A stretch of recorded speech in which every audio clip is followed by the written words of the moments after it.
usually generous when they want something, Ainfled retorted. I want Bebenberg, I said.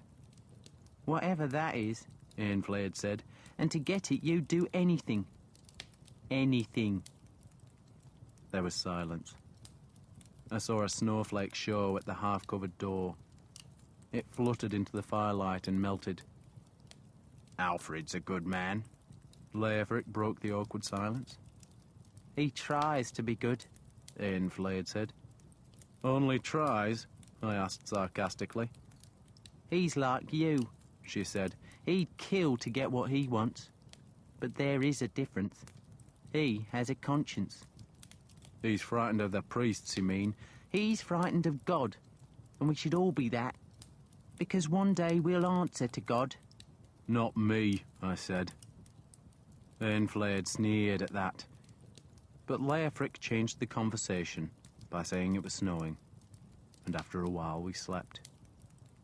Iseult clung to me in her sleep, and she whimpered and twitched as I lay awake, half dreaming, thinking of her words that I would lead a bright horde. It seemed an unlikely prophecy. Indeed, I reckoned her powers must have gone with her virginity, and then I slept too, waking to a world made white. The twigs and branches were edged with snow, but it was already melting, dripping into a misty dawn. When I went outside, I found a tiny dead wren just beyond the door, and I feared it was a grim omen. Leofric emerged from the hut, blinking at the dawn's brilliance. Don't mind Ainfled, he said. I don't. Her world's come to an end. Then we must remake it, I said. Does that mean you won't join the Danes? I'm a Saxon, I said.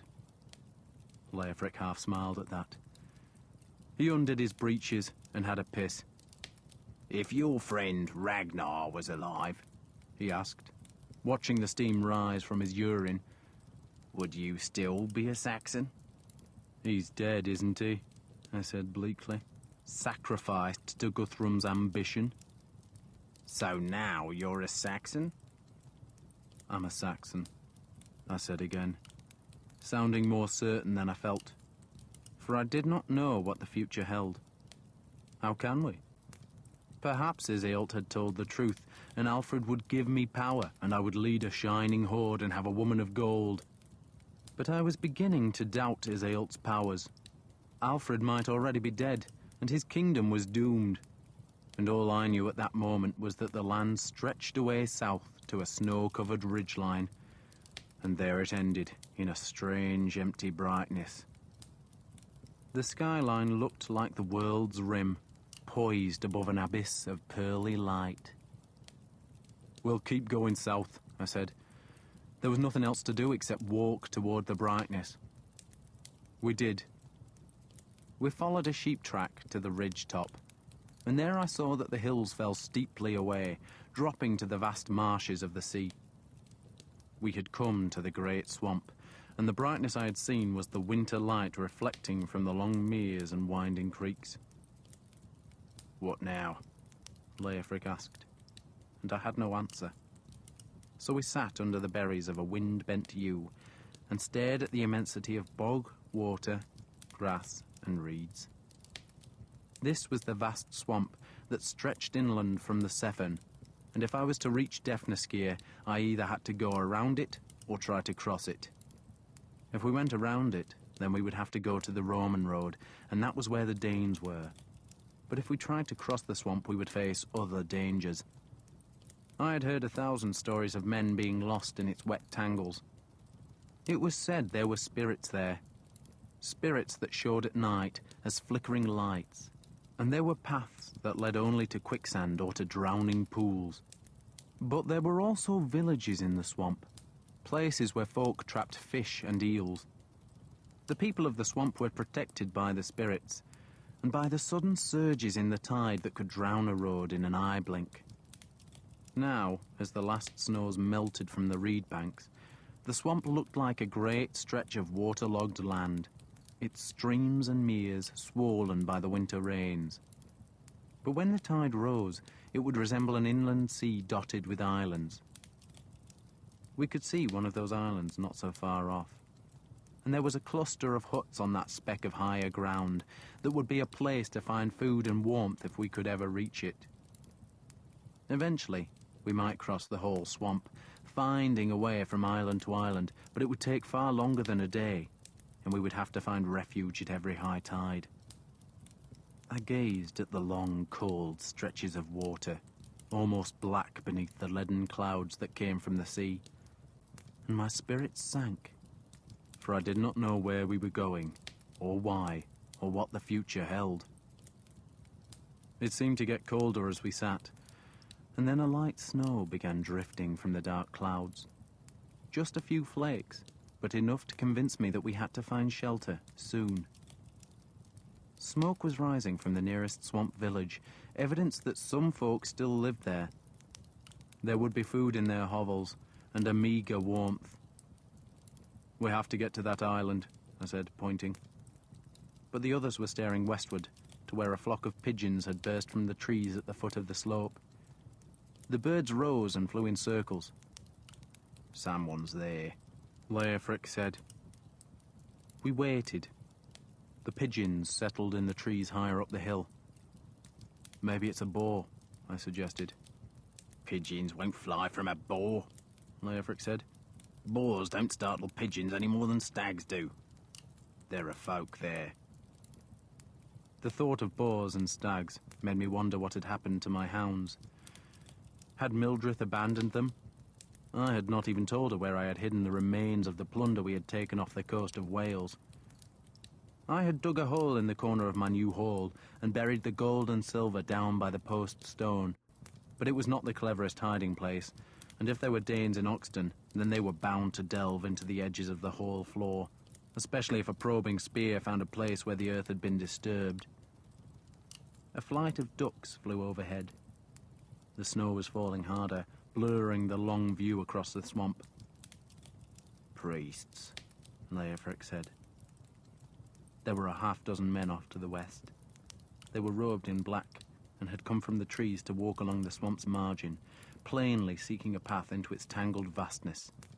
But there was no obvious track to the small village on its tiny island, and so the priests came nearer to us, skirting the ridge's foot. One of them was carrying a long staff, and even at a distance, I could see a glint at its head, and I suspected it was a bishop's staff, the kind with a heavy silver cross. Another three carried heavy sacks. "You think there's food in those bundles?" Leofric asked wistfully. "They're priests," I said savagely. "They'll be carrying silver."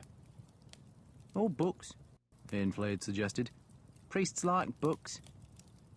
"It could be food," Leofric said, though not very convincingly. A group of 3 women and 2 children now appeared. One of the women appeared to be wearing a swathing cloak of silver fur, while another carried the smaller child. The women and children were not far behind the priests, who waited for them, and then they all walked eastward until they were beneath us, and there they discovered some kind of path twisting into the marshes. 5 of the priests led the women into the swamp, while the 6th man, evidently younger than the others, hurried back westward. "Where's he going?" Leofric asked. Another skein of ducks flighted low overhead, skimming down the slope to the long meres of the swamp. Nets, I thought. There must be nets in the swamp villages, and we could trap fish and wildfowl. We could eat well for a few days. Eels, duck, fish, geese. If there were enough nets, we could even trap deer by driving them into the tangling meshes. "They're not going anywhere," Leofric said scornfully, nodding at the priests who had stranded themselves 100 paces out in the swamp. The path was deceptive. It had offered an apparent route to the village, but then petered out amid a patch of reeds where the priests huddled. They did not want to come back, and did not want to go forward, and so they stayed where they were, lost and cold and despairing. They looked as though they were arguing. "We must help them," Eanflade said, and when I said nothing, she protested that one of the women was holding a baby. "We have to help them," she insisted. I was about to retort that the last thing we needed was more hungry mouths to feed, but her harsh words in the night had persuaded me that I had to do something to show her I was not as treacherous as she evidently believed. So I stood, hefted my shield, and started down the hill. The others followed, but before we were even halfway down, I heard shouts from the west. The lone priest who had gone that way was now with 4 soldiers, and they turned as horsemen came from the trees. There were 6 horsemen, then 8 more appeared, then another 10, and I realized a whole column of mounted soldiers was streaming from the dead winter trees. They had black shields and black cloaks, so they had to be Guthrum's men. One of the priests, stranded in the swamp, ran back along the path, and I saw he had a sword and was going to help his companions. It was a brave thing for the lone priest to do, but quite useless. The 4 soldiers and the single priest were surrounded now. They were standing back to back, and the Danish horsemen were all around them, hacking down. And then 2 of the horsemen saw the priest with his sword and spurred toward him. "Those 2 are ours," I said to Leofric. That was stupid. The 4 men were doomed, as was the priest if we did not intervene. But there were only 2 of us, and even if we killed the 2 horsemen, we would still face overwhelming odds.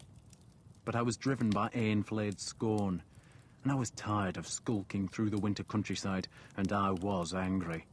So I ran down the hill, careless of the noise I made as I crashed through brittle undergrowth. The lone priest had his back to the swamp now, and the horsemen were charging at him as Leofric and I burst from the trees and came at them from their left side. I hit the nearest horse's flank with my heavy shield. There was a scream from the horse, and an explosion of wet soil, grass, snow, and hooves as man and beast went down sideways. I was also on the ground, knocked there by the impact, but I recovered first and found the rider tangled with his stirrups, one leg trapped under the struggling horse, and I chopped Serpent Breath down hard.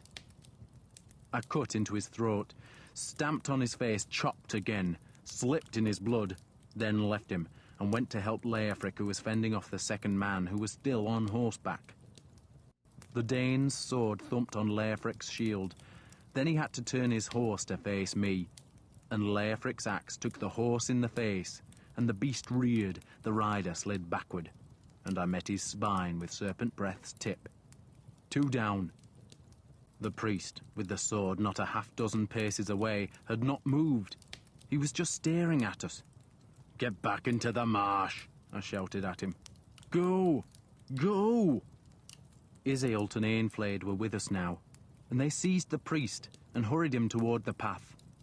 It might lead nowhere, but it was better to face the remaining Danes there than on the firm ground at the hill's foot. And those black-cloaked Danes were coming. They had slaughtered the handful of soldiers, seen their 2 men killed, and now came for vengeance. "Come on!" I snarled at Leofric, and, taking the wounded horse by the reins, I ran onto the small twisting path. "A horse won't help you here," Leofric said. The horse was nervous. Its face was wounded and the path was slippery, but I dragged it along the track until we were close to the small patch of land where the refugees huddled, and by now the Danes were also on the path, following us. They had dismounted. They could only come 2 abreast, and in places only 1 man could use the track. And in one of those places, I stopped the horse and exchanged Serpent Breath for Leofric's axe. The horse looked at me with a big brown eye.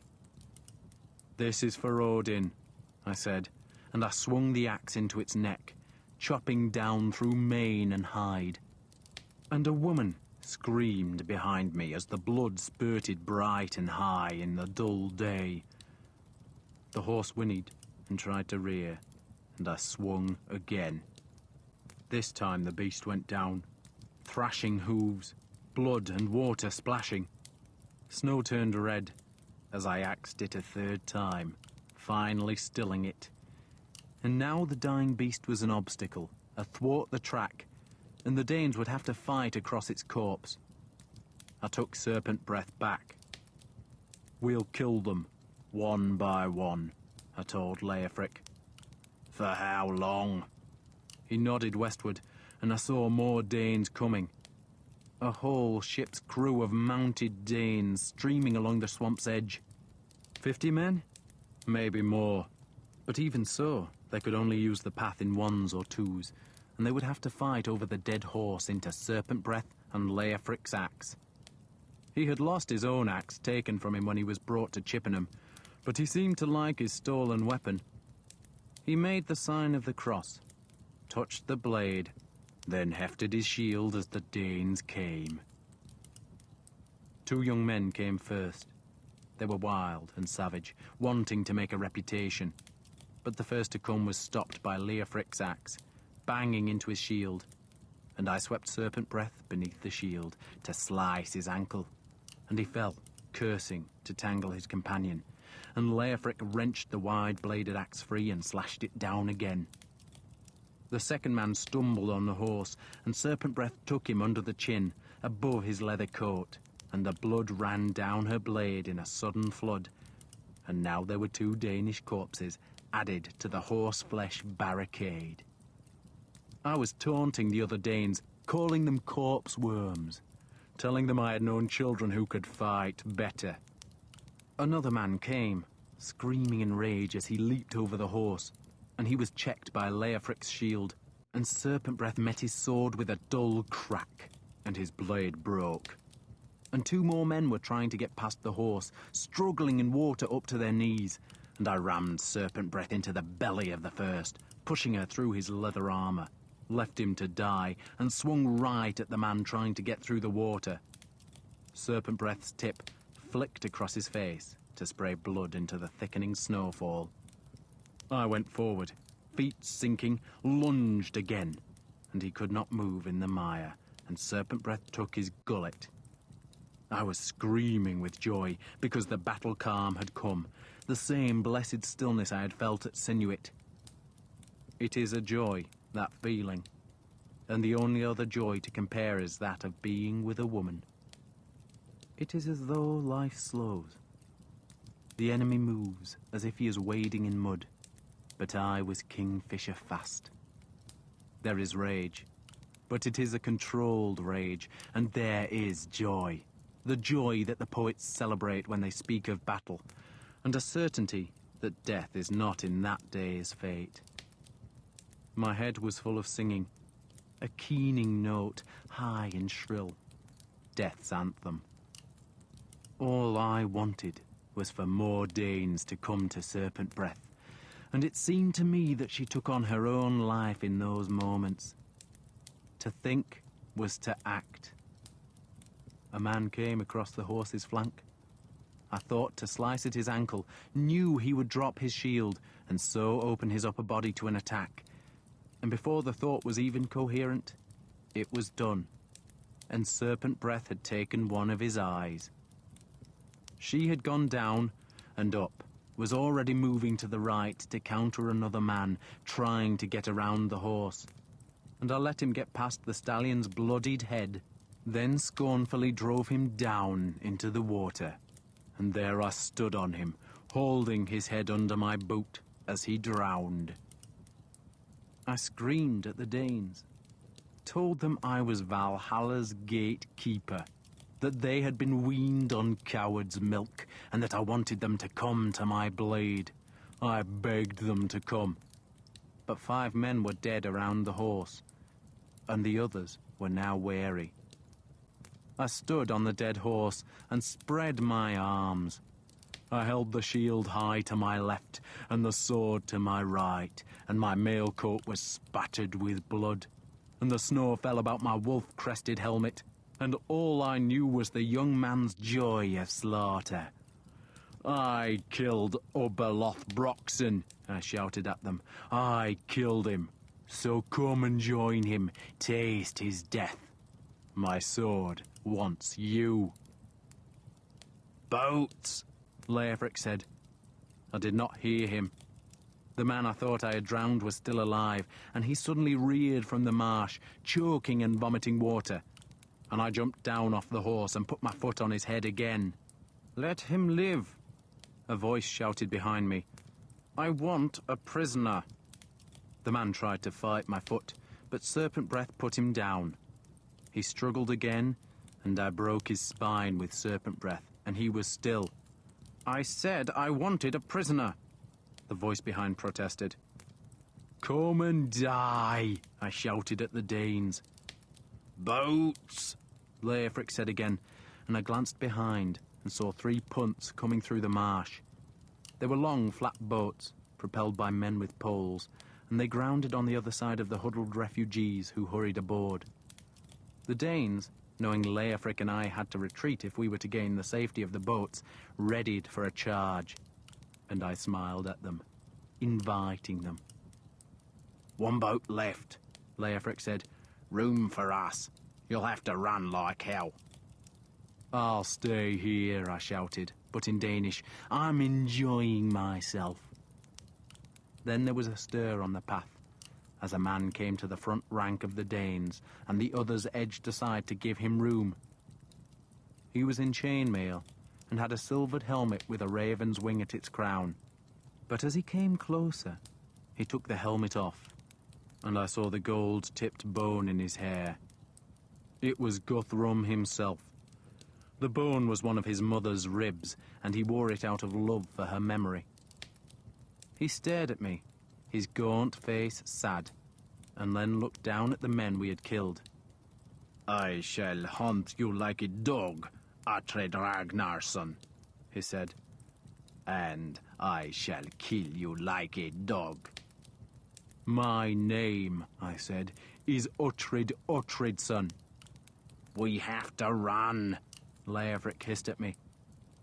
The snow whirled above the swamp, thick enough now so that I could hardly see the ridge top from where we had glimpsed the pigeons circling. "You are a dead man, Uhtred," Guthrum said. "I never met your mother," I called to him, "but I would have liked to meet her." His face took on the reverent look that any mention of his mother always provoked. He seemed to regret that he had spoken so harshly to me, for he made a conciliatory gesture. "She was a great woman," he said. I smiled at him. At that moment, looking back, I could have changed sides so easily, and Guthrum would have welcomed me if I had just given his mother a compliment. But I was a belligerent young man, and the battle joy was on me. "I would have spat in her ugly face," I told Guthrum. "And now I piss on your mother's soul and tell you that the beasts of Niflheim are humping her rancid bones." He screamed with rage, and they all charged, some splashing through the shallows, all desperate to reach me and avenge the terrible insult. But Leofric and I were running like hunted boars, and we charged through the reeds and into the water and hurled ourselves onto the last punt. The first 2 were gone, but the third had waited for us, and as we sprawled on its damp boards, the man with the pole pushed hard, and the craft slid away into the black water. The Danes tried to follow, but we were going surprisingly fast, gliding through the snowfall, and Guthrum was shouting at me, and a spear was thrown. But the marshman poled again, and the spear plunged harmlessly into the mud. "I shall find you," Guthrum shouted. "Why should I care?" I called back. "Your men only know how to die." I raised Serpent Breath and kissed her sticky blade. "And your mother was a whore to dwarves." "You should have let that one man live," a voice said behind me, "because I wanted to question him." The punt only contained the one passenger, besides Leofric and myself. And that one man was the priest who had carried a sword, and now he was sitting in the punt's flat bow, frowning at me. "There was no need to kill that man," he said sternly, and I looked at him with such fury that he recoiled. Damn all priests, I thought. I had saved the bastard's life, and all he did was reprove me. And then I saw that he was no priest at all. It was Alfred. The punt slid over the swamp, sometimes gliding across black water, sometimes rustling through grass or reeds. The man pulling it was a bent, dark-skinned creature with a massive beard, otter-skin clothes, and a toothless mouth. Guthrum's Danes were far behind now, carrying their dead back to firmer ground. I need to know what they plan to do, Alfred complained to me. The prisoner could have told us. He spoke more respectfully. Looking back, I realized I had frightened him. For the front of my mail coat was sheeted in blood, and there was more blood on my face and helmet. They planned to finish Wessex, I said curtly. You don't need a prisoner to tell you that. Lord, he said. I stared at him. I am a king, he insisted. You address a king with respect. A king of what? I asked. You're not hurt, Lord? Leofric asked Alfred. No, thank God, no. He looked at the sword he carried. Thank God. I saw he was not wearing priest's robes, but a swathing black cloak. His long face was very pale. Thank you, Leofric, he said, then looked up at me and seemed to shudder. We were catching up with the other two punts, and I saw that Aelswith, pregnant and swathed in a silver fox fur cloak, was in one. Isilt and Ainflade were also in that punt, whereas the priests were crowded onto the other, and I saw that Bishop Aelwold of Exenchester was one of them. What happened, Lord? Leofric asked. Alfred sighed. He was shivering now, but he told his story. He had ridden from Chippenham with his family, his bodyguard, and a score of churchmen to accompany the monk Asa on the first part of his journey. We had a service of thanksgiving, he said, in the church at Soppenberg. It's a new church, he added earnestly to Leofric, and very fine. We sang psalms, said prayers, and Brother Asa went on his way rejoicing. He made the sign of the cross. I pray he's safe. I hope the lying bastard's dead, I snarled. Alfred ignored that. After the church service, they had all gone to a nearby monastery for a meal, and it was while they were there that the Danes had come. The royal group had fled, finding shelter in nearby woods, while the monastery burned. After that, they had tried to ride east into the heart of Wessex, but, like us, they had constantly been headed off by patrolling Danes. One night, sheltering in a farm, they had been surprised by Danish troops, who had killed some of Alfred's guards and captured all his horses. And ever since, they had been wandering, as lost as us, until they came to the swamp. God knows what will happen now, Alfred said. We fight, I said. He just looked at me and I shrugged. We fight, I said again. Alfred stared across the swamp. Find a ship, he said, but so softly that I hardly heard him. Find a ship and go to Francia. He pulled the cloak tighter around his thin body. The snow was thickening as it fell, though it melted as soon as it met the dark water. The Danes had vanished, lost in the snow behind. That was Guthrum? Alfred asked me. That was Guthrum, I said. And he knew it was you he pursued. I suppose so. What else would draw Guthrum here? I asked. He wants you dead, or captured. Yet for the moment we were safe. The island village had a score of damp hovels, thatched with reeds and a few storehouses raised on stilts. The buildings were the colour of mud. The street was mud. The goats and the people were mud-covered. But the place, poor as it was, could provide food, shelter, and a meagre warmth. The men of the village had seen the refugees, and after a discussion, decided to rescue them. I suspect they wanted to pillage us rather than save our lives, But Leofric and I looked formidable, and once the villagers understood that their king was their guest, they did their clumsy best for him and his family. One of them, in a dialect I could scarcely understand, wanted to know the king's name. He had never heard of Alfred. He knew about the Danes, but said their ships had never reached the village or any of the other settlements in the swamp. He told us the villagers lived off deer, goats, fish, eels, and wildfowl, and they had plenty of food, though fuel was scarce. Aylesworth was pregnant with her third child, while her first two were in the care of nurses. There was Edward, Alfred's heir, who was 3 years old and sick. He coughed, and Aylesworth worried about him, though Bishop Aylwald insisted it was just a winter's cold. Then there was Edward's elder sister, Ethelfliad, who was now 6 and had a bright head of golden curls, a beguiling smile, and clever eyes. Alfred adored her, and in those first days in the swamp, she was his one ray of light and hope.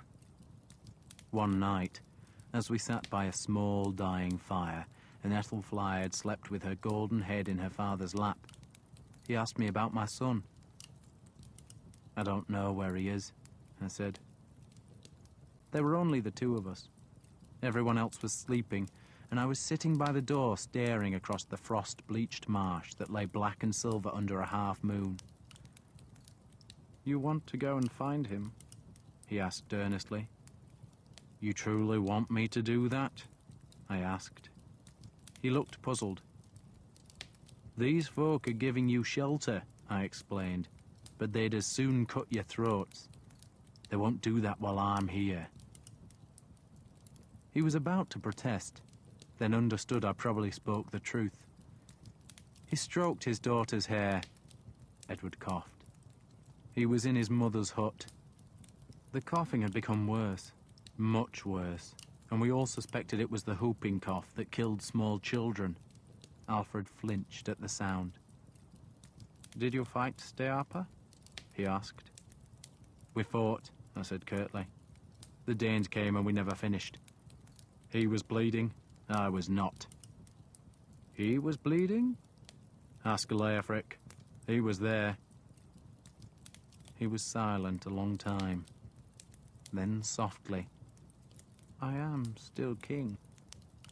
"Of a swamp," I thought, and said nothing. "And it is customary to call a king lord," he went on. I just stared at his thin, pale face that was lit by the dying fire.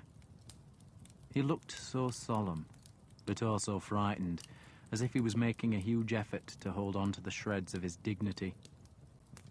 Alfred never lacked for bravery, but he was not a warrior, and he did not much like the company of warriors. In his eyes I was a brute, dangerous, uninteresting, but suddenly indispensable. He knew I was not going to call him Lord, so he did not insist. "What do you notice about this place?" he asked. "It's wet," I said. "What else?" I looked for the trap in the question, and found none. "It can only be reached by punts," I said, "and the Danes don't have punts. But when they do have punts, it'll need more than Leofric and me to fight them off." "It doesn't have a church," he said. "I knew I liked it," I retorted. He ignored that. "We know so little of our own kingdom," he said in wonderment. "I thought there were churches everywhere." He closed his eyes for a few heartbeats, then looked at me plaintively. What should I do? That morning I had told him to fight, but I could see no fight in him now, just despair. "You can go south," I said, thinking that was what he wanted to hear. "Go south, across the sea." "To be another exiled Saxon king?" he said bitterly. "We hide here," I said, "and when we think the Danes aren't watching, we go to the south coast and find a ship." "How do we hide?" he asked. "They know we're here, and they're on both sides of the swamp." The Marshman had told us that a Danish fleet had landed at Sinuit, which lay at the swamp's western edge. That fleet, I assumed, was led by Svein, and he would surely be wondering how to find Alfred. The king, I reckoned, was doomed, and his family too. If Ethelflaed was lucky, she would be raised by a Danish family, as I had been. But more probably, they would all be killed, so that no Saxon could ever again claim the crown of Wessex. "And the Danes will be watching the south coast," Alfred went on. "They will," I agreed. He looked out at the marsh, where the night wind rippled the waters, shaking the long reflection of a winter moon. "The Danes can't have taken all Wessex," he said, then flinched, because Edward was coughing so painfully. "Probably not," I agreed. "If we could find men," he said, then fell silent. "What would we do with men?" I asked. "Attack the fleet," he said, pointing west. "Get rid of Svein. If it is Svein at Sinuit, then hold the hills of Defnasgeir. Gain one victory, and more men will come. We get stronger, and one day we can face Guthrum." I thought about it. He had spoken dully, as if he did not really believe in the words he had said, but I thought they made a perverse kind of sense. There were men in Wessex, men who were leaderless, but they were men who wanted a leader, men who would fight, and perhaps we could secure the swamp, then defeat Svein, then capture Defnasgeir, and so, piece by piece, take back Wessex. Then I thought about it more closely, and reckoned it was a dream. The Danes had won. We were fugitives. Alfred was stroking his daughter's golden hair. "The Danes will hunt us here, won't they?" "Yes." "Can you defend us?"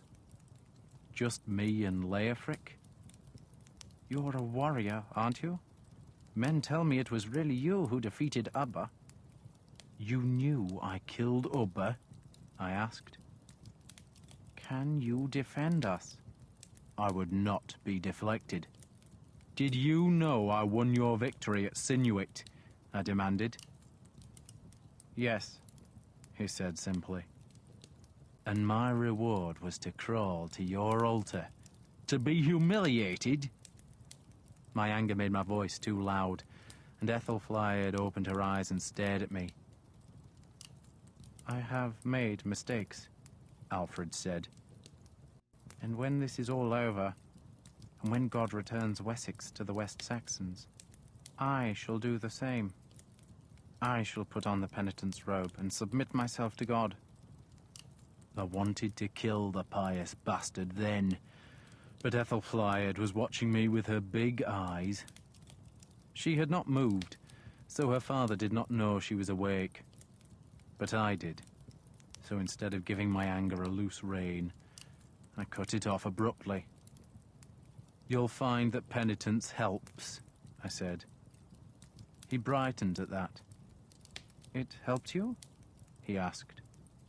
"It gave me anger," I said, "and it taught me to hate.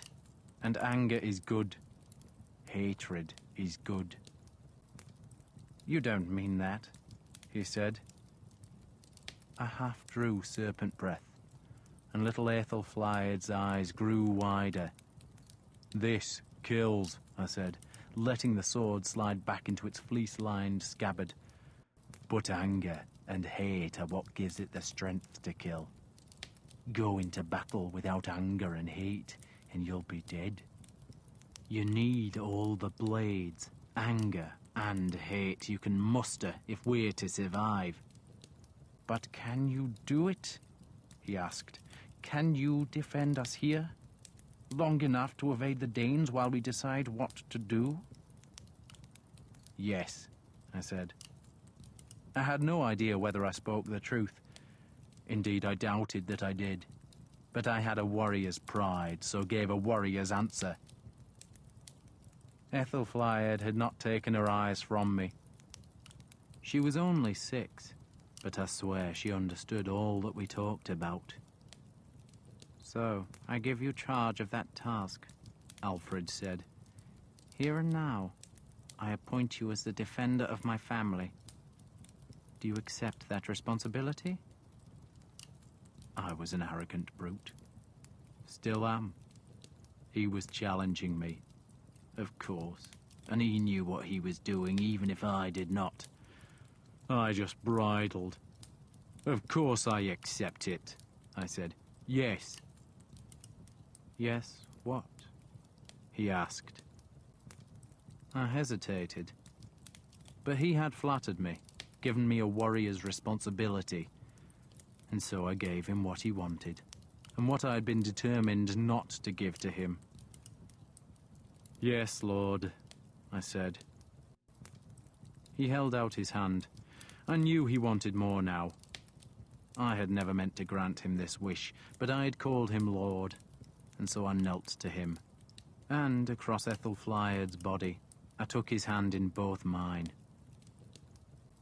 "Say it," he demanded, and he put the crucifix that hung about his neck between our hands. "I swear to be your man," I said, looking into his pale eyes, "until your family is safe." He hesitated. I had given him the oath, but I had qualified it. I had let him know that I would not remain his man forever, but he accepted my terms. He should have kissed me on both cheeks, but that would have disturbed Ethelflaed, and so he raised my right hand and kissed the knuckles, then kissed the crucifix. "Thank you," he said.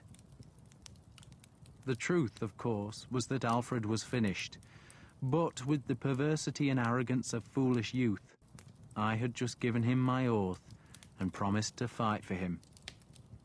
And all, I think, because a 6-year-old stared at me, and she had hair of gold. Chapter 7. The kingdom of Wessex was now a swamp, and for a few days it possessed a king, a bishop, 4 priests, 2 soldiers, the king's pregnant wife, 2 nurses, a whore, 2 children, one of whom was sick, and Iseult. 3 of the 4 priests left the swamp first. Alfred was suffering, struck by the fever and belly pains that so often afflicted him, and he seemed incapable of rousing himself to any decision. So I gathered the 3 youngest priests, told them they were useless mouths we could not afford to feed, and ordered them to leave the swamp and discover what was happening on dry ground. "Find soldiers," I told them, "and say the king wants them to come here." 2 of the priests begged to be spared the mission, claiming they were scholars incapable of surviving the winter, or of confronting the Danes, or of enduring discomfort, or of doing any real work. And Aelwold, the Bishop of Exenchester, supported them, saying that their joint prayers were needed to keep the king healthy and safe. So I reminded the bishop that Eanflaed was present. "Eanflaed?" He blinked at me as though he had never heard the name. "The whore," I said, "from Chippenham." He still looked ignorant. "Chippenham," I went on, "where you and she rutted in the Corncrake Tavern, and she says—" "The priests will travel," he said hastily. "Of course they will," I said, "but they'll leave their silver here." "Silver?" The priests had been carrying Aelwold's hoard, which included the great picks I had given him to settle Mildrith's debts. That hoard was my next weapon. I took it all and displayed it to the marshmen. There would be silver, I said, for the food they gave us, and the fuel they brought us, and the punts they provided, and the news they told us. News of the Danes on the swamp's far side. I wanted the marshmen on our side, and the sight of the silver encouraged them. But Bishop Aelwold immediately ran to Alfred and complained that I had stolen from the church. The king was too low in spirits to care, so Aelswith, his wife, entered the fray. She was a Mercian, and Alfred had married her to tighten the bonds between Wessex and Mercia, though that did little good for us now, because the Danes ruled Mercia. There were plenty of Mercians who would fight for a West Saxon king, but none would risk their lives for a king reduced to a soggy realm in a tidal swamp. You will return the Picts, Elswith ordered me. She looked ragged, her greasy hair tangled, her belly swollen, and her clothes filthy. Give it back now, this instant. I looked at Iseult. Should I? No, Iseult said. She has no say here, Aelswith shrieked. But she's a queen, I said, and you're not. That was one cause of Aelswith's bitterness, that the West Saxons never called the king's wife a queen. She wanted to be Queen Aelswith, and had to be content with less. She tried to snatch back the Picts, but I tossed it on the ground, and when she reached for it, I swung Leofric's axe. The blade chewed into the big plate, mangling the silver crucifixion, and Aelswith squealed in alarm and backed away as I hacked again. It took several blows, but I finally reduced the heavy plate into shreds of mangled silver that I tossed onto the coins I had taken from the priests. Silver, for your help, I told the marshman. Aelswith spat at me, then went back to her son. Edward was 3 years old, and it was evident now that he was dying. Aelwald had claimed it was a mere winter's cold, but it was plainly worse. Much worse. Every night we would listen to the coughing, an extraordinary hollow racking sound from such a small child, and all of us lay awake, dreading the next bout, flinching from the desperate rasping sound. And when the coughing fits ended, we feared they would not start again. Every silence was like the coming of death, yet somehow the small boy lived, clinging on through those cold, wet days in the swamp. Bishop Aelwald and the women tried all they knew. A gospel book was laid on his chest and the bishop prayed. A concoction of herbs, chicken dung and ash was pasted on his chest, and the bishop prayed. Alfred travelled nowhere without his precious relics, and the toe ring of Mary Magdalene was rubbed on the child's chest, and the bishop prayed. But Edward just became weaker and thinner. A woman of the swamp, who had a reputation as a healer, tried to sweat the cough from him, and when that did not work, she attempted to freeze it from him. And when that did not work, she tied a live fish to his chest and commanded the cough and the fever to flee to the fish. And the fish certainly died, but the boy went on coughing, and the bishop prayed. And Alfred, as thin as his sick son, was in despair. He knew the Danes would search for him, but so long as the child was ill, he dared not move, and he certainly could not contemplate the long walk south to the coast, where he might find a ship to carry him and his family into exile. He was resigned to that fate now. He had dared to hope he might recover his kingdom, but the cold reality was more persuasive. The Danes held Wessex, and Alfred was king of nothing, and his son was dying. "It is a retribution," he said.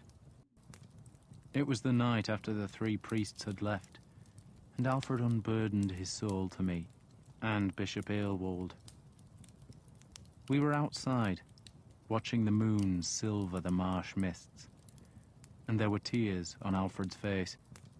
He was not really talking to either of us, only to himself.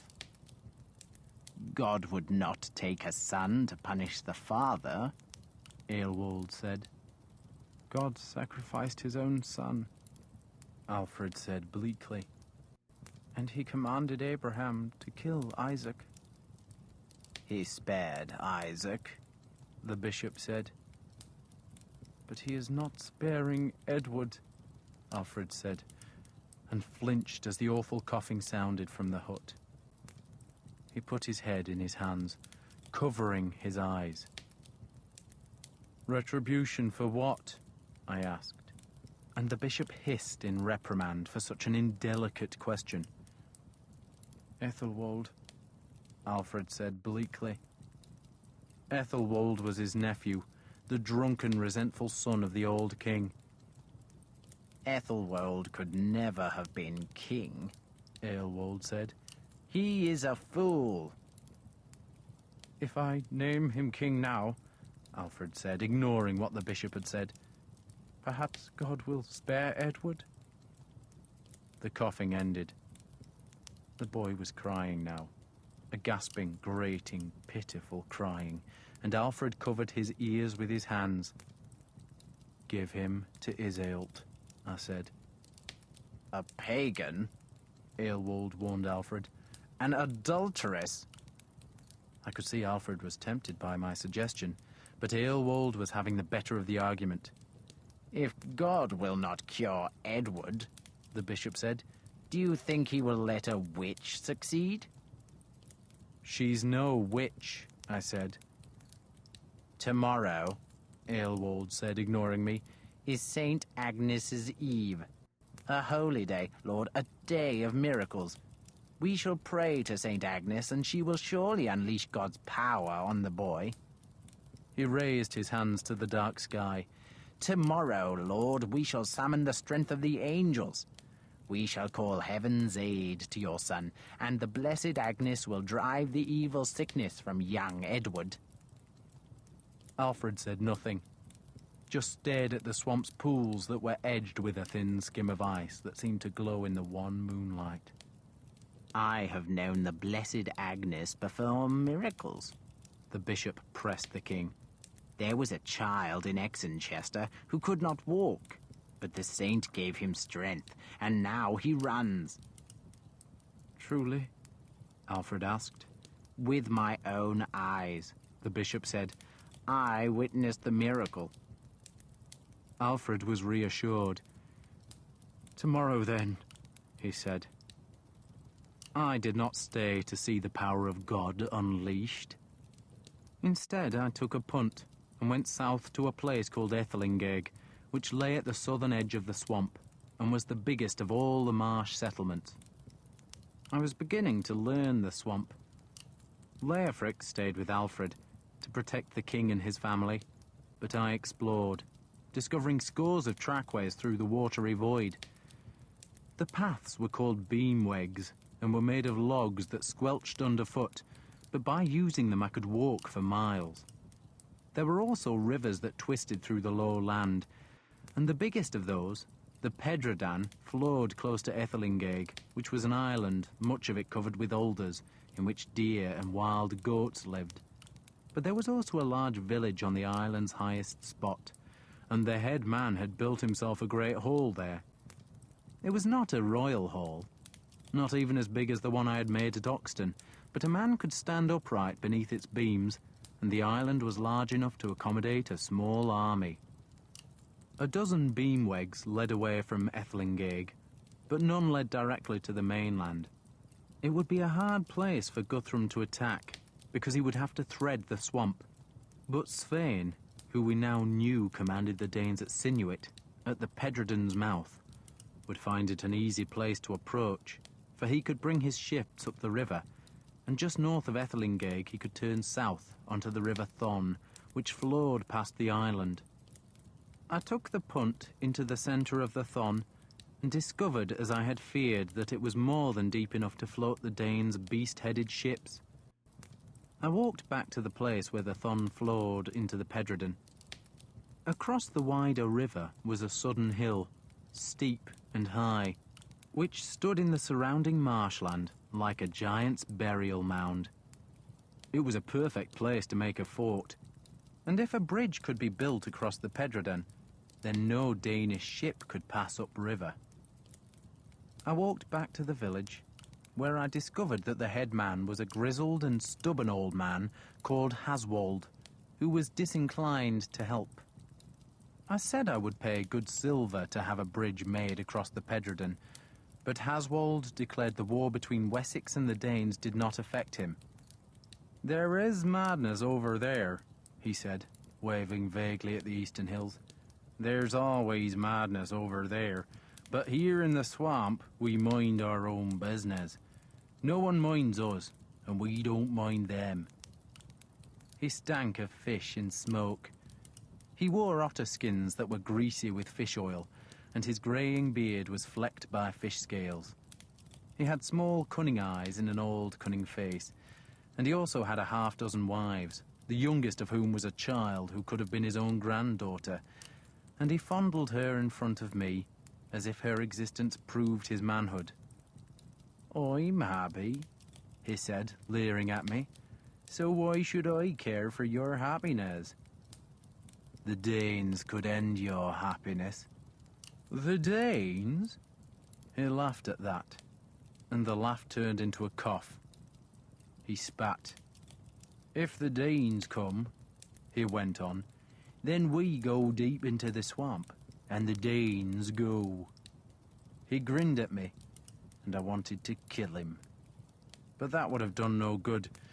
There were 50 or more men in the village, and I would have lasted all of a dozen heartbeats. Though the man I really feared was a tall, broad-shouldered, stooping man with a puzzled look on his face. What frightened me about him was that he carried a long hunting bow, not one of the short fowling bows that many of the marsh men possessed, but a stag killer, as tall as a man and capable of shooting an arrow clean through a mail coat. Haswold must have sensed my fear of the bow, for he summoned the man to stand beside him. The man looked confused by the summons, but obeyed. Haswold pushed a gnarled hand under the young girl's clothes, then stared at me as he fumbled, laughing at what he perceived as my impotence. "The Danes come," he said again, "and we go deep into the swamp, and the Danes go away." He thrust his hand deeper into the girl's goatskin dress and mauled her breasts.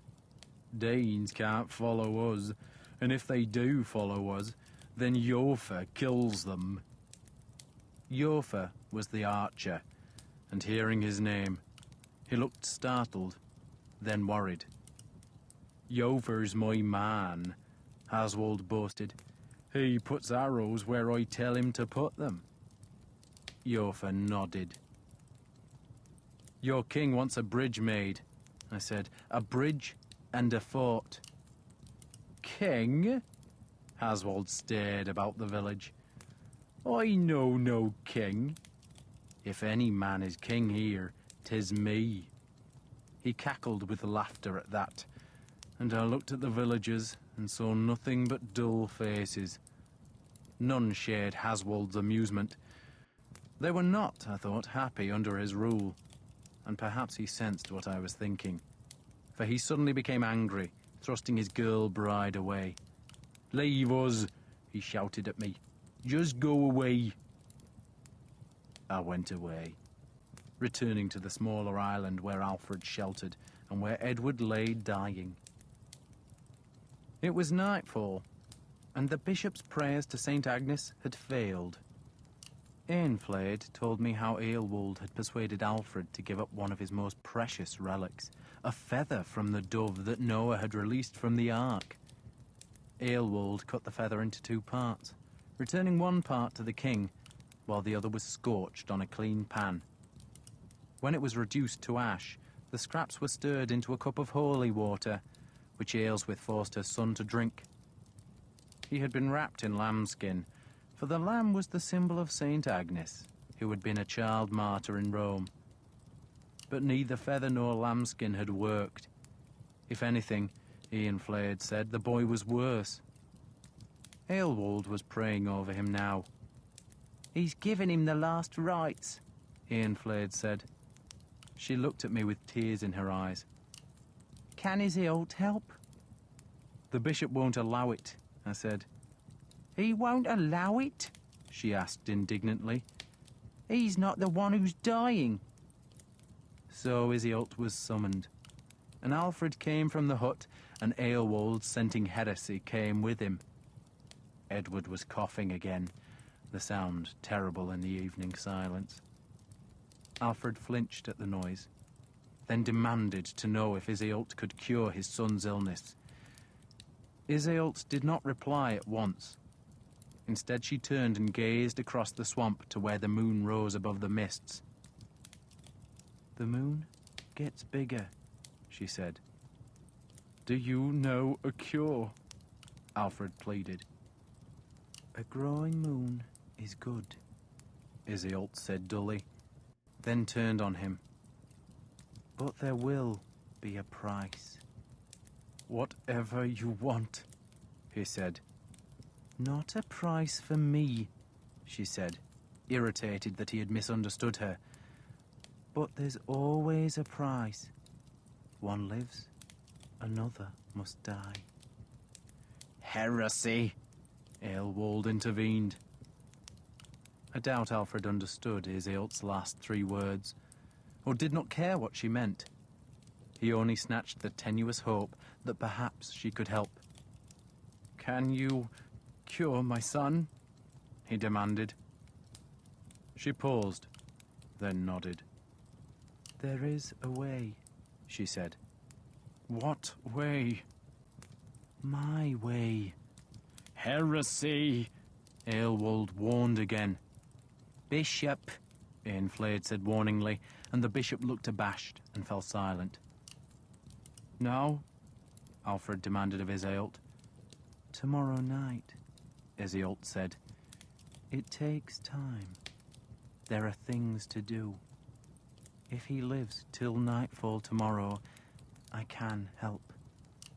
You must bring him to me at moonrise." "Not tonight," Alfred pleaded. "Tomorrow," Iseult said firmly. "Tomorrow is the feast of St. Vincent," Alfred said, as though that might help. And somehow the child survived that night. Next day, St. Vincent's Day, Iseult went with me to the eastern shore, where we gathered lichen, burdock, celandine, and mistletoe.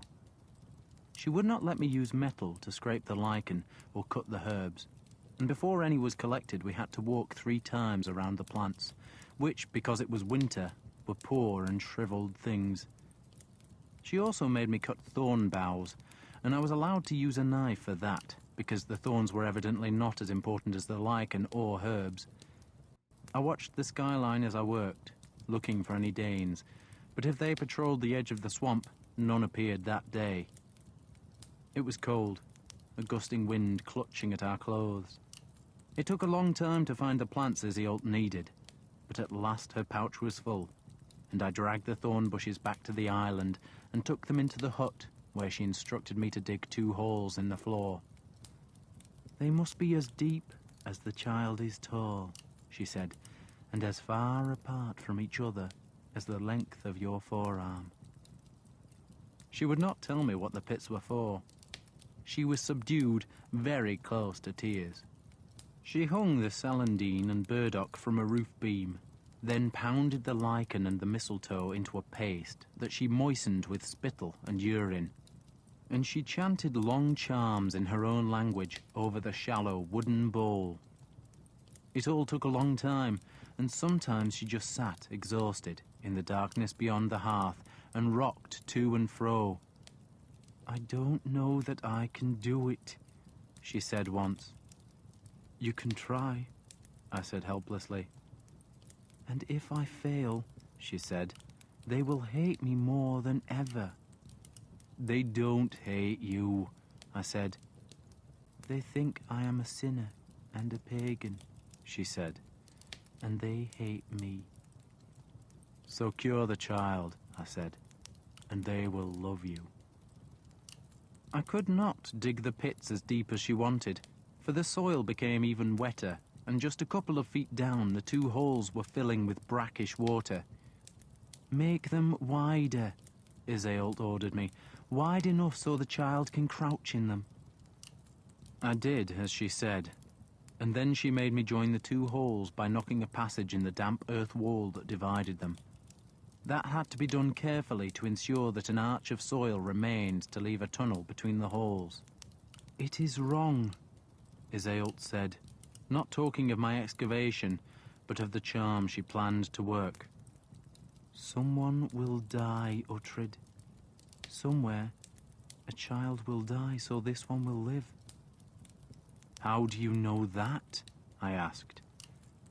Because my twin died when I was born, she said, and I have his power.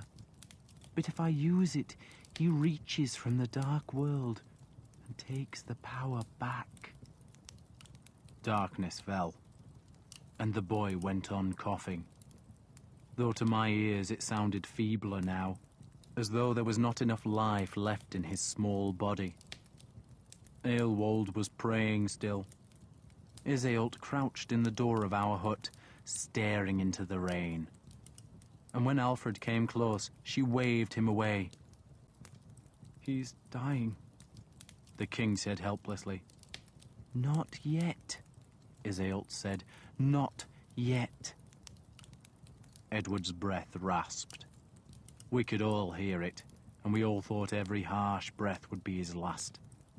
And still Iseult did not move. And then at last, a rift showed in the rain clouds, and a feeble wash of moonlight touched the marsh, and she told me to fetch the boy. Aelswith did not want Edward to go. She wanted him cured, but when I said Iseult insisted on working her charms alone, Aelswith wailed that she did not want her son to die apart from his mother. Her crying upset Edward, who began to cough again. Eanfled stroked his forehead. Can she do it? She demanded of me. Yes, I said, and did not know if I spoke the truth. Eanfled took hold of Aelswith's shoulders. Let the boy go, my lady, she said.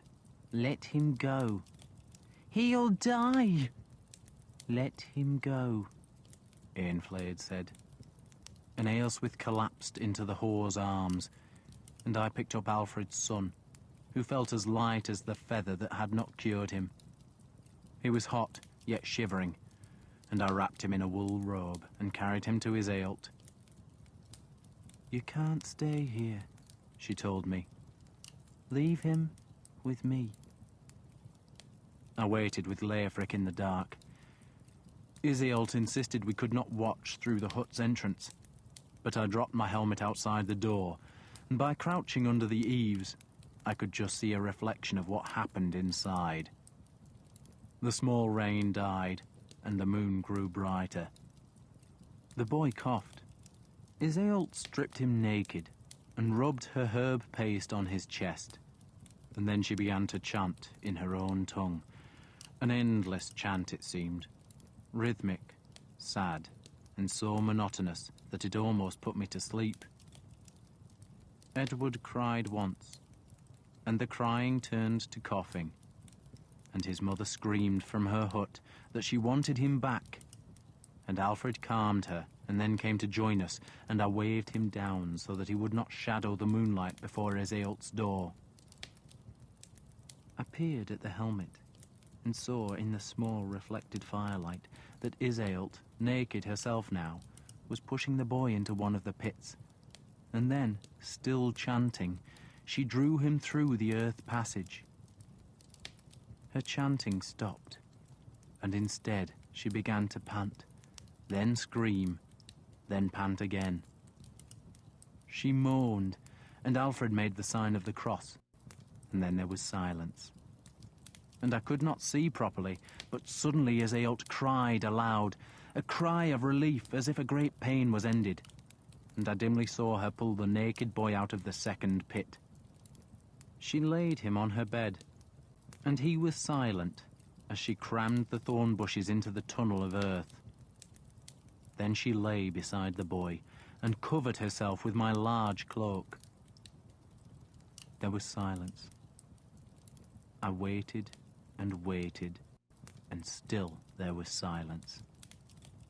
And the silence stretched until I understood that Iseult was sleeping, and the boy was sleeping too, or else he was dead. And I picked up the helmet and went to Leofric's hut. Shall I fetch him? Alfred asked nervously. No. His mother, he began, must wait till morning, Lord. What can I tell her? That her son is not coughing, Lord. Aylesworth screamed that Edward was dead, but Eanfled and Alfred calmed her, and we all waited, and still there was silence, and in the end I fell asleep. I woke in the dawn. It was raining as if the world was about to end, a torrential grey rain that swept in vast curtains from the Severn Sea, a rain that drummed on the ground and poured off the reed thatch and made streams on the small island where the little huts crouched.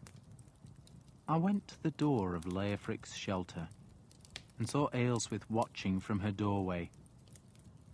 She looked desperate, like a mother about to hear that her child had died.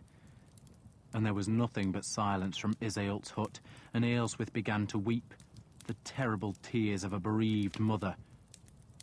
And then there was a strange sound.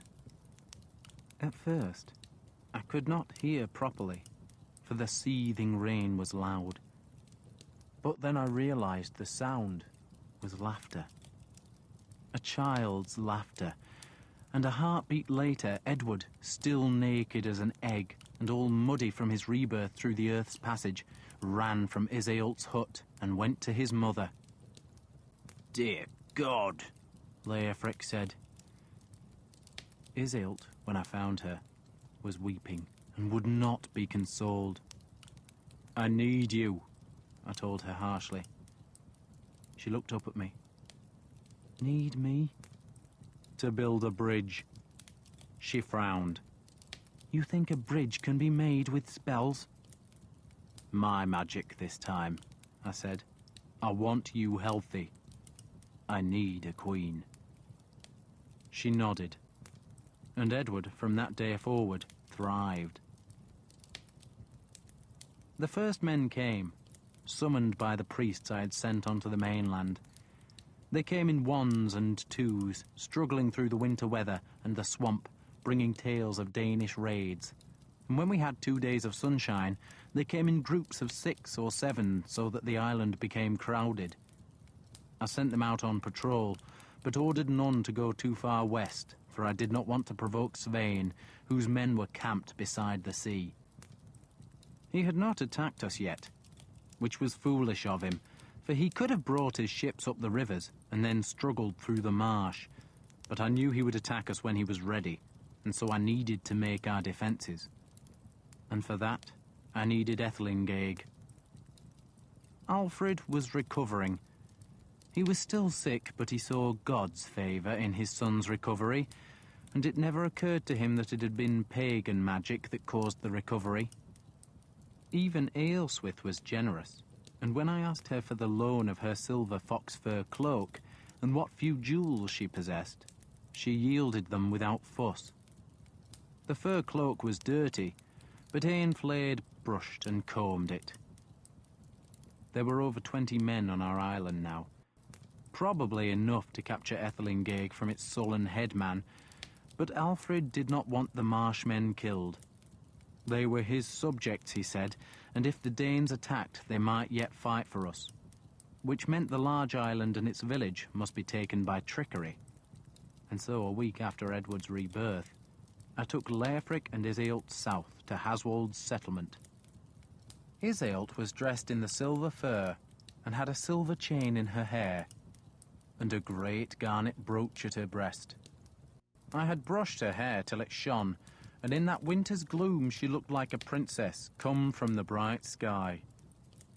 Leofric and I, dressed in mail and helmets, did nothing except walk around Ethelinghaig. But after a while a man came from Haswold and said the chieftain wished to talk with us. I think Haswold expected us to go to his stinking hut, but I demanded he come to us instead. He could have taken from us whatever he wanted, of course, for there were only the 3 of us, and he had his men, including Eofor the archer. But Haswold had at last understood that dire things were happening in the world beyond the swamp, and that those events could pierce even his watery fastness. And so he chose to talk. He came to us at the settlement's northern gate, which was nothing more than a sheep hurdle propped against decaying fish traps. And there, as I expected, he gazed at Iseult as though he had never seen a woman before. His small, cunning eyes flickered at me, and back to her. "Who is she?" he asked. "A companion," I said carelessly.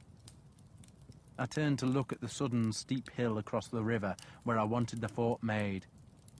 "Is she your wife?" Haswald asked. "A companion," I said again. "I have a dozen like her," I added. "I will pay you for her," Haswald said. A score of men were behind him, but only Yofa was armed with anything more dangerous than an eel spear. I turned Iseult to face him. Then I stood behind her and put my hands over her shoulders and undid the big garnet brooch. She shivered slightly, and I whispered that she was safe. And when the brooch pin slid out of the heavy hide, I pulled her fur cloak apart. I showed her nakedness to Haswald, and he dribbled into his fish-scaled beard, and his dirty fingers twitched in his foul otter-skin furs. And then I closed the cloak and let Iseult fasten the brooch. "How much will you pay me?" I asked him. "I can just take her," Haswald said, jerking his head at his men. I smiled at that. "You could," I said, "but many of you will die before we die, and our ghosts will come back to kill your women and make your children scream. Have you not heard that we have a witch with us? You think your weapons can fight magic?" None of them moved. "I have silver," Haswald said. "I don't need silver," I said. "What I want is a bridge and a fort." I turned and pointed to the hill across the river. "What is that hill called?" He shrugged. "The hill," he said. "Just the hill." "It must become a fort," I said. "And it must have walls of logs and a gate of logs and a tower so that men can see a long way downriver. And then I want a bridge leading to the fort. A bridge strong enough to stop ships." "You want to stop ships?" Haswald asked. He scratched his groin and shook his head. "Can't build a bridge." "Why not?" "Too deep." That was probably true. It was low tide now, and the Pedredon flowed sullenly between steep and deep mudbanks. "But I can block the river," Haswald went on, his eyes still on Iseult. "Block the river," I said, "and build a fort." "Give her to me," Haswald promised, "and you will have both." "Do what I want," I said, "and you can have her, her sisters, and her cousins. All 12 of them." Haswald would have drained the whole swamp and built a new Jerusalem for the chance to hump Iseult, but he had not thought beyond the end of his prick. But that was far enough for me, and I have never seen work done so quickly. It was done in days. He blocked the river first, and did it cleverly by making a floating barrier of logs and felled trees, complete with their tangling branches, all of them lashed together with goat hide ropes. A ship's crew could eventually dismantle such a barrier, but not if they were being assailed by spears and arrows from the fort on the hill that had a wooden palisade, a flooded ditch, and a flimsy tower made of alder logs bound together with leather ropes. It was all crude work, but the wall was solid enough, and I began to fear that the small fort would be finished before enough West Saxons arrived to garrison it. But the 3 priests were doing their job, and the soldiers still came. And I put a score of them in Ethelinghaig and told them to help finish the fort. When the work was done, or nearly done, I took Iseult back to Ethelinghaig, and I dressed her as she had been dressed before. Only this time she wore a deerskin tunic beneath the precious fur, and I stood her in the centre of the village and said Haswald could take her. He looked at me warily, then looked at her. "She's mine?" he asked. "All yours," I said, and stepped away from her. "And her sisters?" he asked greedily. "Her cousins?" "I shall bring them tomorrow." He beckoned Iseult toward his hut. "Come," he said. "In her country," I said, "it is the custom for the man to lead the woman to his bed." He stared at Iseult's lovely dark-eyed face above the swathing silver cloak.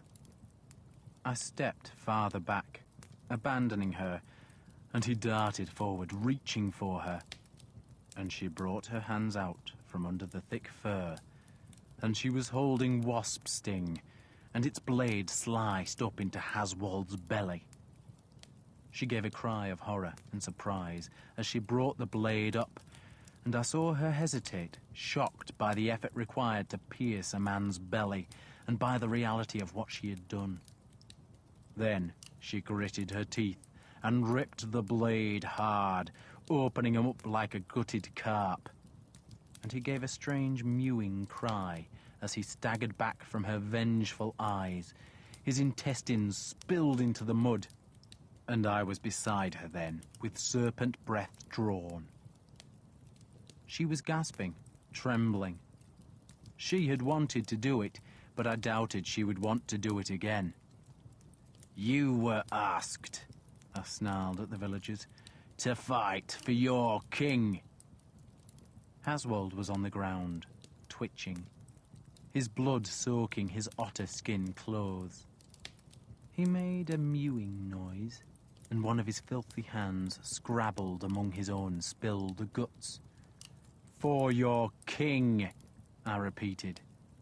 "When you are asked to fight for your king, it is not a request, but a duty.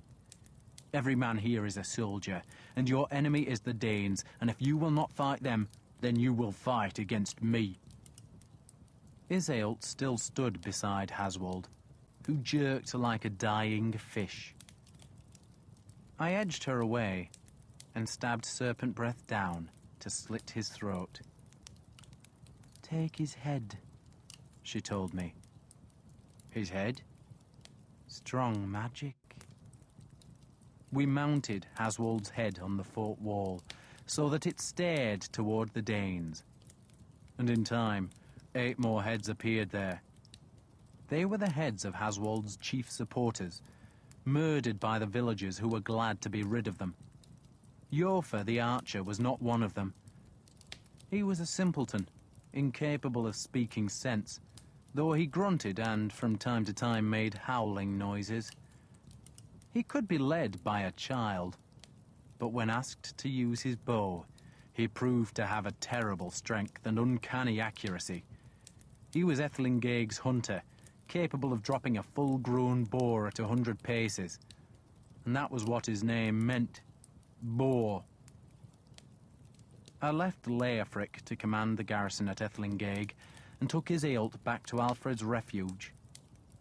She was silent, and I thought her sunk in misery, but then she suddenly laughed. "Look!" She pointed at the dead man's blood, matted and sticky in Aelswith's fur. She still had wasp sting.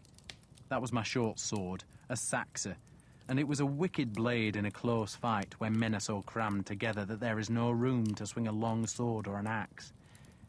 She trailed the blade in the water, then used the hem of Aelswith's fur to scrub the diluted blood from the steel. "It is harder than I thought," she said, "to kill a man. It takes strength, but I have his soul now." "Is that why you did it?" "To give life," she said, "you must take it from somewhere else." She gave me back wasp sting. Alfred was shaving when we returned. He had been growing a beard, not for a disguise, but because he had been too low in spirits to bother about his appearance. But when Iseult and I reached his refuge, he was standing naked to the waist beside a big wooden tub of heated water. His chest was pathetically thin, his belly hollow. But he had washed himself, combed his hair, and was now scratching at his stubble with an ancient razor he had borrowed from a marshman. His daughter, Ethel Flyard, was holding a scrap of silver that served as a mirror. "I am feeling better," he told me solemnly. "Good, Lord," I said. "So am I." "Does that mean you've killed someone?" "She did." I jerked my head at Iseult. He gave her a speculative look. "My wife," he said, dipping the razor in the water, "was asking whether Iseult is truly a queen." "She was," I said, "but that means little in Cornwall. She was queen of a dung heap." "And she's a pagan." "It was a Christian kingdom," I said. "Didn't Brother Asa tell you that?" "He said they were not good Christians." "I thought that was for God to judge." "Good, Uhtred. Good." He waved the razor at me, then stooped to the silver mirror and scraped at his upper lip. "Can she foretell the future?" "She can." He scraped in silence for a few heartbeats. Ethel Flyard watched Iseult solemnly. "So, tell me," Alfred said, "does she say I will be king in Wessex again?"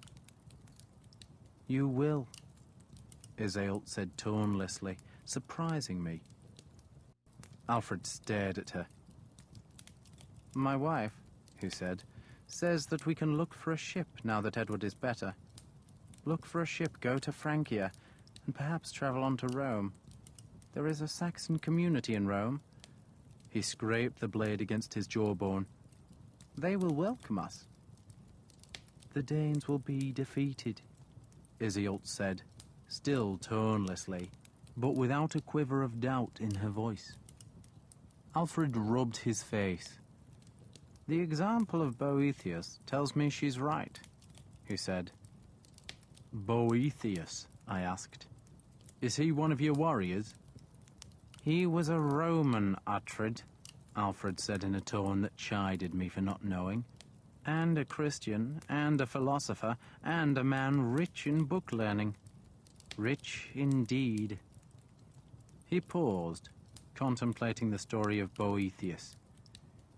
"When the pagan Alaric overran Rome," he went on, "and all civilization and true religion seemed doomed, Boethius alone stood against the sinners.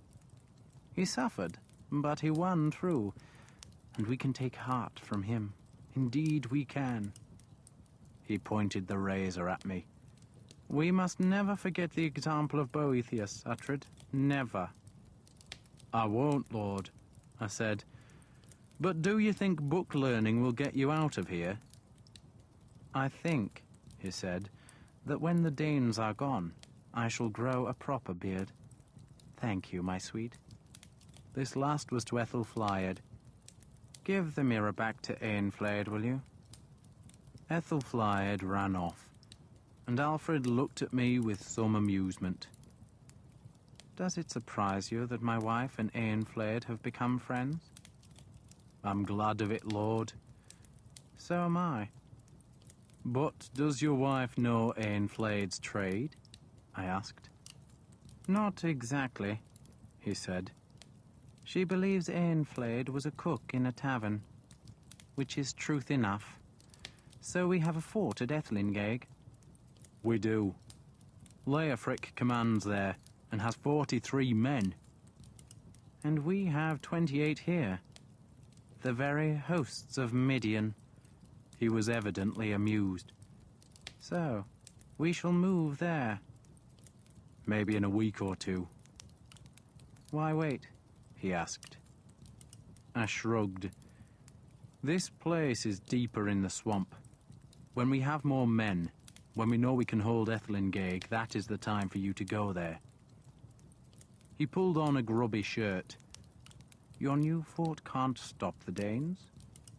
"It will slow them, Lord, but they could still struggle through the marsh. They would find it difficult, though, for Leofric was digging ditches to defend Ethelinghaig's western edge." You're telling me Ethelingeg is more vulnerable than this place? Yes, Lord. Which is why I must go there, he said. Men can't say their king skulked in an unreachable place, can they? He smiled at me. They must say he defied the Danes, that he waited where they could reach him, that he put himself into danger. And his family? I asked. And his family, he said firmly. He thought for a moment. If they come in force, they could take all the swamp. Isn't that true? Yes, Lord. So no place is safer than another. But how large a force does Svein have? I don't know, Lord. Don't know? It was a reproof. Gentle enough, but still a reproof. I haven't gone close to them, Lord, I explained, because till now we've been too weak to resist them. And so long as they leave us undisturbed, then so long do we leave them undisturbed. There's no point in kicking a wild bee's nest, not unless you're determined to get the honey. He nodded acceptance of that argument. But we need to know how many bees there are, don't we? He said. So tomorrow we shall take a look at our enemy. You and me, Attred. No, Lord, I said firmly. I shall go. You shouldn't risk yourself. That is exactly what I need to do, he said. And men must know I do it, for I am the king. And why would men want a king who does not share their danger? He waited for an answer, but I had none. So, let's say our prayers, he finished. Then we shall eat. It was fish stew. It was always fish stew. And next day, we went to find the enemy. There were 6 of us.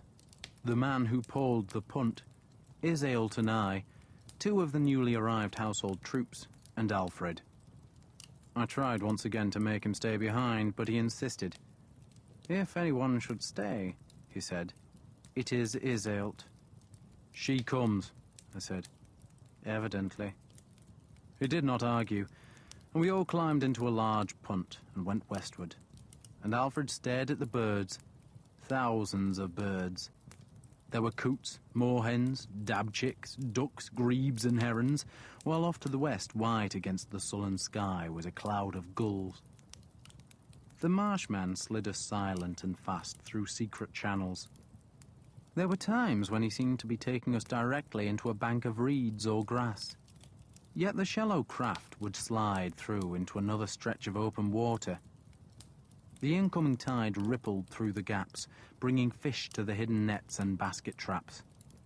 Beneath the gulls far off to the west, I could see the masts of Svein's fleet that had been dragged ashore on the coast. Alfred saw them too. Why don't they join Guthrum? Because Svein doesn't want to take Guthrum's orders, I said. You know that? He told me so. Alfred paused, perhaps thinking of my trial in front of the Witan. He gave me a rueful look.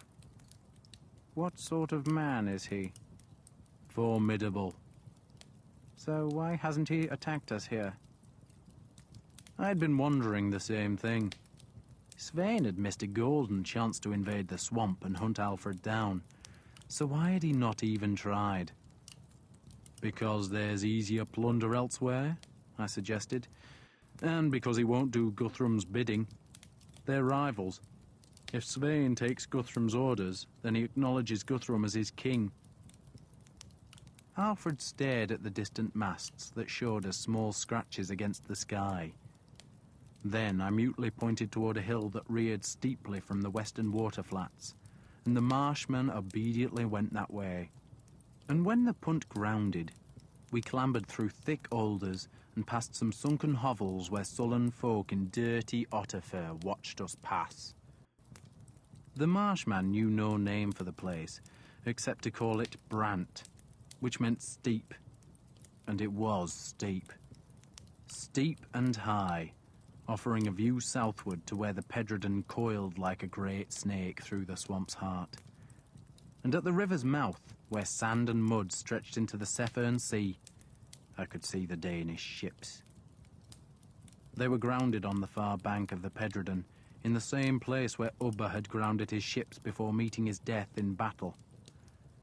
From there, Svein could easily row to Ethelinghaig, for the river was wide and deep, and he would meet no challenge until he reached the river barrier beside the fort where Leofric waited. I wanted Leofric and his garrison to have some warning if the Danes attacked, and this high hill offered a view of Svein's camp, but was far enough away so that it would not invite an attack from the enemy. "We should make a beacon here," I said to Alfred. "A fire lit here would give Ethelinghaig 2 or 3 hours' warning of a Danish attack." He nodded, but said nothing. He stared at the distant ships, but they were too far off to count. He looked pale, and I knew he had found the climb to the summit painful. So now I urged him downhill, to where the hovels leaked smoke. "You should rest here, Lord," I told him. "I'm going to count ships, but you should rest." He did not argue, and I suspected his stomach pains were troubling him again. I found a hovel that was occupied by a widow and her 4 children, and I gave her a silver coin and said her king needed warmth and shelter for the day. And I do not think she understood who he was, but she knew the value of a shilling, and so Alfred went into her house and sat by the fire. "Give him broth," I told the widow, whose name was Elwida, "and let him sleep." She scorned that. "Folk can't sleep while there's work," she said. "There are eels to skin, fish to smoke, nets to mend, traps to weave." "They can work," I said, pointing to the 2 household troops, and I left them all to Elwida's tender mercies while Iseult and I took the punt southward. And because the Pedredon's mouth was only 3 or 4 miles away, and because Brant was such a clear landmark, I left the marshman to help skin and smoke eels. We crossed a smaller river, and then poled through a long mere broken by marram grass, and by now I could see the hill on the Pedredon's far bank where we had been trapped by Ubba, and I told Iseult the story of the fight as I poled the punt across the shallows. The hull grounded twice, and I had to push it into deeper water until I realized the tide was falling fast, and so I tied the boat to a rotting stake. Then we walked across a drying waste of mud and sea lavender toward the Pedredon. I had grounded farther from the river than I had wanted, and it was a long walk into a cold wind, but we could see all we needed once we reached the steep bank at the river's edge. The Danes could also see us. I was not in mail, but I did have my swords, and the sight of me brought men to the farther shore, where they hurled insults across the swirling water. I ignored them. I was counting ships, and saw 24 beast-headed boats hauled up on the strip of ground where we had defeated Ubba the year before. Ubba's burned ships were also there, their black ribs half buried in the sand, where the men capered and shouted their insults. "How many men can you see?" I asked Iseult. There were a few Danes in the half-wrecked remnants of the monastery, where Svein had killed the monks, but most were by the boats. "Just men?" she asked. "Forget the women and children," I said. There were scores of women, mostly in the small village that was a small way upstream. She did not know the English words for the bigger numbers, so she gave me her estimate by opening and closing her fingers 6 times. 60, I said, and nodded. At most 70, and there are 24 ships. She frowned, not understanding the point I made. 24 ships, I said, means an army of what? 800? 900 men? So those 60 or 70 men are the ship guards. And the others? Where are the others? I asked the question of myself, watching as 5 of the Danes dragged a small boat to the river's edge. They planned to row across and capture us, but I did not intend to stay that long. The others, I answered my own question, have gone south. They've left their women behind and gone raiding. They're burning, killing, getting rich. They're raping deafness gear. They're coming, Iseult said, watching the 5 men clamber into the small boat. You want me to kill them? You can? She looked hopeful. No, I said, so let's go. We started back across the long expanse of mud and sand. It looked smooth, but there were runnels cutting through, and the tide had turned, and the sea was sliding back into the land with surprising speed. The sun was sinking, tangling with black clouds, and the wind pushed the flood up the Severn, and the water gurgled and shivered as it filled the small creeks. I turned to see that the 5 Danes had abandoned their chase and gone back to the western bank, where their fires looked delicate against the evening's fading light. I can't see the boat, Iseult said.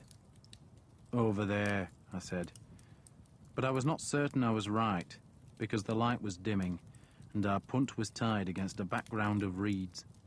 And now we were jumping from one dry spot to another, and the tide went on rising and the dry spots shrank.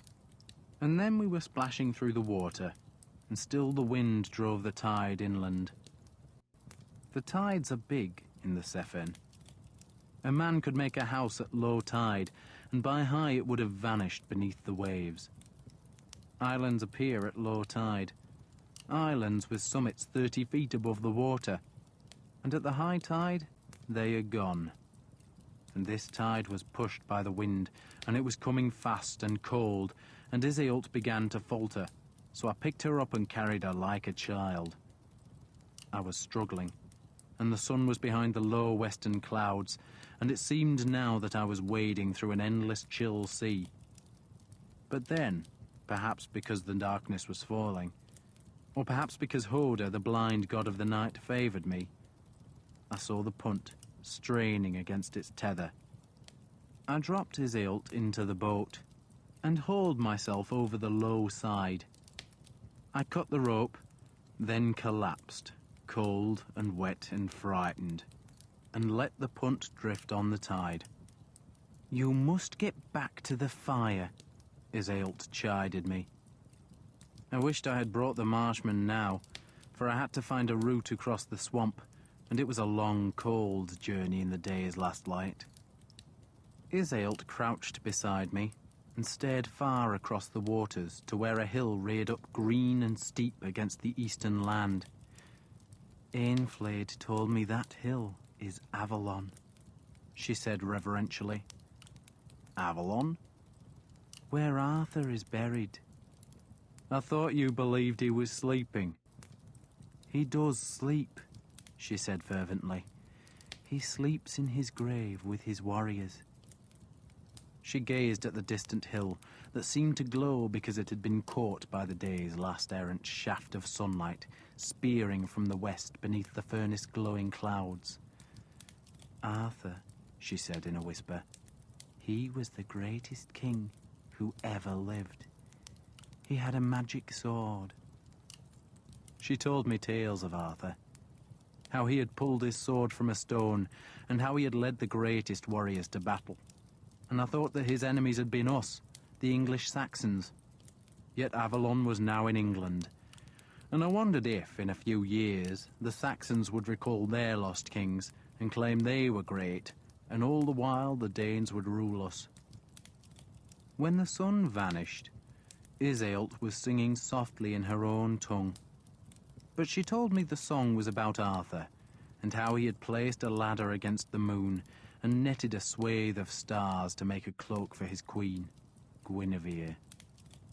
Her voice carried us across the twilit water, sliding between reeds, and behind us the fires of the Danish shipguards faded in the encroaching dark, and far off a dog howled, and the wind sighed cold, and a spattering of rain shivered the black mere.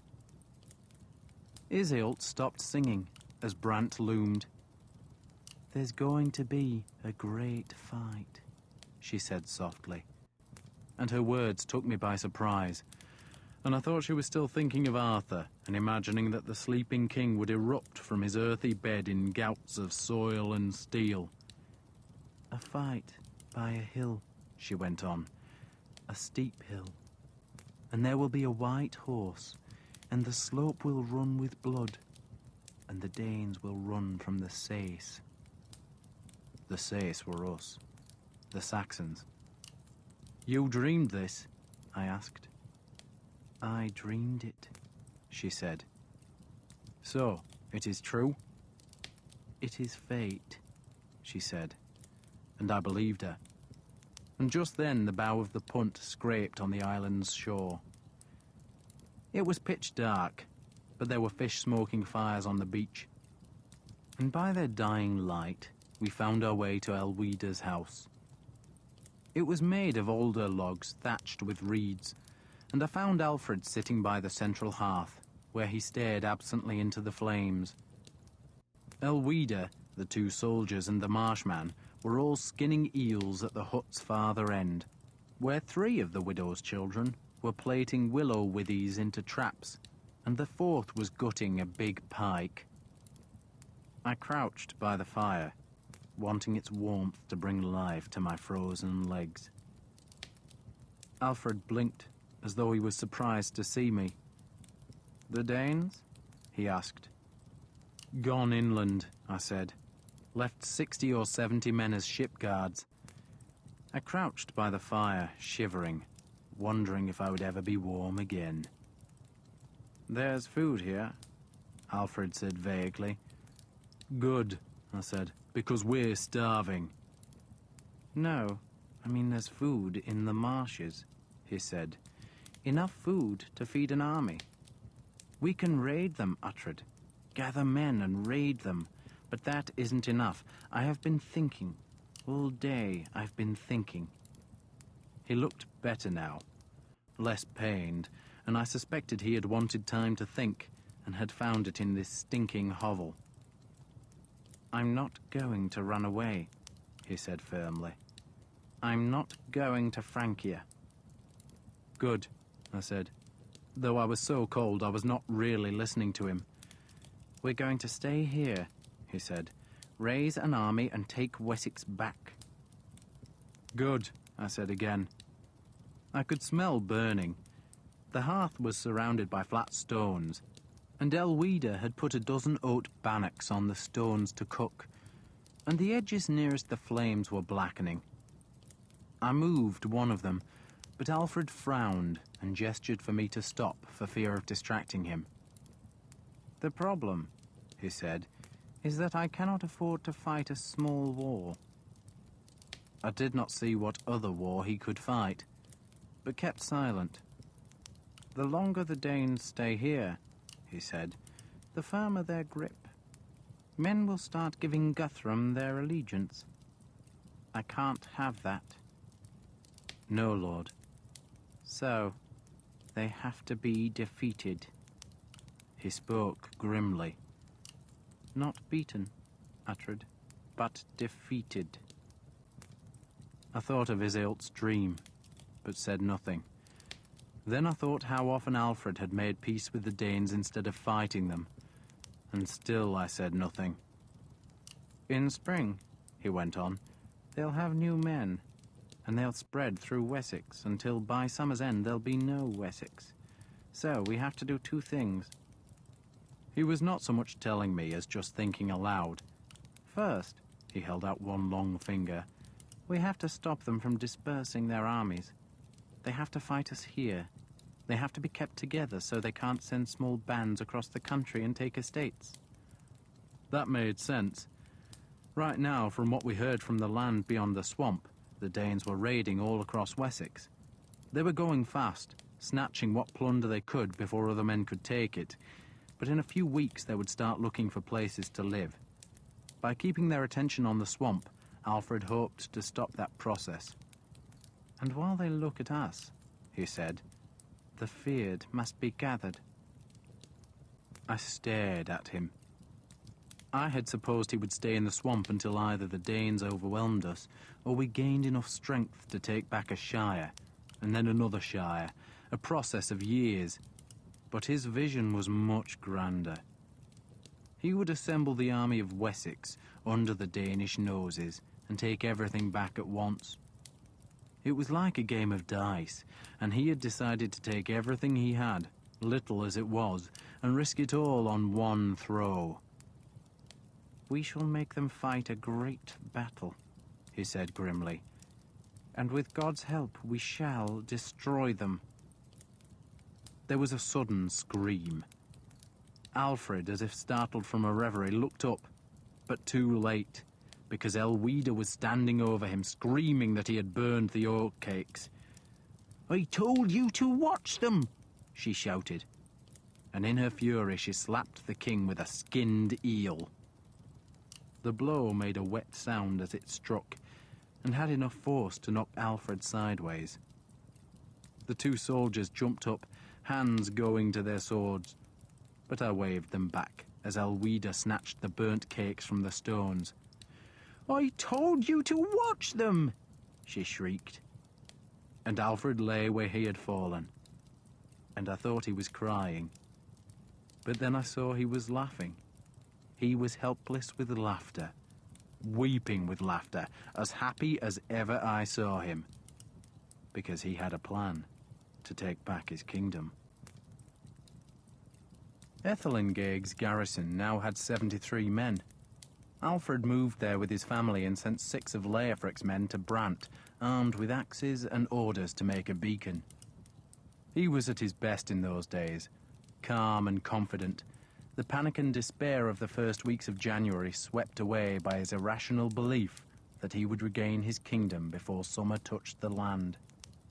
He was immensely cheered, too, by the arrival of Father Beocca, who came limping from the landing stage, face beaming, to fall prostrate at the king's feet.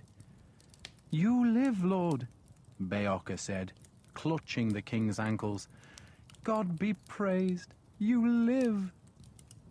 Alfred raised him and embraced him, and both men wept. And next day, a Sunday, Beocca preached a sermon that I could not help hearing, because the service was held in the open air under a clear, cold sky, and Ethelinghaig's island was too small to escape the priest's voice. Beocca said how David, king of Israel, had been forced to flee his enemies, how he had taken refuge in the cave of Adullam, and how God had led him back into Israel and to the defeat of his enemies. "This is our Adullam," Beocca said, waving his good hand at Ethelinghaig's thatched roofs. "And this is our David," he pointed to the king. "And God will lead us to victory." "It's a pity, Father," I said to Beocca afterward, "that you weren't this belligerent 2 months ago." "I rejoice," he said loftily, "to find you in the king's good graces." "He's discovered the value," I said, "of murderous bastards like me. So perhaps he'll learn to distrust the advice of snivelling bastards like you, who told him the Danes could be defeated by prayer." He sniffed at that insult, then looked disapprovingly at his hilt. "You have news of your wife?" "None." Beocca had some news, though none of Mildrith. He had fled south in front of the invading Danes, getting as far as Dornwarachester in Thorncetta, where he had found refuge with some monks. The Danes had come, but the monks had received warning of their approach and hid in an ancient fort that lay near the town. The Danes had sacked Dornwarachester, taking silver, coins, and women. Then they had moved eastward, and shortly after that Huppa, ealdorman of Thorncetta, had come to the town with 50 warriors. Huppa had set the monks and townspeople to mending the old Roman walls. "The folk there are safe for the moment," Beocca told me, "but there is not sufficient food if the Danes return and lay siege." Then Beocca had heard that Alfred was in the great swamps, and Beocca had travelled alone, though on his last day of walking he had met 6 soldiers going to Alfred, and so he had finished his journey with them. He brought no news of Wulfhere, but he had been told that Odda the Younger was somewhere on the upper reaches of a whisk in an ancient fort built by the old people. Beorca had seen no Danes on his journey. "They raid everywhere," he said gloomily. "But God be praised, we saw none of them." "Is Dawn Warrachester a large place?" I asked. "Large enough. It had 3 fine churches. 3. A market?" "Indeed, it was prosperous before the Danes came." "Yet the Danes didn't stay there." "Nor were they at Giffel," he said. "And that's a goodly place." Guthrum had surprised Alfred, defeated the forces at Chippenham, and driven the king into hiding. But to hold Wessex, he needed to take all her walled towns. And if Beorca could walk 3 days across country and see no Danes, then it suggested Guthrum did not have the men to hold all he had taken. He could bring more men from Mercia or East Anglia, but then those places might rise against their weakened Danish overlords, so Guthrum had to be hoping that more ships would come from Denmark. In the meantime, we learned he had garrisons in Bathum, Readingham, Malabjorg, and Andefera, and doubtless he held other places. And Alfred suspected, rightly as it turned out, that most of eastern Wessex was in Danish hands, but great stretches of the country were still free of the enemy. Guthrum's men were making raids into those stretches, but they did not have sufficient force to garrison towns like Wintonchester, Giffel, or Dawn Warrachester. In the early summer, Alfred knew more ships would bring more Danes, so he had to strike before then, to which end, on the day after Beorca arrived, he summoned a council. There were now enough men on Ethlingaig for a royal formality to prevail. I no longer found Alfred sitting outside a hut in the evening, but instead had to seek an audience with him. On the Monday of the council, he gave orders that a large house was to be made into a church, and the family that lived there was evicted, and some of the newly arrived soldiers were ordered to make a great cross for the gable and to carve new windows in the walls. The council itself met in what had been Haswald's hall, and Alfred had waited till we were assembled before making his entrance, and we had all stood as he came in, and waited as he took one of the 2 chairs on the newly made dais. Aelswith sat beside him, her pregnant belly swathed in the silver fur cloak that was still stained with Haswald's blood. We were not allowed to sit until the Bishop of Exenchester said a prayer, and that took time, but at last the king waved us down. There were 6 priests in the half-circle and 6 warriors. I sat beside Leofric, while the other 4 soldiers were newly arrived men who had served in Alfred's household troops. One of those was a grey-bearded man called Egwene, who told me he had led 100 men at Aeske's Hill, and plainly thought he should now lead all the troops gathered in the swamp. I knew he had urged his case with the king and with Beorca, who sat just below the dais at a rickety table on which he was trying to record what was said at the council. Beorca was having difficulties, for his ink was ancient and faded, his quill kept splitting, and his parchments were wide margins torn from a missal, so he was unhappy. But Alfred liked to reduce arguments to writing. The king formally thanked the bishop for his prayer, then announced sensibly enough that we could not hope to deal with Guthrum until Svein was defeated. Svein was the immediate threat, for though most of his men had gone south to raid Defnasgeir, he still had the ships with which to enter the swamp. 24 ships, Alfred said, raising an eyebrow at me. 24, Lord, I confirmed. So, when his men are assembled, he can muster near 1,000 men. Alfred let that figure linger a while. Beorca frowned as his split quill spattered ink on his tiny patch of parchment. But 2 days ago, Alfred went on, there were only 70 ship guards at the mouth of the Pedrodon. Around 70, I said. There could be more we didn't see. Fewer than 100, though? I suspect so, Lord. So, we must deal with them, Alfred said, before the rest return to their ships. There was another silence. All of us knew how weak we were. A few men arrived every day, like the half-dozen who would come with Beocca, but they came slowly, either because the news of Alfred's existence was spreading slowly, or else because the weather was cold, and men do not like to travel on wet, cold days. Nor were there any thanes among the newcomers, not one.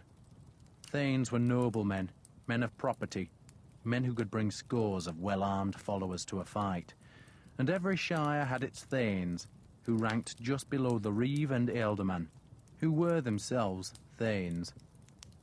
Thanes were the power of Wessex, but none had come to Ethelinghaig. Some, we heard, had fled abroad, while others tried to protect their property. Alfred, I was certain, would have felt more comfortable if he had a dozen thanes about him, but instead he had me and Leofric and Egwene. "What are our forces now?" Alfred asked us. "We have over 100 men," Egwene said brightly. "Of whom only 60 or 70 are fit to fight," I said. There had been an outbreak of sickness, men vomiting and shivering and hardly able to control their bowels. Whenever troops gather, such sickness seems to strike. "Is that enough?" Alfred asked. "Enough for what, Lord?" Egwene was not quick-witted. "Enough to get rid of Svein, of course," Alfred said. And again there was silence, because the question was absurd. Then Egwene straightened his shoulders. "More than enough, Lord." Aelswith bestowed a smile on him. "And how would you propose doing it?" Alfred asked. "Take every man we have, Lord," Egwene said. "Every fit man, and attack them. Attack them." Beocca was not writing.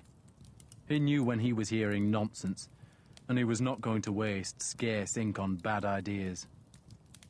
Alfred looked at me. "Can it be done?" "They'll see us coming," I said. "They'll be ready." "March inland," Egwene said. "Come from the hills."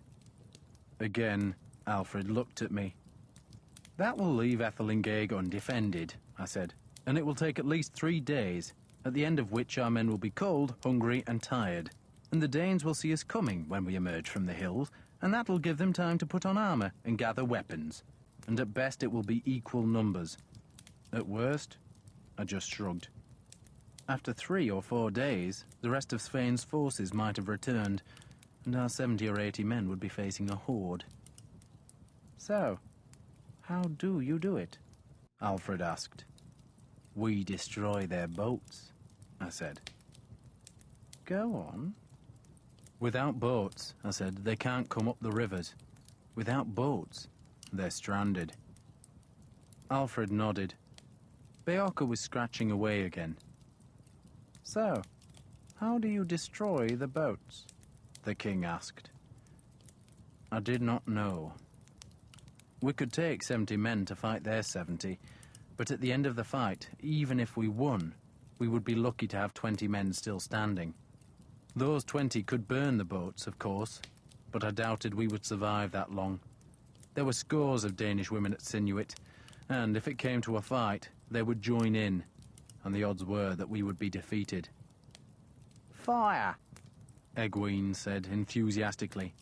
"Carry fire in punts and throw the fire from the river." "They are ship guards," I said tiredly, "and they'll be throwing spears and axes, sending arrows, and you might burn one boat, but that's all." "Go at night," Egwene said. "It's almost a full moon," I said, "and they'll see us coming. And if the moon is clouded, we won't see their fleet." "So, how do you do it?"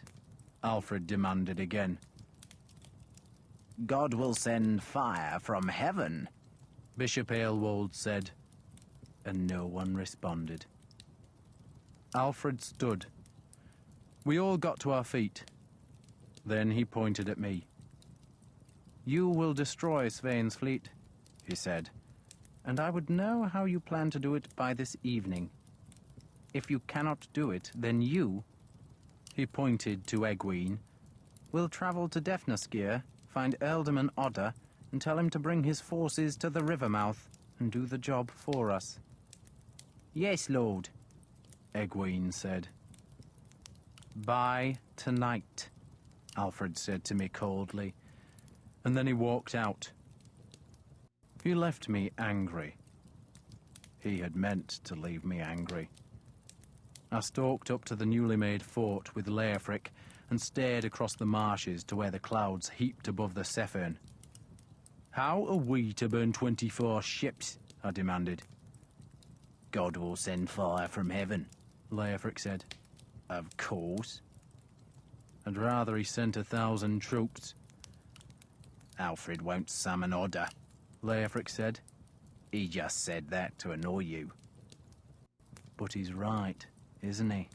I said grudgingly. We have to get rid of Svein. How? I stared at the tangled barricade that Haswold had made from felled trees. The water, instead of flowing downstream, was coming upstream because the tide was on the flood, and so the ripples ran eastward from the tangled branches. I remember a story, I said, from when I was a small child. I paused, trying to recall the tale, which I assume had been told to me by Beocca. The Christian God divided a sea, isn't that right? Moses did, Leofric said. And when the enemy followed, I said, they were drowned. Clever, Leofric said. So, that's how we'll do it, I said. How? But instead of telling him, I summoned the Marshmen and talked with them. And by that night I had my plan, and because it was taken from the scriptures, Alfred approved it readily. It took another day to get everything ready. We had to gather sufficient punts to carry 40 men, and I also needed Yorfa, the simple-minded archer. He was unhappy, not understanding what I wanted, and he gibbered at us and looked terrified. But then a small girl, perhaps 10 or 11 years old, took his hand and explained that he had to go hunting with us. He trusts you? I asked the child. He's my uncle, she said. Yorfa was holding her hand, and he was calm again. Does Yorfa do what you tell him?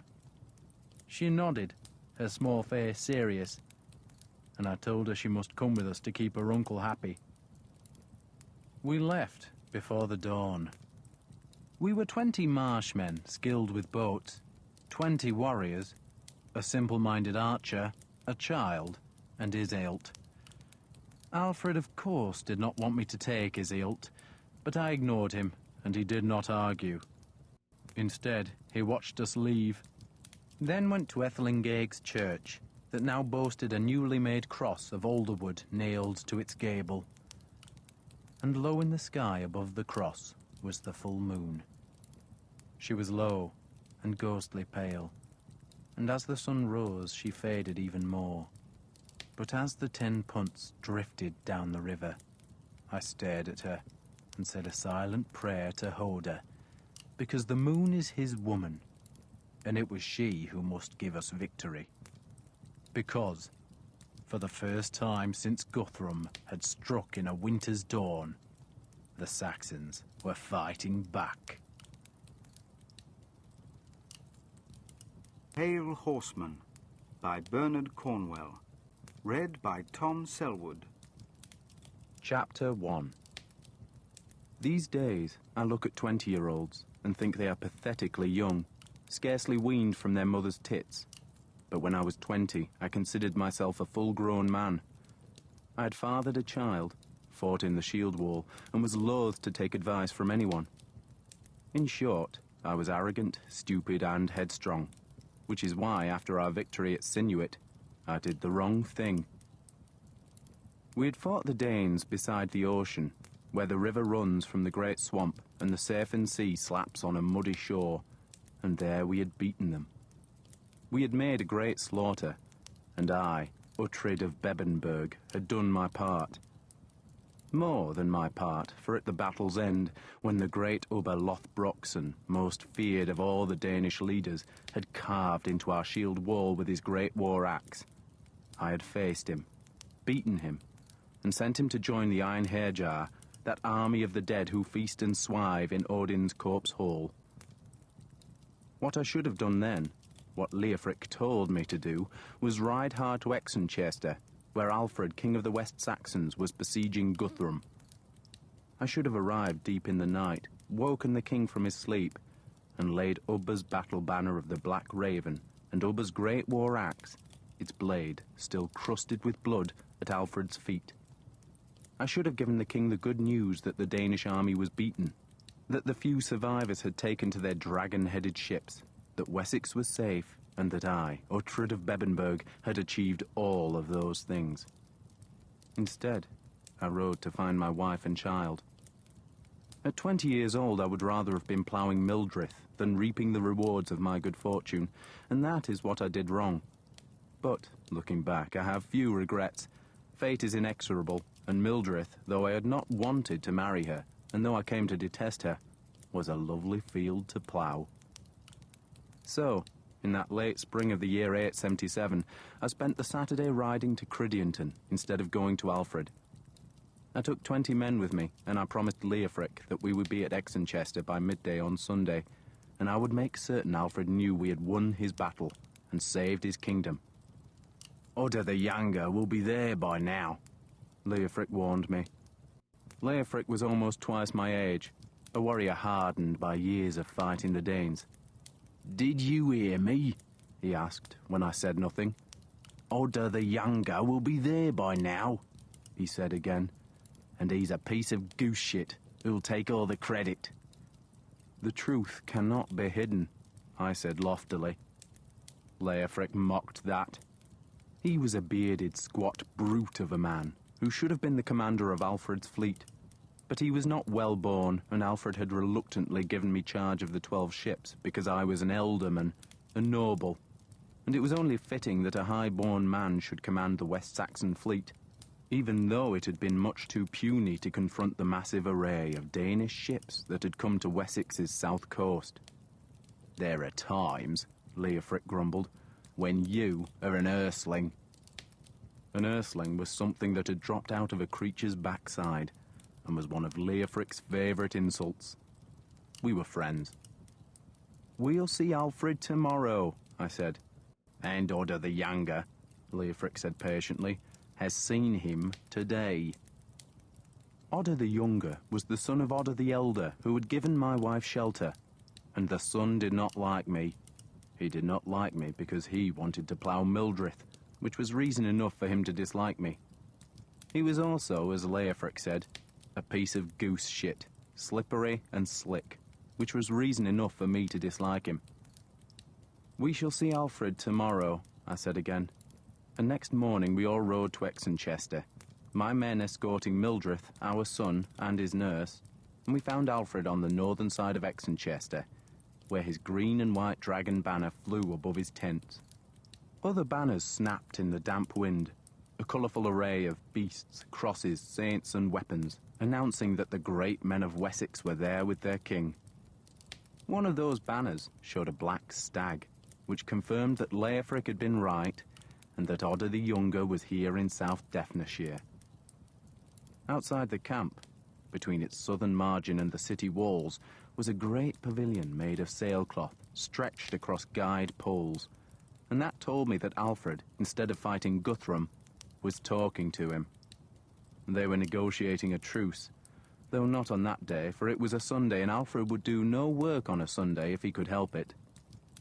I found him on his knees in a makeshift church made from another poled sailcloth, and all his nobles and thanes were arrayed behind him, and some of those men turned as they heard our horses' hoofs.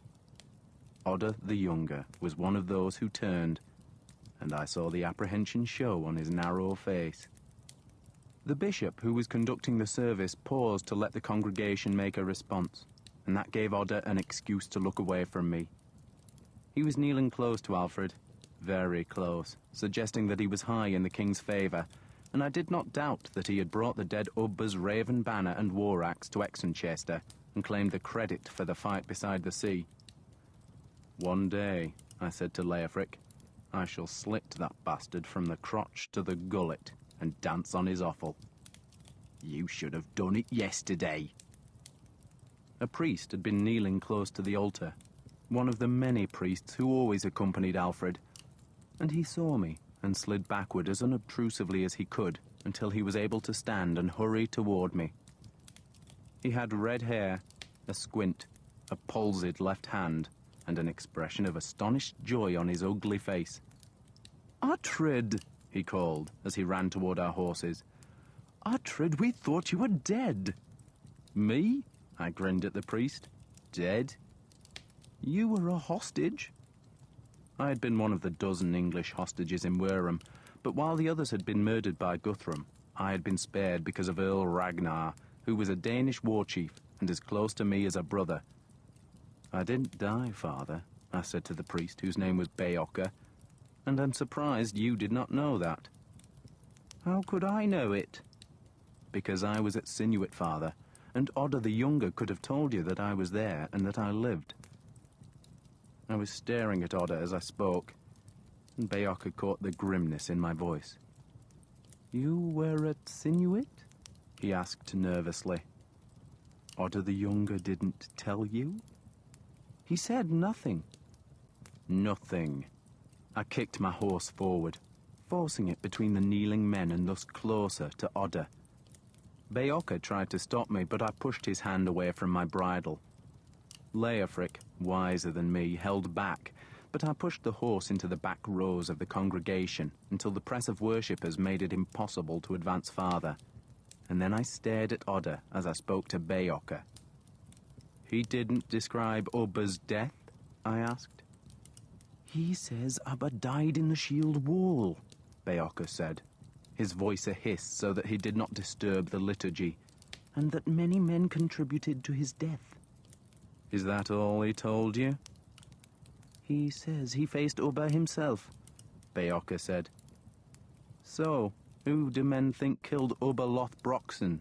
I asked. Beocca could sense trouble coming, and he tried to calm me. "We can talk of these things later," he said. "But for now, Uhtred, join us in prayer." He used my name rather than calling me Lord, because he had known me since I was a child. Beocca, like me, was a Northumbrian, and he had been my father's priest. But when the Danes took our country, he had come to Wessex to join those Saxons who still resisted the invaders. "This is a time for prayer," he insisted, "not for quarrels." But I was in a mood for quarrels. "Who do men say killed Ubba Lothbroxen?" I asked again. "They give thanks to God that the pagan is dead." Beocca evaded my question and tried to hush my voice with frantic gestures from his palsied left hand. "Who do you think killed Ubba?" I asked. And when Beocca did not answer, I provided the answer for him. "You think Odda the Younger killed him?" I could see that Beocca did believe that, and the anger surged in me. "Ubba fought me man on man," I said too loudly now. "One on one, just me and him. My sword against his axe. And he was unwounded when the fight began, father, and at the end of it he was dead. He had gone to his brothers in the corpse hall." I was furious now, and my voice had risen until I was shouting, and the distracted congregation all turned to stare at me. The bishop, whom I recognized as the Bishop of Exenchester, the same man who had married me to Mildreth, frowned nervously. Only Alfred seemed unmoved by the interruption. But then, reluctantly, he stood and turned toward me as his wife, the pinch-faced Aelswith, hissed into his ear. "Is there any man here," I was still shouting, "who will deny that I, Uhtred of Bebbanburg, killed Ubba Lothbroxen in single combat?" There was silence. I had not intended to disrupt the service, but monstrous pride and ungovernable rage had driven me to defiance. The faces gazed at me. The banners flapped in the desultory wind, and the small rain dripped from the edges of the sailcloth awning. Still, no one answered me. But men saw that I was staring at Odda the Younger, and some looked to him for a response. But he was struck dumb. "Who killed Ubba?" I shouted at him. "This is not seemly," Alfred said angrily. "This killed Ubba," I declared, and I drew serpent breath. And that was my next mistake. In the winter, while I was mewed up in Wareham as one of the hostages given to Guthrum, a new law had been passed in Wessex. A law which decreed that no man other than the royal bodyguards was to draw a weapon in the presence of the king. The law was not just to protect Alfred, but also to prevent the quarrels between his great men becoming lethal. And, by drawing serpent breath, I had unwittingly broken the law, so that his household troops were suddenly converging on me with spears and drawn swords, until Alfred, red-cloaked and bare-headed, shouted for every man to be still. Then he walked toward me, and I could see the anger on his face. He had a narrow face, with a long nose and chin, a high forehead, and a thin-lipped mouth. He normally went clean-shaven, but he had grown a short beard that made him look older. He was not lived 30 years yet, but looked closer to 40. He was painfully thin, and his frequent illnesses had given his face a crabbed look. He looked more like a priest than the king of the West Saxons, for he had the irritated, pale face of a man who spends too much time out of the sun and poring over books. But there was an undoubted authority in his eyes. They were very light eyes, as grey as mail, unforgiving. "You have broken my peace," he said, "and offended the peace of Christ." I sheathed serpent breath, mainly because Beocca had muttered at me to stop being a damned fool and to put my sword away, and now the priest was tugging my right leg, trying to make me dismount and kneel to Alfred, whom he adored. Aylesworth, Alfred's wife, was staring at me with pure scorn. "He should be punished," she called out. "You will go there," the king said, pointing toward one of his tents, "and wait for my judgment." I had no choice but to obey, for his household troops, all of them in mail and helmets, pressed about me, and so I was taken to the tent, where I dismounted and ducked inside. The air smelled of yellowed, crushed grass. The rain pattered on the linen roof, and some leaked through onto an altar that held a crucifix and 2 empty candle holders. The tent was evidently the king's private chapel, and Alfred made me wait there a long time. The congregation dispersed, the rain ended, and a watery sunlight emerged between the clouds. A harp played somewhere, perhaps serenading Alfred and his wife as they ate. A dog came into the tent, looked at me, lifted its leg against the altar, and went out again. The sun vanished behind cloud, and more rain pattered on the canvas. Then there was a flurry at the tent's opening, and 2 men entered. One was Ethelwald, the king's nephew, and the man who should have inherited Wessex's throne from his father, except he had been reckoned too young, and so the crown had gone to his uncle instead. He gave me a sheepish grin, deferring to the second man, who was heavy-set, full-bearded, and 10 years older than Ethelwald. He introduced himself by sneezing, then blew his nose into his hand and wiped the snot onto his leather coat. "Call it springtime," he grumbled, then stared at me with a truculent expression. "Damned rain never stops. You know who I am?" "Wulfhere," I said, "Ealdorman of Woolton Skier." He was a cousin to the king and a leading power in Wessex. He nodded. "And you know who this damn fool is?" he asked, gesturing at Ethelwald, who was holding a bundle of white cloth. "We know each other," I said. Ethelwald was only a month or so younger than I, and he was fortunate, I suppose, that his uncle Alfred was such a good Christian, or else he could have expected a knife in the night. He was much better looking than Alfred, but foolish, flippant, and usually drunk, though he appeared sober enough on that Sunday morning. "I'm in charge of Ethelwald now," Wulfhere said, "and of you. And the king sent me to punish you." He brooded on that for a heartbeat. "What his wife wants me to do?" he went on, is pull the guts out of your smelly arse and feed them to the pigs. He glared at me. You know what the penalty is for drawing a sword in the king's presence? A fine, I guessed. Death, you fool, death.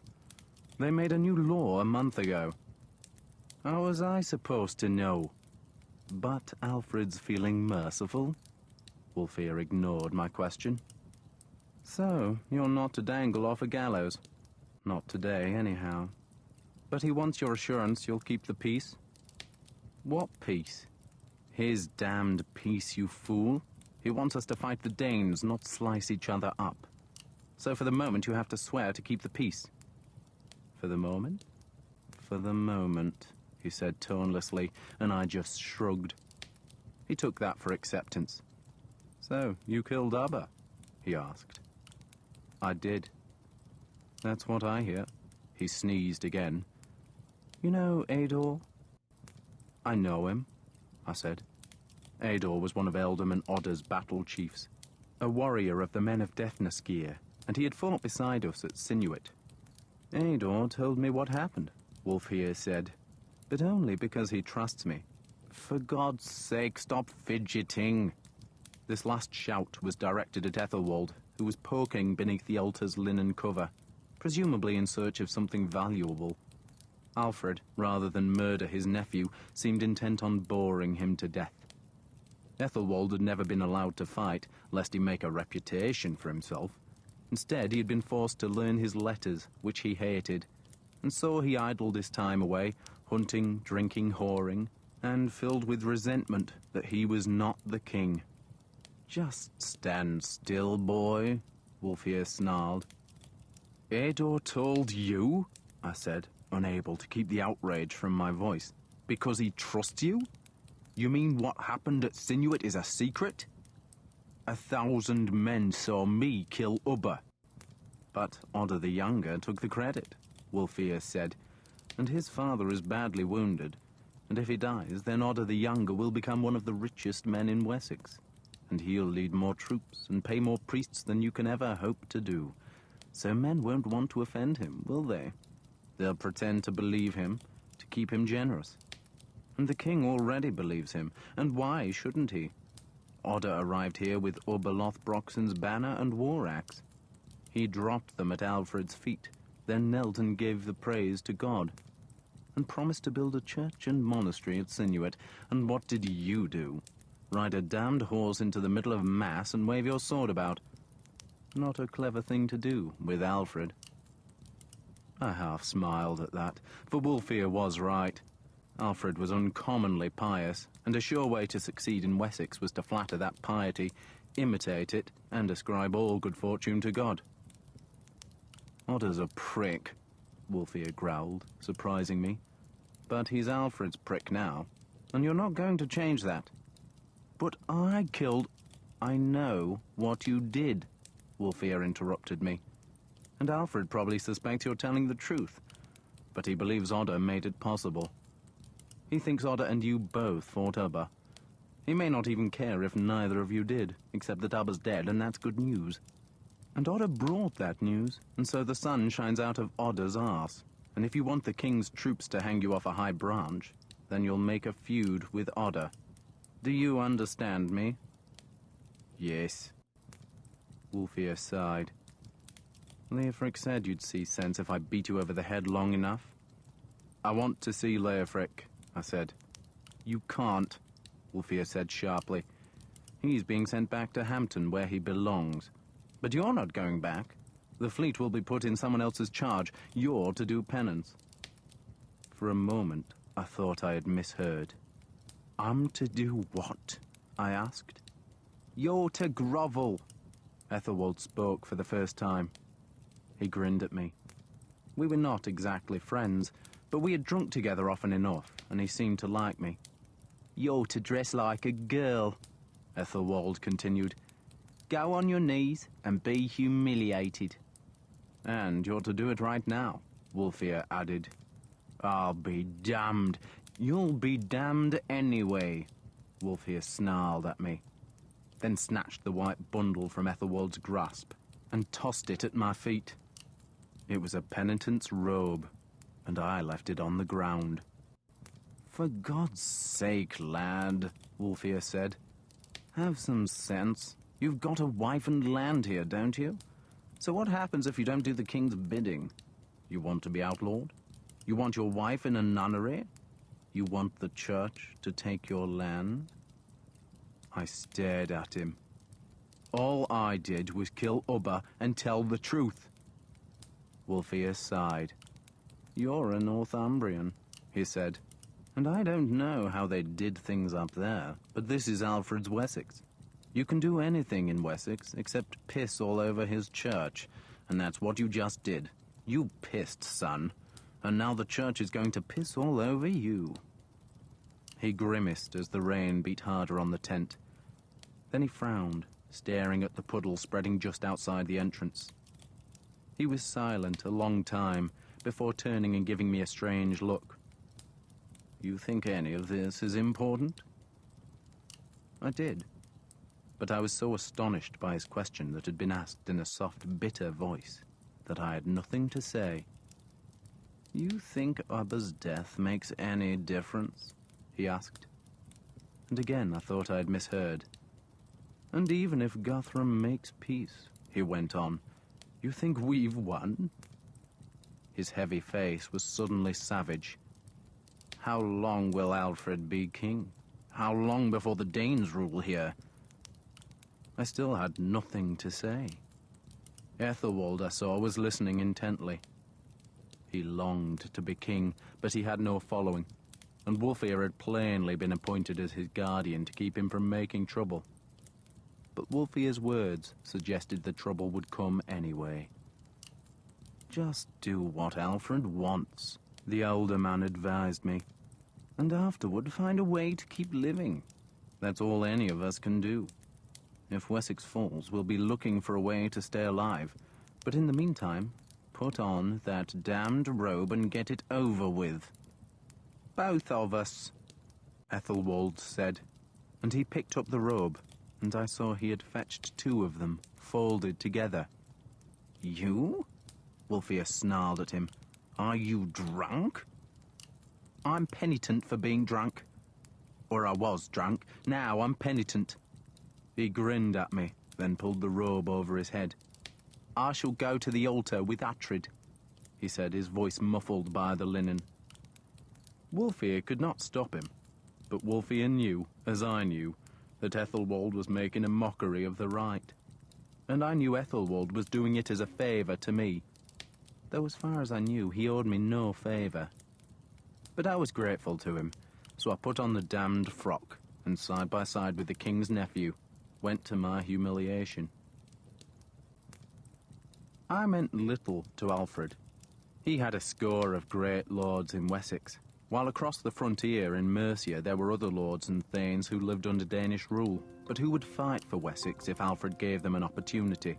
Multiple sclerosis is a disease that impacts the brain and spinal cord, which make up the central nervous system that controls everything we do, whether it's taking a physical step or solving a complex problem. I was a lord, but I was the from exact far off cause of MS Northumbria, is unknown, and I led but no we do men, know that and so something my triggers the only value immune to him was system to far attack in the the brain future. and spinal cord. I The did not resulting damage understand to that yet. myelin that insulates wire-like In time, nerve as the fibers rule of is a Wessex spread disruption of northward, signals my to value and grew. from the brain. But back then in This 877, interruption of when I was an communication angry signals 20-year-old, causes I unpredictable knew nothing symptoms except such my as own numbness, ambitions. tingling, mood changes, And I learned memory problems, humiliation. pain, fatigue, Even today, a or lie. paralysis. Everyone's experience with MS is different, and these losses may be temporary or long-lasting. Most people initially have relapsing remitting MS, where they experience attacks of new symptoms followed by periods of time when those symptoms go away partially or completely. Others experience gradual and ongoing loss of function without distinct attacks, which is known as progressive MS. MS can be difficult to diagnose, but once a diagnosis is confirmed by a neurologist who is knowledgeable about MS, there are disease-modifying therapies for reducing attacks and slowing down the damage. Growing evidence suggests that early and ongoing treatment with a disease-modifying therapy is an important defense against future attacks. There are also treatment strategies to address some MS symptoms. Options are still limited for slowing down or stopping progressive MS.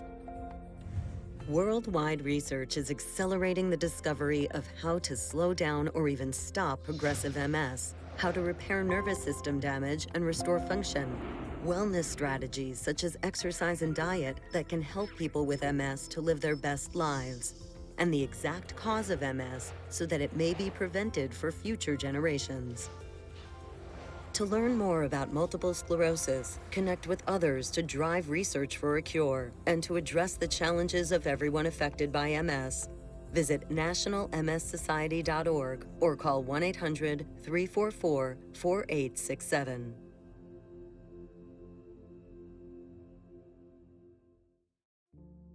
MS does suck.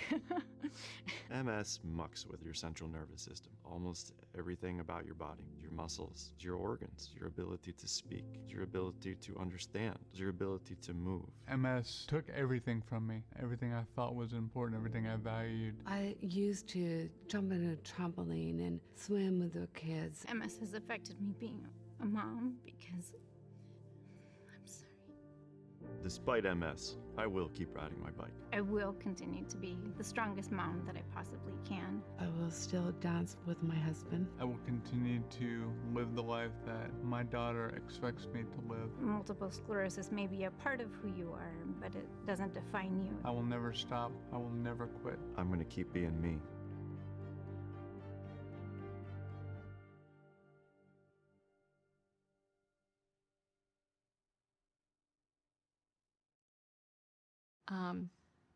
My name is Emily, and I live with MS.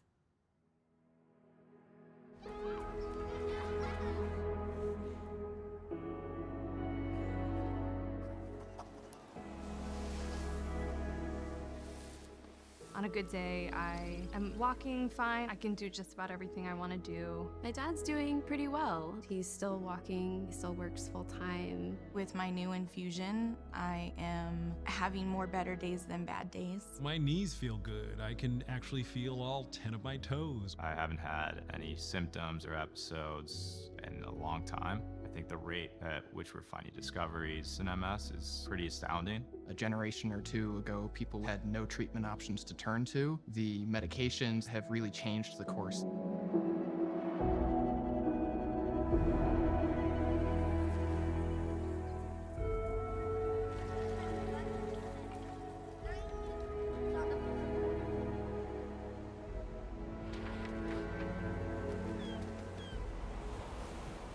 When Jean was diagnosed, she had been an avid cyclist, biking 40 miles every single morning. People call me Dash. That's my nickname, because how I move rather quickly. Altogether, I served for about 12 years, from 1991 to 2003. Married to the person of my dreams, feeling really stable. And then everything just got ripped out. Within a couple of years of her diagnosis, she was wheelchair bound, and just a few years later, she was bed-bound quadriplegic. The doctors told me they weren't sure if I'd be able to walk without a walker or walk anymore. I couldn't run. It would just mess with me in my mind, like Dash couldn't run. My mom also had MS. I can only hope that when it comes to my MS, that it does not impact me as much as it did her.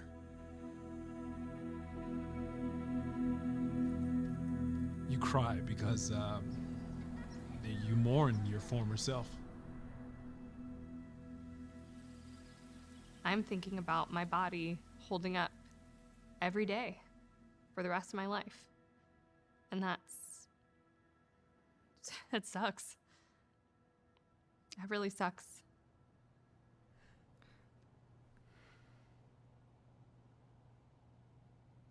But we're resilient. We always have been.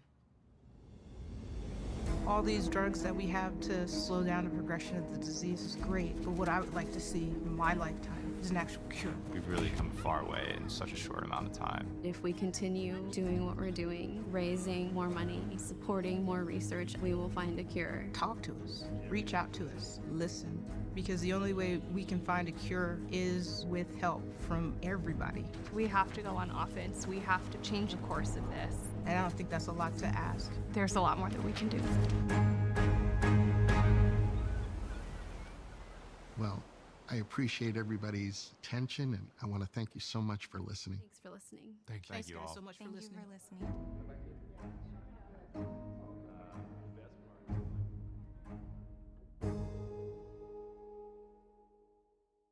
We are a movement by and for people affected by multiple sclerosis. Until we end this disease forever, We will do whatever it takes. To accelerate breakthroughs. We believe that we are stronger together. That nobody should face MS alone. We will be by your side every step of your journey. from day one. We'll be your partner through the challenges. Sharing ideas and finding solutions. We believe That people live better lives when they are understood and supported. It's hard to hear. But you look so good. When you feel anything but. or to feel like MS is the only thing people see. We will be there for your loved ones so they can be there for you. We'll shine a light on what it means to live with MS. till the rest of the world understands. We believe that everyone deserves affordable medications. A doctor who knows MS. And a healthcare system that puts you first. You should never have to choose between paying your bills and getting the care you need. We will make sure your voice is heard loud and clear. We'll be your champion from the halls of Congress to City Hall. We believe that you should be able to plan for the next 10 years. Even the next 10 minutes. Without MS getting in the way.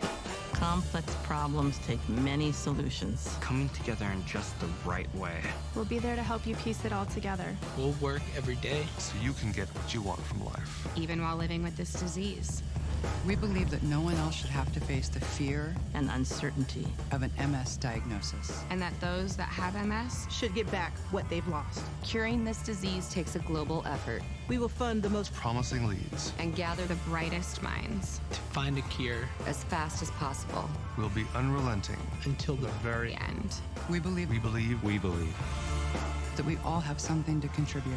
Whether it's time, money, connections, or sheer passion, there is strength in numbers. We're calling on you to join us. Join us. Join us. Find your place in this movement. We need you. We need you. We need you.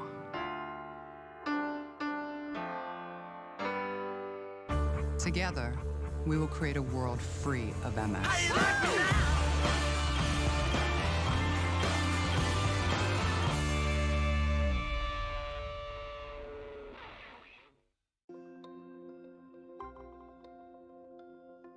Multiple sclerosis is a disease that impacts the brain and spinal cord, which make up the central nervous system that controls everything we do, whether it's taking a physical step or solving a complex problem.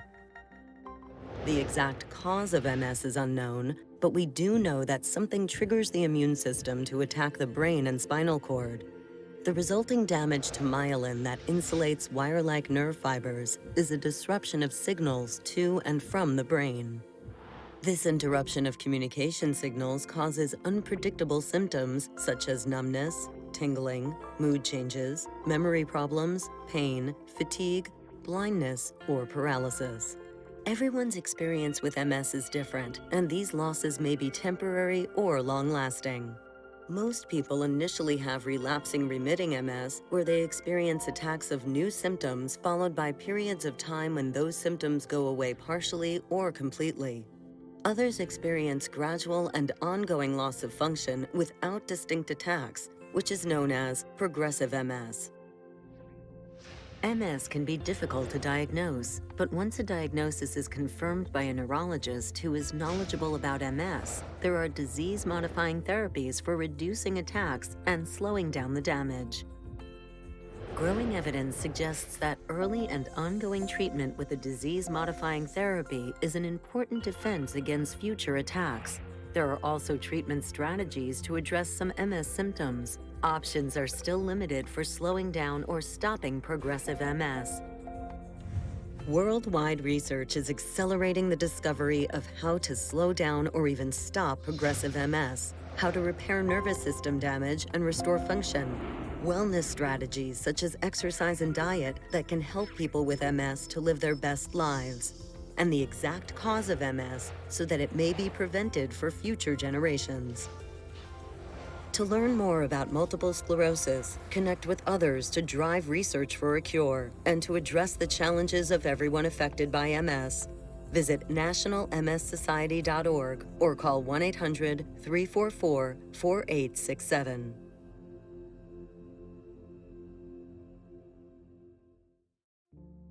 MS does suck.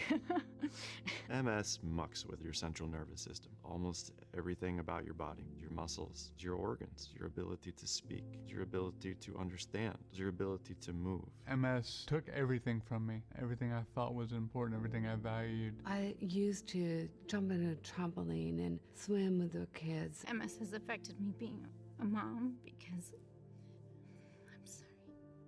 Despite MS, I will keep riding my bike. I will continue to be the strongest mom that I possibly can. I will still dance with my husband. I will continue to live the life that my daughter expects me to live. Multiple sclerosis may be a part of who you are, but it doesn't define you. I will never stop. I will never quit. I'm gonna keep being me.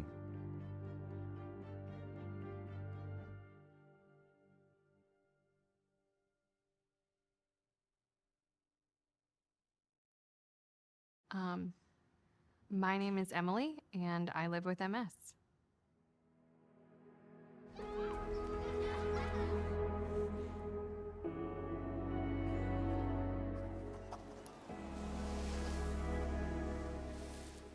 On a good day, I am walking fine. I can do just about everything I want to do. My dad's doing pretty well. He's still walking, he still works full time. With my new infusion, I am having more better days than bad days. My knees feel good. I can actually feel all 10 of my toes. I haven't had any symptoms or episodes in a long time. I think the rate at which we're finding discoveries in MS is pretty astounding. A generation or two ago, people had no treatment options to turn to. The medications have really changed the course.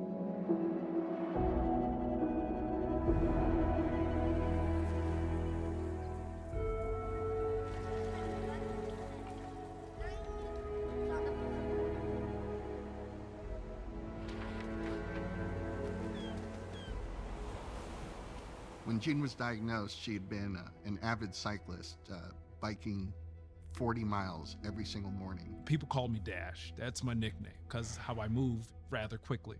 Altogether, I served for about 12 years, from 1991 to 2003. Married to the person of my dreams, feeling really stable. And then everything just got ripped out. Within a couple of years of her diagnosis, she was wheelchair bound, and just a few years later, she was bed-bound quadriplegic. The doctors told me they weren't sure if I'd be able to walk without a walker or walk anymore. I couldn't run. It would just mess with me in my mind, like Dash couldn't run. My mom also had MS.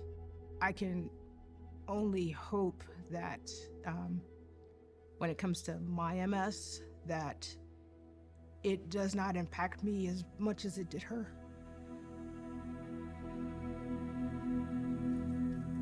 You cry because you mourn your former self.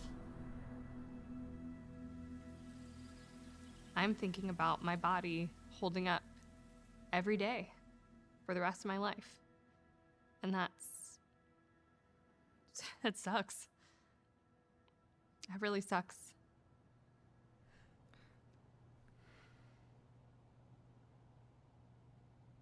But we're resilient. We always have been. All these drugs that we have to slow down the progression of the disease is great, but what I would like to see in my lifetime is an actual cure. We've really come a far way in such a short amount of time. If we continue doing what we're doing, raising more money, supporting more research, we will find a cure. Talk to us, reach out to us, listen, because the only way we can find a cure is with help from everybody. We have to go on offense. We have to change the course of this. And I don't think that's a lot to ask. There's a lot more that we can do. Well, I appreciate everybody's attention, and I want to thank you so much for listening. Thanks for listening. Thank you. Thanks, you guys, all. so much Thank for you listening. for listening.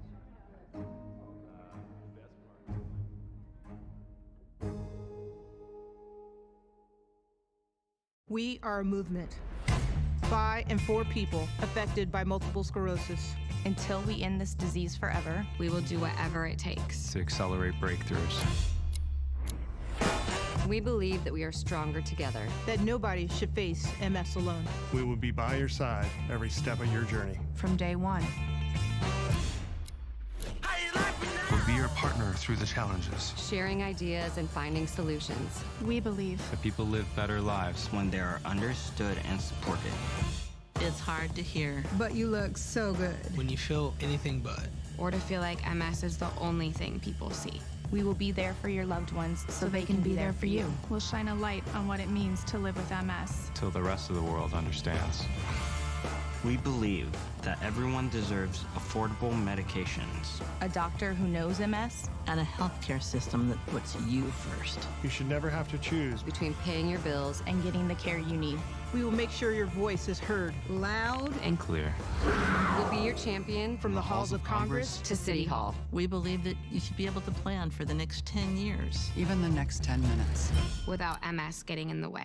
Complex problems take many solutions. Coming together in just the right way. We'll be there to help you piece it all together. We'll work every day. so you can get what you want from life. Even while living with this disease. We believe that no one else should have to face the fear And uncertainty. of an MS diagnosis. And that those that have MS should get back what they've lost. Curing this disease Takes a global effort We will fund the most Promising leads. and gather the brightest minds. To find a cure as fast as possible. We'll be unrelenting. until the very The end. We believe We believe We believe. that we all have something to contribute. Whether it's time, money, connections. Or sheer passion. There There is is strength in numbers. We're calling on you to join us. Join us. Join us. find your place in this movement. We need you. We need you. We need you.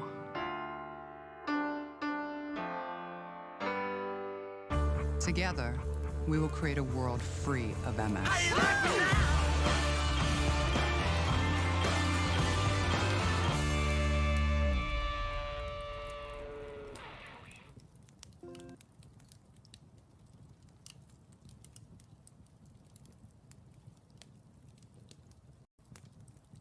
To 8.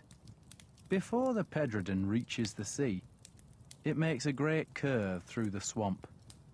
A curve that is almost 3/4 of a circle, and on the inside of the bank where the curve begins, there was another tiny settlement. Just a half-dozen hovels built on stilts, sunk into a slight rise in the ground. The settlement was called Palfliot, which means the place with the stakes. For the folk who had once lived there had staked eel and fish traps in the nearby streams, but the Danes had driven those folk away and burned their houses, so that Palfliot was now a piece of charred pilings and blackened mud. We landed there, shivering in the dawn. The tide was falling, exposing the great banks of sand and mud across which Isaelt and I had struggled, while the wind was coming from the west, cold and fresh, hinting of rain, though for now there was a slanting sunlight throwing long shadows of marram grass and reeds across the marshes. 2 swans flew south, and I knew they were a message from the gods. But what their message was, I could not tell. The punts pushed away, abandoning us. They were now going north and east, following intricate waterways known only to the marshmen. We stayed for a while in Palfliot, doing nothing in particular, but doing it energetically, so that the Danes, a long way off across the great bend in the river, would be sure to see us. We pulled down the blackened timbers, and Iseult, who had acute eyesight, watched the place where the Danish ship's masts showed as scratches against the western clouds. "There's a man up a mast," she said after a while, and I stared, saw the man clinging to the mast top, and knew we had been spotted. The tide was falling, exposing more mud and sand, and now that I was sure we had been seen, we walked across the drying expanse that was cradled by the river's extravagant bend. As we drew closer, I could see more Danes in their ship's rigging. They were watching us, but would not yet be worried, for they outnumbered my few forces, and the river lay between us and them. But whoever commanded in the Danish camp would also be ordering his men to arm themselves. He would want to be ready for whatever happened, but I also hoped he would be clever. I was laying a trap for him, and for the trap to work, he had to do what I wanted him to do. But at first, if he was clever, he would do nothing. He knew we were impotent, separated from him by the Pedredon, and so he was content to watch as we closed on the river's bank opposite his grounded ships, and then slipped and slid down the steep, muddy bluff that the ebbing tide had exposed. The river swirled in front of us, grey and cold. There were close to 100 Danes watching now. They were on their grounded boats, shouting insults. Some were laughing, for it seemed clear to them that we had walked a long way to achieve nothing, but that was because they did not know Yorfa's skills. I called the big bowman's niece to my side. "What I want your Uncle Yorfa to do," I explained to the small girl, "is kill some of those men." "Kill them?" She stared up at me with wide eyes. "They're bad men," I said, "and they want to kill you." She nodded solemnly, then took the big man by the hand and led him to the water's edge, where he sank up to his calves in the mud. It was a long way across the river, and I wondered pessimistically if it was too far for even his massive bow. But Yorfa strung the great stave and then waded into the Pedredon until he found a shallow spot, which meant he could go even farther into the river. And there he took an arrow from his sheath, put it on the string, and hauled it back. He made a grunting noise as he released, and I watched the arrow twitch off the cord. Then the fledgling caught the air, and the arrow soared across the stream and plunged into a group of Danes standing on the steering platform of a ship. There was a cry of anger as the arrow cut down. It did not hit any of the group, but Yorfa's next arrow struck a man in his shoulder, and the Danes hurried back from their vantage point by the ship's stern post. Yorfa, who was compulsively nodding his shaggy head and making small animal noises, turned his aim to another ship. He had extraordinary strength. The distance was too great for any accuracy, but the danger of the long, white-fledged arrows drove the Danes back, and it was our turn to jeer them. One of the Danes fetched a bow and tried to shoot back, but his arrow sliced into the river 20 yards short, and we taunted them, laughed at them, and capered up and down as Yorfa's arrows slammed into ship's timbers. Only the one man had been wounded, but we had driven them backward, and that was humiliating to them. I let Yorfa loose 20 arrows. Then I waded into the river and took hold of his bow. I stood in front of him so the Danes could not see what I was doing. "Tell him not to worry," I told the girl, and she soothed Yorfa, who was frowning at me and trying to remove his bow from my grasp. I drew a knife, and that alarmed him even more. He growled at me, then plucked the bow from my hand. "Tell him it's all right," I told the girl, and she soothed her uncle, who then let me half sever the woven hemp bowstring. I stepped away from him and pointed at a group of Danes. "Kill them," I said. Jofa did not want to draw the bow. Instead, he fumbled under his greasy woolen cap and produced a second bowstring. But I shook my head, and the small girl persuaded him he must use the half-severed cord, and so he pulled it nervously back, and just before it reached the full draw, the string snapped and the arrow span crazily into the sky to float away on the river. The tide had turned, and the water was rising. "We go!" I shouted to my men. It was now the Danes' turn to jeer us. They thought we were retreating because our one bowstring had broken, and so they shouted insults as we clambered back up the muddy bluff. And then I saw two men running along the far beach, and I hoped they were carrying the orders I wanted. They were.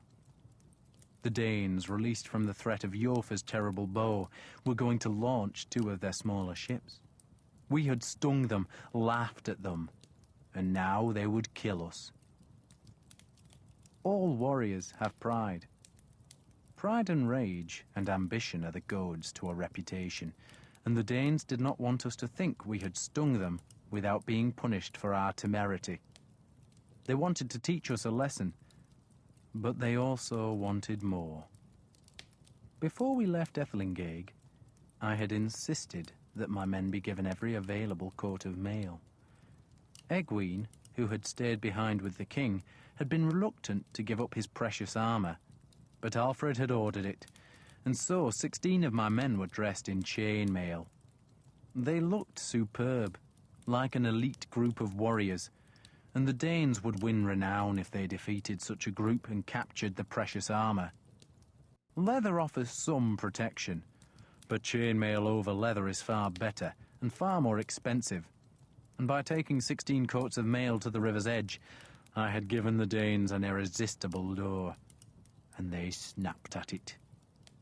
We were going slowly, deliberately seeming to struggle in the soft ground as we headed back toward Palfleet. The Danes were also struggling, shoving their two ships down the riverbank's thick mud, but at last the boats were launched, and then, on the hurrying flood tide, the Danes did what I had hoped they would do. They did not cross the river. If they had crossed, then they would merely have found themselves on the Pedrodon's eastern bank, and we would have been half a mile ahead and out of reach. So instead, the commander did what he thought was the clever thing to do. He tried to cut us off. They had seen us land at Palfleet, and they reckoned our boats must still be there, and so they rowed their ships upriver to find those boats and destroy them. Except our punts were not at Palfleet. They had been taken north and east, so that they were waiting for us in a reed-fringed dike. But now was not the time to use them. Instead, as the Danes went ashore at Palfleet, we made a huddle on the sand, watching them. And they thought we were trapped. And now they were on the same side of the river as us. And the two ships' crews outnumbered us by over 2 to 1, and they had all the confidence in the world as they advanced from the burned pilings of Palfleet to kill us in the swamp. They were doing exactly what I wanted them to do. And we now retreated. We went back raggedly, sometimes running to open a distance between us and the confident Danes. I counted 76 of them, and we were only 30 strong, because some of my men were with the hidden punts. And the Danes knew we were dead men, and they hurried across the sand and creeks, and we had to go faster, ever faster, to keep them away from us. It began to rain. The drops carried on the freshening west wind, and I kept looking into the rain until at last I saw a silver bar of light glint and spill across the swamp's edge, and knew the incoming tide was beginning its long, fast race across the barren flats. And still we went back, and still the Danes pursued us. But they were tiring now. A few shouted at us, daring us to stand and fight, but others had no breath to shout, just a savage intent to catch and kill us. But we were slanting eastward now, toward a line of buckthorn and reeds, and there, in a flooding creek, were our punts.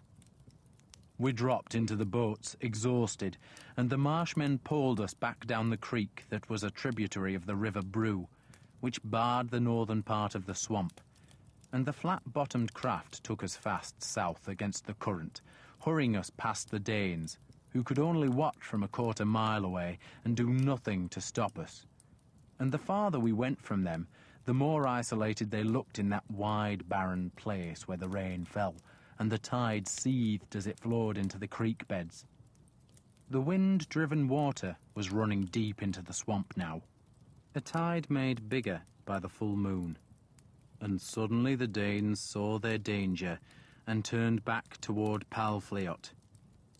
But Palfliot was a long way off, and we had already left the stream and were carrying the punts to a smaller creek, one that ran down to the Pedredon.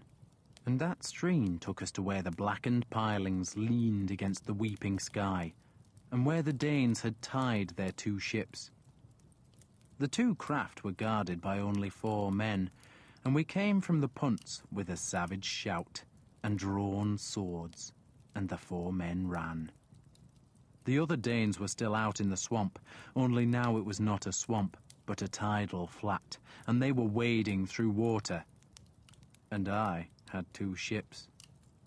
We hauled the punts aboard, and then the marshmen, divided between the ships, took the oars, and I steered one and Leofric took the other, and we rowed against that big tide towards Sinuit, where the Danish ships were now unguarded, except for a few men and a crowd of women and children who watched the 2 ships come and did not know they were crewed by their enemy.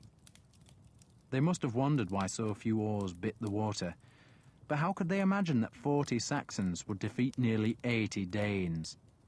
And so none opposed us as we ran the ships into the bank, and there I led my warriors ashore. "You can fight us," I shouted at the few shipguards left, "or you can live." I was in chainmail with my new helmet. I was a warlord. I banged serpent breath against the big shield and stalked toward them. "Fight if you want," I shouted. "Come and fight us." They did not. They were too few, and so they retreated south and could only watch as we burned their ships. It took most of the day to ensure that the ships burned down to their keels, but burn they did, and their fires were a signal to the western part of Wessex that Svein had been defeated. He was not at Sinuit that day, but somewhere to the south, and as the ships burned I watched the wooded hills in fear that he would come with hundreds of men, but he was still far off, and the Danes at Sinuit could do nothing to stop us. We burned 23 ships, including the White Horse, and the 24th, which was one of the 2 we had captured, carried us away as evening fell. We took good plunder from the Danish camp: food, rigging ropes, hides, weapons, and shields. There were a score of Danes stranded on the low island of Palfliot. The rest had died in the rising water. The survivors watched us pass, but did nothing to provoke us, and I did nothing to hurt them. We rowed on toward Ethelinghaig, and behind us, under a darkening sky, the water sheeted the swamp where white gulls cried above the drowned men, and where in the dusk 2 swans flighted northward, their wings like drumbeats in the sky. The smoke of the burned boats drifted to the clouds for 3 days, and on the 2nd day, Egwene took the captured ship downstream with 40 men, and they landed on Palfliot and killed all the surviving Danes, except for 6 who were taken prisoner. And 5 of those 6 were stripped of their armor and lashed to stakes in the river at low tide, so that they drowned slowly on the flood. Egwene lost 3 men in that fight, but brought back mail, shields, helmets, weapons, arm rings, and 1 prisoner who knew nothing, except that Svein had ridden toward Exenchester. That prisoner died on the 3rd day, the day that Alfred had prayers said in thanks to God for our victory, for now we were safe. Svein could not attack us, for he had lost his ships. Guthrum had no way of penetrating the swamp, and Alfred was pleased with me. The king is pleased with you, Beocca told me. 2 weeks before, I thought, the king would have told me that himself. He would have sat with me by the water's edge and talked, but now a court had formed, and the king was hedged with priests. He should be pleased, I said. I had been practicing weaponcraft when Beocca sought me out. We practiced every day, using stakes instead of swords, and some men grumbled that they did not need to play at fighting, and those I opposed myself, and when they had been beaten down to the mud, I told them they needed to play more and complain less. He's pleased with you, Beocca said, leading me down the path beside the river, but he thinks you are squeamish. Me? Squeamish? For not going to Palfliot and finishing the job. The job was finished, I said. Svein can't attack us without ships. But not all the Danes drowned, Beocca said. Enough died, I said.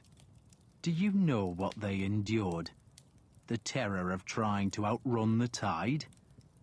I thought of my own anguish in the swamp, the inexorable tide, the cold water spreading and the fear gripping the heart.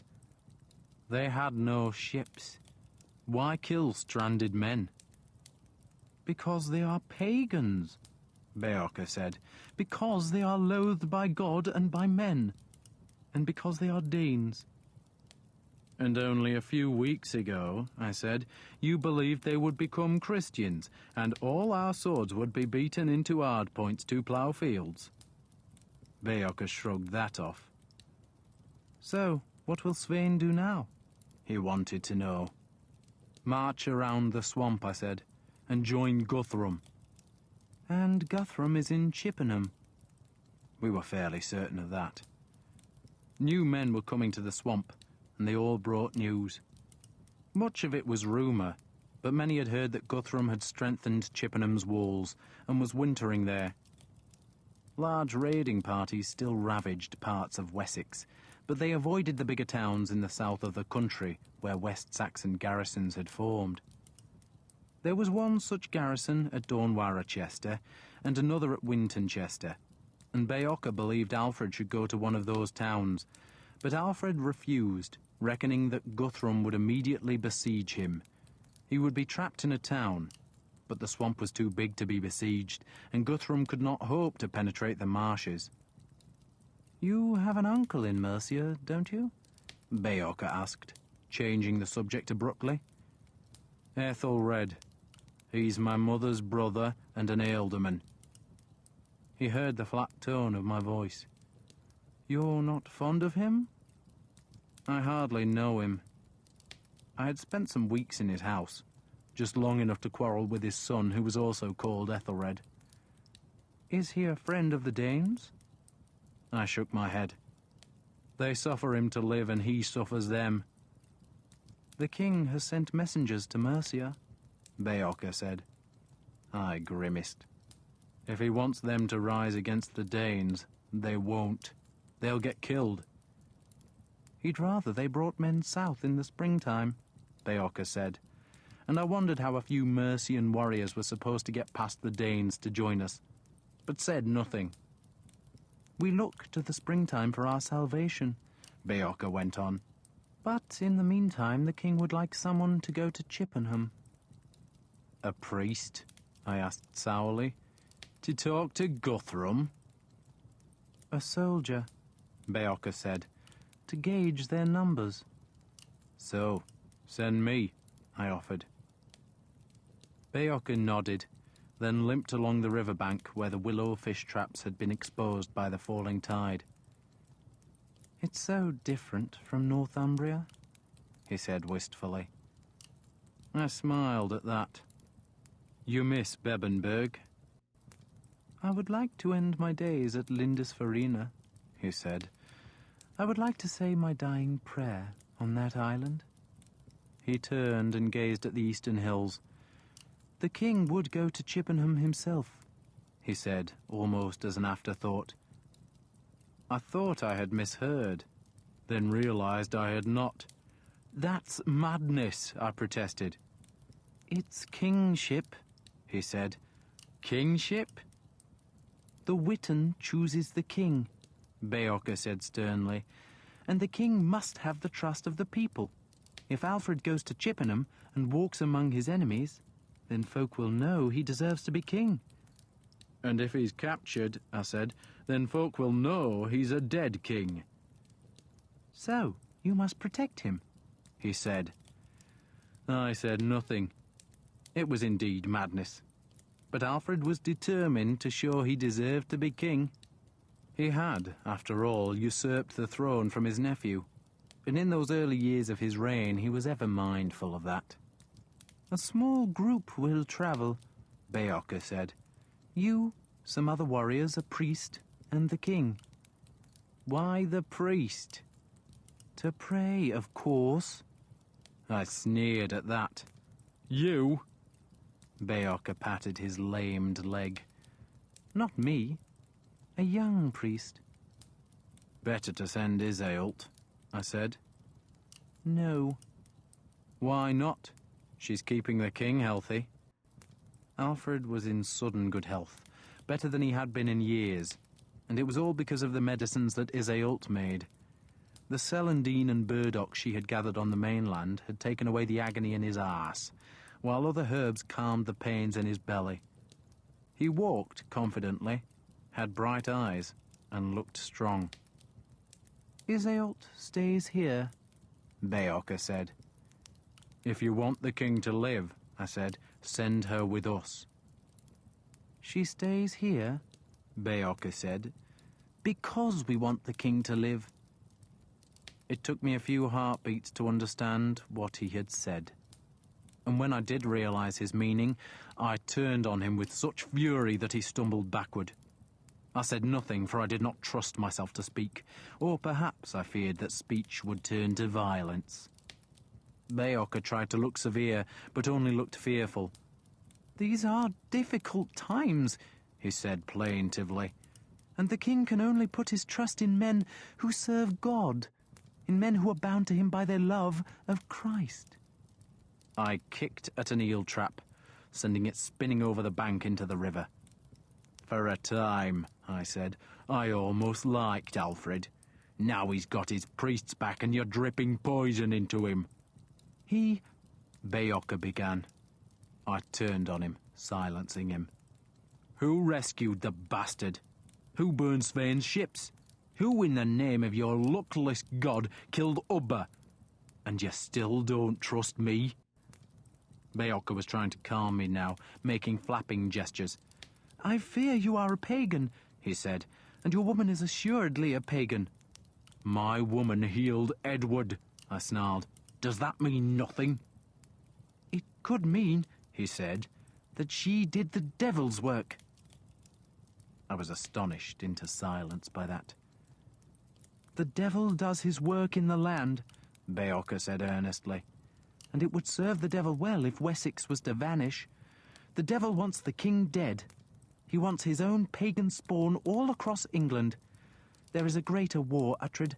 Not the fight between Saxon and Dane, but between God and the devil. Between good and evil. We are part of it. I've killed more Danes than you can dream of, I told him. But suppose, he said, pleading with me now, that your woman has been sent by the devil. That the evil one allowed her to heal Edward so that the king would trust her. And then, when the king in all innocence goes to spy on the enemy, she betrays him. You think she would betray him? I asked sourly. Or do you mean I might betray him? Your love of the Danes is well known, Beocca said stiffly. And you spared the men on Palfliot. So you think I can't be trusted? I trust you, he said without conviction. But other men? He waved his palsied hand in an impotent gesture. But if Iseult is here, he shrugged, not ending the thought. So, she's to be a hostage, I said. A surety, rather. I gave the king my oath, I pointed out. And you have sworn oaths before, and you are known as a liar, and you have a wife and child, yet live with a pagan whore. And you love the Danes as you love yourself, and do you really think we can trust you? This all came out in a bitter rush. I have known you, Uhtred, he said, since you crawled on Bebbanburg's rush floors. I baptized you, taught you, chastised you, watched you grow, and I know you better than any man alive. And I do not trust you. Beocca stared at me belligerently. If the king does not return, Uhtred, then your whore will be given to the dogs. He had delivered his message now, and he seemed to regret the force of it, for he shook his head. The king should not go. You're right. It's a madness. It is stupidity. It is... He paused, searching for a word, and came upon one of the worst condemnations in his vocabulary. It is irresponsible. But he insists. And if he goes, then you must also go. For you're the only man here who can pass as a Dane. But bring him back, Uhtred. Bring him back, for he is dear to God and to all Saxons. Not to me, I thought. He was not dear to me. That night, brooding on Beocca's words, I was tempted to flee the swamp, to go away with Iseult, find a lord, give Serpent Breath a new master. But Ragnar had been a hostage, and so I had no friend among my enemies. And if I fled, I would break my oath to Alfred, and men would say Uhtred of Bebbanburg could never be trusted again. And so I stayed. I tried to persuade Alfred not to go to Chippenham. It was, as Beocca had said, irresponsible. But Alfred insisted. If I stay here, he said, men will say I hid from the Danes. Others face them, but I hide? No. Men must see me, must know that I live, and know that I fight. For once, Aelswith and I were in agreement, and we both tried to keep him in Ethelinghaig, but Alfred would not be dissuaded. He was in a strange mood, suffused with happiness, utterly confident that God was on his side, and because his sickness had abated, he was full of energy and confidence. He took 6 companions. The priest was a young man called Adalbert, who carried a small harp wrapped in leather. It seemed ridiculous to take a harp to the enemy, but Adalbert was famed for his music, and Alfred blithely said that we should sing God's praises while we were among the Danes. The other 4 were all experienced warriors who had been part of his royal guard. They were called Osferth, Wulfrith, Beorth, and Egwene, the last of whom swore to Aelswith that he would bring the king home, which made Aelswith throw a bitter glance at me. Whatever favour I had gained by Iseult's cure of Edward had evaporated under the influence of the priests. We dressed for war, in mail and helmets, while Alfred insisted on wearing a fine blue cloak trimmed with fur, which made him conspicuous. But he wanted folk to see a king. The best horses were selected, 1 for each of us, and 3 spare mounts. And we swam them across the river, then followed log roads until we came at last to firm ground close to the island where Iseult said Arthur was buried. I had left Iseult with Eanfled, who shared quarters with Leofric. It was February now. There had been a spell of fine weather after the burning of Svein's fleet, and I had thought we should travel then. But Alfred insisted on waiting until the 8th day of February, because that was the feast of St. Cuthman, a Saxon saint from East Anglia, and Alfred reckoned that must be a propitious day. Perhaps he was right, for the day turned out wet and bitterly cold, and we were to discover that the Danes were reluctant to leave their quarters in the worst weather. We went at dawn, and by mid-morning we were in the hills overlooking the swamp, which was half hidden by a mist thickened by the smoke from the cooking fires of the small villages. "Are you familiar with St. Cuthman?" Alfred asked me cheerfully. "No, Lord." "He was a hermit," Alfred said. We were riding north, keeping on the high ground with the swamp to our left. His mother was crippled, and so he made her a wheelbarrow. A wheelbarrow? What could a cripple do with a wheelbarrow? No, no, no. He pushed her about in it, so she could be with him as he preached. He pushed her everywhere. She must have liked that. There's no written life of him that I know of, Alfred said, but we must surely compose one. He could be a saint for mothers. Or for wheelbarrows, Lord. We saw our first evidence of the Danes just after midday. We were still on the high ground, but in a valley that sloped to the marshes, we saw a substantial house with lime-washed walls and thick thatch. Smoke came from the roof, while in a fenced apple orchard were a score of horses. No Dane would ever leave such a place unplundered, which suggested the horses belonged to them, and that the farm was garrisoned. They're there to watch the swamp, Alfred suggested. Probably. I was cold. I had a thick woolen cloak, but I was still cold. We shall send men here, Alfred said, and teach them not to steal apples. We stayed that night in a small village. The Danes had been there and the folk were frightened. At first, when we rode up the rutted track between the houses, they hid, thinking we were Danes. But when they heard our voices, they crept out and stared at us, as if we had just ridden down from the moon. Their priest was dead, killed by the pagans, so Alfred insisted that Adalbert hold a service in the burned-out remnants of the church. Alfred himself acted as precentor, accompanying his chanting with the priest's small harp. I learned to play as a child, he told me. My stepmother insisted, but I'm not very good. You're not, I agreed, which you did not like. There is never enough time to practice, he complained. We lodged in a peasant's house.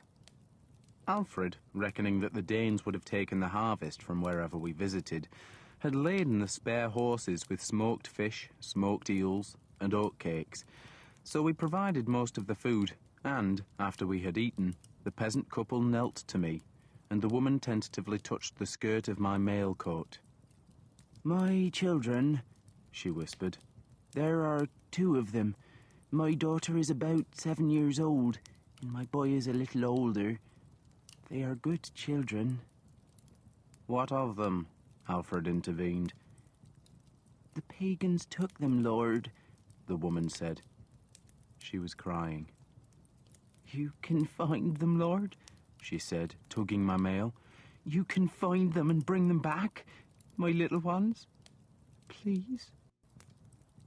I promised to try, but it was an empty promise, for the children would have long gone to the slave market, and by now would either be working on some Danish estate, or, if they were pretty, sent overseas where heathen men pay good silver for Christian children. We learned that the Danes had come to the village shortly after 12th the night. They had killed, captured, stolen, and ridden on southward. A few days later, they had returned, going back northward, driving a band of captives and a herd of captured horses laden with plunder.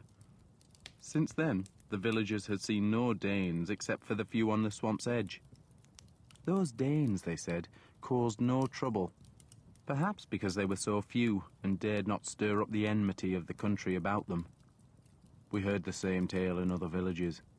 The Danes had come, they had pillaged, then had gone back north.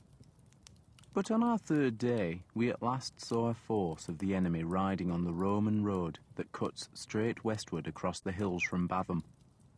There were close to 60 of them, and they rode hard in front of dark clouds and the gathering night. "Going back to Chippenham," Alfred said. It was a foraging party, and their pack horses carried nets stuffed with hay to feed their war horses. And I remembered my childhood winter in Readingham, when the Danes first invaded Wessex, and how hard it had been to keep horses and men alive in the cold. We had cut feeble winter grass and pulled down thatch to feed our horses that still became skeletal and weak. I have often listened to men declare that all that is needed to win a war is to assemble men and march against the enemy. But it is never that easy. Men and horses must be fed, and hunger can defeat an army much faster than spears. We watched the Danes go north, then turned aside to a half-ruined barn that offered us shelter for the night. It began to snow that night. A relentless soft snow, silent and thick, so that by dawn the world was white under a pale blue sky. I suggested we waited till the snow had thawed before we rode further, but Egwene, who came from this part of the country, said we were only 2 or 3 hours south of Chippenham, and Alfred was impatient. "We go," he insisted. "We go there, look at the town, and ride away." So we rode north, our hooves crunching the newly fallen snow, riding through a world made new and clean. Snow clung to every twig and branch, while ice skimmed the ditches and ponds.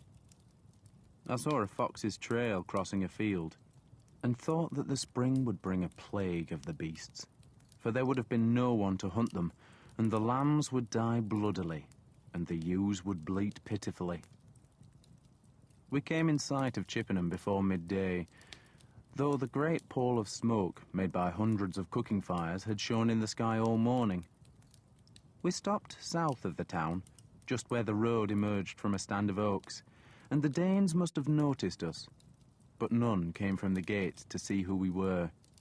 It was too cold for men to stir themselves. I could see guards on the walls, though none stayed there long, retreating to whatever warmth they could find between their short forays along the wooden ramparts. Those ramparts were bright, with round shields painted blue and white and blood red, and, because Guthrum's men were there, black. "We should count the shields," Alfred said. "It won't help," I said. "They carry 2 or 3 shields each, and hang them on the walls to make it look as if they have more men." Alfred was shivering, and I insisted we find some shelter. We turned back into the trees, following a path that led to the river, and a mile or so upstream we came across a mill. The millstone had been taken away, but the building itself was whole, and it was well made, with stone walls and a turf roof held up by stout rafters. There was a hearth in a room where the miller's family had lived, but I would not let Egwene light a fire in case the trickle of smoke brought curious Danes from the town. "Wait till dark," I said. "We'll freeze by then," he grumbled. "Then you shouldn't have come," I snapped. "We have to get closer to the town," Alfred said. "You don't," I said. "I do." I had seen horses paddocked to the west of the walls, and I reckoned I could take our best horse and ride about the town's western edge and count every horse I saw. That would give a rough estimate of the Danish numbers, for almost every man would have a horse. Alfred wanted to come, but I shook my head. It was pointless for more than one man to go, and sensible that the one man who did go should speak Danish. So I told him I would see him back in the mill before nightfall, and then I rode north. Chippenham was built on a hill that was almost encircled by the river, so I could not ride clear around the town. But I went as close to the walls as I dared, and stared across the river, and saw no horses on its farther bank, which suggested that the Danes were keeping their beasts on the western side of the town. I went there, keeping in the snowy woods, and though the Danes must have seen me, they could not be bothered to ride into the snow to chase one man, and so I was able to find the paddocks where their horses shivered. I spent the day counting. Most of the horses were in fields beside the royal compound, and there were hundreds of them. By late afternoon, I had estimated that there were 1,200, and those were only the ones I could see, and the best horses would be in the town. But my reckoning was good enough. It would give Alfred an idea of how large Guthrum's force was. Say 2,000 men. And elsewhere in Wessex, in the towns the Danes had occupied, there must be another 1,000. That was a strong force, but not quite strong enough to capture all the kingdom. That would have to wait until spring, when reinforcements would come from Denmark, or from the 3 conquered kingdoms of England. I rode back to the watermill as dusk fell. There was a frost, and the air was still. 3 rooks flew across the river as I dismounted. I reckoned one of Alfred's men could rub my horse down. All I wanted was to find some warmth, and it was plain Alfred had risked lighting a fire, for smoke was pouring out of the hole in the turf roof. They were all crouched about the small fire, and I joined them, stretching my hands to the flames. 2,000 men, I said. More or less. No one answered.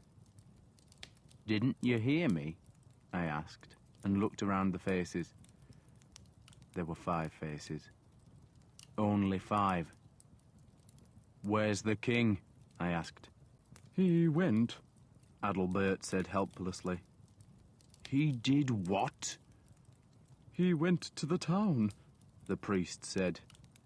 He was wearing Alfred's rich blue cloak, and I assumed Alfred had taken Adalbert's plain garment. I stared at him. You let him go? He insisted, Egwene said. How could we stop him? Adalbert pleaded. He's the king. You hit the bastard, of course, I snarled. You hold him down till the madness passes. When did he go? Just after you left, the priest said miserably. And he took my harp, he added. And when did he say he'd be back? By nightfall. It is nightfall, I said. I stood and stamped out the fire. You want the Danes to come and investigate the smoke? I doubted the Danes would come, but I wanted the damned fools to suffer. You, I pointed to one of the 4 soldiers, rub my horse down, feed it. I went back to the door. The first stars were bright and the snow glinted under a sickle moon. Where are you going? Adalbert had followed me. To find the king, of course. If he lived. And if he did not, then Iseult was dead. I had to beat on Chippenham's western gate, provoking a disgruntled voice from the far side, demanding to know who I was. Why aren't you up on the ramparts? I asked in return. The bar was lifted, and the gate opened a few inches. A face peered out, then vanished, as I pushed the gate hard inward, banging it against the suspicious guard. My horse went lame, I said, and I've walked here. He recovered his balance and pushed the gate shut. Who are you? He asked again. Messenger from Svein. Svein? He lifted the bar and dropped it into place. Has he caught Alfred yet? I'll tell Guthrum that news before I tell you. Just asking, he said. Where is Guthrum? I asked. I had no intention of going anywhere near the Danish chieftain, for after my insults to his dead mother, the best I could hope for was a swift death, and the likelihood was a very slow one. He's in Alfred's hall, the man said, and pointed south. That side of town, so you've still farther to walk. It never occurred to him that any messenger from Svein would never ride alone through Wessex, that such a man would come with an escort of 50 or 60 men. But he was too cold to think, and besides, with my long hair and my thick armourings, I looked like a Dane. He retreated into the house beside the gate, where his comrades were clustered around a hearth, and I walked on into a town made strange.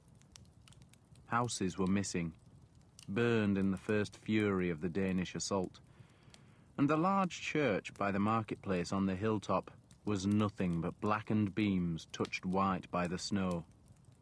The streets were frozen mud, and only I moved there, for the cold was keeping the Danes in the remaining houses. I could hear singing and laughter. Light leaked past shutters or glowed through smoke holes in low roofs. I was cold, and I was angry. There were men here who could recognize me, and men who might recognize Alfred, and his stupidity had put us both in danger. Would he have been mad enough to go back to his own hall? He must have guessed that was where Guthrum would be living, and he would surely not risk being recognized by the Danish leader, which suggested he would be in the town, rather than the royal compound. I was walking toward Eanflade's old tavern when I heard the roars. They were coming from the east side of town, and I followed the sound, which led me to the nunnery by the river wall.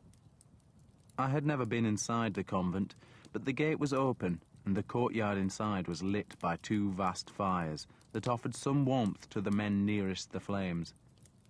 And there were at least 100 men in the courtyard, bellowing encouragement and insults at two other men who were fighting in the mud and melted snow between the fires. They were fighting with swords and shields, and every clash of blade against blade, or of blade against wood, brought raucous shouts. I glanced briefly at the fighters, then searched for faces in the crowd. I was looking for Haston, or anyone else who might recognize me, but I saw no one, though it was hard to distinguish faces in the flickering shadows. There was no sign of any nuns, and I assumed they had fled, were dead, or had been taken away for the conqueror's amusement. I slunk along the courtyard wall. I was wearing my helmet, and its faceplate was an adequate disguise. But some men threw me curious glances, for it was unusual to see a helmeted man off a battlefield. In the end, seeing no one I recognized, I took the helmet off and hung it from my belt. The nunnery church had been turned into a feasting hall, but there was only a handful of drunks inside, oblivious to the noise outside. I stole a half loaf of bread from one of the drunks and took it back outside and watched the fighting. Steapa Snottor was one of the two men. He no longer wore his mail armor, but was in a leather coat, and he fought with a small shield and a long sword. Around his waist was a chain that led to the courtyard's northern side, where two men held it, and whenever Steapa's opponent seemed to be in danger, they yanked on the chain to pull the huge Saxon off balance. He was being made to fight, as Haston had been fighting when I first discovered him, and doubtless Steapa's captors were making good money from fools who wanted to try their prowess against a captured warrior. Steapa's current opponent was a thin, grinning Dane who tried to dance around the huge man and slide his sword beneath the small shield, doing what I had done when I had fought Steapa. But Steapa was doggedly defending himself, parrying each blow, and when the chain allowed him, counter-attacking fast. Whenever the Danes jerked him backward, the crowd jeered, and once, when the men yanked the chain too hard, and Steapa turned on them only to be faced by 3 long spears, the crowd gave him a great cheer. He whipped back to parry the next attack, then stepped backward, almost to the spear points, and the thin man followed fast, thinking he had Steapa at a disadvantage. But Steapa suddenly checked, slammed the shield down onto his opponent's blade and brought his left hand round, sword hilt foremost, to hit the man on the head. The Dane went down. Steapa reversed the sword to stab, and the chain dragged him off his feet, and the spears threatened him with death if he finished the job.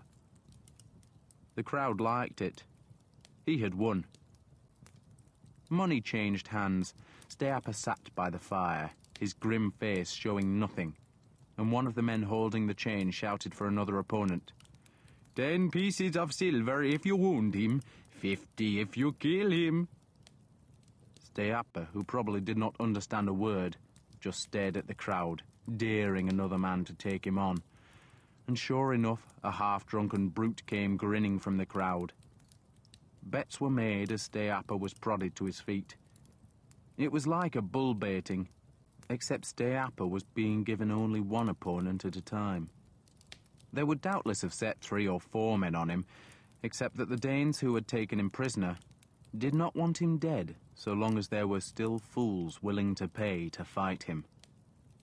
I was sidling around the courtyard's edge, still looking at faces. 6 pennies, a voice said behind me, and I turned to see a man grinning beside a door. It was one of a dozen similar doors, evenly spaced along the lime-washed wall. 6 pennies? I asked, puzzled. Cheap, he said. And he pushed back a small shutter on the door and invited me to look inside. I did. A tallow candle lit the tiny room, which must have been where a nun had slept. And inside was a low bed, and on the bed was a naked woman who was half covered by a man who had dropped his breeches. He won't be long, the man said. I shook my head and moved away from the shutter. She was a nun here, the man said. Nice and young, pretty too. Screams like a pig, usually. No, I said. 4 pennies? She won't put up a fight. Not now, she won't. I walked on, convinced I was wasting my time. Had Alfred been and gone? More likely, I thought grimly, the fool had gone back to his hole, and I wondered if I dared go there. But the thought of Guthrum's revenge deterred me. The new fight had started. The Dane was crouching low, trying to cut Steapa's feet from under him, but Steapa was swatting his blows easily enough, and I sidled past the men holding his chains and saw another room off to my left. A large room, perhaps where the nuns had eaten, and a glint of gold in the light of its dying fire drew me inside. The gold was not metal. It was the gilding on the frame of a small harp that had been stamped on so hard that it broke. I looked around the shadows and saw a man lying in a heap at the far end, and went to him. It was Alfred. He was barely conscious, but he was alive, and, so far as I could see, unwounded, but he was plainly stunned, and I dragged him to the wall and sat him up. He had no cloak, and his boots were gone. I left him there, went back to the church and found a drunk to befriend. I helped him to his feet, put my arm around his shoulders, and persuaded him I was taking him to his bed, then took him through the back door to the latrine yard of the nunnery, where I punched him 3 times in the belly and twice in the face, then carried his hooded cloak and tall boots back to Alfred. The king was conscious now. His face was bruised. He looked up at me without showing any surprise, then rubbed his chin. They didn't like the way I played, he said. That's because the Danes like good music, I said. Put these on.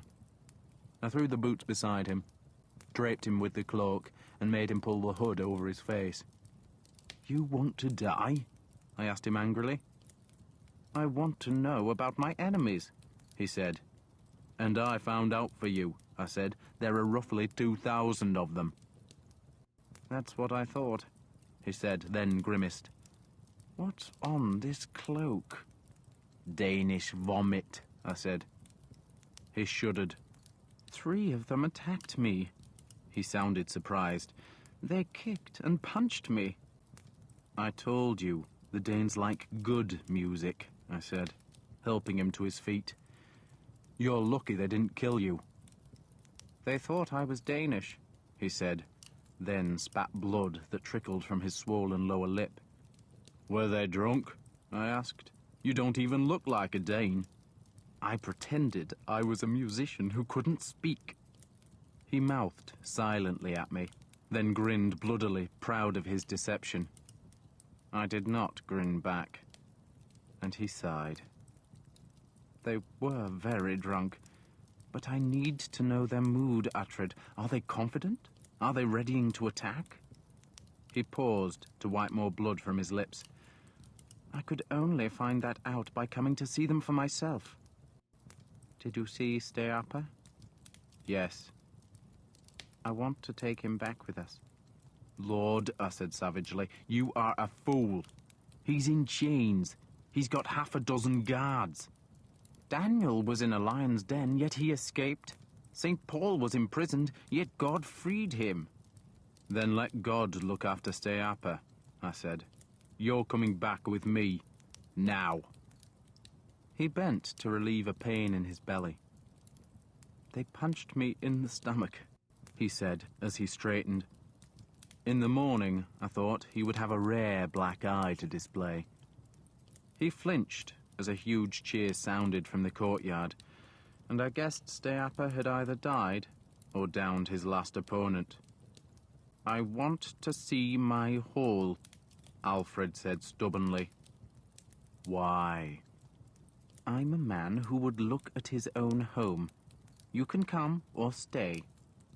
"Guthrum's there. You want to be recognized? You want to die?" "Guthrum will be inside, and I just want to look at the outside."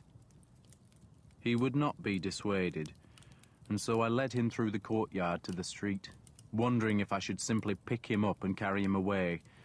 But in his obdurate mood, he would probably struggle and shout until men came to find out the cause of the noise. "I wonder what happened to the nuns," he said as we left the nunnery. "One of them is being hoarded in there for pennies," I said. "Oh, dear God."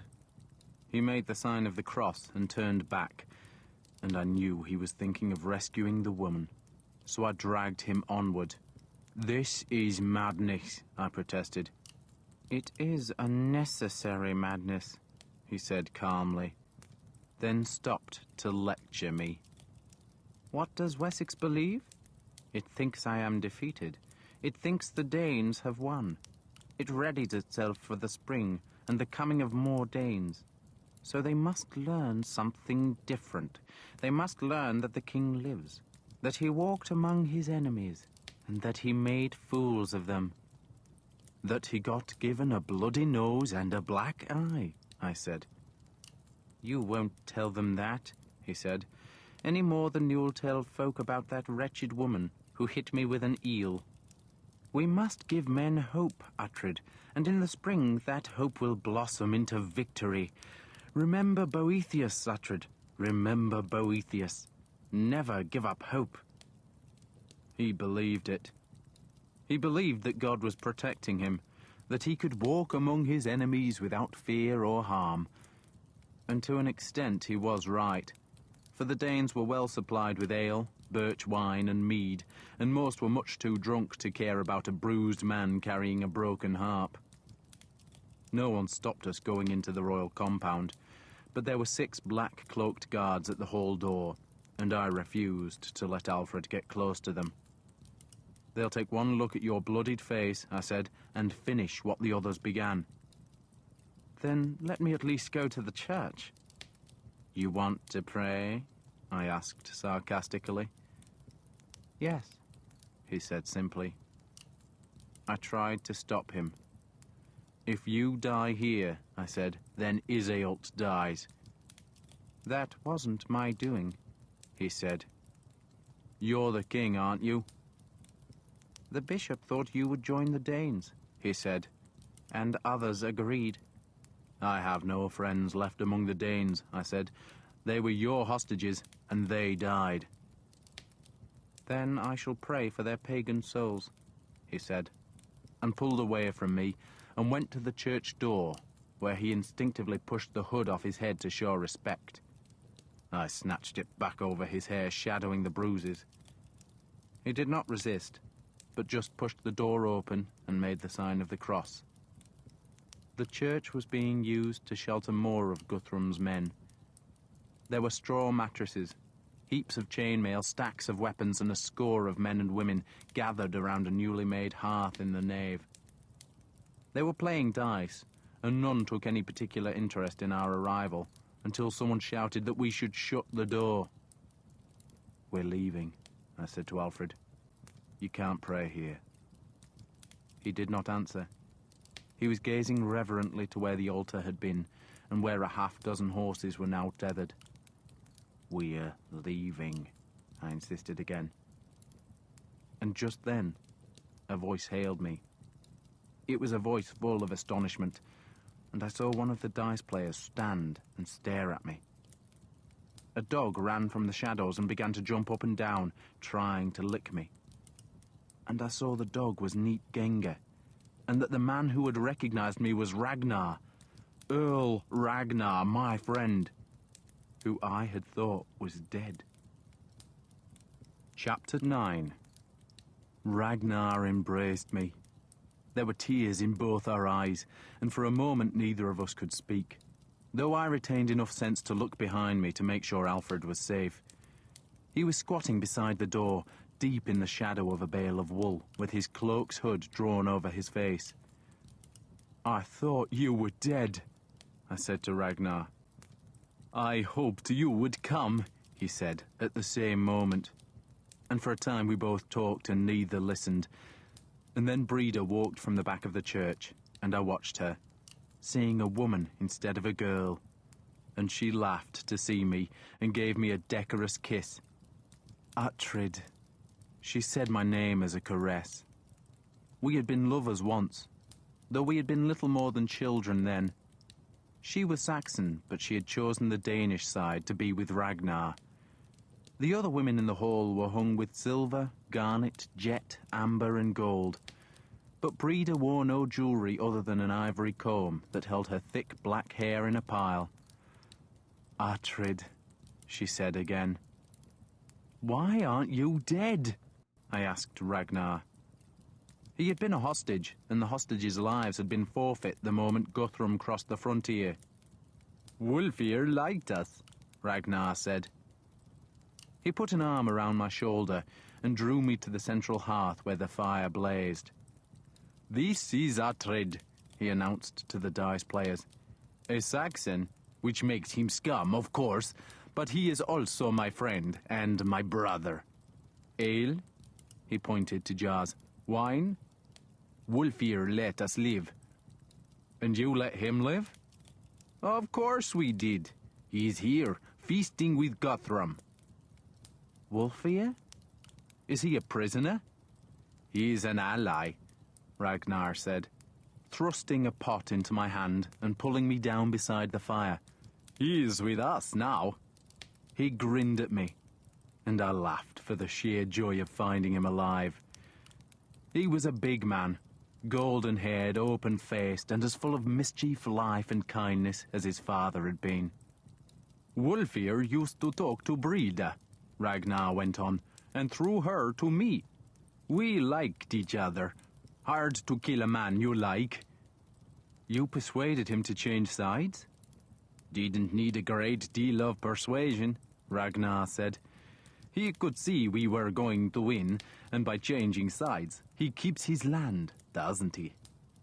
"Are you going to drink that ale or just stare at it?" I pretended to drink, letting some of the ale drip down my beard. And I remembered Wulfir telling me that when the Danes came, we must all make what shifts we could to survive. But Wulfir? Alfred's cousin and the Ealdorman of Wiltonskir? He had changed sides? So how many other Thanes had followed his example and now served the Danes? "Who's that?" Breda asked. She was staring at Alfred. He was in shadow, but there was something oddly mysterious about the way he squatted, alone and silent. "A servant," I said. "He can come by the fire." "He cannot," I said harshly. "I'm punishing him." "What did you do?" Breda called to him in English. His face came up and he stared at her, but the hood still shadowed him. "Speak, you bastard," I said, "and I'll whip you till your bones show." I could just see his eyes in the hood's shadow. "He insulted me," I spoke in Danish again, "and I've sworn him to silence. And for every word he utters, he receives 10 blows of the whip." That satisfied them. Ragnar forgot the strange hooded servant and told me how he had persuaded Wulfir to send a messenger to Guthrum, promising to spare the hostages, and how Guthrum had warned Wulfir when the attack would come to make sure that the Ealdorman had time to remove the hostages from Alfred's revenge.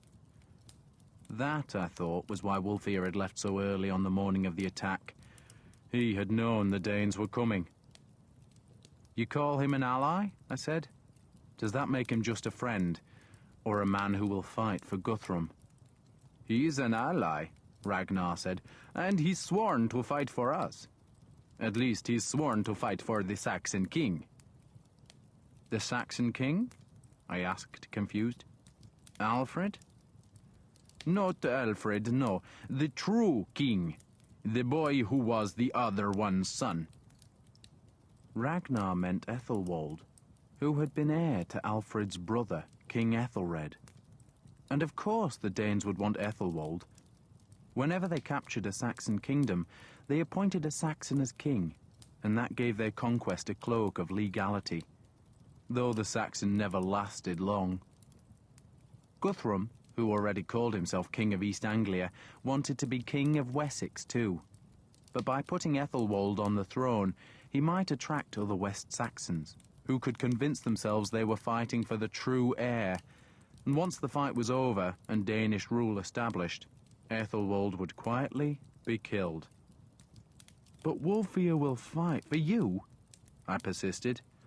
Of course he will, if he wants to keep his land, Ragnar said, then grimaced.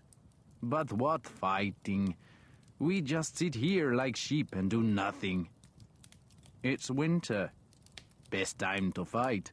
Nothing else to do.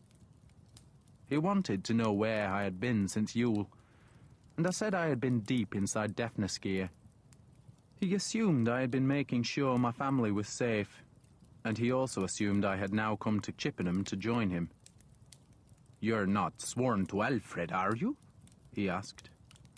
Who knows where Alfred is? I evaded the question. You were sworn to him, he said reproachfully. I was sworn to him, I said truthfully enough, but only for a year, and that year has long ended. That was no lie.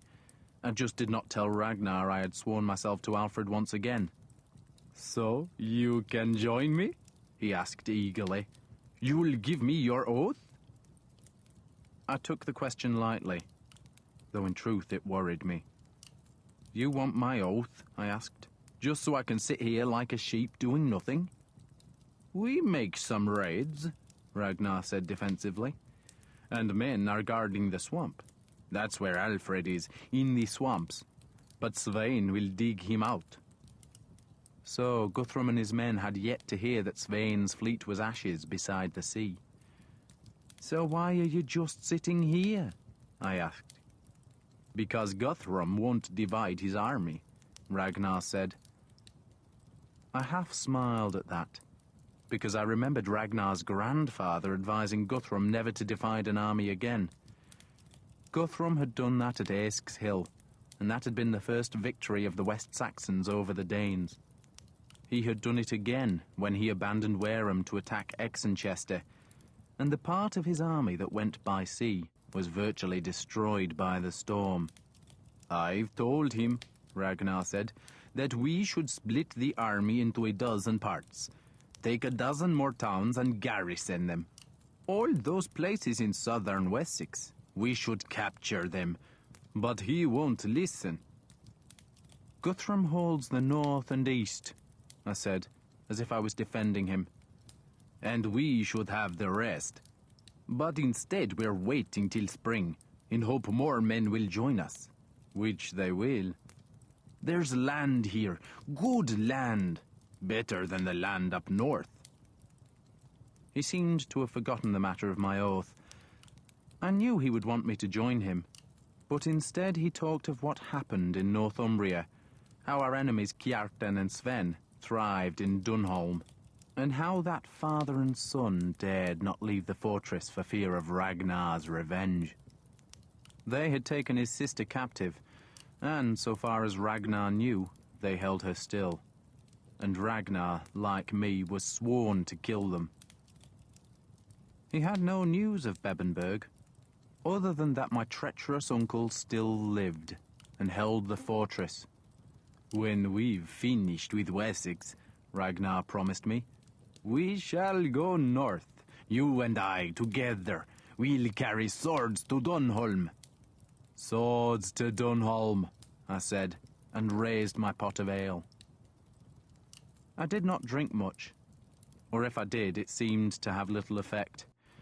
I was thinking, sitting there, that with one sentence I could finish Alfred forever. I could betray him. I could have him dragged in front of Guthrum and then watch as he died. Guthrum would even forgive me the insults to his mother if I gave him Alfred, and thus I could finish Wessex, for without Alfred there was no man about whom the feared would muster. I could stay with my friend Ragnar. I could earn more arm rings. I could make a name that would be celebrated wherever Northmen sailed their longships, and all it would take was one sentence. And I was so tempted that night in Chippenham's Royal Church. There is such joy in chaos. Stow all the world's evils behind a door and tell men that they must never ever open the door, and it will be opened because there is pure joy in destruction. At one moment, when Ragnar was bellowing with laughter and slapping my shoulder so hard that it hurt, I felt the words form on my tongue. That is Alfred, I would have said, pointing at him, and all my world would have changed, and there would have been no more England. Yet at the last moment, when the first word was on my tongue, I choked it back. Breda was watching me, her shrewd eyes calm, and I caught her gaze, and I thought of Iseult. In a year or two, I thought, Iseult would look like Breda. They had the same tense beauty, the same dark colouring, and the same smouldering fire in the soul. If I spoke, I thought, Iseult would be dead, and I could not bear that. And I thought of Ethelflaed, Alfred's daughter, and knew she would be enslaved, and also knew that wherever the remnants of the Saxons gathered about their fires of exile, my name would be cursed.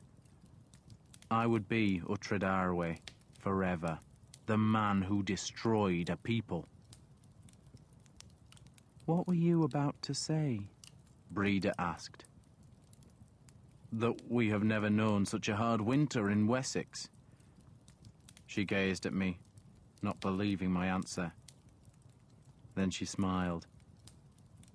"Tell me, Uhtred," she spoke in English, "if you thought Ragnar was dead, then why did you come here?" "Because I don't know where else to be," I said. "So you came here, to Guthrum, whom you insulted?" So they knew about that. I had not expected them to know, and I felt a surge of fear.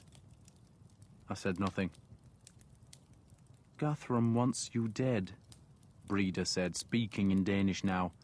"He doesn't mean it," Ragnar said. "He does mean it," Breda insisted.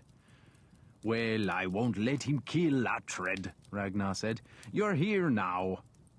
He slapped me on the back again and glared at his men, as if daring any of them to betray my presence to Guthrum. None of them moved, but they were nearly all of them drunk and some already asleep. "You're here now," Breda said. "Yet not so long ago you were fighting for Alfred and insulting Guthrum." "I was on my way to Defnaskeer," I said, as if that explained anything. "Poor Uhtred," Breda said.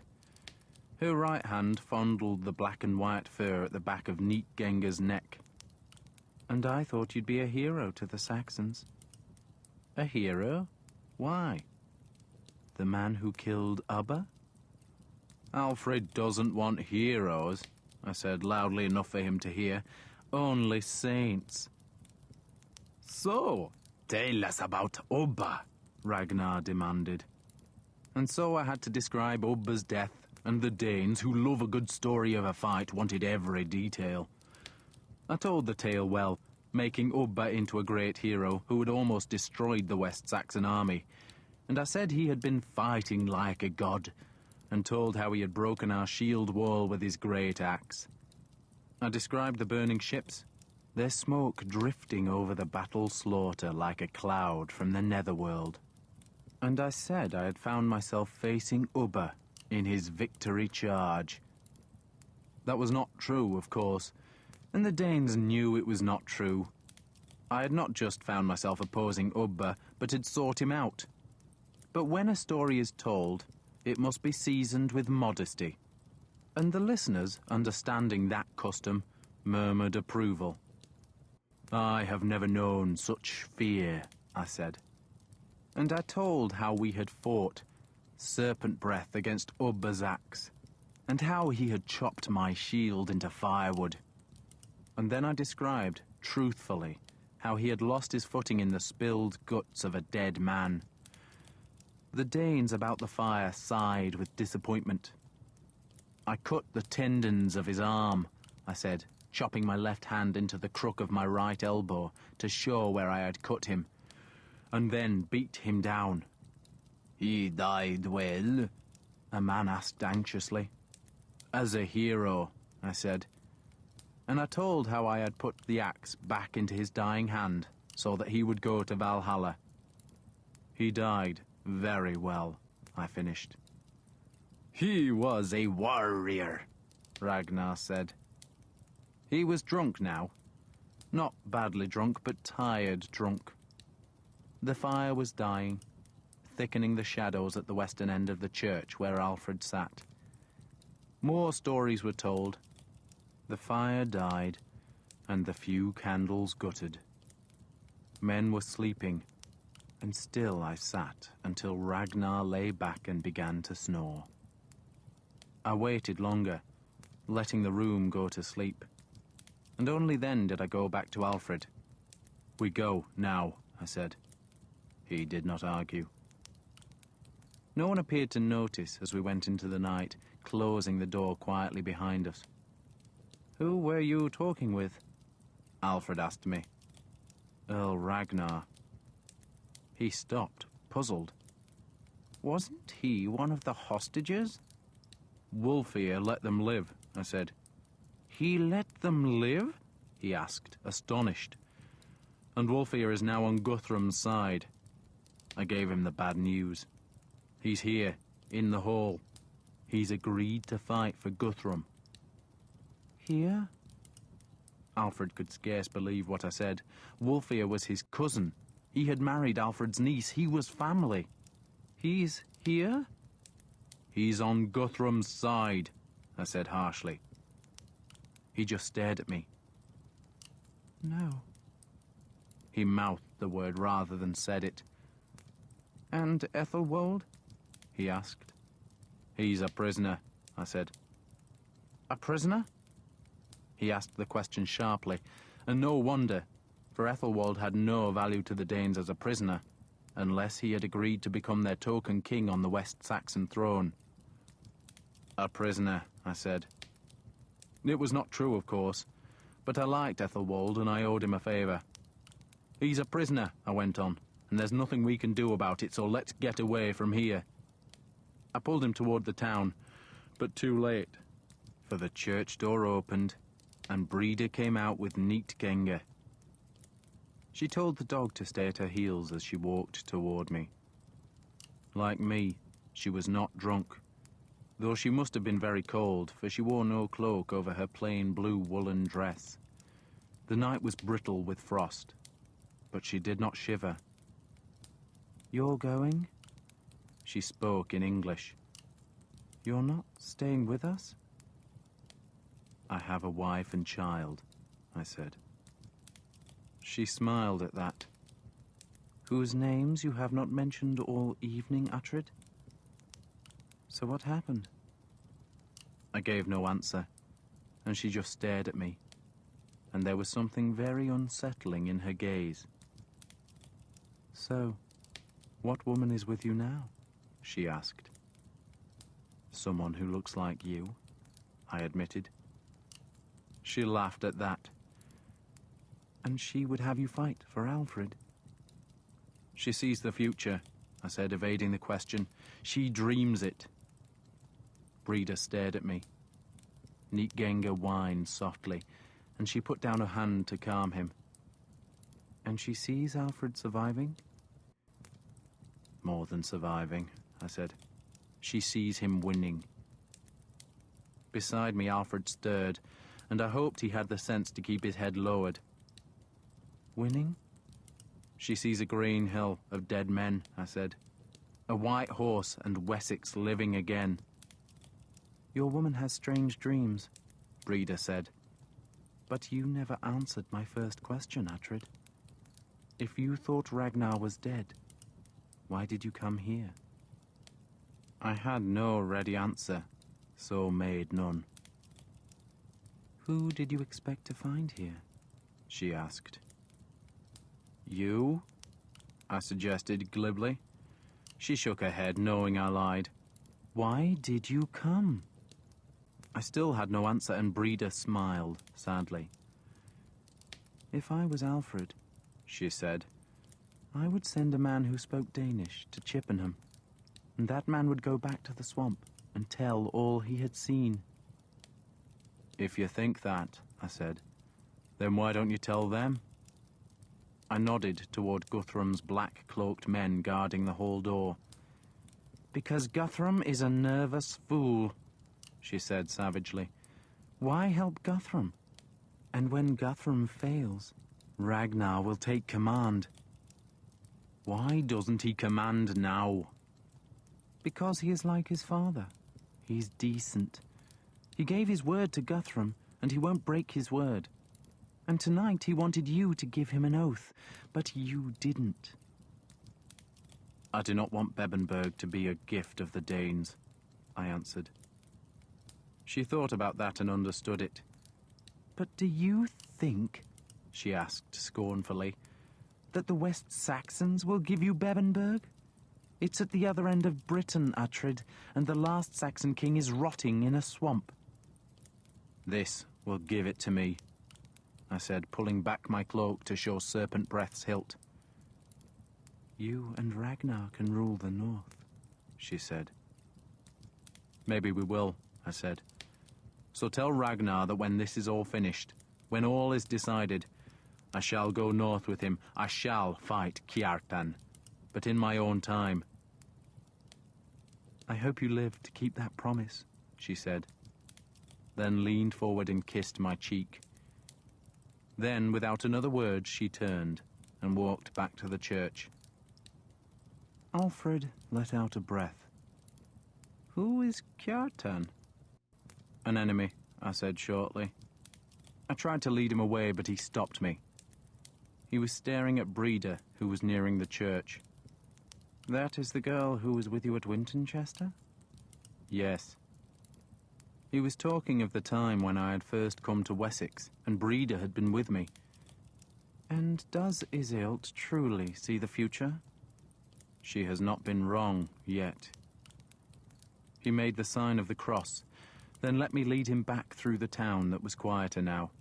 But he would not go with me to the western gate, insisting we return to the nunnery, where for a moment we both crouched near one of the dying fires in the courtyard to get what warmth we could from the embers.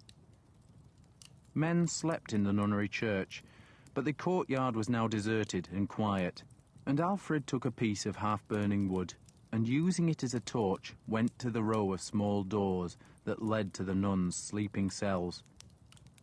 One door had been fastened with 2 hasps and a short length of thick chain, and Alfred paused there. Draw your sword, he ordered me. When Serpent Breath was naked, he unwound the chain from the hasps and pushed the door inward. He entered cautiously, pushing the hood back from his face. He held the torch high, and in its light I saw the big man huddled on the floor. Stay upper, Alfred hissed. Stay upper was only pretending to be asleep, and he uncoiled from the floor with wolf-like speed, lashing out at Alfred, and I rammed the sword toward his breast. But then he saw Alfred's bruised face, and he froze, oblivious of the blade. Load? You're coming with us, Alfred said. Load! Stayapper fell to his knees in front of his king. It's cold out there, Alfred said. It was freezing inside the cell as well. You can sheath your sword, Uhtred. Stayapper looked at me and seemed vaguely surprised to find I was the man he had been fighting when the Danes came. The 2 of you will be friends, Alfred said sternly, and the big man nodded. And we have 1 other person to fetch, Alfred said. So come. 1 other person? I asked. You spoke of a nun, Alfred said. So I had to find the nun's cell, and she was still there, lying crushed against the wall by a Dane who was snoring flabbily. The flame light showed a small, frightened face, half hidden by the Dane's beard.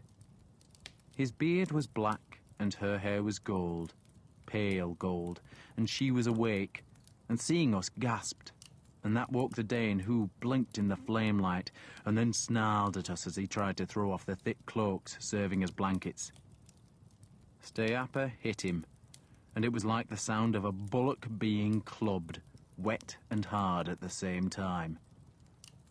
The man's head snapped back, and Alfred pulled the cloaks away, and the nun tried to hide her nakedness. Alfred hurriedly put the cloaks back.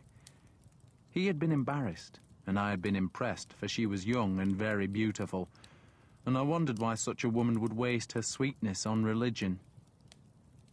"You know who I am?" Alfred asked her. She shook her head. "I am your king," he said softly, "and you will come with us, sister." Her clothes were long gone, so we swathed her in the heavy cloaks. The Dane was dead by now, his throat cut by wasp sting, and I had found a pouch of coins strung around his neck on a leather thong. "That money goes to the church," Alfred said. "I found it," I said, "and I killed him." "It is the money of sin," he said patiently, "and must be redeemed." He smiled at the nun. "Are there any other sisters here?" he asked. "Only me," she said in a small voice. "And now you are safe, sister," he straightened. "We can go."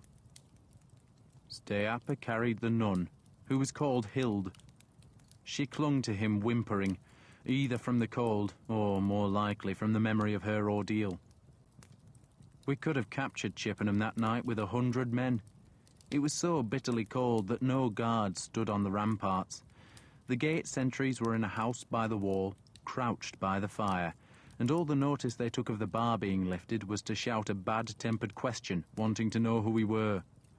"Guthrum's men," I called back, and they did not bother us further.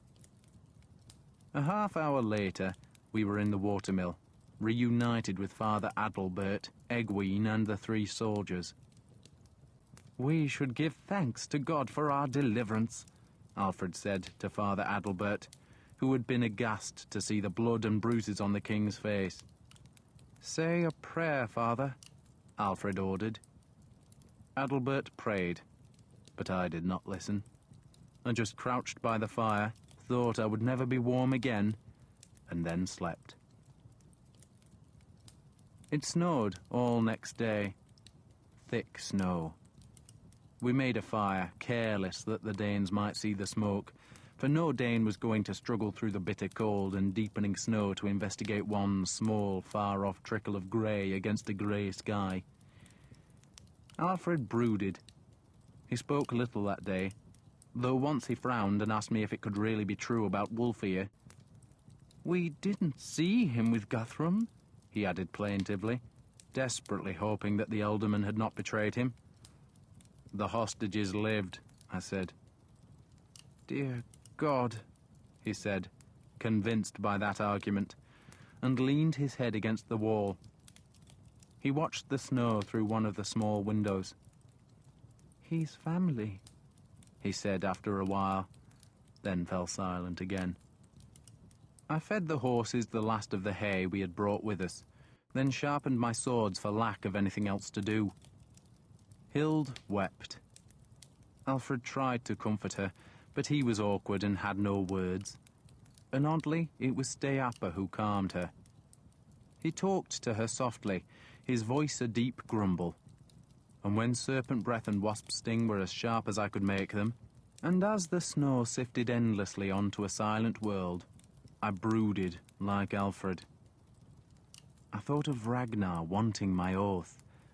I thought of him wanting my allegiance. The world began in chaos, and it will end in chaos. The gods brought the world into existence, and they will end it when they fight among themselves. But in between the chaos of the world's birth and the chaos of the world's death is order. And order is made by oaths, and oaths bind us like the buckles of a harness. I was bound to Alfred by an oath, and before I gave that oath, I had wanted to bind myself to Ragnar, but now I felt affronted that he had even asked me. That was pride growing in me and changing me. I was Uhtred of Bebbanburg, slayer of Ubba, and while I would give an oath to a king, I was reluctant to make an oath to an equal. The oath giver is subservient to the man who accepts the oath. Ragnar would have said I was a friend. He would be generous, he would treat me like a brother. But his assumption that I would give him an oath demonstrated that he still believed I was his follower. I was a lord of Northumbria, but he was a Dane. And to a Dane all Saxons are lesser men, and so he had demanded an oath. If I gave him an oath, then he would be generous, but I would be expected to show gratitude. And I could only ever hold Bebbanburg because he allowed me to hold it. I had never thought it all through before, but suddenly on that cold day, I understood that among the Danes, I was as important as my friends. And without friends, I was just another landless, masterless warrior. But among the Saxons, I was another Saxon. And among the Saxons, I did not need another man's generosity. You look thoughtful, Uhtred. Alfred interrupted my reverie. I was thinking, Lord, I said, that we need warm food. I fed the fire, then went outside to the stream, where I knocked away the skim of ice and scooped water into a pot. Steapa had followed me outside, not to talk, but to piss, and I stood behind him. At the Witangamot, I said, you lied about Sinuit. He tied the scrap of rope that served as a belt and turned to look at me. If the Danes had not come, he said in his growling voice, I would have killed you. I did not argue with that, for he was probably right. At Sinuit, I said instead, when Ubba died, where were you? There. I didn't see you, I said. I was in the thick of the battle, but I didn't see you. You think I wasn't there? He was angry. You were with Odda the Younger? I asked, and he nodded. You were with him, I guessed, because his father told you to protect him. He nodded again. And Odda the Younger, I said, stayed a long way from any danger. Isn't that right? He did not answer, but his silence told me I was right. He decided he had nothing more to say to me, so he started back toward the mill. But I pulled on his arm to stop him. He was surprised by that. Steapa was so big and so strong and so feared that he was unused to men using force on him, and I could see the slow anger burning in him. I fed it. You were Odda's nursemaid, I sneered. The great Steapa Snottor was a nursemaid. Other men faced and fought the Danes, and you just held Odda's hand. He just stared at me. His face, so tight-skinned and expressionless, was like an animal's gaze. Nothing there but hunger and anger and violence. He wanted to kill me, especially after I used his nickname, but I understood something more about Steapa Snottor. He was truly stupid. He would kill me if he was ordered to kill me, but without someone to instruct him, he did not know what to do. So I thrust the pot of water at him. Carry that inside, I told him. He hesitated. Don't stand there like a dumb ox, I snapped. Take it and don't spill it. He took the pot. It has to go on the fire, I told him. And next time we fight the Danes, you'll be with me. You? Because we are warriors, I said. and our job is to kill our enemies, not be nursemaids to weaklings. I collected firewood, then went inside to find Alfred staring at nothing and Stay Appa sitting beside Hild, who now seemed to be consoling him rather than being consoled. I crumbled oatcakes and dried fish into the water and stirred the mess with a stick. It was a gruel of sorts and tasted horrible, but it was hot. That night it stopped snowing, and next morning we went home. Alfred need not have gone to Chippenham. Anything he learned there he could have discovered by sending spies, but he had insisted on going himself, and he came back more worried than before. He had learned some good things, that Guthrum did not have the men to subjugate all Wessex, and so was waiting for reinforcements. But he had also learned that Guthrum was trying to turn the nobility of Wessex to his side. Wulfhere was sworn to the Danes. Who else?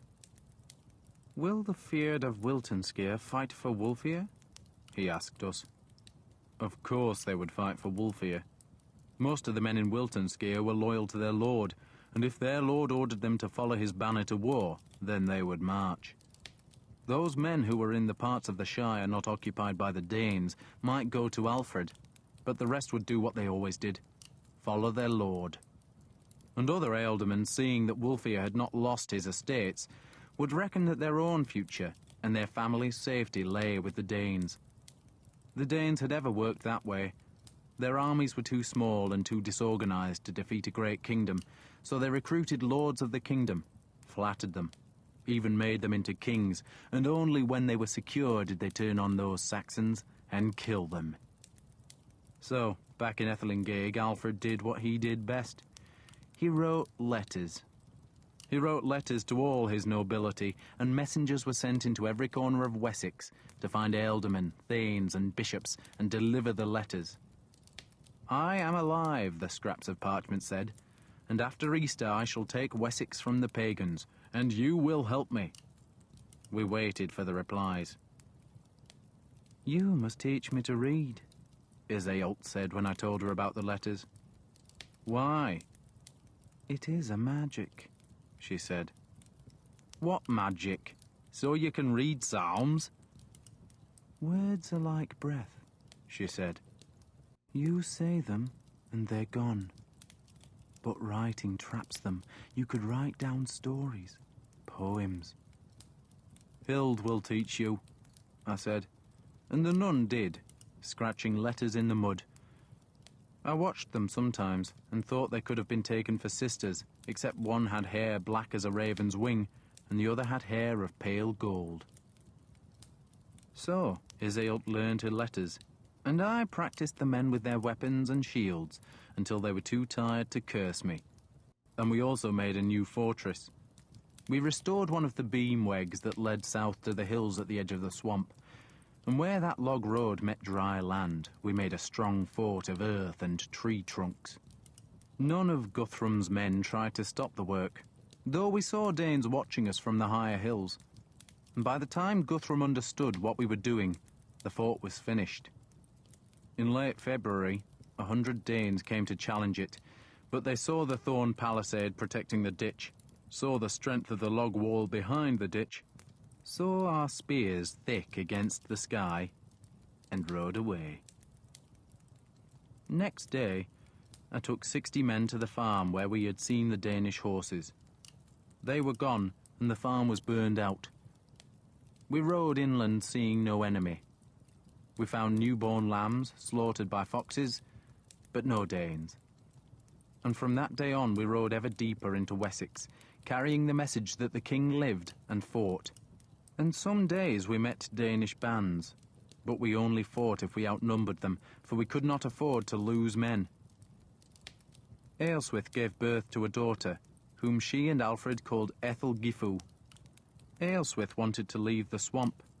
She knew that Huppa of Thornsetta was holding Dornwara Chester, for the ealdorman had replied to Alfred's letter saying that the town was secure, and as soon as Alfred demanded it, the Fyrd of Thornsetta would march to his aid. Dornwara Chester was not so large as Chippenham, but it had Roman walls. and Aelswith was tired of living in the marshes, tired of the endless damp, of the chill mists, and she said her newborn baby would die of the cold, and that Edward's sickness would come back, and Bishop Aelwold supported her. He had a vision of a large house in Dornwarachester, of warm fires and priestly comfort, but Alfred refused. If he moved to Dornwarachester, then the Danes would immediately abandon Chippenham and besiege Alfred, and starvation would soon threaten the garrison. But in the swamp there was food. In Dornwarachester, Alfred would be a prisoner of the Danes, but in the swamp he was free. And he wrote more letters, telling Wessex he lived, that he grew stronger, and that after Easter, but before Pentecost, he would strike the pagans. It rained that late winter. Rain and more rain. I remember standing on the muddy parapet of the new fort and watching the rain just falling and falling. Mail coats rusted, fabrics rotted, and food went mouldy. Our boots fell apart, and we had no men skilled in making new ones. We slid and splashed through greasy mud. Our clothes were never dry, and still grey swathes of rain marched from the west. Thatch dripped. Huts flooded. The world was sullen. We ate well enough, though as more men came to Ethlinghaig, the food became scarcer, but no one starved, and no one complained, except Bishop Aelwold, who grimaced whenever he saw another fish stew. There were no deer left in the swamp. All had been netted and eaten, but at least we had fish, eels, and wildfowl, while outside the swamp in those areas the Danes had plundered, folks starved. We practiced with our weapons, fought mock battles with staves, watched the hills, and welcomed the messengers who brought news. Bergweird, the fleet commander, wrote from Hampton saying that the town was garrisoned by Saxons, but that Danish ships were off the coast. "I don't suppose he's fighting them," Leofric remarked glumly when he heard that news. "He doesn't say so," I said. "Doesn't want to get his nice ships dirty," Leofric guessed. "At least he still has the ships." A letter came from a priest in distant Kent, saying that Vikings from Lundane had occupied Contwaraberg, and others had settled on the Isle of Shapig, and that the ealdorman had made his peace with the invaders. News came from Suthsexa of more Danish raids, but also a reassurance from Arnulf, ealdorman of Suthsexa, that his feared would gather in the spring. He sent a gospel book to Alfred as a token of his loyalty, and for days Alfred carried the book until the rain soaked into the pages and made the ink run. Wiglaf, ealdorman of Somerset, appeared in early March and brought 70 men. He claimed to have been hiding in the hills south of Batham, and Alfred ignored the rumours that said Wiglaf had been negotiating with Guthrum. All that mattered was that the ealdorman had come to Ethlinghaig, and Alfred gave him command of the troops that continually rode inland to shadow the Danes and to ambush their forage parties. Not all the news was so encouraging. Wilfrith of Hamptonskire had fled across the water to Francia, as had a score of other ealdormen and thanes. But Odda the Younger, ealdorman of Defnaskir, was still in Wessex. He sent a priest who brought a letter reporting that the ealdorman was holding Exenchester. "God be praised," the letter read, "but there are no pagans in the town." "So where are they?" Alfred asked the priest. We knew that Svein, despite losing his ships, had not marched to join Guthrum, which suggested he was still skulking in Defnaskir. The priest, a young man who seemed terrified of the king, shrugged, hesitated, then stammered that Svein was close to Exenchester. "Close?" the king asked. "Nearby," the priest managed to say. "They besieged the town?" Alfred asked. "No, lord." Alfred read the letter a second time. He always had great faith in the written word, and he was trying to find some hint of the truth that had escaped him in the first reading. "They are not in Exenchester," he concluded, "but the letter does not say where they are, nor how many they are, nor what they are doing. They are nearby, Lord, the priest said hopelessly. to the west, I think. The west? I think they're to the west. What's to the west? Alfred asked me. The High Moor, I said. Alfred threw the letter down in disgust. Maybe you should go to Defneskir, he told me, and find out what the pagans are doing. Yes, Lord, I said. It will be a chance to discover your wife and child, Alfred said. There was a sting there. As the winter rains fell, the priests hissed their poison into Alfred's ears, and he was willing enough to hear their message, which was that the Saxons would only defeat the Danes if God willed it. And God, the priests said, wanted us to be virtuous. And Iseult was a pagan, as was I, and she and I were not married, while I had a wife. And so the accusation was whispered about the swamp that it was Iseult who stood between Alfred and victory. No one said it openly. Not then. Yet Iseult sensed it. Hild was her protector in those days, because Hild was a nun, a Christian, and a victim of the Danes. But many thought Iseult was corrupting Hild. I pretended to be deaf to the whispers until Alfred's daughter told me of them. Ethelflaed was almost 7, and her father's favourite child. Aelswith was fonder of Edward, and in those wet winter days she worried about her son's health and the health of her newborn child, which gave Ethelflaed a deal of freedom. She would stay at her father's side much of the time, but she also wandered about Ethelinghaig, where she was spoiled by soldiers and villagers. She was a bright ripple of sunlight in those rain-sodden days. She had golden hair, a sweet face, blue eyes, and no fear. One day, I found her at the southern fort, watching a dozen Danes who had come to watch us. I told her to go back to Ethelinghaig, and she pretended to obey me. But an hour later, when the Danes had gone, I found her hiding in one of the turf-roofed shelters behind the wall.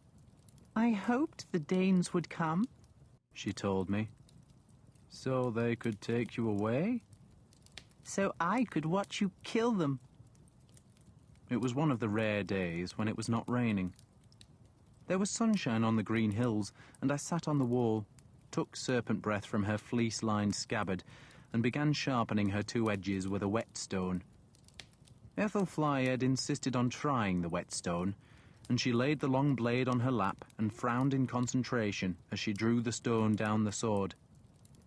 How many Danes have you killed? She asked. Enough. Mama says you don't love Jesus. We all love Jesus, I said evasively. If you loved Jesus, she said seriously, then you could kill more Danes. What's this? She had found the deep nick in one of Serpent Breath's edges. It's where she hit another sword, I said. It had happened at Chippenham during my fight with Steapa, and his huge sword had bitten deep into Serpent Breath. I'll make her better, she said, and worked obsessively with the whetstone, trying to smooth the nick's edges. Mama says Iseult is an Eglaequif. She stumbled over the word, then grinned in triumph because she had managed to say it. I said nothing. An Eglaequif was a fiend, a monster. The bishop says it too, Ethelflaed said earnestly. I don't like the bishop. You don't? He dribbles. She tried to demonstrate and managed to spit onto Serpent Breath. She rubbed the blade. Is Iseult an Eglaequif? Of course not. She made Edward better. Jesus did that. And Jesus sent me a baby sister. She scowled, because all her efforts had made no impression on the nick in Serpent Breath. Iseult is a good woman, I said. She's learning to read. I can read. You can? Almost. If she reads, then she can be a Christian. I'd like to be an Eglaequif. You would? I asked, surprised. For answer, she growled at me and crooked a small hand so that her fingers looked like claws. Then she laughed. Are those Danes? She had seen some horsemen coming from the south. That's Wiglaf, I said. He's nice. I sent her back to Ethlinghaig on Wiglaf's horse, and I thought of what she had said, and wondered for the 1000th time why I was among Christians who believed I was an offence to their god. They called my gods Dwal gods, which meant false gods. So that made me Utraderwe, living with an Aglaequif and worshipping Dwal gods. I flaunted it, though, always wearing my hammer amulet openly, and that night Alfred as ever flinched when he saw it. He had summoned me to his hall, where I found him bent over a taffel board. He was playing against Beocca, who had the larger set of pieces. It seems a simple game, taffel, where one player has a king and a dozen other pieces, and the other has double the pieces but no king. And then you move the pieces about the checkered board until one or other player has all his wooden pieces surrounded. I had no patience for it, but Alfred was fond of the game, though when I arrived he seemed to be losing, and so was relieved to see me. I want you to go to Defnascere, he said. Of course, Lord. I fear your king is threatened, Lord, Beocca said happily. Never mind, Alfred said irritably. You're to go to Defnascere, he said, turning back to me. But Iseult must stay here. I bridled at that. She's to be a hostage again? I asked. I need her medicines, Alfred said. Even though they're made by an Aglaequif. He gave me a sharp look. She is a healer, he said, and that means she is God's instrument. And with God's help she will come to the truth. Besides, you must travel fast and don't need a woman for company. You will go to Defnascere and find Svein, and once you've found him, you will instruct Odda the Younger to raise the Feared. Tell him Svein must be driven from the Shire, and once Odda has achieved that, he is to come here with his household troops. He commands my bodyguard. He should be here.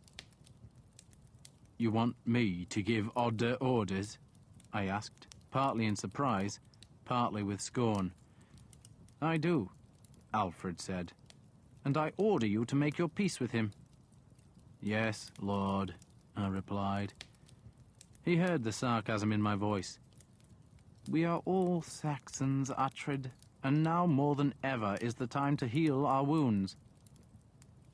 Beocca, realizing that defeating Alfred at Taffel would not help the king's mood, was taking the pieces from the board. A house divided against itself, he interjected, will be destroyed. St. Matthew said that. Praise God for that truth, Alfred said, and we must be rid of Svein.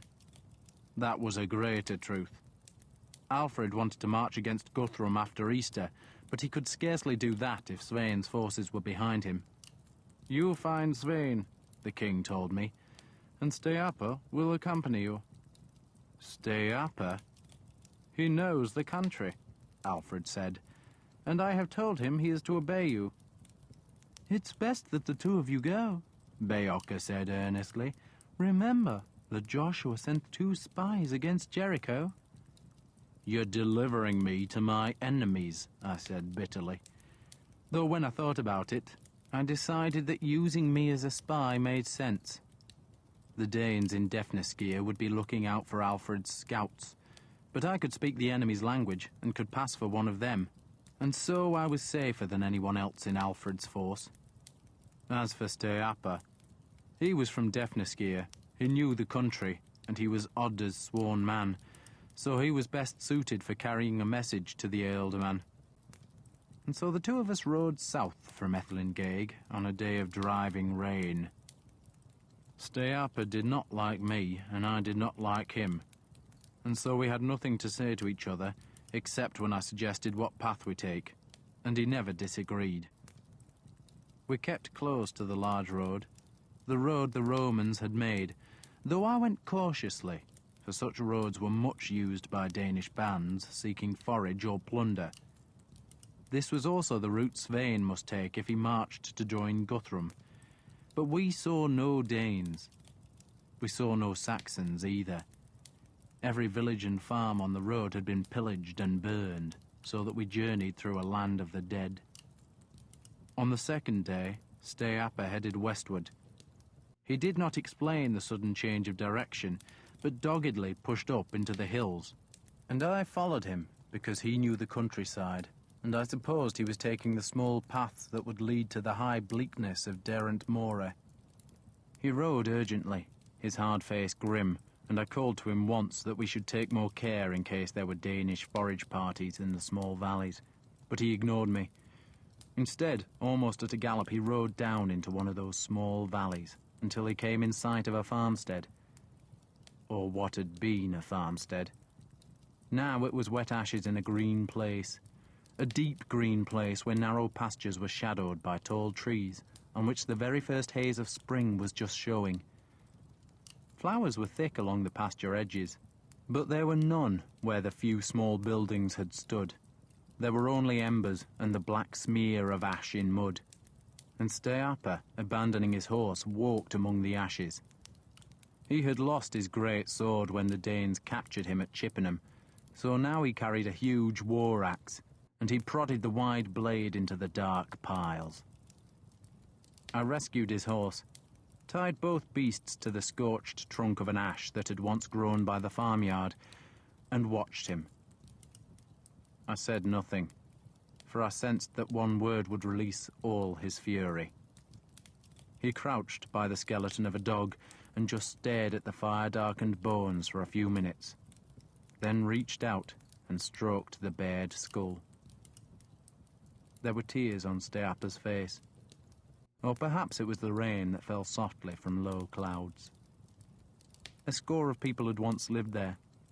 A larger house had stood at the southern end of the settlement, and I explored its charred remains, seeing where the Danes had dug down by the old posts to find hidden coins. Steapa watched me. He was by one of the smaller patches of charred timbers, and I guessed he had grown up there in a slave hovel.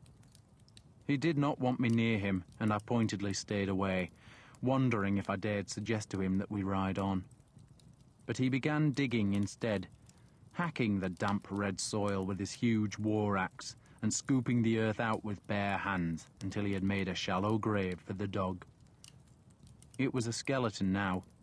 There were still patches of fur on the old bones, but the flesh had been eaten away so that the ribs were scattered.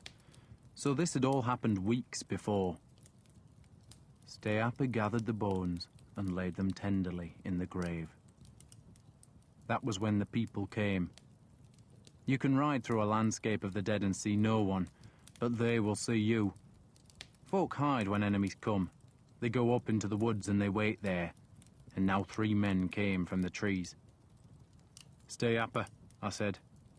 He turned on me, furious that I had interrupted him, then saw I was pointing westward. He gave a roar of recognition, and the 3 men who were holding spears ran toward him.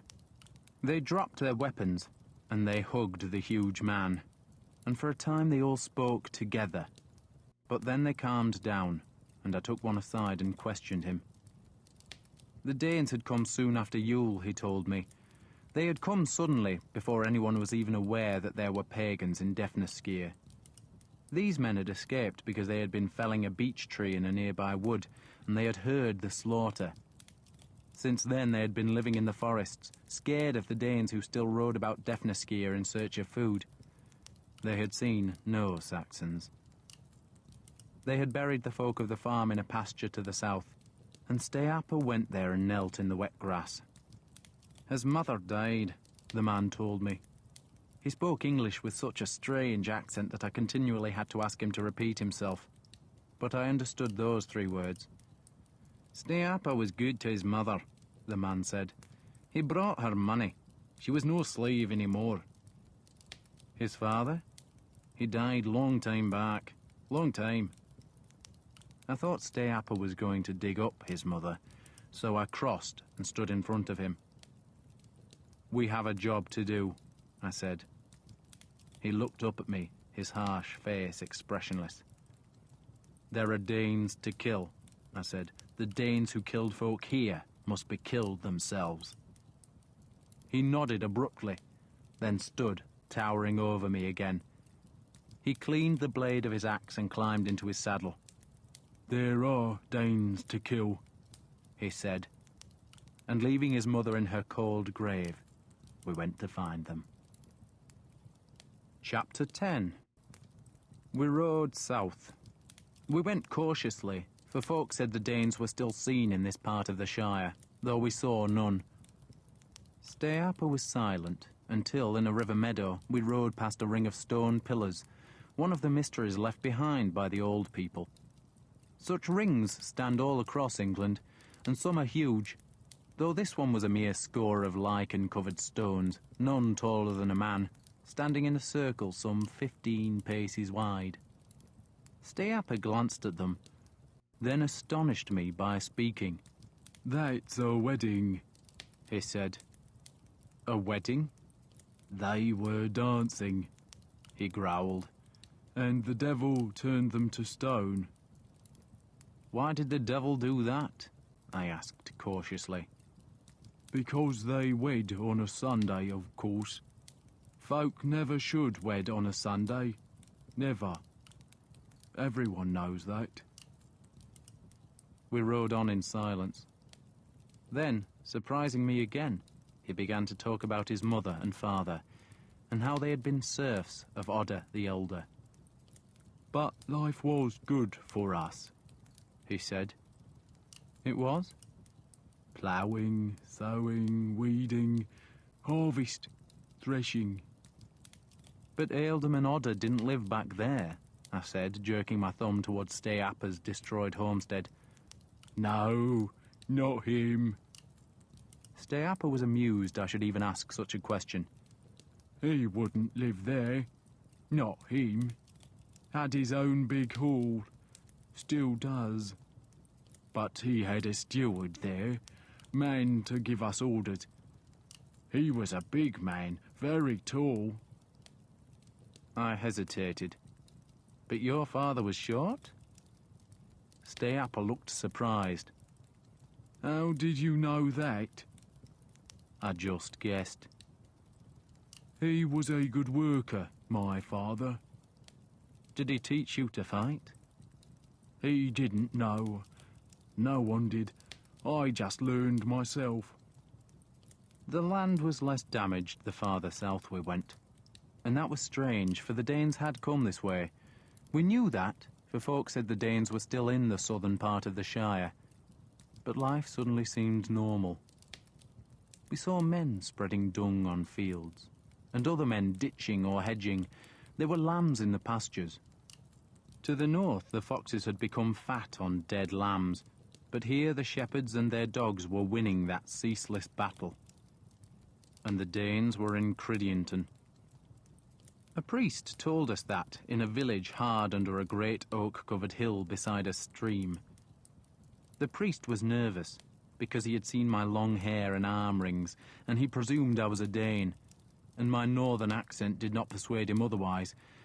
But he was reassured by Steapa. The two talked, and the priest gave his opinion that it would be a wet summer. It will, Steapa agreed. The oak greened before the ash. Always a sign, the priest said. How far is Cridionton? I broke into the conversation. A morning's walk, Lord. You've seen the Danes there? I asked. I've seen them, Lord, I have, he said. Who leads them? Don't know, Lord. They have a banner? I asked. He nodded. It hangs on the bishop's hall, Lord. It shows a white horse. So it was Svein. I did not know who else it could have been, but the white horse confirmed that Svein had stayed in Defneskir rather than try to join Guthrum. I twisted in the saddle and looked at the priest's village that was unscarred by war. No thatch had been burned, no granaries emptied, and the church was still standing. Have the Danes come here? I asked. Oh, yes, Lord. They came. Came more than once. Did they rape? Steal? No, Lord. But they bought some grain. Paid silver for it. Well-behaved Danes? That was another strange thing. Are they besieging Exenchester? I asked. That would have made a sort of sense. Cridionton was close enough to Exenchester to give most of the Danish troops shelter, while the rest invested the larger town. No, Lord, the priest said. Not that I know of. Then what are they doing? I asked. They're just in Cridionton, Lord. And Odder is in Exenchester? No, Lord. He's in Ockmonton. He's with Lord Harold. I knew the Shire Reeves Hall was in Ockmonton, which lay beneath the northern edge of the Great Moor. But Ockmonton was also a long journey from Cridionton, and no place to be if a man wanted to harry the Danes. I believed the priest when he said Svein was at Cridionton, but we still rode there to see for ourselves. We used wooded, hilly tracks and came to the town at mid-afternoon and saw the smoke rising from cooking fires, then saw the Danish shields hanging from the palisade. Steapa and I were hidden in the high woods and could see men guarding the gate and other men standing watch in a pasture where 40 or 50 horses were grazing on the first of the spring grass. I could see Odder the Elder's Hall, where I had been reunited with Mildrith after the fight at Sinuit. And I could also see a triangular Danish banner flying above the larger hall that was the bishop's home. The western gate was open, though well guarded, and despite the sentries and the shields on the wall, the town looked like a place at peace, not at war. There should be Saxons on this hill, I thought. Saxons watching the enemy, ready to attack. Instead, the Danes were living undisturbed. How far to Ockmonton? I asked Steapa. We can make it by nightfall. I hesitated. If Odder the Younger was at Ockmonton, then why go there? He was my enemy and sworn to my death. Alfred had given me a scrap of parchment on which he had written words commanding Odder to greet me peaceably. But what force did writing have against hatred? He won't kill you, Steapa said, surprising me again. He had evidently guessed my thoughts. He won't kill you, he said again. Why not? Because I won't bide him killing you, Steapa said, and turned his horse west. We reached Ockmonton at dusk. It was a small town built along a river and guarded by a high spur of limestone, on which a stout palisade offered a refuge if attackers came. No one was on the limestone spur now, and the town, which had no walls, looked placid. There might be war in Wessex, but Ockmonton, like Cridionton, was evidently at peace. Harold's Hall was close to the fort on its hill, and no one challenged us as we rode into the forecourt, where servants recognised Steapa. They greeted him warily, but then a steward came from the hall door, and seeing the huge man, clapped his hands twice in a sign of delight. We heard you were taken by the pagans, the steward said. I was. They let you go? My king freed me, Steapa growled as though he resented the question. He slid from his horse and stretched. Alfred freed me. Is Harold here? I asked the steward. My lord is inside. The steward was offended that I had not called the reeve Lord. Then so are we, I said, and led Steapa into the hall. The steward flapped at us, because custom and courtesy demanded that he seek his lord's permission for us to enter the hall, but I ignored him. A fire burned in the central hearth, and dozens of rushlights stood on the platforms at the hall's edges. Boar spears were stacked against the wall, on which hung a dozen deerskins and a bundle of valuable pine marten pelts. A score of men were in the hall, evidently waiting for supper, and a harpist played at the far end. A pack of hounds rushed to investigate us, and Steapa beat them off as we walked to the fire to warm ourselves. "I'll," Steapa said to the steward. Harold must have heard the noise of the hounds, for he appeared at a door leading from the private chamber at the back of the hall. He blinked when he saw us. He had thought the two of us were enemies. Then he had heard that Steapa was captured. Yet here we were, side by side. The hall fell silent as he limped toward us. It was only a slight limp, the result of a spear wound in some battle that had also taken 2 fingers of his sword hand. "You once chided me," he said, "for carrying weapons into your hall. Yet you bring weapons into mine." "There was no gatekeeper," I said. "He was having a peace, Lord," the steward explained. "There are to be no weapons in the hall," Harold insisted. That was customary. Men get drunk in the hall and can do enough damage to one another with the knives we use to cut meat. And drunken men with swords and axes can turn a supper table into a butcher's yard. We gave the steward our weapons. I hauled off my mail coat and told the steward to hang it on a frame to dry, then have a servant clean its links. Harold formally welcomed us when our weapons were gone. He said the hall was ours, and that we should eat with him as honoured guests. "I would hear your news," he said, beckoning a servant who brought us pots of ale. "Is Odda here?" I demanded. "The father is, yes, not the son." I swore. We had come here with a message for Ealdorman Odda, Odda the Younger, only to discover that it was the wounded father, Odda the Elder, who was in Ockmanton. "So where is the son?" I asked. Harold was offended by my brusqueness, but he remained courteous. "The Ealdorman is in Exenchester." "Is he besieged there?" "No." "And the Danes are in Cridington?"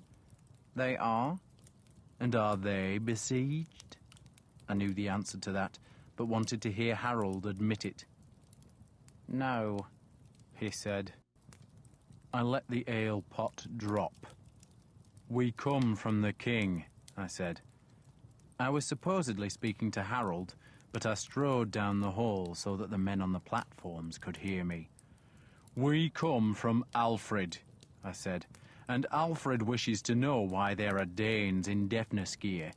We burned their ships, we slaughtered their shipguards, and we drove them from Sinuit. Yet you allow them to live here? Why?" No one answered. There were no women in the hall, for Harold was a widower who had not remarried, and so the supper guests were all his warriors, or else thanes who led men of their own. Some looked at me with loathing, for my words imputed cowardice to them, while others looked down at the floor. Harold glanced at Steapa, as if seeking the big man's support, but Steapa just stood by the fire, his savage face showing nothing. I turned back to stare at Harold. "Why are there Danes in Defnasgear?" I demanded. "Because they are welcome here," a voice said behind me. I turned to see an old man standing in the door. White hair showed beneath the bandage that swathed his head, and he was so thin and so weak that he had to lean on the doorframe for support. At first I did not recognize him, for when I had last spoken to him, he had been a big man, well-built and vigorous. But Odda the Elder had taken an axe blow to the skull at Sinuit, and he should have died from such a wound. Yet somehow he had lived, and here he was, though now he was skeletal, pale, haggard and feeble. "They are here," Odda said, "because they are welcome, as are you, Lord Uhtred, and you, Steapa." A woman was tending Odda the Elder. She had tried to pull him away from the door and take him back to his bed, but now she edged past him into the hall and stared at me. Then, seeing me, She did what she had done the very first time she saw me. She did what she had done when she came to marry me. She burst into tears. It was Mildreth. Mildreth was robed like a nun in a pale grey dress, belted with rope, over which she wore a large wooden cross. She had a close-fitting grey bonnet, from which strands of her fair hair escaped. She stared at me, burst into tears, made the sign of the cross, and vanished. A moment later, Odda the Elder followed her, too frail to stand any longer, and the door closed. "You are indeed welcome here," Harold said, echoing Odda's words. "But why are the Danes welcome here?" I asked. Because Odda the Younger had made a truce. Harold explained it as we ate. No one in this part of Defnascere had heard how Svein's ships had been burned at Sinuit. They only knew that Svein's men and their women and children had marched south, burning and plundering, and Odda the Younger had taken his troops to Exenchester, which he had prepared for a siege. But instead, Svein had offered to talk. The Danes, quite suddenly, had stopped raiding. Instead, they had settled in Cridington and sent an embassy to Exenchester, and Svein and Odda had made their private peace. "We sell them horses," Harold said, "and they pay well for them. 20 shillings a stallion, 15 a mare." "You sell them horses," I said flatly. "So they will go away," Harold explained. Servant threw a big birch log onto the fire. Sparks exploded outward, scattering the hounds who lay just beyond the ring of hearthstones. "How many men does Svein lead?" I asked. "Many," Harold said. 800? I asked. 9? Harold shrugged. "They came in 24 ships," I went on. "Only 24, so how many men can he have? No more than 1,000, and we killed a few, and others must have died in the winter."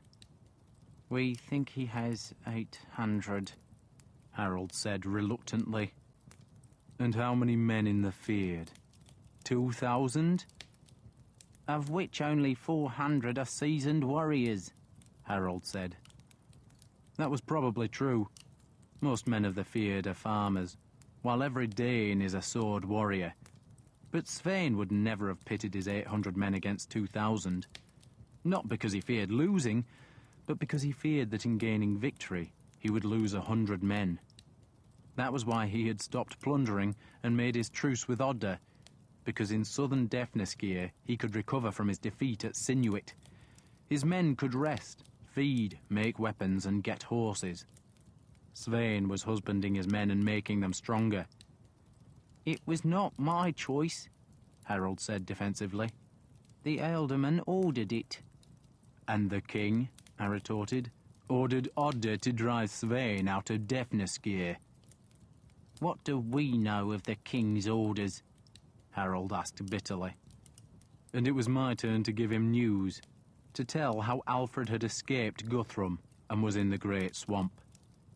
"And some time after Easter," I said, "we shall gather the Shire Fyrds, and we shall cut Guthrum into pieces." I stood. "There will be no more horses sold to Svein." I said it loudly so that every man in the big hall could hear me. "But," Harold began, then shook his head. He had doubtless been about to say that Odda the Younger, ealdorman of Defnascere, had ordered the horses to be sold, but his voice trailed away. "What are the king's orders?" I demanded of Steapa. "No more horses," he thundered.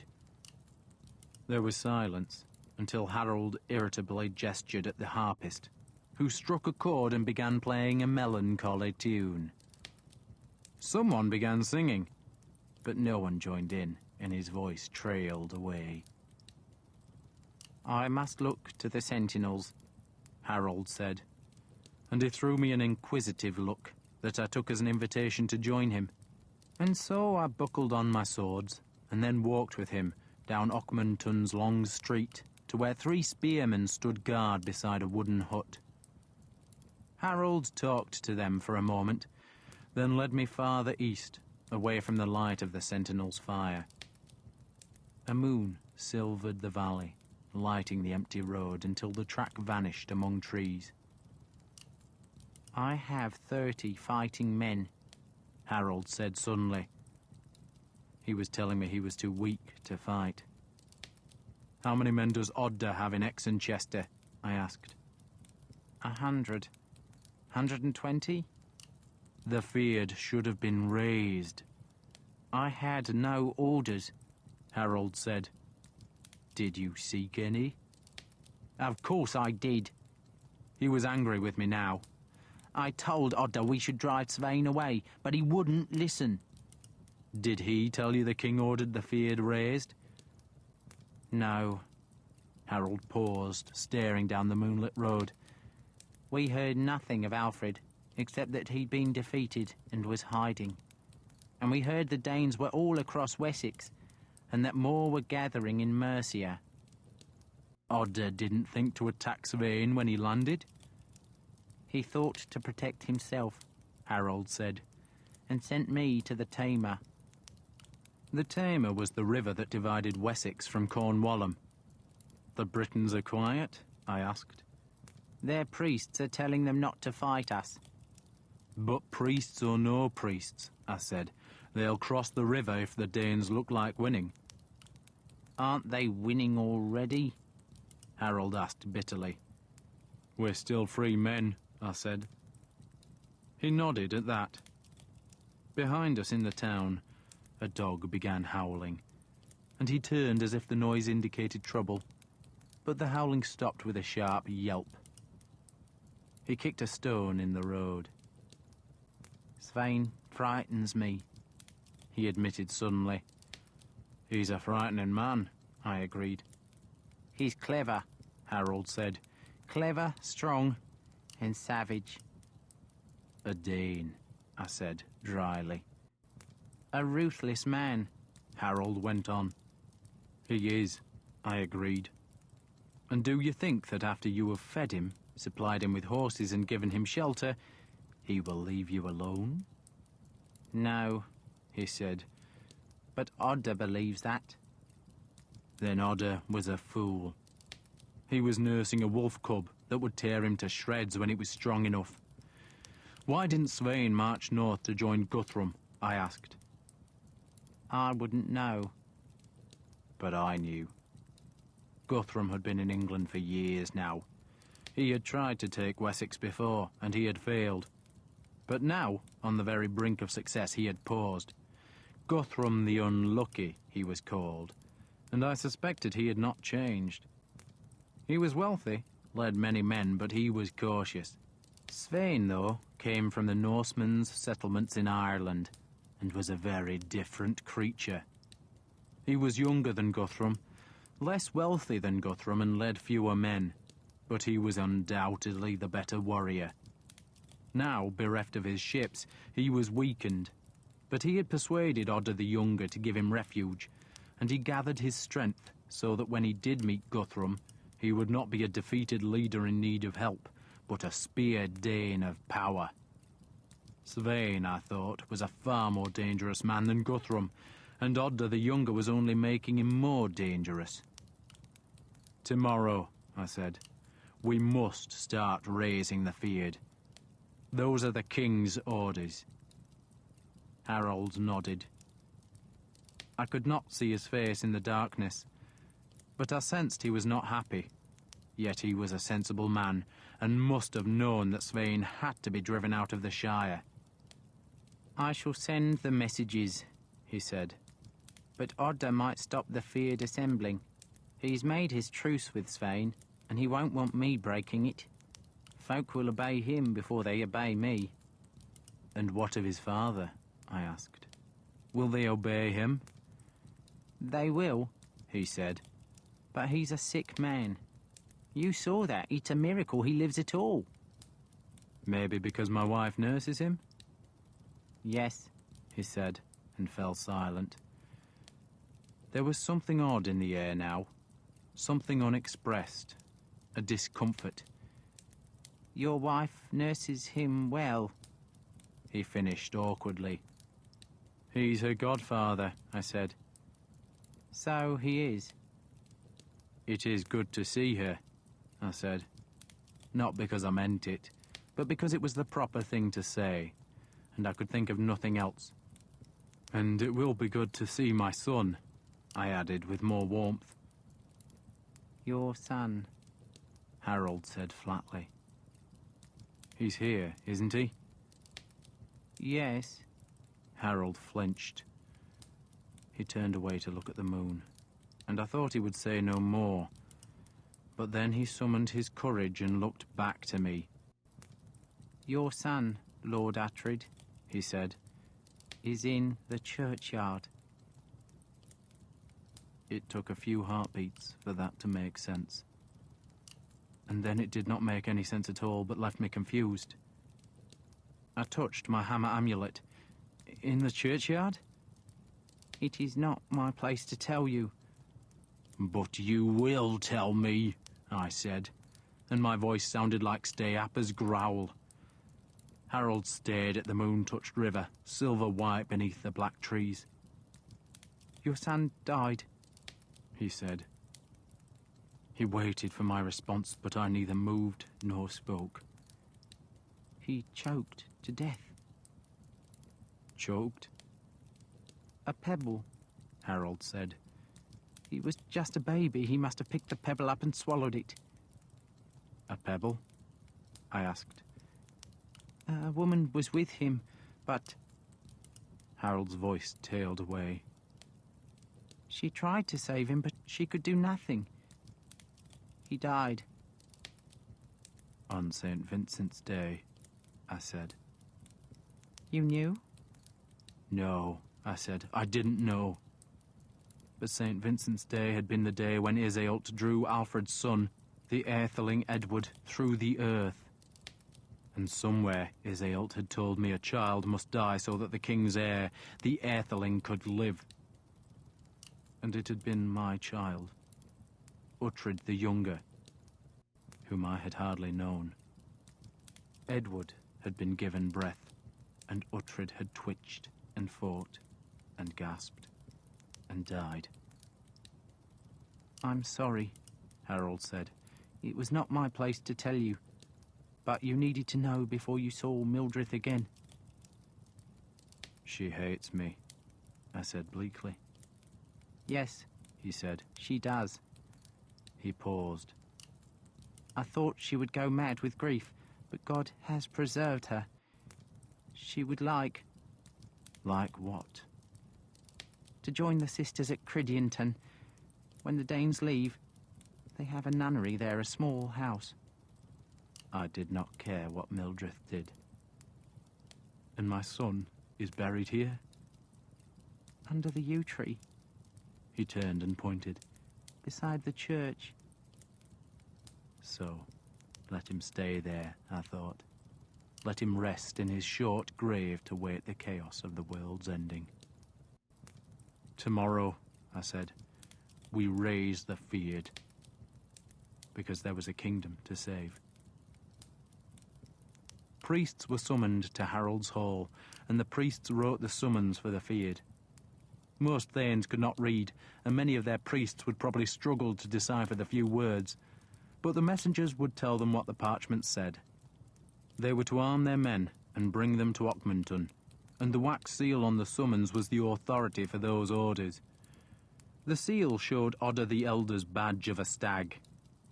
It will take a week, Harold warned me, for most of the Fyrd to reach here, and the Ealdorman will try to stop it happening at all. What will he do? Tell the Thanes to ignore it, I suppose. And Svein? What will he do? Try to kill us. And he has 800 men who can be here tomorrow, I said. And I have 30 men, Harold said bleakly. But we do have a fortress, I said, pointing to the limestone ridge with its palisade. I did not doubt that the Danes would come. By summoning the Fyrd, we threatened their safety, and Svein was not a man who would take a threat lightly. And so, while the messages were carried north and south, the townsfolk were told to take their valuables up to the fort beside the river. Some men were set to strengthening the palisade. Others took livestock up onto the moor so the beasts could not be taken by the Danes. Steapa went to every nearby settlement and demanded that men of fighting age go to Ockmanton with any weapon they possessed, so that by that afternoon the fort was manned by over 80 men. Few were warriors. Most had no weapons other than an axe, but from the foot of the hill they looked formidable enough. Women carried food and water to the fort, and most of the town reckoned to sleep up there, despite the rain, for fear that the Danes would come in the night. Odda the Elder refused to go to the fort. He was too sick, he said, and too feeble, and if he was supposed to die, then he would die in Harold's hall. Harold and I tried to persuade him, but he would not listen. Mildred can go, he said. No, she said. She sat by Odda's bed, her hands clutched tight under the sleeves of her grey robe. She stared at me, challenge in her eyes, daring me to give her an order to abandon Odda and go to the fortress. I am sorry, I said to her. Sorry? About our son. You were not a father to him, she accused me. Her eyes glistened. You wanted him to be a Dane. You wanted him to be a pagan. You didn't even care for his soul. I cared for him, I said. But she ignored that. I had not sounded convincing, even to myself. His soul is safe, Harold said gently. He is in the Lord Jesus' arms. He is happy. Mildred looked at him, and I saw how Harold's words had comforted her, though she still began crying. She caressed her wooden cross. Then Odda the Elder reached out and patted her arm. If the Danes come, Lord, I said to him, I shall send men for you. I turned then and went from the sick room. I could not cope with Mildred crying, or with the thought of a dead son. Such things are difficult, much more difficult than making war. And so I buckled on my swords, picked up my shield, and put on my splendid wolf-crested helmet, so that when Harold came from Odda's chamber, he checked to see me standing like a warlord by his hearth. If we make a big fire at the eastern end of town, I said, we'll see the Danes come. It will give us time to carry Lord Odda to the fort. Yes. He looked up at the great rafters of his hall, and perhaps he was thinking that he would never see it thus again, for the Danes would come and the hall would burn. He made the sign of the cross. Fate is inexorable, I told him. What else was there to say? The Danes might come, the hall might burn, but they were small things in the balance of a kingdom. And so I went to order the fire that would illuminate the eastern road.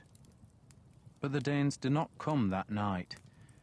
It rained softly all through the darkness, so that in the morning the folk in the fort were wet, cold, and unhappy.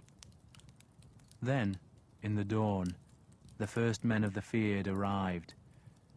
It might take days for the farther parts of the Shire to receive their summons and to arm men and dispatch them to Ockmanton, but the nearer places sent men straight away, so that by late morning there were close to 300 beneath the fort.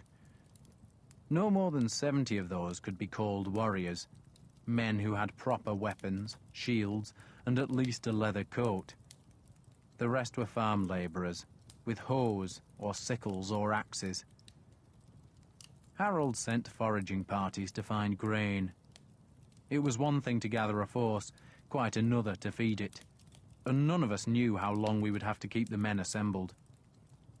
If the Danes did not come to us, then we would have to go to them and force them from Cridionton, and for that we would need the whole Fyrd of Defneskir. Odda the Younger, I thought, would never allow that to happen. Nor did he. For as the rain ended and the noontime prayers were said, Odda himself came to Ockmanton, and he did not come alone, but rode with 60 of his warriors in chainmail, and as many Danes in their war glory. The sun came out as they appeared from the eastern trees, and it shone on mail and on spear points, on bridle chains and stirrup irons, on polished helmets and bright shield bosses. They spread into the pastures on either side of the road, and advanced on Ockmanton in a wide line. And at its centre were 2 standards. One, the Black Stag, was the banner of Defnisgear, while the other was a Danish triangle and displayed the White Horse. There'll be no fight, I told Harold. There won't? Not enough of them. Svein can't afford to lose men, so he's come to talk.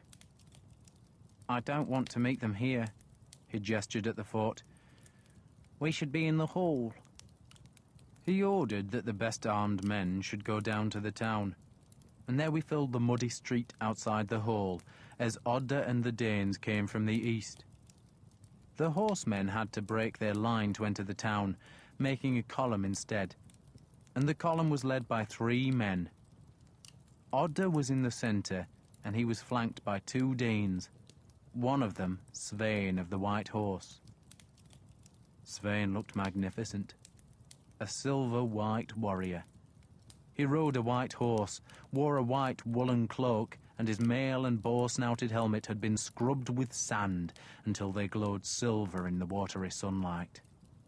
His shield bore a silvered boss, around which a white horse had been painted. The leather of his bridle, saddle, and scabbard had been bleached pale. He saw me, but showed no recognition, just looked along the line of men barring the street, and seemed to dismiss them as useless. His banner of the White Horse was carried by the 2nd horseman, who had the same darkened face as his master, a face hammered by sun and snow, ice and wind. Harold. Odda the Younger had ridden ahead of the 2 Danes. He was sleek as ever, gleaming in mail and with a black cloak draping his horse's rump. He smiled as though he welcomed the meeting. You have summoned the feared. Why? Because the king commanded it, Harold said. Odda still smiled. He glanced at me, appeared not to notice I was present, then looked to the hall door where Steapa had just appeared. The big man had been talking with Odda the Elder, and now he stared at Odda the Younger with astonishment. Steapa, Odda the Younger said. Loyal Steapa, how good to see you. You too, Lord. My faithful Steapa, Odda said, plainly pleased to be reunited with his erstwhile bodyguard. Come here, he commanded, and Steapa pushed past us and knelt in the mud by Odda's horse and reverently kissed his master's boot. Stand, Odda said. Stand. With you beside me, Steapa, who can hurt us? No one, Lord. No one, Odda repeated, then smiled at Harold. You said the king ordered the feared summoned. There is a king in Wessex? There is a king in Wessex, Harold said firmly. There is a king skulking in the marshes, Odda said, loudly enough for all Harold's men to hear. He is the king of frogs, perhaps? A monarch of eels? What kind of king is that? I answered for Harold, only I answered in Danish. A king who ordered me to burn Svein's boats, which I did. All but one which I kept and still have. Svein took off his boar-snouted helmet and looked at me. And again there was no recognition. His gaze was like that of the great serpent of death that lies at the foot of Yggdrasil. I burned the white horse, I told him, and warmed my hands on its flames. Svein spat for answer. And the man beside you, I spoke to Odda now, using English, is the man who burned your church at Sinuit, the man who killed the monks, the man who is cursed in heaven, in hell, and in this world, yet now he is your ally? Does that goat turd speak for you? Odda demanded of Harold. These men speak for me, Harold said, indicating the warriors behind him. But by what right do you raise the feared? Odda asked. I am an elderman. And who made you elderman? Harold asked. He paused, but Odda gave no answer. The king of frogs? Harold asked. The monarch of eels? If Alfred has no authority, then you have lost yours with his. Odda was plainly surprised by Harold's defiance, and he was probably irritated by it, but he gave no sign of annoyance. He just went on smiling. I do believe, he said to Harold, that you have misunderstood what happens in Defnaskir. Then explain to me, Harold said. I shall, Odda said. But we shall talk with ale and food. He looked up at the sky. The brief sun was gone behind cloud, and a chill wind was gusting the thatch of the street. And we should talk under a roof, Odda suggested, before it rains again. There were matters to be agreed first, though that was done soon enough. The Danish horsemen would withdraw to the eastern end of the town, while Harold's men would retreat to the fort. Each side could take 10 men into the hall, and all of those men were to leave their weapons heaped in the street, where they were to be guarded by 6 Danes and as many Saxons. Harold's servants brought ale, bread, and cheese. There was no meat offered, for it was the season of Lent.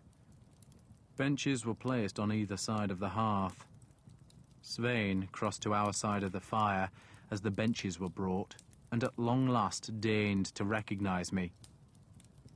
"It was really you who burned the ships?" he asked. "Including yours." "The white horse took a year and a day to build," he said, "and she was made of trees from which we'd hung Odin's sacrifices. She was a good ship." "She's all ash on the seashore now," I said. "Then, one day I shall repay you," he retorted. And though he spoke mildly, there was a world of threat in his voice.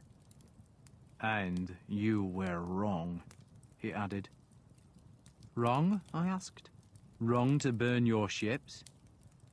"There was no altar of gold at Sinuit." "Where you burned the monks," I said. "I burned them alive," he agreed, "and warmed my hands on their flames." He smiled at that memory. "You could join me again," he suggested. "I shall forgive you burning my ship, and you and I can fight side by side once more. I need good men. I pay well. I am sworn to Alfred." "Ah," he nodded. "So be it. Enemies." He went back to Odda's benches. "You would see your father before we talk?" Harold asked Odda, gesturing toward the door at the hall's end. "I shall see him," Odda said, "when our friendship is repaired, and you and I must be friends." He said the last words loudly, and they prompted men to sit on the benches. "You summoned the feared," he spoke to Harold, "because Uhtred brought you orders from Alfred." "He did." Then you did the right thing, Odda said, and that is to be praised. Svein, listening to the translation that was provided by one of his own men, stared flatly at us. And now you will do the right thing again, Odda continued, and send the feared home. The king has ordered otherwise, Harold said. What king? Odda asked. Alfred. Who else? But there are other kings in Wessex, Odda said. Guthrum is king of East Anglia, and he is in Wessex. And some say Ethelwald will be crowned king before the summer. Ethelwald? Harold asked. You'd not heard? Odda asked. Wulfhere of Wiltonskir has sided with Guthrum. And both Guthrum and Wulfhere have said Ethelwald will be king of Wessex. And why not? Is not Ethelwald the son of our last king? Should he not be king? Harold, uncertain, looked at me. He had not heard of Wulfhere's defection, and it was hard news for him. I nodded. Wulfhere is with Guthrum, I said. So, Ethelwald, son of Ethelred, will be king in Wessex, Odda said, and Ethelwald has thousands of swords at his command. Aelfric of Kent is with the Danes. There are Danes in Londane, on Shapig, and on the walls of Contwaraberg. All northern Wessex is in Danish hands. There are Danes here in Defnasgear. What, tell me, is Alfred king of? Of Wessex, I said. Odda ignored me, looking at Harold. Alfred has our oaths, Harold said stubbornly. And I have your oath, Odda reminded him. He sighed. God knows, Harold, no one was more loyal to Alfred than I. Yet he failed us. The Danes came, and the Danes are here. And where is Alfred? Hiding. In a few weeks their armies will march. They will come from Mercia, from Londane, from Kent. Their fleets will be off our coast. Armies of Danes and fleets of Vikings. What will you do then? Harold shifted uneasily. What will you do? He retorted. Odda gestured at Svein, who, the question translated, spoke for the first time. I interpreted for Harold. Wessex is doomed, Svein said in his grating voice. By summer it will be swarming with Danes, with men newly come from the north. And the only Saxons who will live will be those men who aid the Danes now. Those who fight against the Danes, Svein said, will be dead, and their women will be horse, and their children will be slaves, and their homes will be lost, and their names shall be forgotten like the smoke of an extinguished fire. And Ethelwald will be king? I asked scornfully. You think we will all bow to a whoring drunkard? Odda shook his head. The Danes are generous, he said, and he drew back his cloak, and I saw that he wore 6 golden arm rings. To those who help them, he said, there will be the reward of land, wealth, and honor. And Ethelwald will be king? I asked again. Odda again gestured at Svein. The big Dane seemed bored, but he stirred himself. It is right, he said, that Saxon should be ruled by a Saxon. We shall make a king here. I scorned that. They had made Saxon kings in Northumbria and in Mercia, and those kings were feeble, leashed to the Danes. And then I understood what Svein meant, and I laughed aloud. "He's promised you the throne," I accused Odda. "I've heard more sense from a pig's fart," Odda retorted. But I knew I was right. Aethelwold was Guthrum's candidate for the throne of Wessex, but Svein was no friend of Guthrum and would want his own Saxon as king. Odda. "King Odda," I said jeeringly, then spat into the fire. Odda would have killed me for that, but we met under the terms of a truce, and so he forced himself to ignore the insult. He looked at Harold. "You have a choice, Harold," he said. "You can die, or you can live." Harold was silent. He had not known about Wulfhere, and the news had appalled him.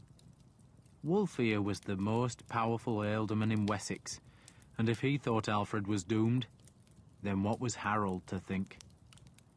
I could see the Shire Reeve's uncertainty. His decency wanted him to declare loyalty to Alfred, but Odda had suggested that nothing but death would follow such a choice. Harold began, then fell silent, unable to say what he thought, for he did not know his own mind. "The Fyrd is raised," I spoke for him, "at the king's orders. And the king's orders are to drive the Danes from Defnascere." Odda spat into the fire for answer. "Svein has been defeated," I said. "His ships are burned. He is like a whipped dog, and you give him comfort." Svein, when that was translated, gave me a look like the stroke of a whip. "Svein," I went on as though he was not present, "must be driven back to Guthrum." "You have no authority here," Odda said. "I have Alfred's authority," I said, "and a written order telling you to drive Svein from your shire." "Alfred's orders mean nothing," Odda said, "and you croak like a swamp frog." He turned to Steapa. "You have unfinished business with Atred." Steapa looked uncertain for a heartbeat, then understood what his master meant. "Yes, Lord," he said. "Then finish it now." "Finish what now?" Harold asked. "Your king," Odda said the last word sarcastically, "ordered Steapa and Atred to fight to the death. Yet both live, so your king's orders have not been obeyed." "There is a truce," Harold protested. "Either Atred stops interfering in the affairs of Defnascere," Odda said forcefully, "or I shall have Defnascere kill Atred. You want to know who is right? Alfred or me? You want to know who will be king in Wessex, Ethelwald or Alfred? Then put it to the test, Harold. Let Steapa and Atred finish their fight, and see which man God favours. If Atred wins, then I shall support you. And if he loses?" He smiled. He had no doubt who would win. Harold stayed silent. I looked at Steapa, and, as on the first time I met him, saw nothing on his face. He had promised to protect me, but that was before he had been reunited with his master. The Danes looked happy. Why should they mind two Saxons fighting? Harold, though, still hesitated. And then the weary, feeble voice sounded from the doorway at the back of the hall. "Let them fight, Harold. Let them fight." Odda the Elder, swathed in a wolfskin blanket, stood at the door. He held a crucifix. Let them fight, he said again. And God will guide the victor's arm. Harold looked at me. I nodded. I did not want to fight, but a man cannot back down from combat. What was I to do? Say that to expect God to indicate a course of action through a duel was nonsense? To appeal to Harold? To claim that everything Odda had said was wrong and that Alfred would win? If I had refused to fight, I was granting the argument to Odda. And in truth, he had half convinced me that Alfred was doomed. And Harold, I am sure, was wholly convinced. Yet there was more than mere pride making me fight in the hall that day. There was a belief, deep in my soul, that somehow Alfred would survive. I did not like him. I did not like his God. But I believed fate was on his side. So I nodded again, this time to Steapa. I do not want to fight you, I said to him, but I have given an oath to Alfred, and my sword says he will win, and that Danish blood will dung our fields. Steapa said nothing. He just flexed his huge arms, then waited as one of Odda's men went outside and returned with 2 swords. No shields, just swords. He had taken a pair of blades at random from the pile, and he offered them to Steapa first, who shook his head, indicating that I should have the choice. I closed my eyes, groped, and took the first hilt that I touched. It was a heavy sword, weighted toward its tip. A slashing weapon, not a piercing blade, and I knew I had chosen wrong. Steapa took the other and scythed it through the air so that the blade sang. Svein, who had betrayed little emotion so far, looked impressed, while Odda the younger smiled. "You can put the sword down," he told me, "and thus yield the argument to me." Instead, I walked to the clear space beside the hearth. I had no intention of attacking Steapa, but would let him come to me. I felt weary and resigned. Fate is inexorable. For my sake, Odda the elder spoke behind me. make it fast. "Yes, Lord," Steapa said, and he took a step toward me, and then turned as fast as a striking snake, and his blade whipped in a slash that took Odda the Younger's throat. The sword was not as sharp as it could have been, so that the blow drove Odda down, but it also ripped his gullet open, so that blood spurted a blade's length into the air, then splashed into the fire where it hissed and bubbled. Odda was on the floor rushes now, his legs twitching, his hands clutching at his throat that still pumped blood. He made a gargling noise, turned on his back and went into a spasm so that his heels drummed against the floor. And then, just as Steapa stepped forward to finish him, he gave a last jerk and was dead.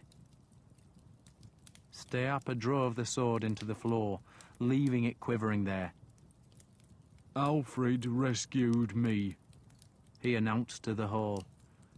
Alfred took me from the Danes. Alfred is my king. And he has our oaths, Odda the elder added. And my son had no business making peace with the pagans. The Danes stepped back. Svein glanced at me, for I was still holding a sword. Then he looked at the boar spears leaning against the wall, judging whether he could snatch one before I attacked him. I lowered the blade. "We have a truce," Harold said loudly. "We have a truce," I told Svein in Danish. Svein spat on the bloody rushes. Then he and his standard-bearer took another cautious, backward pace. But tomorrow, Harold said, there will be no truce, and we shall come to kill you. The Danes rode from Ockmonton, and next day they also went from Cridington. They could have stayed if they wished. There were more than enough of them to defend Cridington and make trouble in the Shire. But Svein knew he would be besieged, and man by man worn down until he had no force at all. And so he went north, going to join Guthrum, and I rode to Oxton. The land had never looked more beautiful. The trees were hazed with green, and bullfinches were feasting on the first tight fruit buds, while anemones, stitchwort, and white violet glowed in sheltered spots. Lambs ran from the buck hares in the pastures. The sun shimmered the wide sea reach of the Uisc, and the sky was full of lark song, beneath which the foxes took lambs, magpies and jays feasted on other birds' eggs, and ploughmen impaled crows at the edges of the fields to ensure a good harvest. "There'll be butter soon," a woman told me. She really wanted to know if I was returning to the estate, but I was not. I was saying farewell.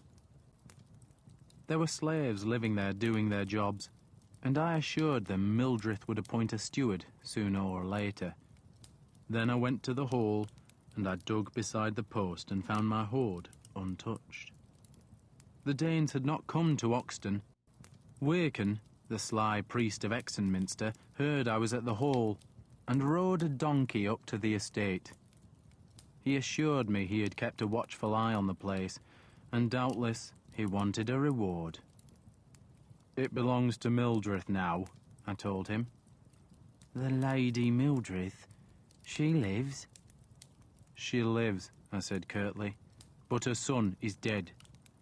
"God rest his poor soul," Waken said, making the sign of the cross. I was eating a scrap of ham, and he looked at it hungrily, knowing I broke the rules of Lent. He said nothing, but I knew he was cursing me for being a pagan. "And the Lady Mildrith," I went on, "would live a chaste life now. She says she will join the sisters in Cridington." "There are no sisters in Cridington," Waken said. "They're all dead. The Danes saw to that before they left." "Other nuns will settle there," I said. Not that I cared, for the fate of a small nunnery was none of my business. Oxton was no longer my business. The Danes were my business, and the Danes had gone north, and I would follow them. For that was my life. That spring I was 21 years old, and for half my life I had been with armies. I was not a farmer. I watched the slaves tearing the couch grass from the home fields, and knew the tasks of farming bored me.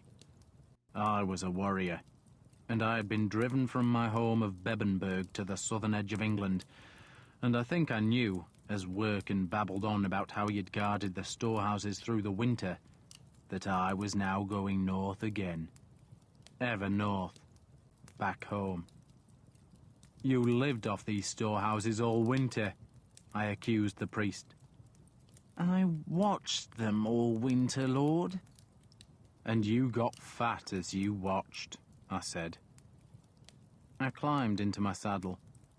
Behind me were 2 bags, ripe with money, and they stayed there as I rode to Exonchester and found Steapa in the Swan. Next morning, with 6 other warriors from Ealdom and Odda's Guard, we rode north.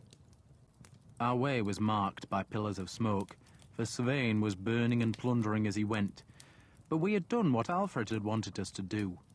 We had driven Svein back to Guthrum, so that now the 2 largest Danish armies were united. If Alfred had been stronger, he might have left them separate and marched against each in turn, but Alfred knew he had only one chance to take back his kingdom, and that was to win one battle.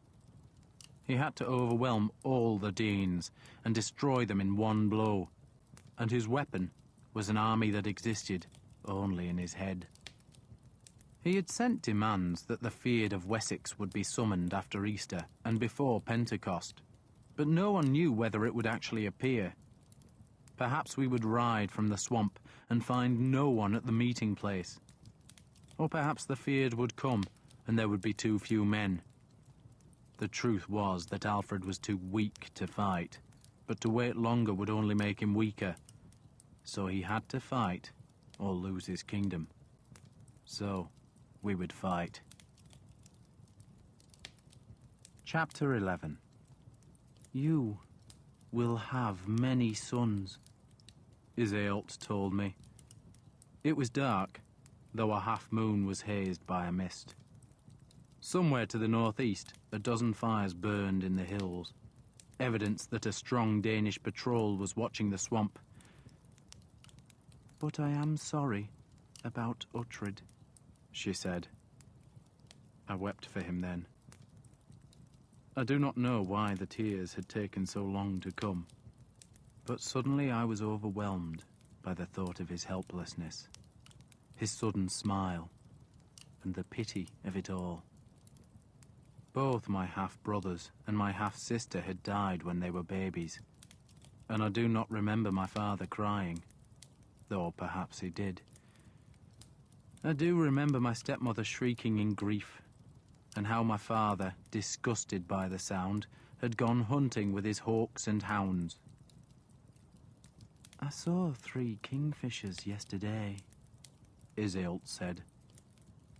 Tears were running down my cheeks, blurring the misted moon. I said nothing. Hild says the blue of the kingfisher's feathers is for the Virgin, and the red is for Christ's blood. And what do you say? That your son's death is my doing. Weird bith, fail arrayed, I said. Fate is fate. It cannot be changed or cheated. Alfred had insisted I marry Mildred, so I would be tied to Wessex and would put roots deep into its rich soil. But I already had roots in Northumbria, roots twisted into the rock of Bebbanburg. And perhaps my son's death was a sign from the gods that I could not make a new home. Fate wanted me to go to my northern stronghold, and until I reached Bebbanburg, I would be a wanderer. Men fear wanderers, for they have no rules. The Danes came as strangers, rootless and violent, and that, I thought, was why I was always happier in their company. Alfred could spend hours worrying about the righteousness of a law, whether it concerned the fate of orphans or the sanctity of boundary markers. And he was right to worry, because folk cannot live together without law, or else every straying cow would lead to bloodshed. But the Danes hacked through the law with swords. It was easier that way, though once they had settled a land, they started to make their own laws. It was not your fault, I said. You don't command fate.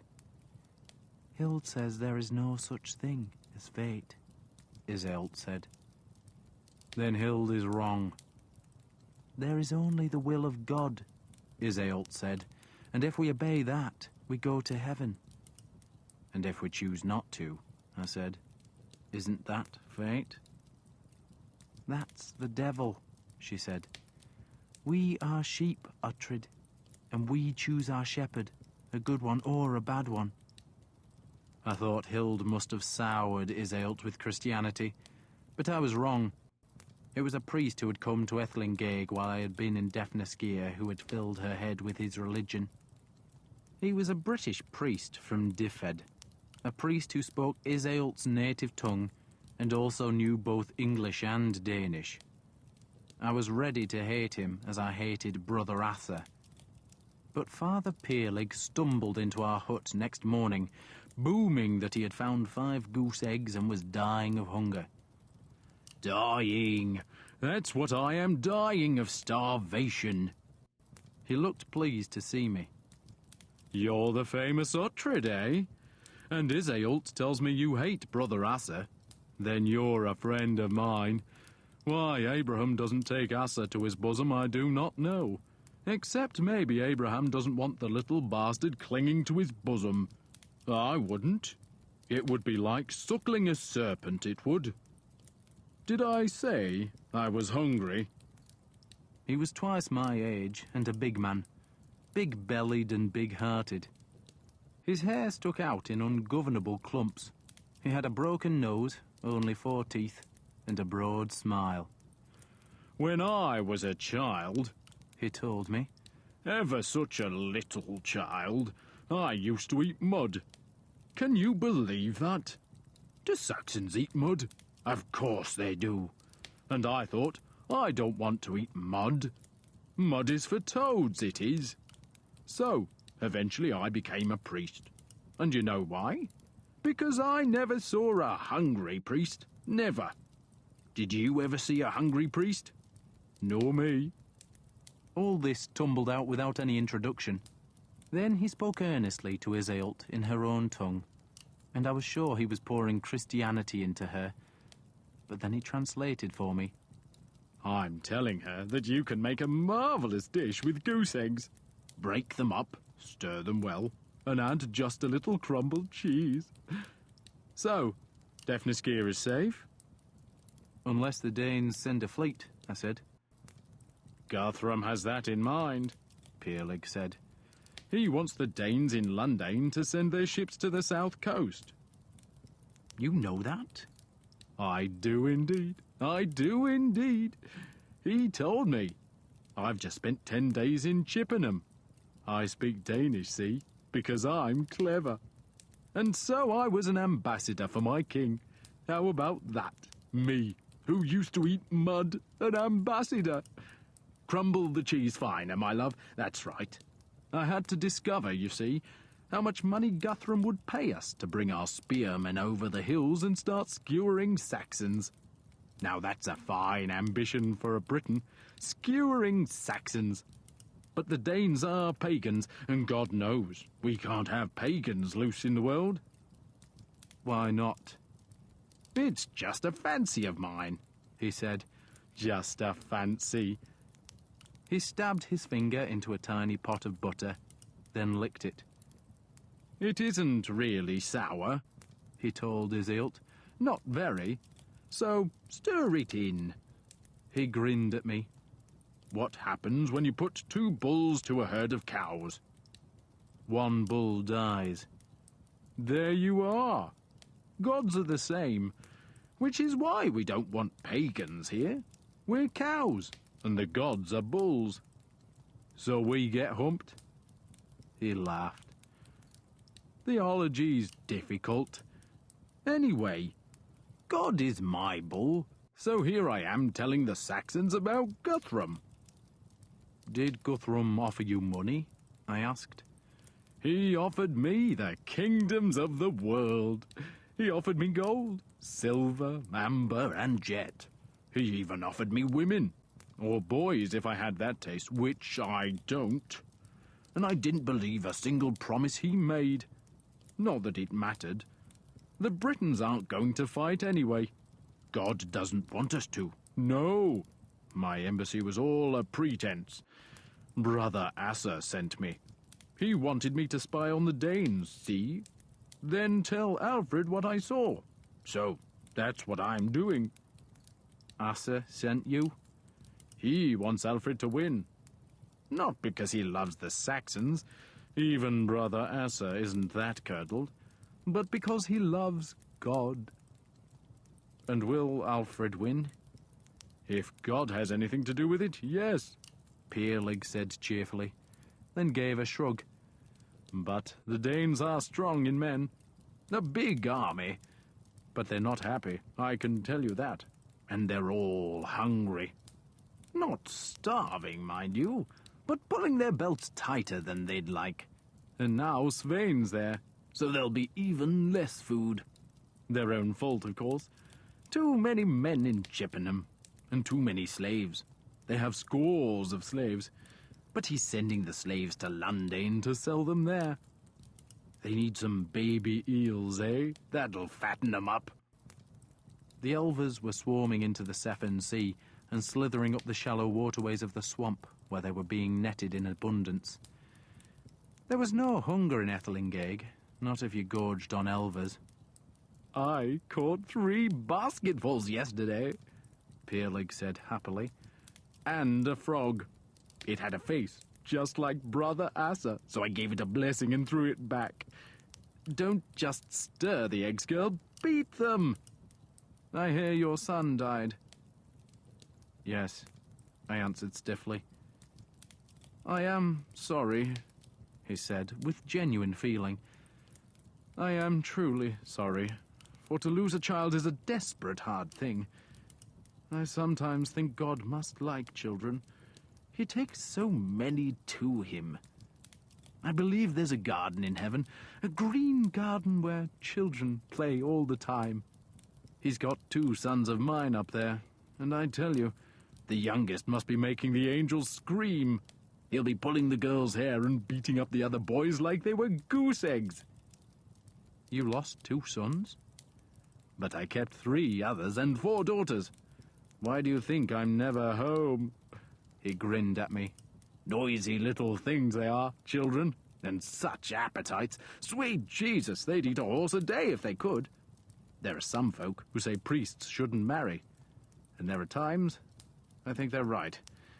Do you have any bread, dearest?" Iseult pointed to a net hanging from the roof. "Cut the mould off," she told me. "I like to see a man obeying a woman," Father Peerlig said as I fetched the loaf. "Why's that?" I asked. "Because it means I'm not alone in this sorry world. Good God, but that Alesmith was weaned on gall juice, wasn't she? Got a tongue in her like a starving weasel. Poor Alfred. He's happy enough. Good God, man, that's the last thing he is. Some folk catch God like a disease, and he's one of them. He's like a cow after winter, he is." "He is? You know, when the late spring grass comes in, all green and new and rich, and you put the poor cow out to eat, and she blows up like a bladder. She is nothing but shit and wind, and then she gets the staggers and drops down dead if you don't take her off the grass for a while. That's Alfred. He got too much of the good green grass of God, and now he's sick on it. But he's a good man, a good man. Too thin, he is, but good. A living saint, no less. Ah, good girl, let's eat." He scooped some of the eggs with his fingers, then passed the pot to me. "Thank God it's Easter next week," he said, with his mouth full so that scraps of egg lodged in his huge beard. "And then we can eat meat again. I'm wasting away without meat. You know Iseult will be baptized at Easter." "She told me," I said shortly. "And you don't approve?" "Just think of it as a good wash. Then maybe you won't mind so much."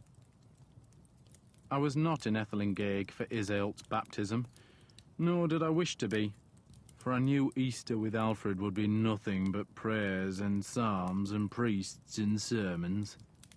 Instead, I took Steapa and 50 men up into the hills, going toward Chippenham, for Alfred had ordered that the Danes were to be harried mercilessly in the next few weeks. He had decided to assemble the Fyrd of Wessex close to Ascension Day, which was just 6 weeks away, and those were the weeks in which Guthrum would be hoping to revive his hungry horses on the spring grass. And so we rode to ambush Danish forage parties. Kill one forage party, and the next must be protected by 100 extra horsemen. And that wearies the horses even more, and so requires still more forage. It worked for a while, but then Guthrum began sending his foragers north into Mercia, where they were not opposed. It was a time of waiting. There were 2 smiths in Ethelingeg now, and though neither had all the equipment they wanted, and though fuel for their furnaces was scarce, they were making good spear points. One of my jobs was to take men to cut ash poles for the spear shafts. Alfred was writing letters, trying to discover how many men the shires could bring to battle, and he sent priests to Francia to persuade the thanes who had fled there to return. More spies came from Chippenham, confirming that Svein had joined Guthrum, and that Guthrum was strengthening his horses and raising men from the Danish parts of England.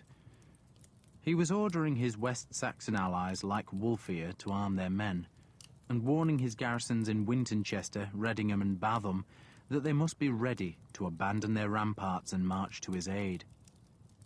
Guthrum had his own spies, and must have known Alfred was planning to assemble an army, and I dare say he welcomed that news, for such an army would be Alfred's last hope, and should Guthrum destroy the Fyrd, Wessex would fall, never to rise again. Ethelinghaig seethed with rumour. Guthrum, it was said, had 5,000 men. Ships had come from Denmark, and a new army of Norsemen had sailed from Ireland. The Britons were marching, the Fyrd of Mercia was on Guthrum's side, and it was said the Danes had set up a great camp at Craggillag on the River Thames, where thousands of Mercian troops, both Danish and Saxon, were assembling.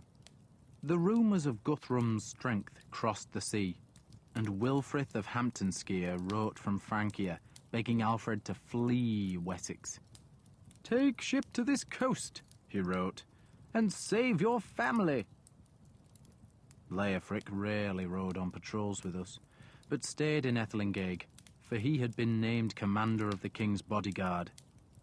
He was proud of that, as he should have been, for he had been peasant-born and he could neither read nor write, and Alfred usually insisted that his commanders were literate. Eanflaed's influence was behind the appointment, for she had become a confidant of Ealhswith. Alfred's wife went nowhere without Eanflaed. Even in church, the one-time whore sat just behind Ealhswith, and when Alfred held court, Eanflaed was always there. "The Queen doesn't like you," Eanflaed told me one rare day when I found her alone. "She's not a queen," I said. "Wessex doesn't have queens." "She should be a queen," she said indignantly. "It would be right and proper." She was carrying a heap of plants, and I noticed her forearms were pale green. "Dying," she explained brusquely, and I followed her to where a great cauldron was bubbling on a fire. She threw in the plants and began stirring the mess in the pot. "We're making green linen," she said. "Green linen?" "Alfred must have a banner," she said indignantly. "He can't fight without a banner." The women were making 2 banners. One was the great green dragon flag of Wessex, while the other bore the cross of Christianity. "Your Iseult's working on the cross," Eanflaed told me. "I know. You should have been at her baptism." "I was killing Danes." "But I'm glad she's baptized. Come to her senses, she has." In truth, I thought, Iseult had been battered into Christianity. For weeks she had endured the rancour of Alfred's churchmen, had been accused of witchcraft and of being the devil's instrument, and it had worn her down. Then came Hild with her gentler Christianity, and Peerlig who spoke of God in Iseult's tongue, and Iseult had been persuaded. That meant I was the only pagan left in the swamp, and Eanflaed glanced pointedly at my hammer amulet. She said nothing of it, instead asking me whether I truly believed we could defeat the Danes. "Yes," I said confidently, though of course I did not know. "How many men will Guthrum have?" I knew the questions were not Eanflaed's, but Ealhswith's. Alfred's wife wanted to know if her husband had any chance of survival, or whether they should take the ship we had captured from Svein and sail to Francia. "Guthrum will lead 4,000 men," I said. "At least." "At least?" "Depends how many come from Mercia," I said. Then thought for a heartbeat. "But I expect 4,000. "And Wessex?" "The same," I said. I was lying. With enormous luck we could assemble 3,000, but I doubted it. 2,000? Not likely, but possible. My real fear was that Alfred would raise his banner and no one would come, or that only a few hundred men would arrive. We could lead 300 from Ethelinghaig, But what could 300 do against Guthrum's great army? Alfred also worried about numbers, and he sent me to Hamptonskire to discover how much of the Shire was occupied by the Danes. I found them well entrenched in the north, but the south of the Shire was free of them, and in Hampton, where Alfred's fleet was based, the warships were still drawn up on the beach. Bergweird, the fleet's commander, had over 100 men in the town, all that was left of his crews, and he had them manning the palisade.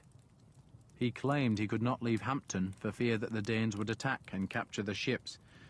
But I had Alfred's scrap of parchment with his dragon seal on it, and I used it to order him to keep 30 men to protect the ships and bring the rest to Alfred. "When?" he asked gloomily. "When you're summoned," I said. "But it will be soon, and you're to raise the local feared too. Bring them." "And if the Danes come here?" he asked. "If they come by sea?" "Then we lose the fleet," I said, "and we build another." His fear was real enough. Danish ships were off the south coast again. For the moment, rather than attempt an invasion, they were being Vikings. They landed, raided, raped, burned, stole, and went to sea again, but they were numerous enough for Alfred to worry that a whole army might land somewhere on the coast and march against him. We were harassed by that fear, and by the knowledge that we were few and the enemy numerous, and that the enemy's horses were fattening on the new grass. "Ascension Day," Alfred announced on the day I returned from Hampton. That was the day we should be ready in Ethelinghaig, and on the Sunday after, which was the feast of Saint Monica, we would gather the feared, if there was a feared. Reports said the Danes were readying to march, and it was plain they would launch their attack south toward Wintonchester, the town that was the capital of Wessex. And to protect it, to bar Guthrum's road south, the feared would gather at Egbert's Stone. I had never heard of the place, but Leofric assured me it was an important spot. The place where King Egbert, Alfred's grandfather, had given judgments. "It isn't one stone," he said, "but 3. 3? 2 big pillars and another boulder on top. The giants made it in the old days." And so the summons were issued. "Bring every man," the parchments instructed. "Bring every weapon, and say your prayers, for what is left of Wessex will meet at Egbert's Stone to carry battle to the Danes." And no sooner was the summons sent than disaster struck. It came just a week before the feared was to gather. Hupper, ealdorman of Thornsetter, wrote that 40 Danish ships were off his coast, and that he dared not lead the feared away from their threat. Worse, because the Danes were so numerous, he had begged Harold of Defneskir to lend him men. That letter almost destroyed Alfred's spirits. He had clung to his dream of surprising Guthrum by raising an unexpectedly powerful army, but all his hopes were now shredding away. He had always been thin, but suddenly he looked haggard, and he spent hours in the church wrestling with God, unable to understand why the Almighty had so suddenly turned against him. And 2 days after the news of the Danish fleet, Svein of the White Horse led 300 mounted men in a raid against the hills on the edge of the swamp. And because scores of men from the Somerseter feared had gathered in Ethelinghaig, Svein discovered and stole their horses. We had neither the room nor the forage to keep many horses in Ethelinghaig itself, and so they were pastured beyond the causeway, and I watched from the fort as Svein, riding a white horse and wearing his white-plumed helmet and white cloak, rounded up the beasts and drove them away. There was nothing I could do to stop him. I had 20 men in the fort, and Svein was leading hundreds. Why were the horses not guarded? Alfred wanted to know. They were, Wiglaf, ealdorman of Somerseter, said, and the guards died. He saw Alfred's anger, but not his despair. We haven't seen a Dane here for weeks, he pleaded. How were we to know they'd come in force? How many men died? Only 12. Only? Alfred asked, wincing. And how many horses lost? 63. On the night before Ascension Day, Alfred walked beside the river. Beocca, faithful as a hound, followed him at a distance, wanting to offer the king God's reassurance. But instead, Alfred called to me. There was a moon, and its light shadowed his cheeks and made his pale eyes look almost white. "How many men will we have?" he asked abruptly. I did not need to think about the answer. 2,000. He nodded. He knew that number as well as I did. Maybe a few more, I suggested. He grunted at that. We would lead 350 men from Ethelinghaig, and Wiglaf, Ealdorman of Somerset, had promised 1,000, though in truth I doubted if that many would come. The Fyrd of Wiltonskir had been weakened by Wulfhere's defection, but the southern part of the Shire should yield 500 men, and we could expect some from Hamptonskir. But beyond that, we would depend on whatever few men made it past the Danish garrisons that now ringed the heartland of Wessex. If Defnaskir and Thornseta had sent their Fyrds, then we would have numbered closer to 4,000, but they were not coming. "And Guthrum?" Alfred asked. "How many will he have?" 4,000. "More like 5, Alfred said. He stared at the river that was running low between the muddy banks. The water rippled about the wicker fish traps. "So, should we fight? What choice do we have?" He smiled at that. "We have a choice, Uhtred," he assured me. "We can run away. We can go to Francia. I could become a king in exile and pray that God brings me back." "You think God will?" "No," he admitted. If he ran away, then he knew he would die in exile.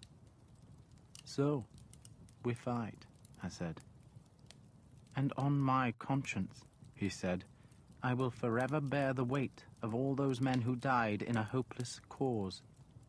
2,000 against 5,000? How can I justify leading so few against so many?" "You know how." "So I can be king?" "So that we are not slaves in our own land," I said. He pondered that for a while.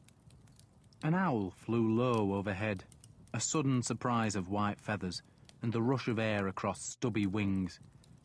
It was an omen, I knew, but of what kind? "Perhaps we are being punished," Alfred said. "For what?" "For taking the land from the Britons." That seemed nonsense to me. If Alfred's god wanted to punish him for his ancestors having taken the land from the Britons, then why send the Danes? Why not send the Britons? God could resurrect Arthur and let his people have their revenge, but why send a new people to take the land?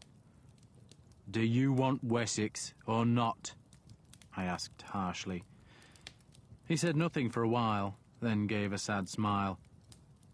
"In my conscience," he said, "I can find no hope for this fight. But as a Christian, I must believe we can win it. God will not let us lose." "Nor will this," I said, and I slapped Serpent Breath's hilt. "So simple?" he asked. "Life is simple," I said. "Ale, women, sword, and reputation. Nothing else matters." He shook his head, and I knew he was thinking about God and prayer and duty, but he did not argue. "So if you were I, Uhtred," he said, "would you march?" "You've already made up your mind, Lord," I said, "so why ask me?" He nodded. A dog barked in the village, and he turned to stare at the cottages and the hall and the church he had made with its tall alder cross. "Tomorrow," he said, "you will take 100 horsemen and patrol ahead of the army." "Yes, Lord." "And when we meet the enemy," he went on, still staring at the cross. You will choose 50 or 60 men from the bodyguard, the best you can find, and you will guard my banners. He did not say more, nor did he need to. What he meant was that I was to take the best warriors, the most savage men, the dangerous warriors who loved battle, and I was to lead them in the place where the fight would be hardest. For an enemy loves to capture his foe's banners. It was an honor to be asked, and, if the battle was lost, an almost certain death sentence.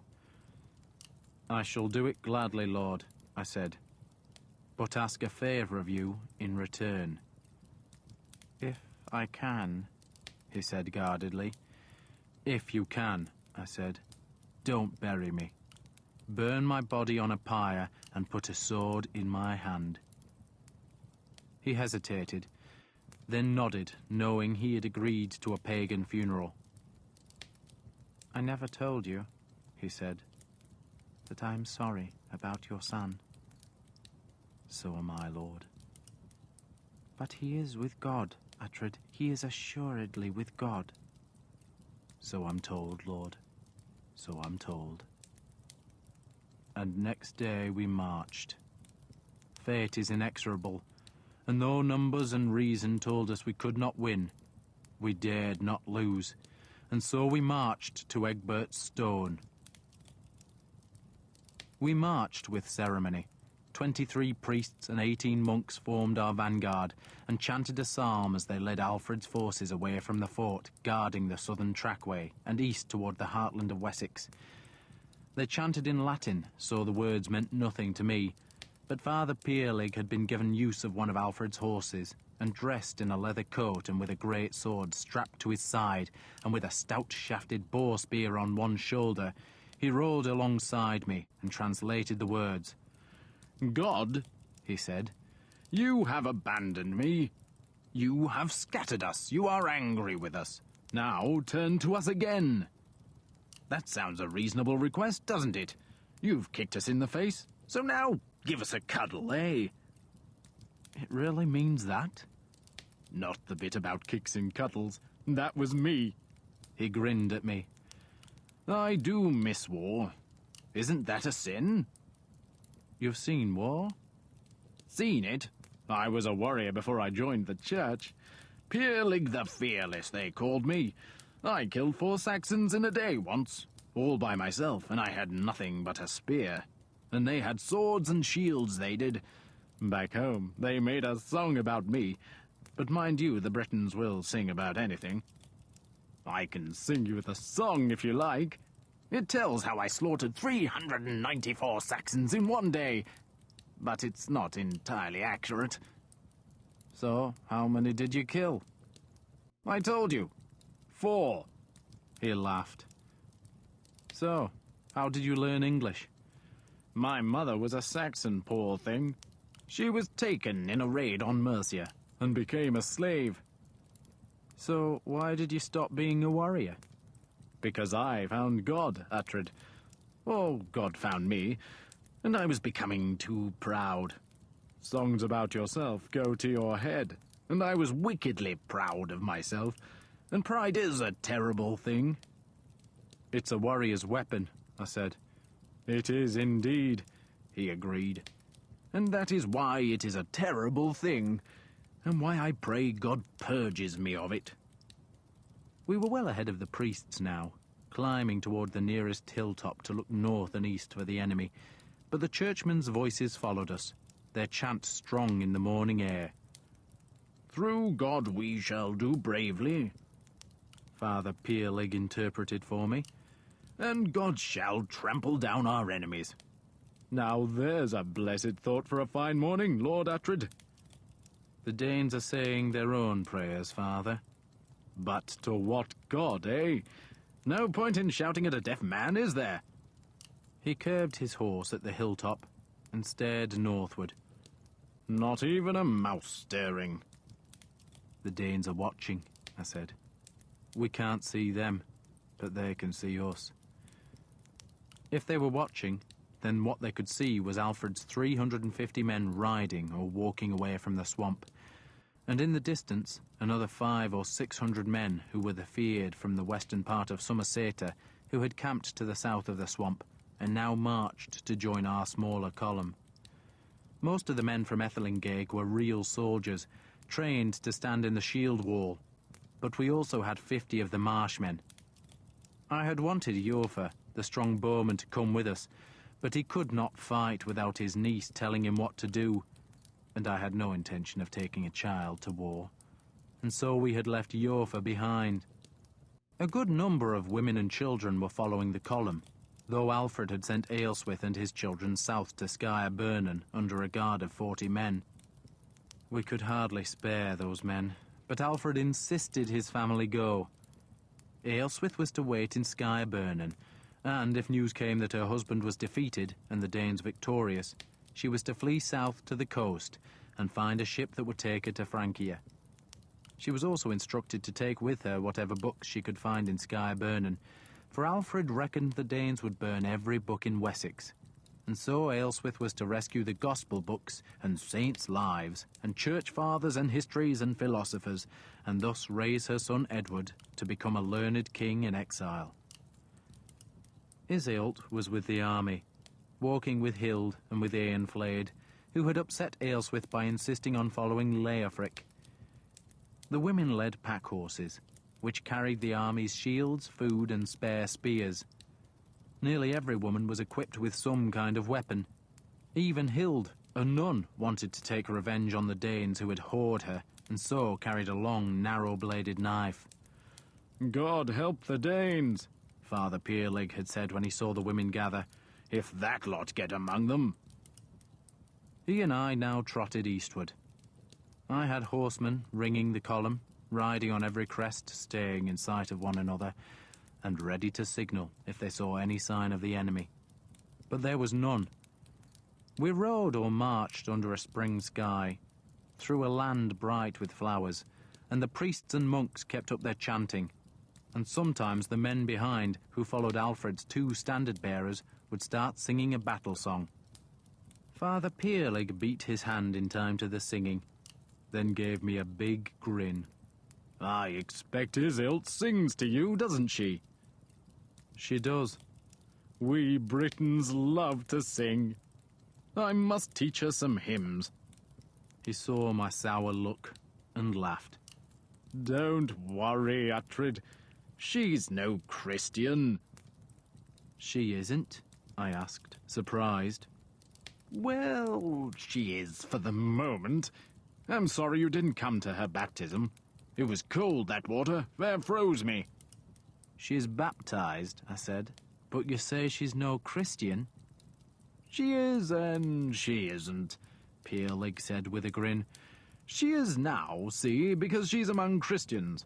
But she's still a Shadow Queen, and she won't forget it. You believe in Shadow Queens? Of course I do. Good God, man, she is one. He made the sign of the cross. Brother Asa called her a witch, I said. A sorceress.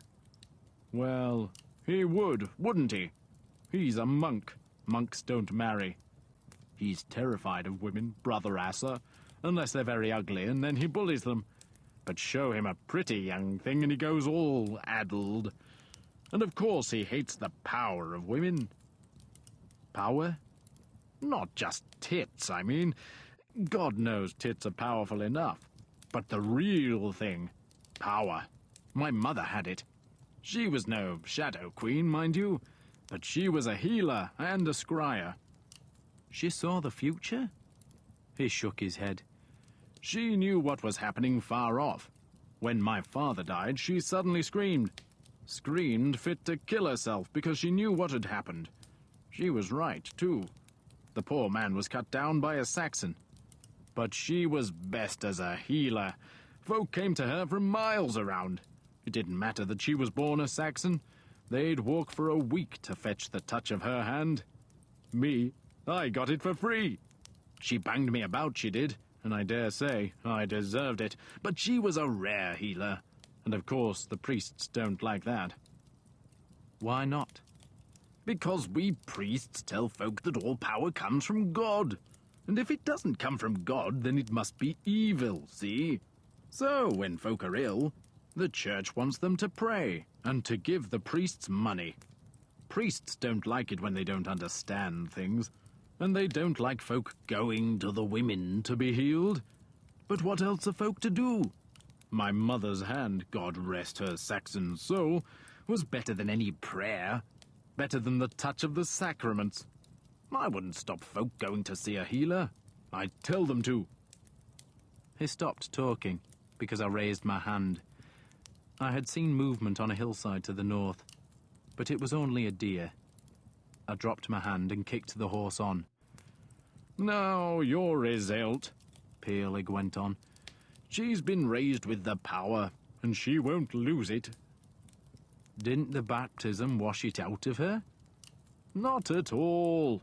It just made her a bit colder and cleaner.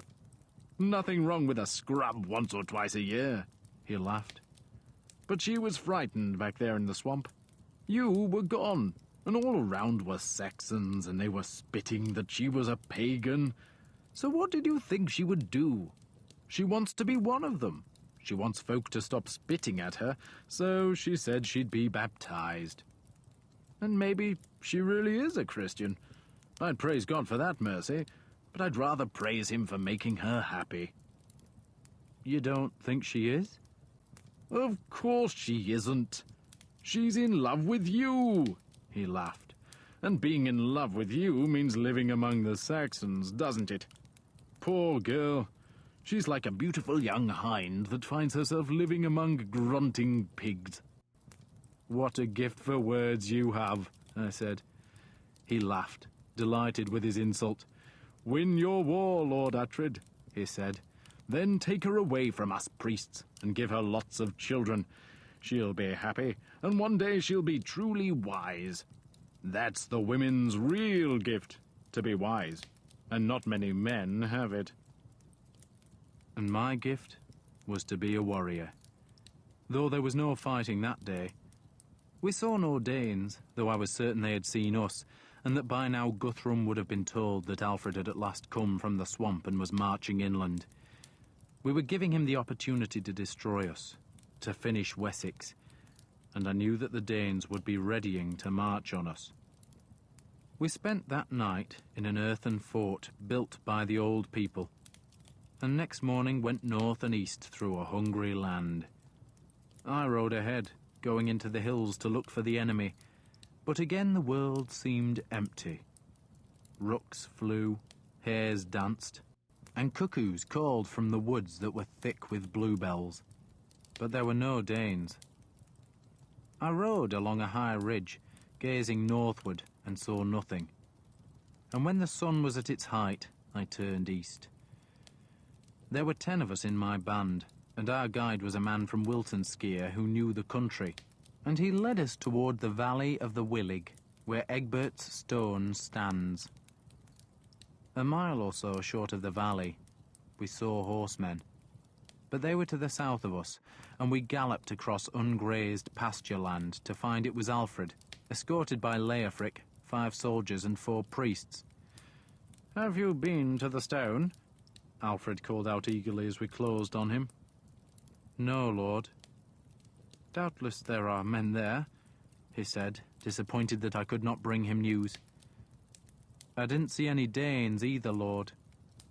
"It'll take them 2 days to organize," he said dismissively. "But they'll come, and we shall beat them." He twisted in his saddle to look at Father Beocca, who was one of the priests. "Are you sore, Father?" "Mightily sore, Lord." "You're no horseman, Beocca. No horseman, but it's not much farther. Not much farther, then you can rest." Alfred was in a feverish mood. "Rest before we fight, eh? Rest and pray, Father, then pray and fight. Pray and fight." He kicked his horse into a gallop, and we pounded after him through a pink-blossomed orchard and up a slope, then across a long hilltop where the bones of dead cattle lay in the new grass. White mayflower edged the woods at the foot of the hill, and a hawk slanted away from us, sliding across the valley, toward the charred remains of a barn. "It's just across the crest, Lord," my guide shouted at me. "What is?" "Deferail, Lord." Deferail was the name of the settlement in the valley of the river Willig, where Egbert Stone waited, and Alfred now spurred his horse so that his blue cloak flapped behind him. We were all galloping, spread across the hilltop, racing to be the first over the crest to see the Saxon forces.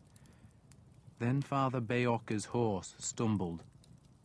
He was, as Alfred said, a bad horseman, but that was no surprise, for he was both lame and palsied.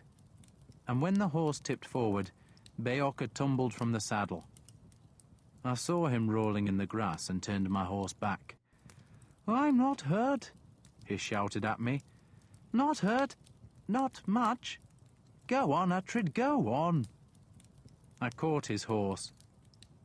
Beocca was on his feet now, limping as fast as he could to where Alfred and the other horsemen stood in a line, gazing into the valley beyond. "We should have brought the banners," Beocca said as I gave him his reins. "The banners?"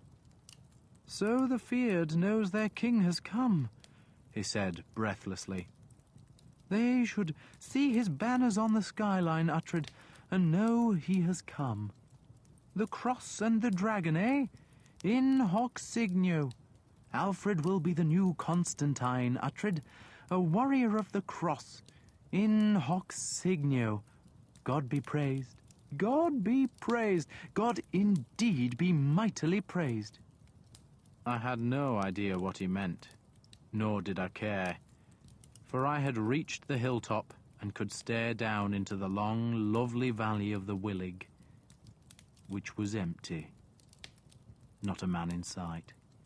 Just the river and the willows and the water meadows and the alders and a heron flying and the grass bending in the wind and the triple stone of Egbert on a slope above the Willig where an army was supposed to gather. And there was not one man there. Not one single man in sight. The valley was empty.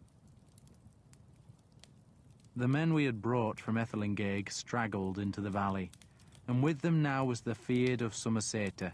Together, they numbered just over 1,000 men, and about half were equipped to fight in the shield wall, while the rest were only good for shoving the front ranks forward or dealing with the enemy wounded, or, more likely, dying. I could not face Alfred's disappointment. He said nothing about it, but his thin face was pale and set hard as he busied himself with deciding where the 1,000 men should camp and where our few horses should be pastured. I rode up a high hill that lay to the north of the encampment, taking a score of men, including Leofric, Steapa, and Father Peerlig. The hill was steep, though that had not stopped the old people from making one of their strange graves high on the slope. The grave was a long mound, and Peerlig made a wide detour rather than ride past it. "Full of dragons it is," he explained to me. "You've seen a dragon?" I asked. "Would I be alive if I had? No one sees a dragon and lives." I turned in the saddle and stared at the mound. I thought folk were buried there. "They are, and their treasures. So the dragon guards the hoard. That's what dragons do. Bury gold, and you hatch a dragon, see?" The horses had a struggle to climb the steep slope, but at its summit we were rewarded by a stretch of firm turf that offered views far to the north. I had climbed the hill to watch for Danes. Alfred might believe that it would be 2 or 3 days before we saw them, but I expected their scouts to be close, and it was possible that a warband might try to harass the men camping by the Willig. Yet I saw no one. To the northeast were great downs, sheep hills, while straight ahead was the lower ground, where the cloud shadows raced across fields and over blossoming mayflower and darkened the bright green new leaves. "So, what happens now?" Leofric asked me. "You tell me." 1,000 men? We can't fight the Danes with 1,000 men. I said nothing. Far off, on the northern horizon, there were dark clouds. We can't even stay here, Leofric said. So, where do we go? Back to the swamp, Father Peerlig suggested. The Danes will bring more ships, I said, and eventually they'll capture the swamp. If they send 100 ships up the rivers, then the swamp is theirs. Go to Defneskir, Steapa growled. And the same thing would happen there, I thought. We would be safe for a time in Defneskir's tangle of hills and woods, but the Danes would come, and there would be a succession of little fights, and bit by bit Alfred would be bled to death. And once the Danes across the sea knew that Alfred was pinned into a corner of Wessex, they would bring more ships to take the good land that he could not hold. And that, I thought, was why he had been right to try to end the war in one blow, because he dared not let Wessex's weakness become known. Except we were weak. We were 1,000 men. We were pathetic. We were dreams fallen to earth. And suddenly, I began to laugh. What is it? Leofric asked. I was thinking that Alfred insisted I learn to read, I said. And for what? He smiled, remembering. It was one of Alfred's rules that every man who commanded sizable bodies of troops must be able to read, though it was a rule he had ignored when he made Leofric commander of his bodyguard. It seemed funny at that moment. All that effort so I could read his orders, and he had never sent me one. Not one. Reading is useful, Peerlig said. What for? He thought about it. The wind gusted, flapping his hair and beard. You can read all those good stories in the Gospel book, he suggested brightly. And the saints' lives. How about those, eh? They're full of lovely things, they are. There was Saint Donwyn, beautiful woman she was, and she gave her lover a drink that turned him into ice. Why did she do that? Leofric asked. Didn't want to marry him, see? Peerlig said, trying to cheer us up. But no one wanted to hear more about the frigid Saint Donwyn, so he turned and stared northward. That's where they'll come from, is it? He asked. Probably, I said. And then I saw them. Or thought I did. There was a movement on the far hills, something stirring in the cloud shadow. And I wished Iseult was on the hilltop, for she had remarkable eyesight. But she would have needed a horse to climb to that summit, and there were no horses to spare for women. The Danes had thousands of horses, all the beasts they had captured from Alfred at Chippenham, and all the animals they had stolen across Wessex. And now I was watching a group of horsemen on that far hill. Scouts, probably, and they would have seen us. Then they were gone. It had been a glimpse, no more, and so far away that I could not be sure of what I had seen. Oh, perhaps they won't come at all, I went on. Perhaps they'll march around us, capture Wintonchester and everywhere else. The bastards will come, Leofric said grimly, and I thought he was probably right. The Danes would know we were here. They would want to destroy us, and after that, all would be easy for them. Peerlig turned his horse as if to ride back down to the valley, then paused. So, it's hopeless, is it? He asked. They'll outnumber us 4 or 5 to 1, I said. Then we must fight harder. I smiled. Every Dane who comes to Britain, Father, I explained, is a warrior. The farmers stay in Denmark, but the wild men come here. And us? We're nearly all farmers, and it takes 3 or 4 farmers to beat down a warrior. You're warriors, he said. All of you. You're warriors. You all know how to fight. You can inspire men and lead men and kill your enemies. And God is on your side. With God on your side, who can beat you, eh? You want a sign? Give me a sign, I said. Then look, he said, and pointed down to the Willig. And I turned my horse, and there in the afternoon sun was the miracle we had wanted. Men were coming, men in their hundreds. Men from the east and men from the south, men streaming down from the hills, men of the West Saxon feared, coming at their king's command to save their country. Now it's only 2 farmers to 1 warrior, Peerlig said cheerfully. Up to our arseholes, Leofric said. But we were not alone any longer. The feared was gathering. Chapter 12.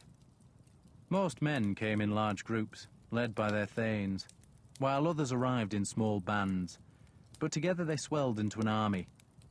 Arnulf, ealdorman of South Seaxa, brought close to 400 men, and apologised that it could not be more, but there were Danish ships off his coast, and he had been forced to leave some of his feared to guard the shore.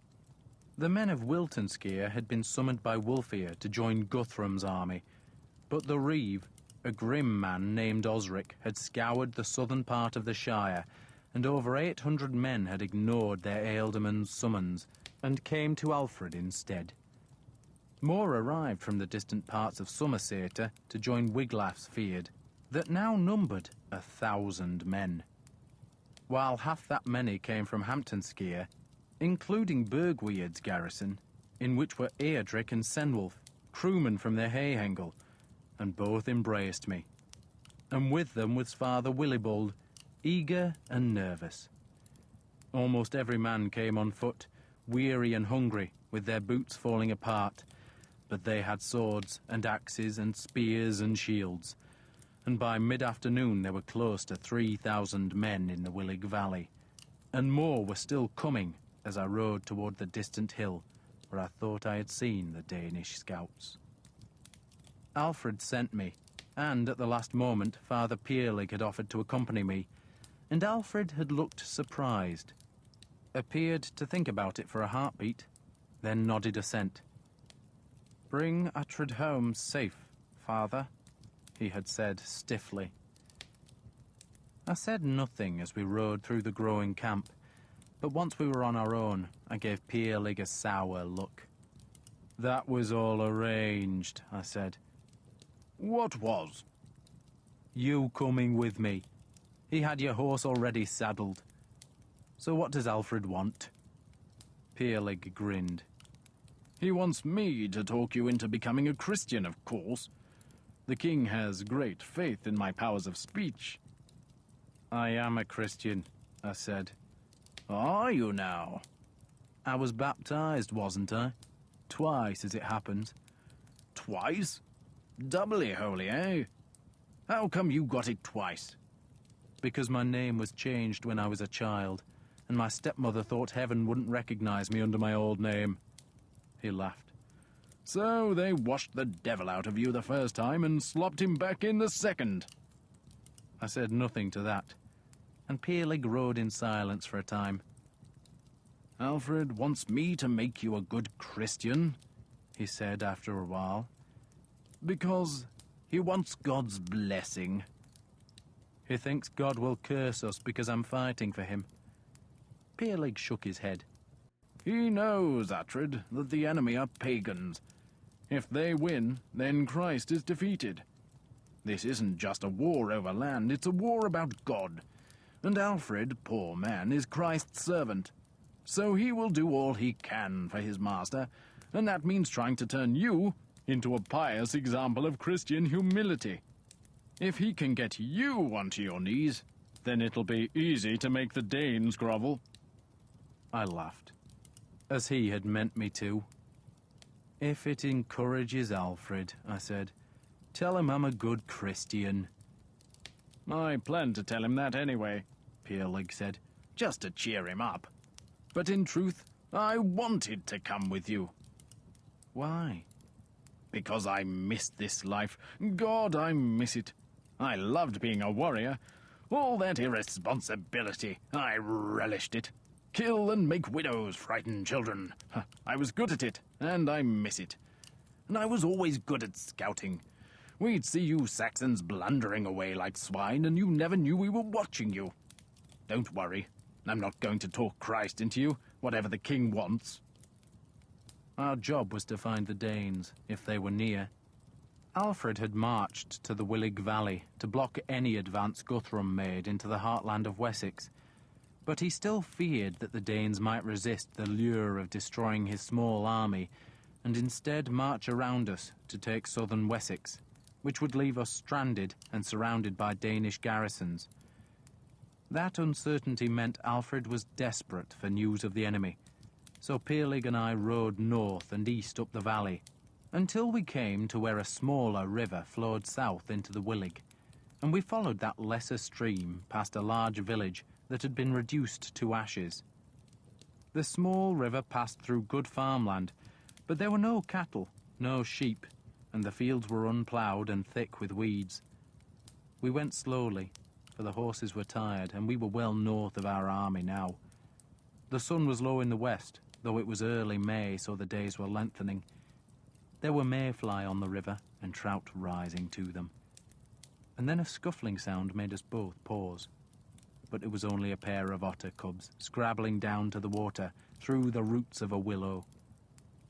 Doves were nesting in the blackthorn, and warblers called from the riverbank. And somewhere, a woodpecker drummed intermittently. We rode in silence for a while, turning away from the river to go into an orchard where wrynecks sang among the pink blossom. Peerlig curbed his horse under the trees and pointed at a muddy patch in the grass, and I saw hoofprints sifted with fallen petals. The prints were fresh, and there were a lot of them. Bastards were here, weren't they? He said. And not so long ago. I looked up the valley. There was no one in sight.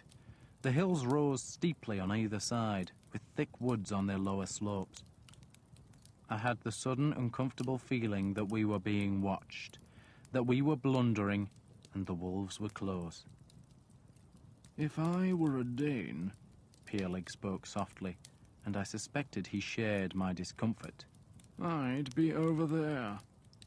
He jerked his head to the western trees. Why? Because when you saw them, they saw us. And that's the way to where they saw us. Does that make sense? He laughed wryly. I don't know, Uhtred. I just think the bastards are over there. So, we went east. We rode slowly, as if we did not have a care in the world. But once we were in the woods, we turned north. We both searched the ground for more hoofprints, but saw none. And the feeling of being watched had gone now, though we did wait for a long time to see if anyone was following us. There was only the wind in the trees, yet I knew the Danes were near, just as a hall's hounds know when there are wolves in the nearby darkness. The hair on their necks stands up. They bare their teeth. They quiver. We came to a place where the trees ended, and we dismounted, tied the horses, and went to the wood's edge and just watched. And at last, we saw them. 30 or 40 Danes were on the valley's farther side, above the woods, and they had plainly ridden to the top of the hills, looked southward, and were now coming back. They were scattered in a long line that was riding down into the woods. Scouting party, Peerlig said. They can't have seen much from that hilltop. They saw us, he said. I think so. But they didn't attack us. He was puzzled. Why not? Look at me, I said. I get a treat every day. They thought I was a Dane, I said. I was not in mail and had no helmet, so my long hair fell free down my leather-clad back, and my arms were bright with rings. And they probably thought you were my performing bear, I added. He laughed. So, shall we follow them? The only risk was crossing the valley, but if the enemy saw us, they would probably still assume I was a fellow Dane. So we cantered over the open ground, then rode up into the farther woods. We heard the Danes before we saw them. They were careless, talking and laughing, unaware that any Saxons were close. Peerlig tucked his crucifix beneath his leather coat. Then we waited until we were sure the last of the Danes had passed, before kicking the horses uphill to find their tracks, and so follow them. The shadows were lengthening, and that made me think that the Danish army must be close, for the scouting party would want to reach safety before dark. But as the hilly country flattened, we saw that they had no intention of joining Guthrum's forces that evening. The patrolling Danes had their own camp, and as we approached it, we were nearly caught by another group of mounted scouts who rode in from the east. We heard the newcomers and swerved aside into a thicket and watched a dozen men ride by. And then we dismounted and crept through the trees to see how many enemy were in the camp. There were perhaps 150 Danes in a small pasture. The first fires were being lit, suggesting they planned to spend the night where they were. All scouting parties, Peerlig suggested. Confident bastards, I said. These men had been sent ahead to explore the hills, and they felt safe to camp in the open countryside, sure that no Saxon would attack them. And they were right. The West Saxon army was a long way south, and we had no war band in the area, and so the Danes would have a quiet night, and in the morning their scouts would ride again to watch Alfred's movements. But if they're here, Peerlig suggested, then it means Guthrum is following them. Maybe, I said. Or perhaps Guthrum was marching well to the east or west, and had sent these men to make sure that Alfred was ignorant of his movements. We should go back, Peerlig said. Be dark soon. But I had heard voices, and I held up a hand to silence him, and then went to my right, keeping to the places where the undergrowth was thickest, and heard what I thought I had heard. English. They've got Saxons here, I said. Wulfhere's men. Which made sense. We were in Wiltonskir, and Wulfhere's men would know this country. And who better to guide the Danes as they watched Alfred? The Saxons were coming into the wood, and we stayed behind some hawthorn bushes until we heard the sound of axes. They were cutting firewood. There seemed to be about a dozen of them. Most of the men who followed Wulfhere would probably be reluctant to fight Alfred. But some would have embraced their ealdorman's new cause, and doubtless those were the men who had been dispatched to guide the Danish scouting parties. Wulfhere would only have sent men he could trust, fearing that less loyal men would desert to Alfred, or just run away. So these Saxons were probably from the ealdorman's household troops, the warriors who would profit most from being on the winner's side in the war between the Danes and the West Saxons. We should get back to Alfred before it's dark, Peerlig whispered. But just then, a voice sounded close and petulant. I will go tomorrow, the voice said. You won't, Lord, a man answered. There was the sound of splashing, and I realized one of the two men had come to the bushes for a piss, and the other had followed him. You'll go nowhere tomorrow, the second man went on. You'll stay here. I just want to see them, the petulant voice pleaded. You'll see them soon enough, but not tomorrow. You'll stay here with the guards. You can't make me. I can do what I like with you, Lord. You might command here, but you take my orders all the same. The man's voice was hard and deep. And my orders are that you're staying here. I'll go if I want, the first voice insisted weakly, and was ignored. Very slowly, so that the blade made no noise against the scabbard's throat, I drew serpent breath. Peerlig watched me, puzzled. Walk away, I whispered to him, and make some noise. He frowned in puzzlement at that, but I jerked my head, and he trusted me.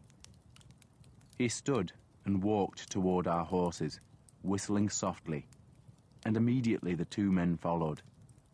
The one with the deep voice led. He was an old warrior, scar-faced and bulky. You, he shouted. "Stop!" And just then, I stepped out from behind the hawthorn and swung Serpent Breath once, and her blade cut under his beard and into his throat, and cut so deep that I felt her scrape against his spine, and the blood, sudden and bright in the spring dusk, sprayed across the leaf mould. The man went down like a felled ox. The second man, the petulant man, was following close behind, and he was too astonished and much too scared to run away, and so I seized his arm and pulled him down behind the bushes. "You can't," he began, and I placed the flat of Serpent Breath's bloody blade against his mouth, so that he whimpered with terror. "Not a sound," I said to him, "or you're dead." Peerlig came back then, sword drawn. Peerlig looked at the dead man, whose breeches were still untied. He stooped to him and made the sign of the cross on his forehead. The man's death had been quick, and the capture of his companion had been quiet, and none of the woodcutters seemed to have taken alarm. Their axes went on thumping, the echoes rattling in the trees. "We're taking this one back to Alfred," I told Peerlig. Then I moved Serpent Breath to my captive's throat.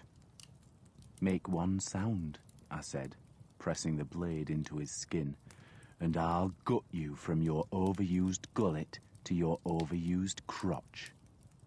Do you understand?" He nodded. "Because I'm doing you the favor I owe you," I explained, and smiled nicely. Because my captive was Ethelwold, Alfred's nephew, and the would-be king of the West Saxons. The man I had killed was named Osber, and he had been the commander of Wulfhere's household troops. His job on the day of his death was to make certain Ethelwold got into no trouble.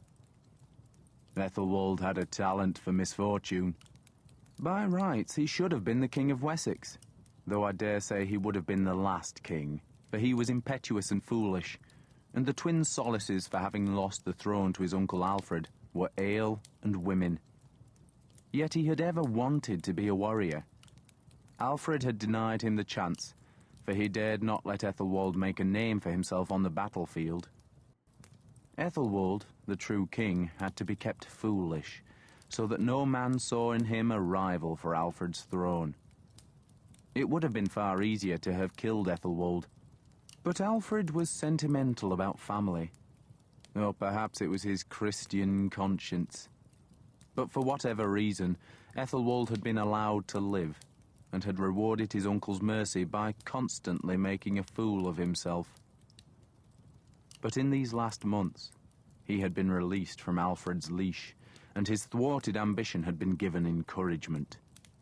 He dressed in mail and carried swords. He was a startling-looking man, handsome and tall, and he looked the part of the warrior, though he had no warrior's soul. He had pissed himself when I put Serpent Breath to his throat, and now that he was my captive, he showed no defiance. He was submissive, frightened, and glad to be led. He told us how he had pestered Wulfhere to be allowed to fight, and when Osber had brought a score of men to guide the Danes in the hills, he had been given notional charge of them. "Wulfhere said I was in command," Ethelwold said sullenly, "but I still had to obey Osber." "Wulfhere was a damned fool to let you go so far from him," I said. "I think he was tired of me," Ethelwold admitted. "Tired of you? You were humping his woman?" "She's only a servant, but I wanted to join the scouting parties, and Wulfhere said I could learn a lot from Osber." "You've just learned never to piss into a hawthorn bush," I said, "and that's worth knowing." Ethelwold was riding Peerlig's horse, and the Welsh priest was leading the beast by its reins. I had tied Ethelwold's hands. There was still a hint of light in the western sky, just enough to make our journey down the smaller river easy. I explained to Peerlig who Ethelwold was, and the priest grinned up at him. "So, You're a Prince of Wessex, eh? I should be king, Ethelwald said sullenly. No, you shouldn't, I said. My father was, and Guthrum promised to crown me. And if you believed him, I said, you're a damned fool. You'd be king as long as he needed you, then you'd be dead. Now Alfred will kill me, he said miserably. He ought to, I said, but I owe you a favour. You think you can persuade him to let me live? He asked eagerly. You'll do the persuading, I said. You'll kneel to him, and you're going to say that you've been waiting for a chance to escape the Danes, and at last you succeeded, and you got away, found us, and have come to offer him your sword. Ethelwald just stared at me. I owe you a favour, I explained, and so I'm giving you life. I'll untie your hands, you go to Alfred, and you say you're joining him. Because that's what you've wanted to do ever since Christmas. You understand that? Ethelwald frowned. But he hates me. Of course he does, I agreed. But if you kneel to him and swear you never broke your allegiance to him, then what can he do? He'll embrace you, reward you, and be proud of you. Truly? So long as you tell him where the Danes are, Peerlig put in. I can do that, Ethelwald said. They're coming south from Chippenham. They marched this morning. How many? 5,000. Coming here? They're going to wherever Alfred is. They reckon they'll have a chance to destroy him, and after that it's just a summer of women and silver. He said the last 3 words plaintively, and I knew he had been relishing the prospect of plundering Wessex. So, how many men does Alfred have? He asked. 3,000, I said. Sweet Jesus, he said fearfully. You always wanted to be a warrior, I said. And what name can you make for yourself fighting a smaller army? Jesus Christ. The last of the light went. There was no moon, but by keeping the river on our left, we knew we could not get lost. And after a while we saw the glow of firelight showing over the loom of the hills, and knew we were seeing Alfred's encampment. I twisted in the saddle then, and thought I saw another such glow far to the north. Guthrum's army. If you let me go, Ethelwald asked sulkily, what's to stop me going back to Guthrum? Absolutely nothing, I said, except the certainty that I'll hunt you down and kill you. He thought about that for a short while. You're sure my uncle will welcome me? Peerlig answered for me. With open arms, he said. It will be like the return of the prodigal son. You'll be welcomed by slaughtered calves and psalms of rejoicing. Just tell Alfred what you told us about Guthrum marching toward us. We reached the Willig, and the going was easy now, for the light of the campfires was much brighter.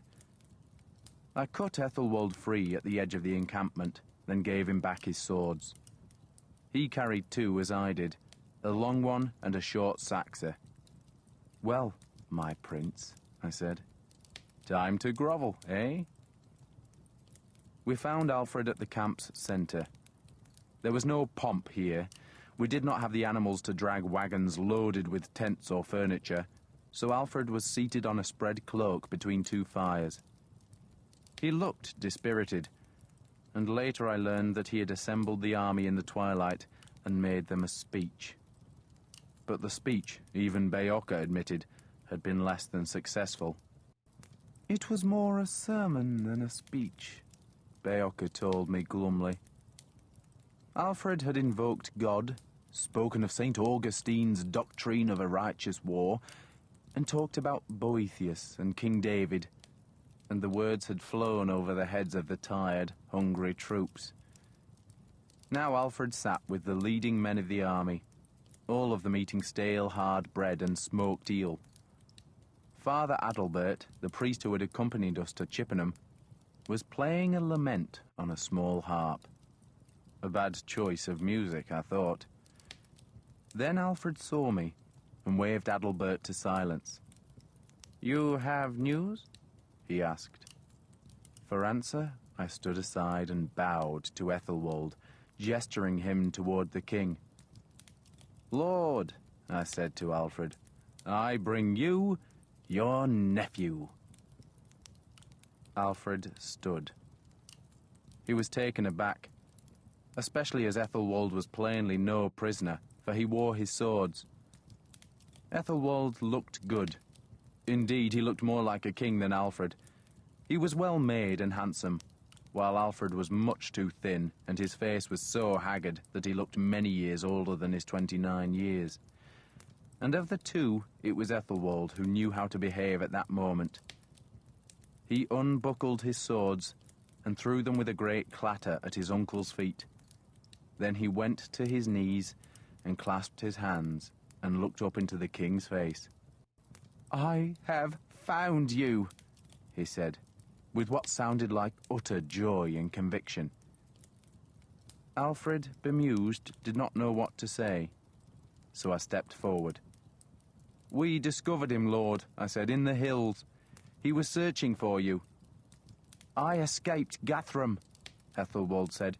"God be praised, I escaped the pagan." He pushed his swords to Alfred's feet. "My blades are yours, Lord King." This extravagant display of loyalty gave Alfred no choice except to raise his nephew and embrace him.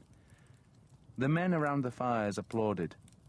Then Ethelwald gave his news, which was useful enough. Guthrum was on the march, and Svein of the White Horse came with him. They knew where Alfred was, and so they came, 5,000 strong, to give him battle in the hills of Wiltonskier. "When will they get here?" Alfred wanted to know. "They should reach these hills tomorrow, Lord," Ethelwald said. So Ethelwald was seated beside the king and given water to drink, which was hardly a fit welcome for a prodigal prince, and caused him to throw me a wry glance. And it was then that I saw Harold, Shire Reeve of Defnasgear, among the king's companions. "You're here?" I asked, surprised. "We've 500 men," he said proudly. We had expected no men from either Defnasgear or Thornseta, but Harold the Shire Reeve had brought 400 of his own feared and 100 more from Thornseta. "There's enough men left to protect the coast against the pagan fleet," he said, "and Odda insisted we help defeat Guthrum." "How is Mildred?"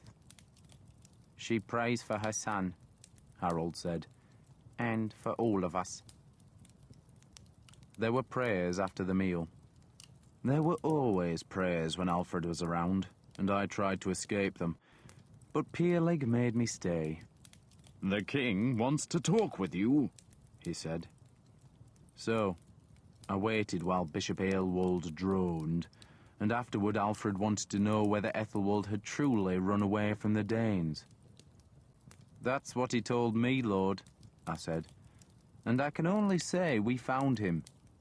"He didn't run from us," Peerlig offered, "and he could have run." "So, there's good in the boy," Alfred said. "God be praised for that," Peerlig said. Alfred paused, gazing down into the glowing embers of a campfire. "I spoke to the army tonight," he told us. "I heard you did, Lord," I said. He looked up at me sharply. "What did you hear?" "That you preached to them, Lord."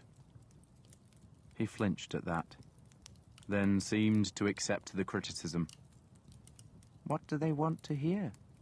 he asked. "They want to hear," Peerlig answered, "that you are ready to die for them." "Die?" "Men follow, kings lead," Peerlig said. Alfred waited.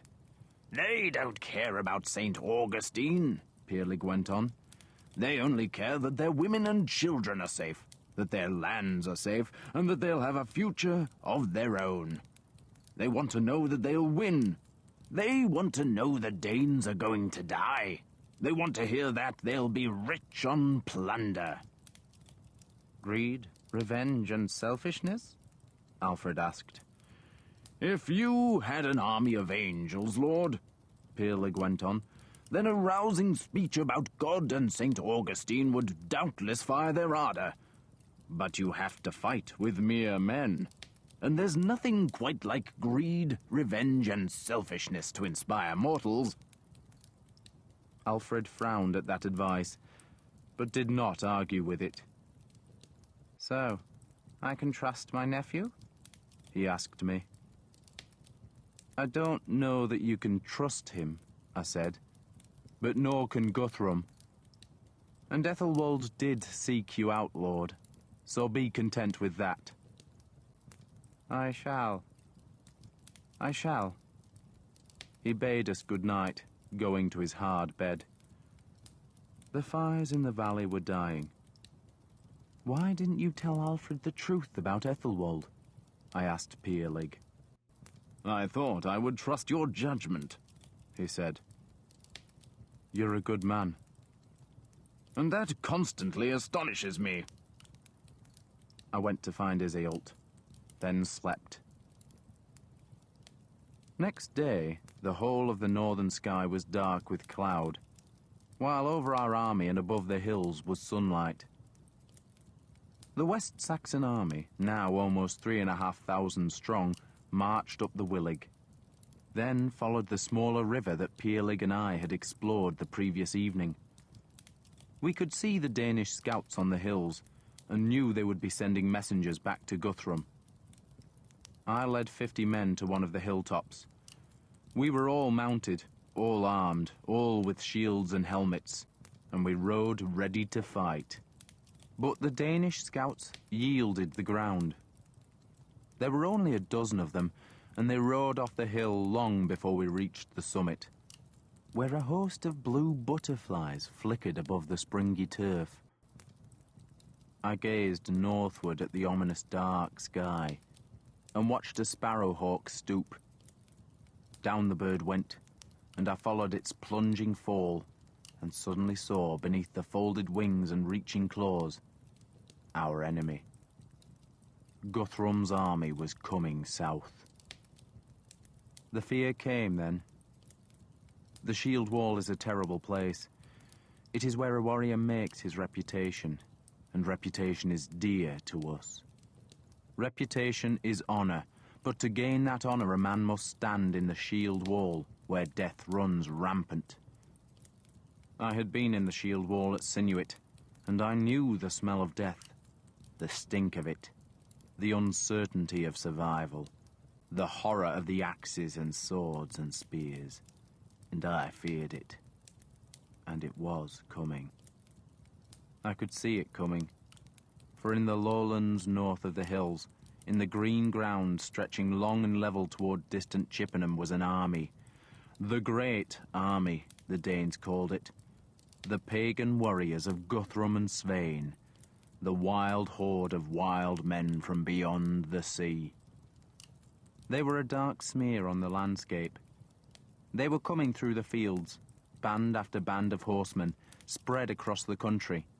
And because their leading men were only just emerging into the sunlight, it seemed as if their horde sprang from the Shadowlands.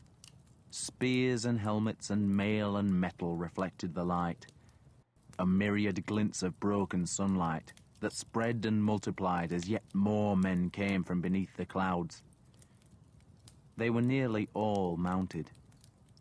Jesus, Mary, and Joseph, Leofric said. Steapa said nothing. He just glowered at them. Osric, the Shire Reeve of Wiltonskier, made the sign of the cross. Someone has to tell Alfred, he said. I'll go, Father Peerlig offered. Tell him the pagans have crossed the Arfen, Osric said. Tell him they're heading toward... He paused. trying to judge where the horde was going. "Ethandun," he finally said. "Ethandun," Peerlig repeated the name. "And remind him there's a fort of the old people there," Osric said. This was his shire, his country, and he knew its hills and fields, and he sounded grim, doubtless wondering what would happen if the Danes found the old fortress and occupied it. "God help us," Osric said. "They'll be in the hills tomorrow morning. Tell him." "Tomorrow morning, at Ethandun," Peerlig said, then turned his horse and spurred away. "Where's the fort?" I asked. Osric pointed. "You can see it." From this distance, the ancient fastness looked like nothing more than green wrinkles on a far hilltop. All across Wessex there were such forts, with their massive earthen walls, and this one was built at the top of the escarpment that climbed from the lowlands, a place guarding the sudden edge of the chalk downs. "Some of the bastards will get up there tonight," Osric said, "but most won't make it till morning. Let's just hope they ignore the fort." We had all thought that Alfred would find a place where Guthrum must attack him, a slope made for defence, a place where our smaller numbers would be helped by the difficult ground. But the sight of that distant fort was a reminder that Guthrum might adopt the same tactics. He might find a place where it would be hard for us to attack him, and Alfred would have a grim choice then. To attack would be to court disaster, while to retreat would guarantee it. Our food would be exhausted in a day or two, and if we tried to withdraw south through the hills, Guthrum would release a horde of horsemen against us. And even if the army of Wessex escaped unscathed, it would be a beaten army. If Alfred brought the Fyrd together, then marched it away from the enemy, men would take it for a defeat and begin to slip away to protect their homes. We had to fight, because to decline battle was a defeat. The army camped that evening to the north of the woods where I had found Ethelwald. He was in the king's entourage now, and went with Alfred and his war leaders to the hilltop to watch the Danish army as it closed on the hills. Alfred looked a long time. "How far away are they?" he asked. "From here," Osric answered, 4 miles. From your army, 6. "Tomorrow, then," Alfred said, making the sign of the cross. The northern clouds were spreading, darkening the evening, but the slanting light reflected from spears and axes at the old people's fort. It seemed Guthrum had not ignored the place after all.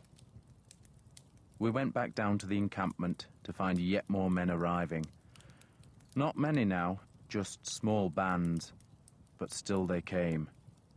And one such band, travel-weary and dusty, was mounted on horses, and all 16 men had chainmail and good helmets.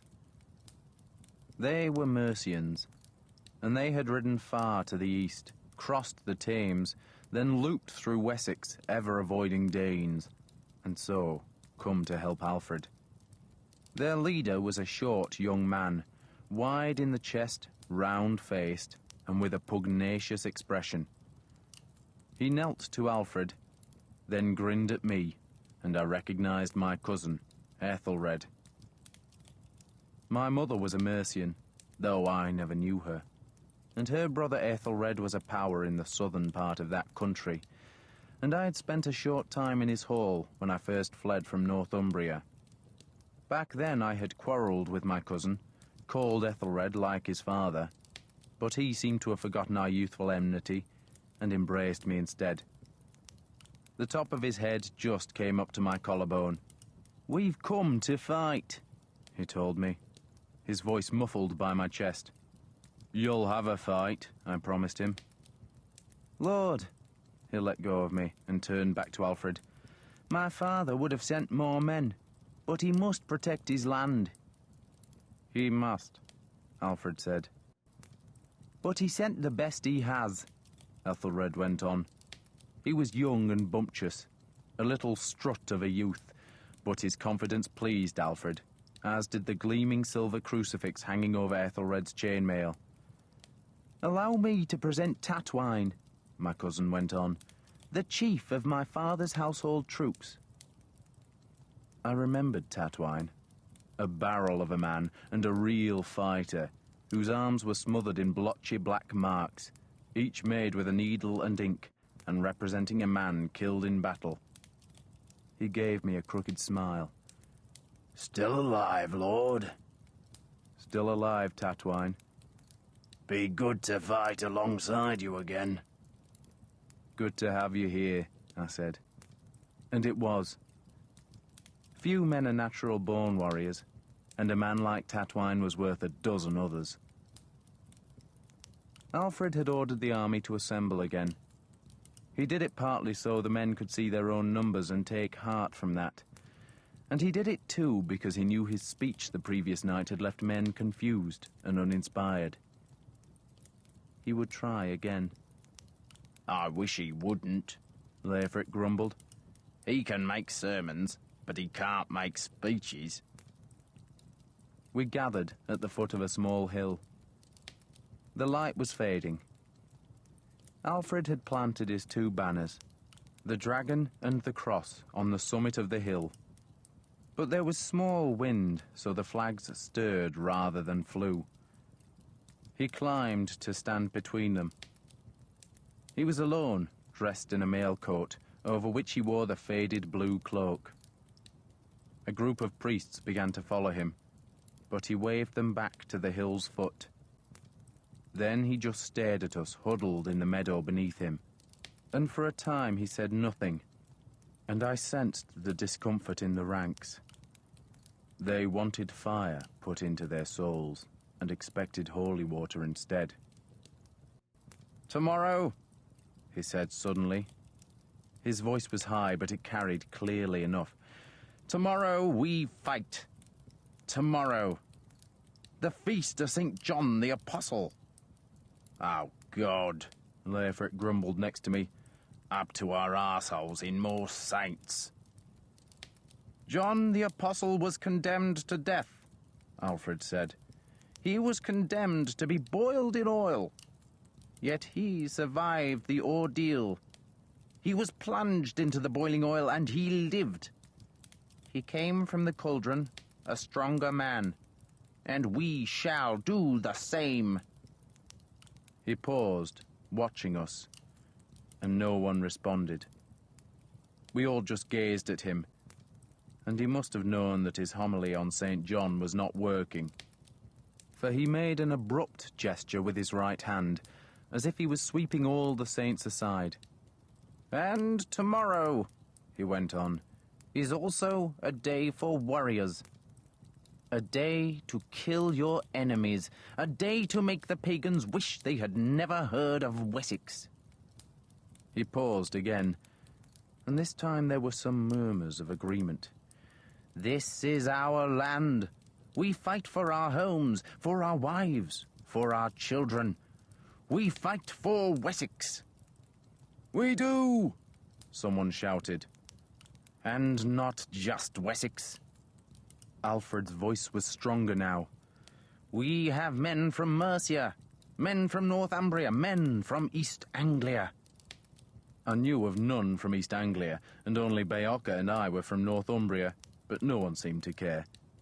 We are the men of England, Alfred shouted, and we fight for all Saxons.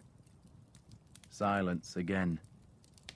The men liked what they heard, but the idea of England was in Alfred's head, not theirs. He had a dream of one country, but it was too big a dream for the army in the meadow. And why are the Danes here? Alfred asked. They want your wives for their pleasure, your children for their slaves, and your homes for their own.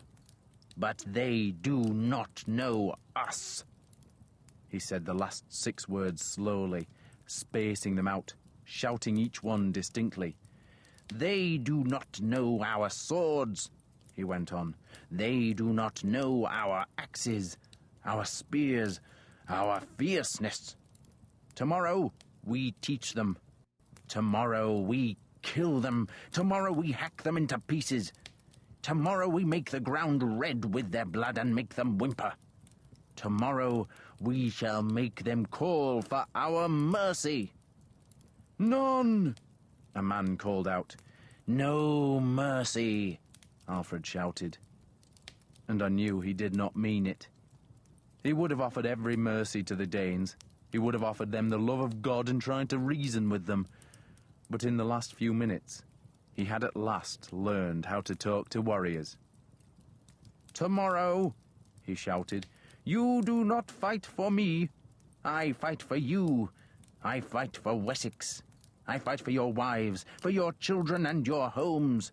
Tomorrow we fight, and I swear to you on my father's grave and on my children's lives. Tomorrow we shall win! And that started the cheering. It was not, in all honesty, a great battle speech, but it was the best Alfred ever gave, and it worked. Men stamped the ground, and those who carried their shields beat them with swords or spears, so that the twilight was filled with a rhythmic thumping as men shouted, "No mercy!" The sound echoed back from the hills. "No mercy! No mercy!" We were ready, and the Danes were ready. That night it clouded over. The stars vanished, one by one, and the thin moon was swallowed in the darkness. Sleep came hard. I sat with Eziolt, who was cleaning my mail while I sharpened both swords. "You will win tomorrow," Eziolt said in a small voice. "You dreamed that?" She shook her head. "The dreams don't come since I was baptized." "So, you made it up?" "I have to believe it," she said. The stone scraped down the blades. All around me other men were sharpening weapons. "When this is over," I said, "you and I will go away. We shall make a house." "When this is over," she said, "you will go north. Ever north, back to your home." "Then you'll come with me." "Perhaps." She heaved the mail coat to start on a new patch, scrubbing it with a scrap of fleece to make the links shine. "I can't see my own future. It's all dark." "You shall be the Lady of Bebbanburg," I said, "and I shall dress you in furs and crown you with bright silver." She smiled, but I saw there were tears on her face. I took it for fear. There was plenty of that in the camp that night, especially when men noticed the glow of light showing where the Danes had lit their fires in the nearby hills. We did sleep, but I was woken long before dawn by a small rain. No one slept through it, but all stirred and pulled on war gear. We marched in the grey light. The rain came and went, spiteful and sharp, but always at our backs. Most of us walked, using our few horses to carry shields. Osric and his men went first, for they knew the Shire. Alfred had said that the men of Wiltonskir would be on the right of the battle line, and with them would be the men of Suthseaxe. Alfred was next, leading his bodyguard that was made of all the men who had come to him in Ethlinghaig. And with him was Harold and the men of Defnaskir and Thornsater. Bergweird and the men from Hamptonskir would also fight with Alfred, as would my cousin Ethelred from Mercia, while on the left would be the strong Fyrd of Somerseter under Wiglaf. 3,500 men. The women came with us. Some carried their men's weapons, others had their own. No one spoke much. It was cold that morning, and the rain made the grass slippery. Men were hungry and tired. We were all fearful. Alfred had told me to collect 50 or so men to lead, but Leofric was unwilling to lose that many from his ranks, so I took them from Bergweird instead. I took the men who had fought with me in the Hayhengle when she had been the Fia Draka, and 26 of those men had come from Hampton. Steapa was with us, for he had taken a perverse liking to me, and I had Father Peerlig, who was dressed as a warrior, not a priest. We were fewer than 30 men, but as we climbed past a green mounded grave of the old folk, Ethelwald came to us. "Alfred said I could fight with you," he said. "He said that?" "He said I'm not to leave your side." I smiled at that. If I wanted a man by my side, it would be Eadric, or Senwolf, Steapa or Peerlig, men I could trust to keep their shields firm. "You're not to leave my back," I said to Ethelwald. "Your back?" "And in the shield wall you stay close behind me, ready to take my place." He took that as an insult. "I want to be in the front," he insisted. "Have you ever fought in a shield wall?" "You know I haven't." "Then you don't want to be in the front," I said. "And besides, if Alfred dies, who'll be king?" "Oh," he half smiled. "So I stay behind you?" "You stay behind me." Iseult and Hild were leading my horse. "If we lose," I told them, "you both get in the saddle and ride." "Ride where?" "Just ride. Take the money," I said. My silver and treasures, all I possessed, were in the horses' saddlebags. "Take it and ride with Hild." Hild smiled at that. She looked pale, and her fair hair was plastered tight to her scalp by the rain. She had no hat, and was dressed in a white shift belted with rope. I was surprised that she had come with the army, thinking she would have preferred to find a convent, but she had insisted on coming. "I want to see them dead," she told me flatly. "And the one called Eric, I want to kill myself." She patted the long, narrow-bladed knife hanging from her belt. "Eric is the one who—" I began, then hesitated. "The one who whored me," she said. "So he wasn't the one we killed that night?" She shook her head. "That was the steersman of Eric's ship. But I'll find Eric, and I won't go back to a convent till I see him screaming in his own blood."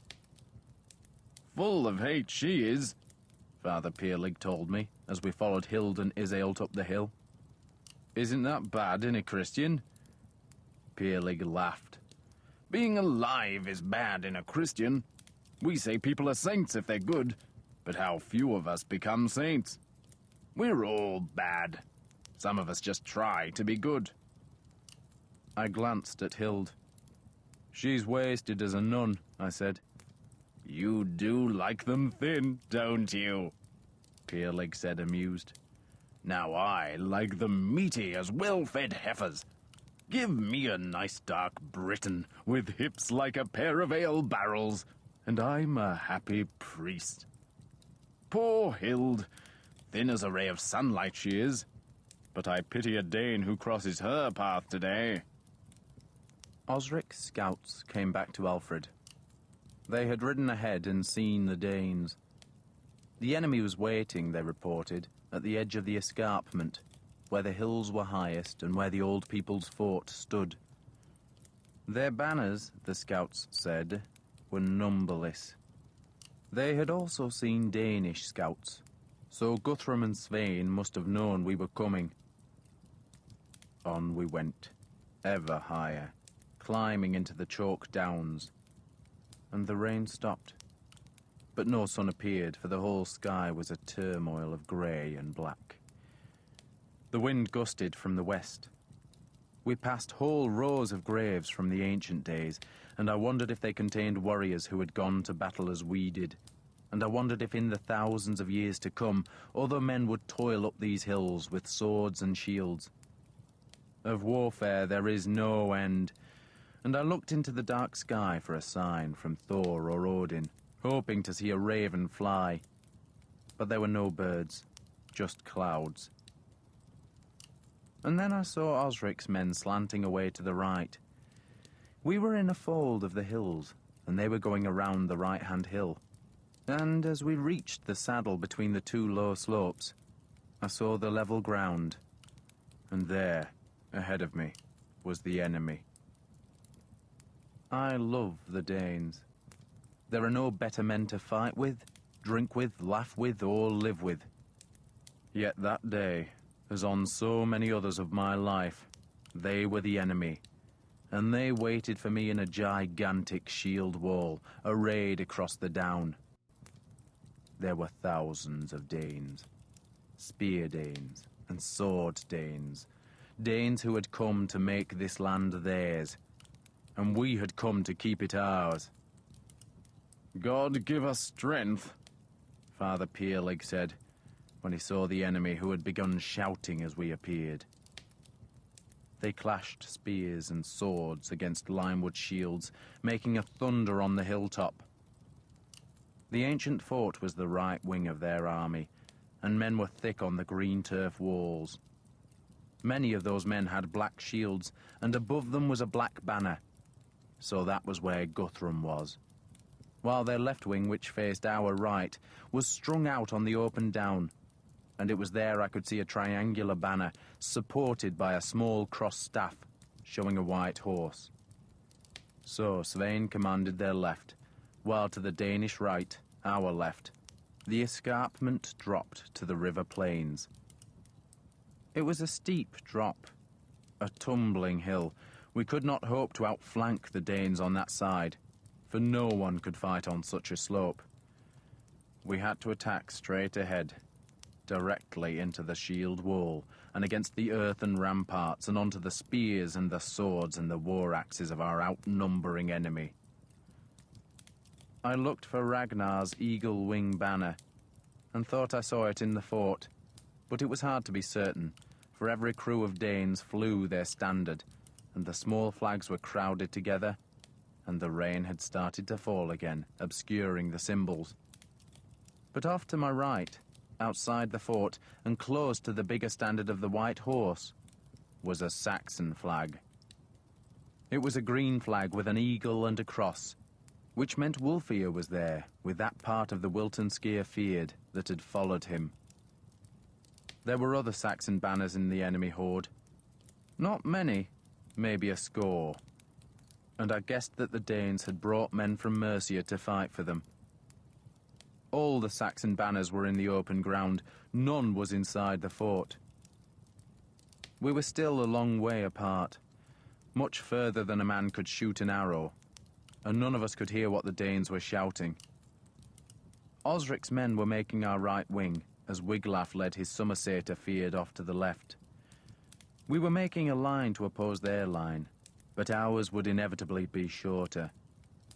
The odds were not quite 2 Danes to 1 Saxon, but it was close. God help us, Peerlig said, touching his crucifix.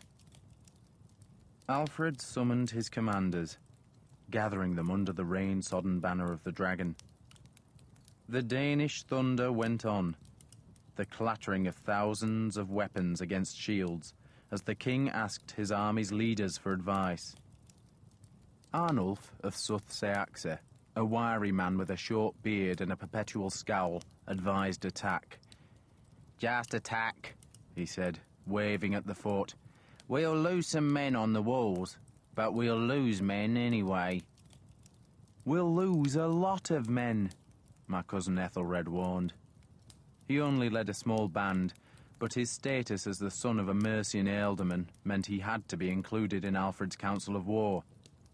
"We do better defending," Osric growled. "Give a man land to defend, and he stands. So let the bastards come to us." Harold nodded agreement. Alfred cast a courteous eye on Wiglaf of Somerseter, who looked surprised to be consulted. "We shall do our duty, Lord," he said. "Do our duty, whatever you decide." Leofric and I were present, but the king did not invite our opinion, so we kept silent. Alfred gazed at the enemy, then turned back to us. "In my experience," he said, "the enemy expects something of us."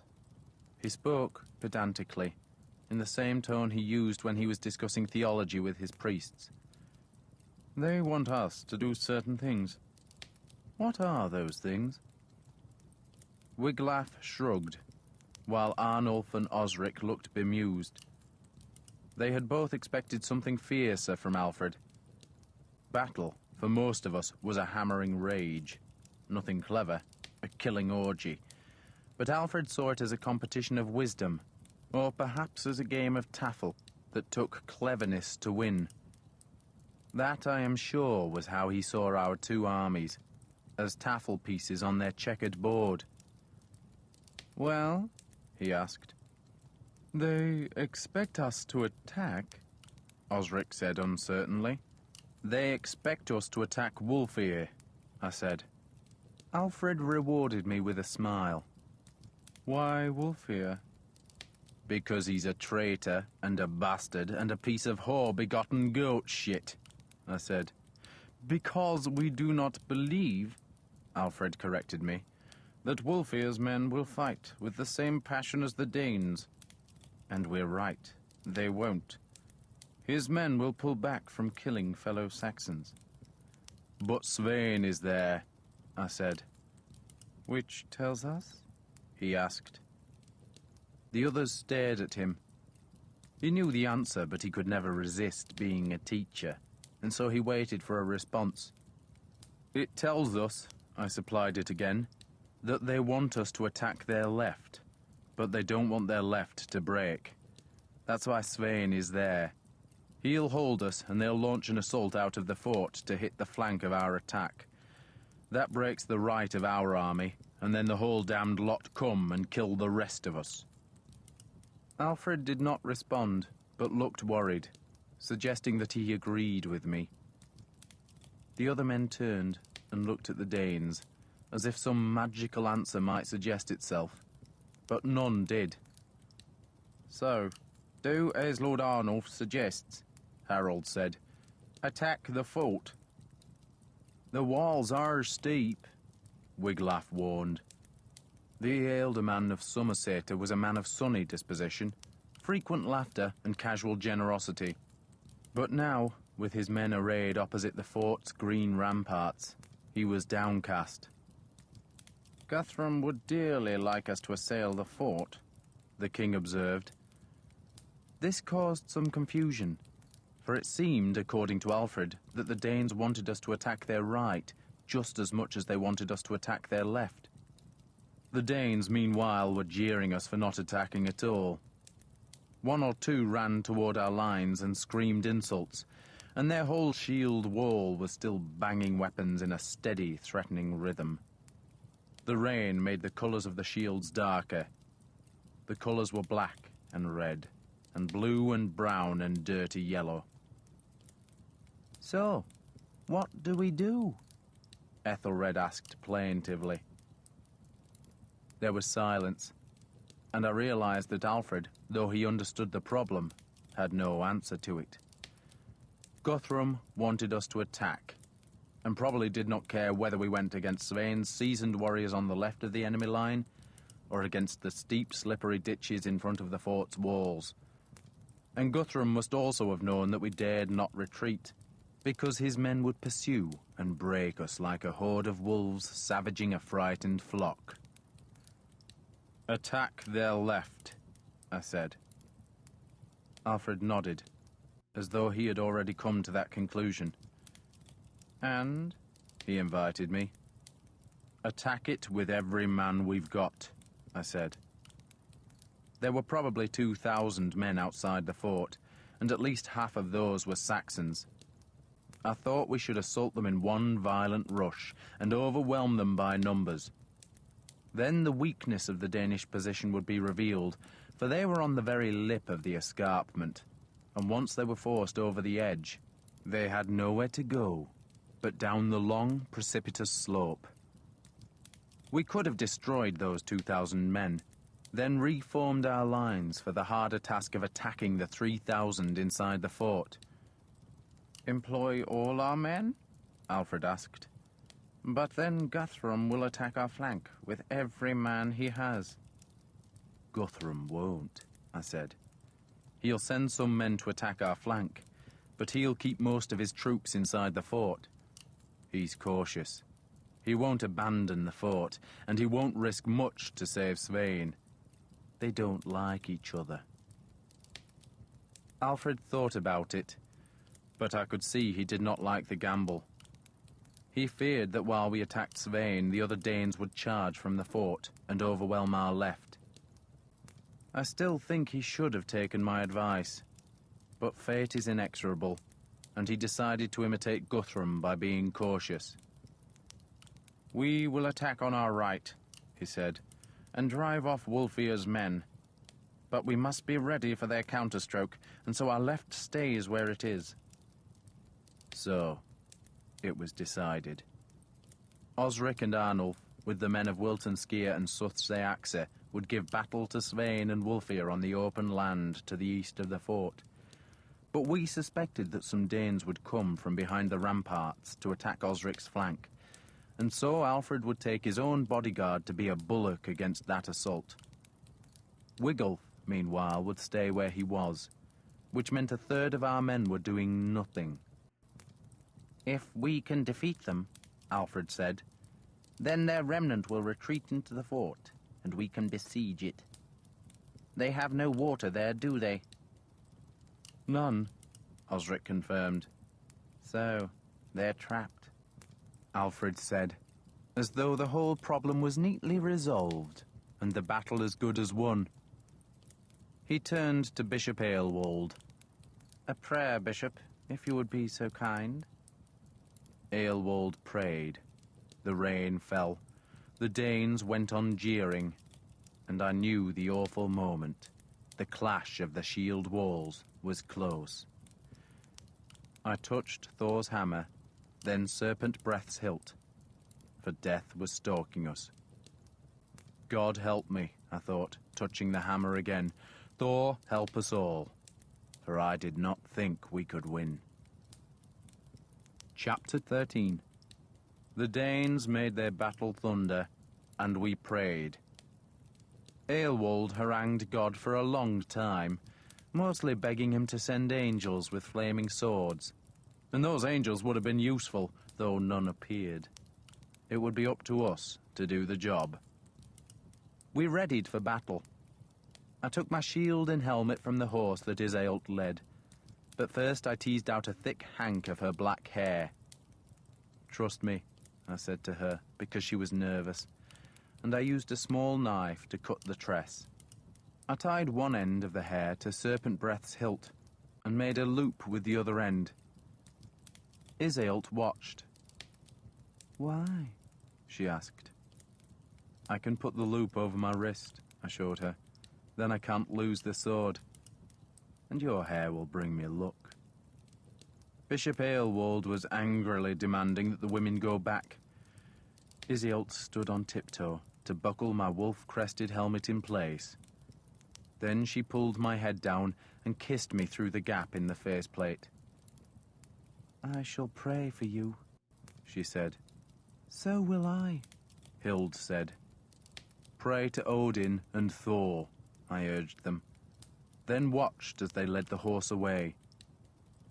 The women would hold the horses a quarter-mile behind our shield wall, and Alfred insisted they went that far back so that no man was tempted to make a sudden dash for a horse and gallop away. It was time to make the shield wall, and that is a cumbersome business. Some men offer to be in the front rank, but most try to be behind, and Osric and his battle leaders were shoving and shouting as they tried to settle the men. "God is with us," Alfred was shouting at them. He was still mounted and rode down Osric's slowly forming shield wall to encourage the feared. "God is with us," he shouted again. "We cannot lose. God is with us." The rain fell harder. Priests were walking down the lines offering blessings and adding to the rain by throwing handfuls of holy water at the shields. Osric's feared was mostly 5 ranks thick, and behind them was a scatter of men with spears. Their job, as the two sides met, was to hurl the spears over their comrades' heads, and the Danes would have similar spear throwers readying their own weapons. "God is with us," Alfred shouted. "He is on our side.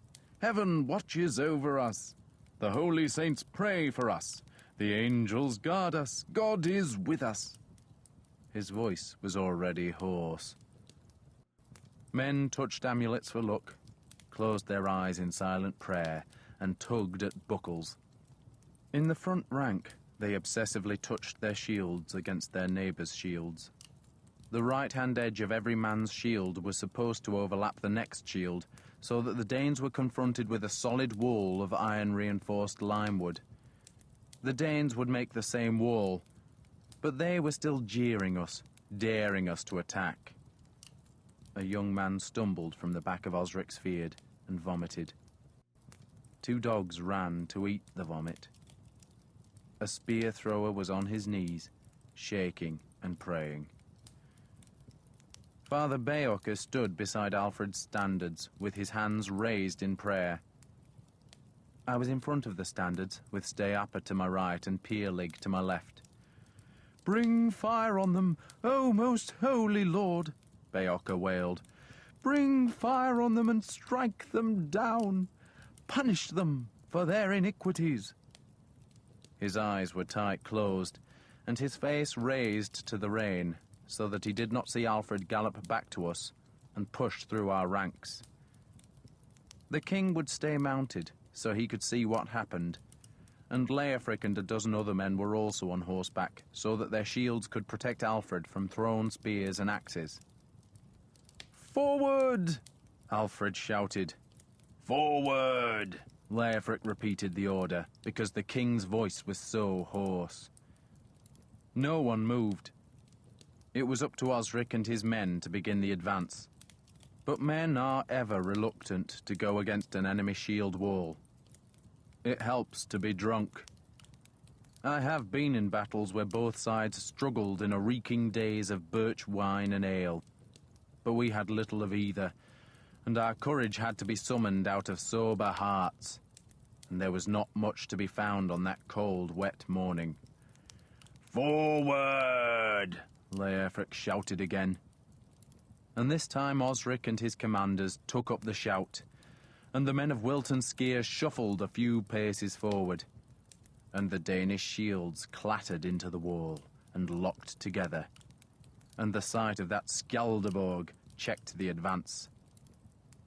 That is what the Danes call their shield wall, the Skjaldarborg, or shield fort. The Danes roared mockery, and 2 of their younger warriors strutted out of their line to taunt us and invite a duel. "Stay in the wall!" Leofric roared. "Ignore them!" Osric shouted. Horsemen rode from the fort, perhaps 100 of them, and they trotted behind the Skjaldarborg that was formed of Svein's warriors and Wulfir's Saxons. Svein joined the horsemen. I could see his white horse, the white cloak, and the white horsetail plume. The presence of the horsemen told me that Svein expected our line to break, and he wanted to ride our fugitives down, just as his riders had slaughtered Peredur's broken Britons at Draendinas. The Danes were full of confidence, and so they should have been, for they outnumbered us, and they were all warriors, while our ranks were filled with men more used to the plough than the sword. "Forward!" Osric shouted. His line quivered, but did not advance more than a yard. Rain dripped from the rim of my helmet. It ran down inside the faceplate, worked itself inside my mail coat, and ran in shivers down my chest and belly. "Strike them hard, Lord!" Beoka shouted. "Slaughter them without mercy! Break them in pieces!" Peerlig was praying.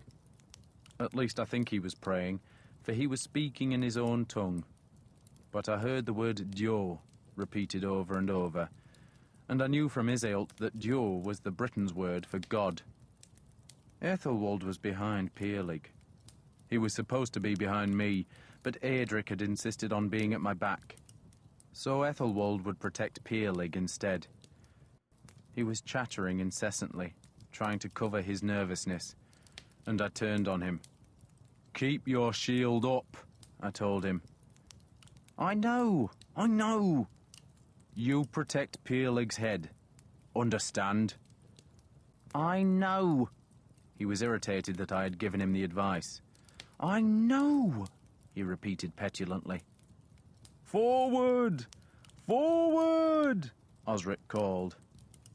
Like Alfred, he was on horseback, and he went up and down behind his line, sword drawn, and I thought he would jab the blade at his men to goad them onward. They went a few paces, and the Danish shields came up again, and the limewood made a knocking sound as the Skjaldarborg was made, and once again our line faltered. Svein and his horsemen were now at the very far flank, but Osric had placed a group of picked warriors there, ready to guard the open end of his line. "For God! For Wiltonskir!" Osric shouted. "Forward!" Alfred's men were on the left of Osric's Fyrd, where we were bent slightly back, ready to receive the expected flank attack from the fort. We went forward, readily enough. But then we were mostly warriors, and knew we could not advance in front of Osric's more nervous troops. I almost stepped into a scrap of the ground where, astonishingly, 3 leverets lay low and quivering.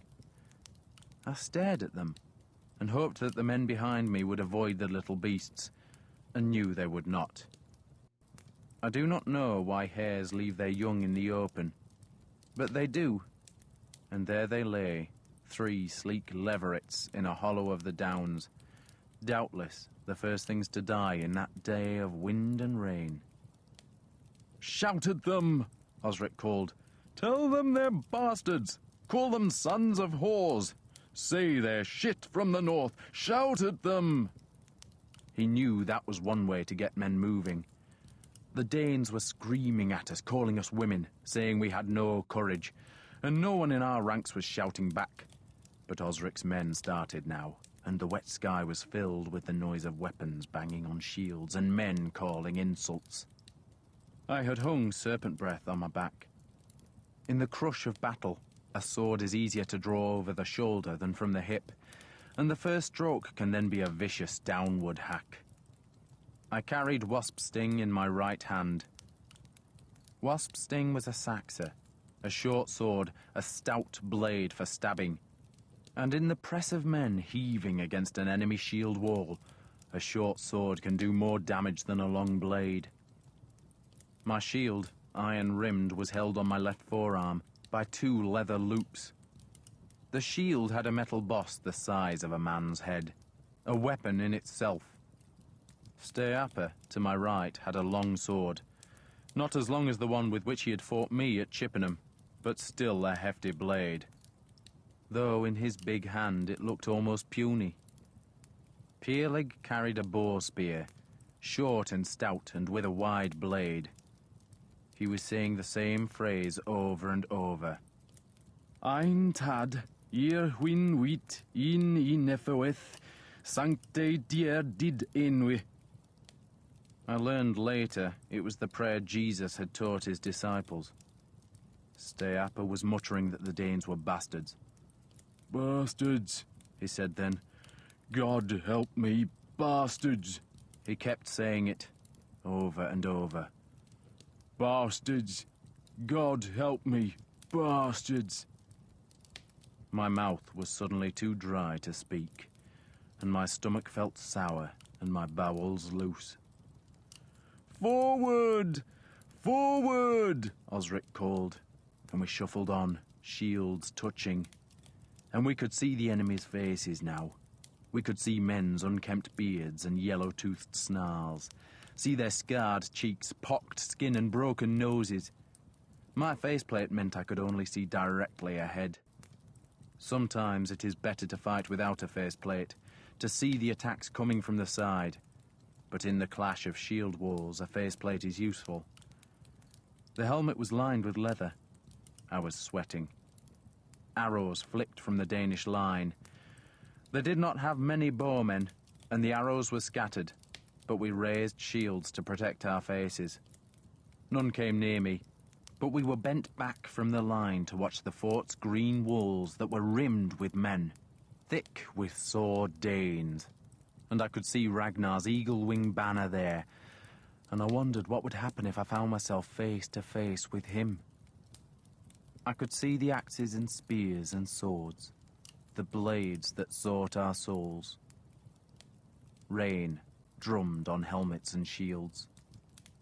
The line paused again. Osric's shield wall and Svein's Skjaldarborg were only 20 paces apart now, and men could see their immediate foes, could see the face of the man they must kill, or the man who would kill them. Both sides were screaming, spitting anger and insults, and the spear throwers had their first missiles hefted. "Keep close!" someone shouted. "Shields touching!" "God is with us!" Beocca called. "Forward!" Another 2 paces. More of a shuffle forward than stepping. "Bastards!" Steapa said. "God help me! Bastards!" "No!" Osric screamed. "Now! Forward and kill them! Forward and kill them! Go! Go! Go!" And the men of Wilton Skier went. They let out a great war shout, as much to hearten themselves as to frighten the enemy. And suddenly, after so long, the shield wall went forward fast, men screaming, and the spears came over the Danish line, and our own spears were hurled back. And then came the clash. The real battle thunder, as shield wall met Skjaldarborg. The shock of the collision shook our whole line, so that even my troops, who were not yet engaged, staggered. I heard the first screams, the clangor of blades, the thump of metal driving into shield wood, the grunting of men. And then I saw the Danes coming over the green ramparts, a flood of Danes charging us, intent on hacking into the flank of our attack. But that was why Alfred had put us on the left of Osric's force. "Shields!" Leofric roared. I hoisted my shield, touched Steapa's and Pierleg's shields, then crouched to receive the charge. Head down, body covered by wood, legs braced, wasp sting ready. Behind us and to our right, Osric's men fought. I could smell blood and shit. Those are the smells of battle. Then I forgot Osric's fight, for the rain was in my face, and the Danes were coming at a run. No shield wall formed, just a frenzied charge, intent on winning the battle in one furious assault. There were hundreds of them, and then our spear throwers let their missiles go.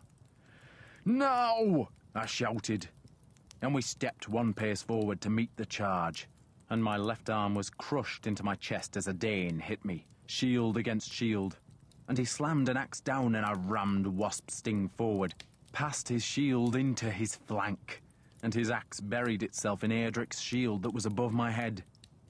I twisted wasp sting's blade, pulled her free and stabbed again. I could smell ale on the Dane's sour breath. His face was a grimace. He yanked his axe free. I stabbed again, and twisted the Sax's tip into mail or bone, I could not tell which. "Your mother was a piece of pig shit," I told the Dane, and he screamed in rage and tried to bring the axe down onto my helmet. But I ducked and shoved forward, and Eadric protected me with his shield, and Wasp Sting was red now, warm and sticky with blood, and I ripped her upward. Steapa was screaming incoherently, his sword slashing left and right, and the Danes avoided him. My enemy stumbled, went down onto his knees, and I hit him with the shield boss, breaking his nose and teeth, then shoved Wasp Sting into his bloody mouth. Another man immediately took his place, but Peerlig buried his bow spear in the newcomer's belly. "Shields!" I shouted, and Steapa and Peerlig instinctively lined their shields with mine. I had no idea what happened elsewhere on the hilltop. I only knew what happened within Wasp Sting's reach. "Back one! Back one!" Peerlig called, and we stepped back one pace, so that the next Danes taking the place of the men we had wounded or killed would trip over the fallen bodies of their comrades. And then we stepped forward as they came, so that we met them when they were off balance. That was how to do it, the way of the warrior, and we in Alfred's immediate force were his best soldiers. The Danes had charged us wildly, not bothering to lock shields in the belief that their fury alone would overwhelm us. They had been drawn, too, by the sight of Alfred's banners, and the knowledge that should those twin flags topple, then the battle was as good as won. But their assault hit our shield wall like an ocean wave striking a cliff, and it shattered there. It left men on the turf and blood on the grass, and now the Danes at last made a proper shield wall and came at us more steadily. I heard the enemy shields touching, saw the Danes' wild eyes over the round rims, saw their grimaces as they gathered their strength. Then they shouted and came to kill us. "Now!" I shouted, and we thrust forward to meet them. The shield walls crashed together. Eadric was at my back, pressing me forward, and the art of fighting now was to keep a space between my body and my shield with a strong left arm, and then to stab under the shield with Wasp Sting. Eadric could fight over my shoulder with his sword. I had space to my right for Steapa was left-handed, which meant his shield was on his right arm, and he kept moving it away from me to give his long sword room to strike. That gap, no wider than a man's foot is long, was an invitation to the Danes. But they were scared of Steapa, and none tried to burst through the small space. His height alone made him distinctive, and his skull-tight face made him fearsome.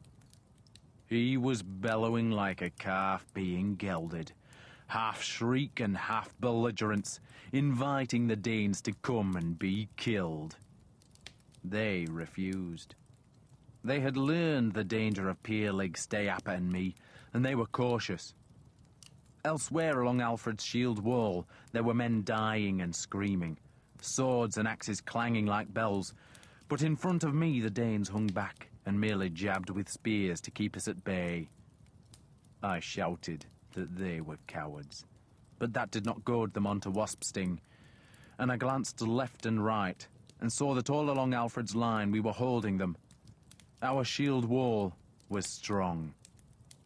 All that practice in Ethelinghaig was proving itself, and for the Danes the fight grew ever more difficult, for they were attacking us, and to reach us they had to step over the bodies of their own dead and wounded. A man does not see where he treads in battle, for he is watching the enemy, and some Danes stumbled, and others slipped on the rain-slicked grass, and when they were off balance we struck hard. Spears and swords like snake tongues, making more bodies to trip the enemy. We of Alfred's household troops were good. We were steady. We were beating the Danes. But behind us, in Osric's larger force, Wessex was dying, because Osric's shield wall unravelled. Wulfhere's men did it. They did not break Osric's shield wall by fighting it, but by trying to join it. Few of them wanted to fight for the Danes, and now that the battle was joined, they shouted at their countrymen that they were no enemy and wanted to change sides.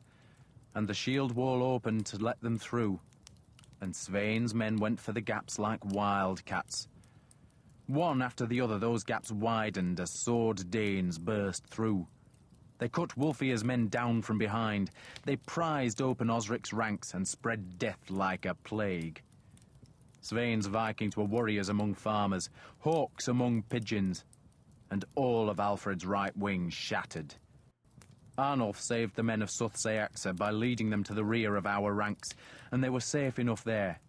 But Osric's feared was broken, harried, and driven away east and south.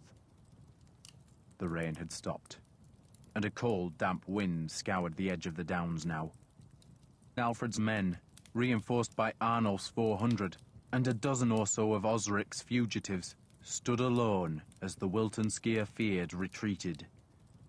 They were being driven away from us, and Svein and his horsemen were panicking them. The Fyrd had been 800 strong, ranked firm, and now they were shattered into small groups that huddled together for protection and tried to fend off the galloping horsemen who thrust with their long spears. Bodies lay all across the turf. Some of Osric's men were wounded and crawled south as if there might be safety where the women and horses were gathered around a mounded grave of the old folk. But the horsemen turned and speared them, and the unmounted Danes were making new shield walls to attack the fugitives. We could do nothing to help, for we were still fighting Guthrum's men who had come from the fort. And though we were winning that fight, we could not turn our backs on the enemy. So we thrust and hacked and pushed, and slowly they went backward. And then they realized that they were dying man by man, and I heard the Danish shouts to go back to the fort, and we let them go. They retreated from us, walking backward, and when we saw we could not follow, they turned and ran to the green walls. They left a tide line of corpses, 60 or 70 Danes on the turf, and we had lost no more than 20 men. I took a silver chain off one corpse, 2 arm rings from another, and a fine bone-handled knife with a knob of amber in its hilt from a third. "Back!" Alfred called. It was not till we retreated to where we had begun the fight that I realized the disaster on our right. We had been the center of Alfred's army, but now we were its right wing, and what had been our strong right flank was splintered chaos. Many of Osric's men had retreated to where the women and horses waited, and they made a shield wall there which served to protect them, but most of the Fyrd had fled farther east and was being carved into smaller and smaller groups. Svein at last hauled his men back from the pursuit, but by then nearly all our right wing was gone. Many of those men lived, but they had been driven from the field and would be reluctant to come back and take more punishment.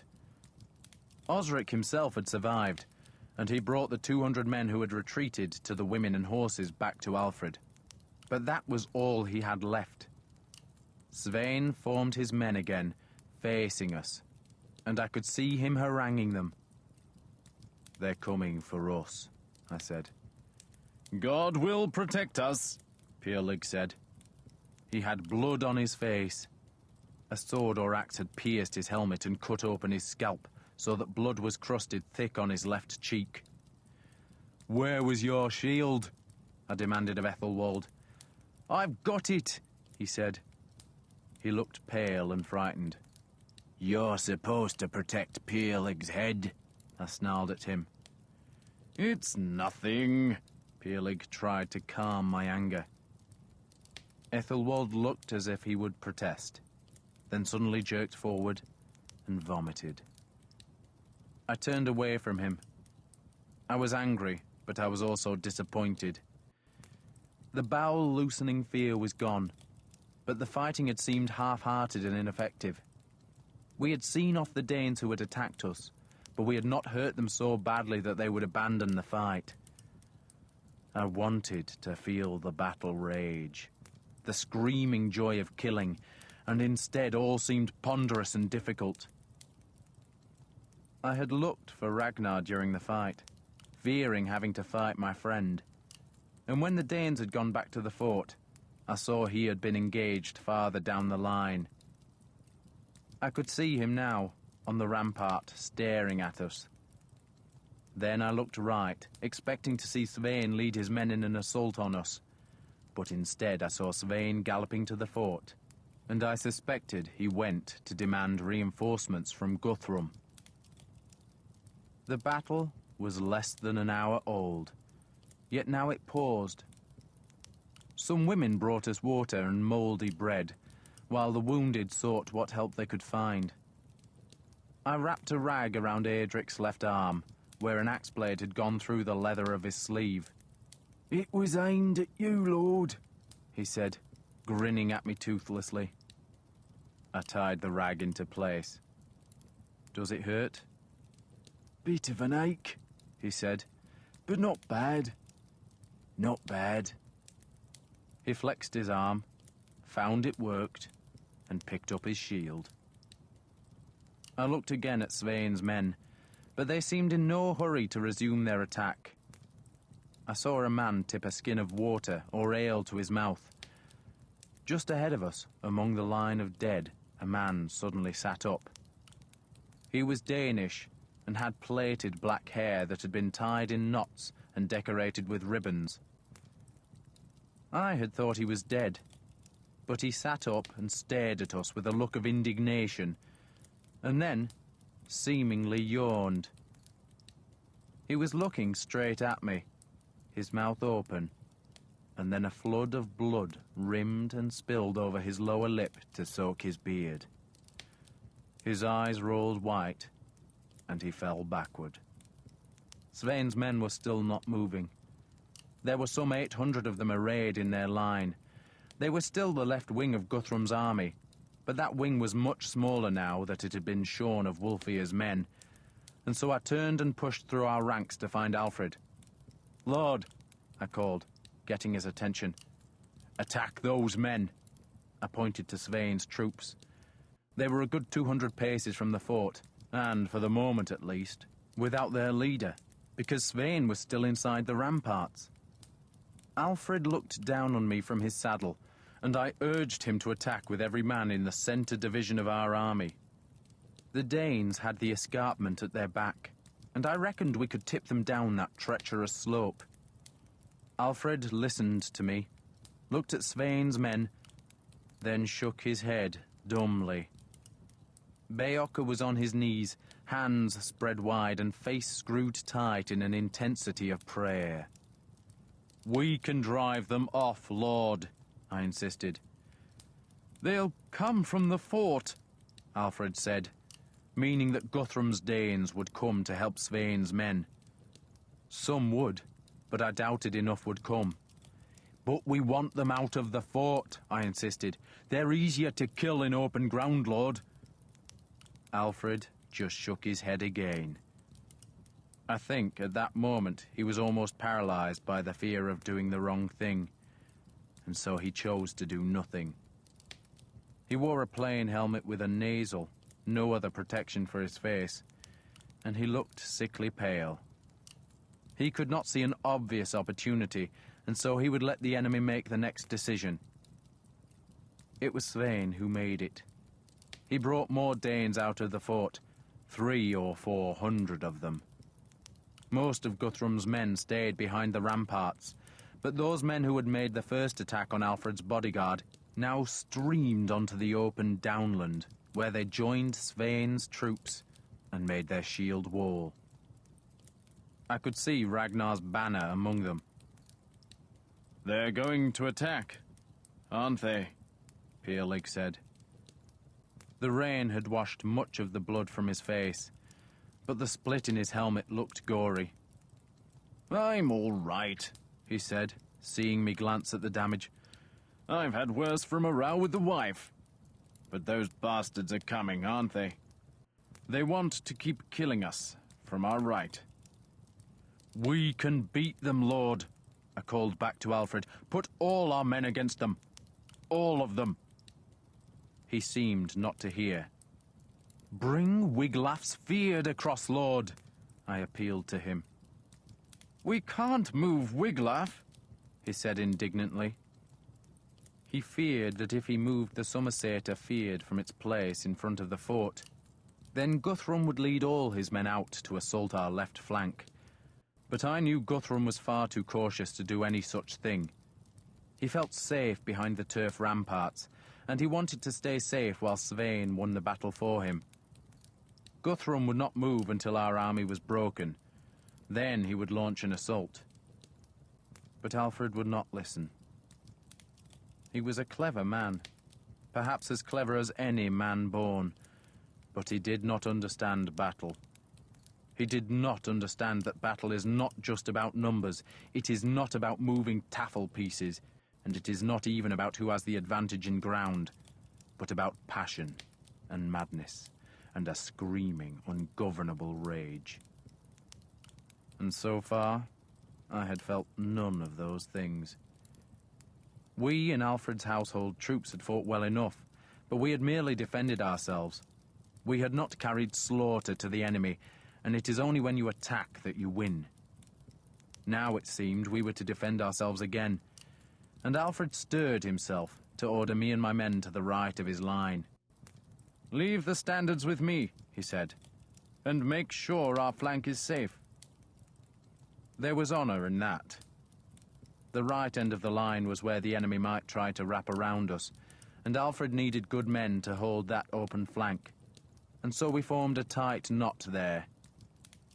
Far off, across the down, I could see the remnants of Osric's Fyrd. They were watching us. Some of them, I thought, would return if they thought we were winning. But for the moment they were too full of fear to rejoin Alfred's army. Svein rode his white horse up and down the face of his shield wall. He was shouting at his troops, encouraging them, telling them we were weaklings who needed only one push to topple. "And I looked," Peerlake said to me, "and I saw a pale horse, and the rider's name was Death." I just stared in astonishment.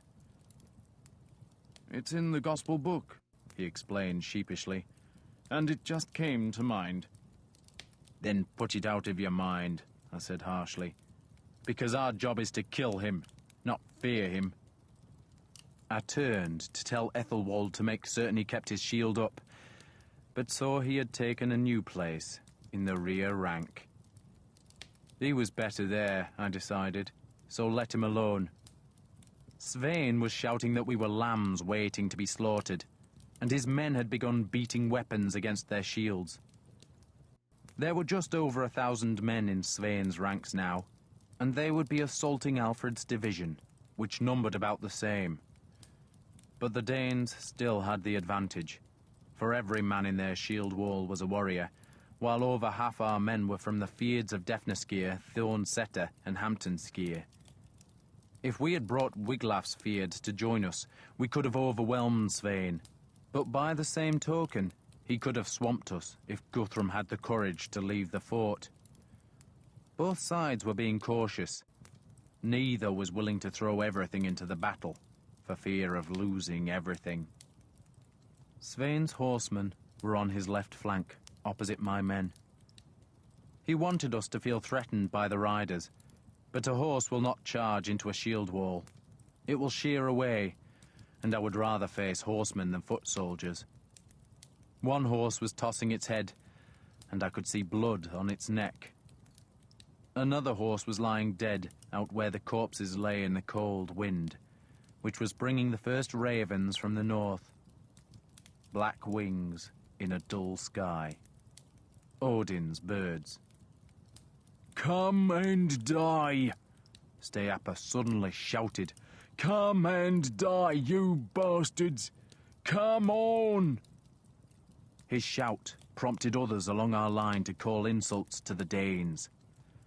Svein turned, apparently surprised by our sudden defiance. His men had started forward, but stopped again, and I realized with surprise that they were just as fearful as we were. I had always held the Danes in awe, reckoning them the greatest fighting men under the sky. Alfred, in a moment of gloom, once told me it took 4 Saxons to beat 1 Dane, and there was truth in that. But it was not a binding truth, and it was not true that day, for there was no passion in Svein's men. There was unhappiness there, a reluctance to advance, and I reckoned that Guthrum and Svein had quarrelled. Or perhaps the cold, damp wind had quelled everyone's ardour. "We're going to win this battle," I shouted, and surprised myself by shouting it. Men looked at me. wondering if I had been sent a vision by my god. "We're going to win." I was hardly aware of speaking. I had not meant to make a speech, but I made one anyway. "They're frightened of us," I called out. "They're scared. Most of them are skulking in the fort because they daren't come out to face Saxon blades. And those men," I gestured at Sweyn's ranks with wasp sting, "know they're going to die. They're going to die." I took a few paces forward and spread my arms to get the Danes' attention. I held my shield out to the left and wasp sting to the right. "You're going to die," I shouted it in Danish, loud as I could. Then in English, "You're going to die." And all Alfred's men took up that shout. "You're going to die. You're going to die." Something odd happened then. Beorca and Peerlig claimed that the Spirit of God wafted through our army. And maybe that did happen. Or else we suddenly began to believe in ourselves. We believed we could win. And as the chant was shouted at the enemy, we began to go forward, step by step, beating swords against shields and shouting that the enemy would die. I was ahead of my men, taunting the enemy, screaming at them, dancing as I went, and Alfred called me back to the ranks. Later, when all was done, Beorca told me that Alfred called me repeatedly, but I was capering and shouting, out ahead on the grass where the corpses lay, and I did not hear him. And Alfred's men were following me, and he did not call them back, though he had not ordered them forward. "You bastards!" I screamed. "You goat turds! You fight like girls!" I do not know what insults I shouted that day, only that I shouted them and that I went ahead on my own, asking just one of them to come and fight me man to man. Alfred never approved of those duels between the shield walls. Perhaps sensibly he disapproved because he knew he could not have fought one himself, but he also saw them as dangerous. When a man invites an enemy champion to a fight, man on man, he invites his own death. And if he dies, he takes the heart from his own side and gives courage to the enemy. And so Alfred ever forbade us to accept Danish challenges. But on that cold, wet day, one man did accept my challenge. It was Sweyn himself. Sweyn of the White Horse. And he turned the white horse and spurred toward me with his sword in his right hand. I could hear the hooves thumping, see the clods of wet turf flying behind, see the stallion's mane tossing, and I could see Sweyn's boar-masked helmet above the rim of his shield. Man and horse coming for me.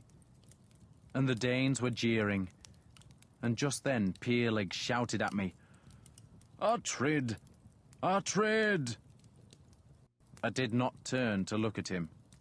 I was too busy sheathing wasp sting and was about to pull serpent breath from her scabbard. But just then Peerlig's thick-shafted boar spear skidded beside me in the wet grass, and I understood what he was trying to tell me. I left serpent breath on my shoulder and snatched up the Briton's spear just as Sweyn closed on me. All I could hear was the thunder of hooves, see the white cloak spreading, the bright shine of the lofted blade, the tossing horsehair plume, white eyes on the horse, teeth bared. And then Sweyn twitched the stallion to his left and cut the sword at me. His eyes were glitters behind the eyepieces of his helmet as he leaned to kill me. But as his sword came, I threw myself into his horse and rammed the spear into the beast's guts. I had to do it one-handed, for I had my shield on my left arm, but the wide blade pierced hide and muscle, and I was screaming, trying to drive it deeper. And then Sweyn's sword struck my lifted shield like a hammer blow, and his right knee struck my helmet, so that I was thrown hard back to sprawl on the grass. I had let go of the spear, but it was well buried in the horse's belly, and the animal was screaming and shaking, bucking and tossing, and thick blood was pouring down the spear's shaft that banged and bounced along the grass. The horse bolted. Svein somehow stayed in the saddle. There was blood on the beast's belly. I had not hurt Svein. I had not touched him. But he was fleeing from me. Or rather, his white horse was bolting in pain, and it ran straight at Svein's own shield wall. A horse will instinctively swerve away from a shield wall, but this horse was blinded by pain. And then, just short of the Danish shields, it half fell. It slid on the wet grass and skidded hard into the Skjaldarborg, breaking it open. Men scattered from the animal. Svein tumbled from the saddle, and then the horse somehow managed to get back on its feet, and it reared and screamed. Blood was flying from its belly, and its hooves were flailing at the Danes. And now we were charging them at the run. I was on my feet, serpent breath in my right hand, and the horse was thrashing and twisting, and the Danes backed away from it. And that opened their shield wall as we hit them. Svein was just getting to his feet as Alfred's men arrived. I did not see it, but men said Steapa's sword took Svein's head off in one blow. A blow so hard that the helmeted head flew into the air. Perhaps that was true, but what was certain was that the passion was on us now. The blinding, seething passion of battle. The bloodlust, the killing rage. And the horse was doing the work for us, breaking the Danish shield wall apart, so all we had to do was ram into the gaps and kill. And so we killed. Alfred had not meant this to happen. He had expected to wait for the Danish attack and hoped we would resist it. But instead we had thrown off his leash and were doing his work. And he had the wit to send Arnulf's men out to the right, because my men were among the enemy. The horsemen had tried to come around our rear, but the men of Suthseaxa saw them off with shields and swords, then guarded the open flank, as all Alfred's men from Ethelinghaeg and all Harold's men from Defneskir and Thornsetta joined the slaughter. My cousin was there, with his Mercians, and he was a stout fighter. I watched him parry, stab, put down a man, take on another, kill him, and go on steadily. We were making the hilltop rich with Danish blood, because we had the fury and they did not, and the men who had fled the field, Osric's men, were coming back to join the fight. The horsemen went. I did not see them go, though their tale will be told.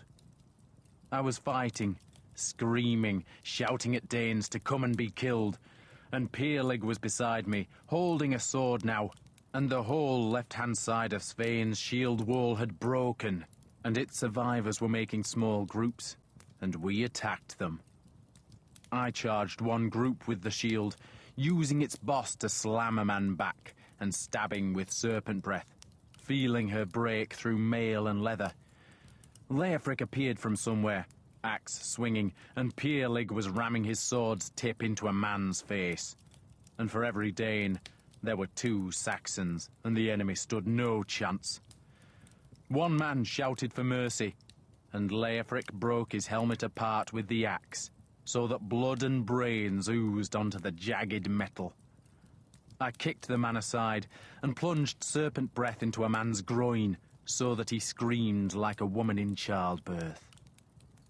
The poets often sing of that battle, and for once they get something right when they tell of the sword joy, the blade song, the slaughter. We tore Svein's men to bloody ruin, and we did it with passion, skill, and savagery. The battle calm was on me at last, and I could do no wrong. Serpent Breath had her own life, and she stole it from the Danes who tried to oppose me. But those Danes were broken and running, and all the left wing of Svein's vaunted troops was defeated. and there was suddenly no enemy near me except for the dead and injured. Alfred's nephew, Ethelwald, was jabbing his sword at one of the wounded Danes. Either kill him, I snarled, or let him live. The man had a broken leg and had an eye hanging down his bloody cheek, and he was no danger to anyone. I have to kill one pagan, Ethelwald said. He prodded the man with the sword tip, and I kicked his blade aside and would have helped the wounded man, except it was then that I saw Haston. He was at the hill's edge, a fugitive, and I shouted his name. He turned and saw me, or saw a blood-drenched warrior in mail and a wolf-crested helmet, and he stared at me. Then, perhaps he recognized the helmet, for he fled. Coward, I shouted at him. You treacherous bastard coward. You swore me an oath. I made you rich, I saved your rotten life. He turned then, half grinned at me, and waved his left arm, on which hung the splintered remnants of a shield. Then he ran to what remained of the right-hand side of Svein's shield wall, and that was still in good order, its shields locked tight. There were 500 or 600 men there, and they had swung back, then retreated toward the fort. But now they checked, because Alfred's men, having no one left to kill, were turning on them. Haston joined the Danish ranks, pushing through the shields, and I saw the eagle-wing banner above them, and I knew that Ragnar, my friend, was leading those survivors. I paused. Leofric was shouting at men to form a shield wall, and I knew this attack had lost its fury, but we had damaged them. We had killed Svein and a good number of his men, and the Danes were now penned back against the fort. I went to Hill's Edge, following a trail of blood on the wet grass, and saw that the white horse had bolted over the down's lip, and now lay, its legs grotesquely cocked in the air, and its white pelt spattered with blood, a few yards down the slope. That was a good horse, Peerlig said. He had joined me on the edge of the hill. I had thought this crest was the top of the escarpment, but the land was tangled here, as though a giant had kicked the hillside with a massive boot. The ground fell away to make a steep valley that suddenly climbed to a farther crest that was the real edge of the downs. The steep valley sloped up to the fort's eastern corner, and I wondered whether it would offer a way into the fastness. Peerlig was still staring at the dead horse. You know what we say at home? He asked me. We say that a good horse is worth 2 good women, that a good woman is worth 2 good hounds, and that a good hound is worth 2 good horses. You say what? Never mind. He touched my shoulder. For a Saxon, Uhtred, you fight well, like a Briton. I decided the valley offered no advantage over a direct assault, and turned away to see that Ragnar was retreating, step by step toward the fort.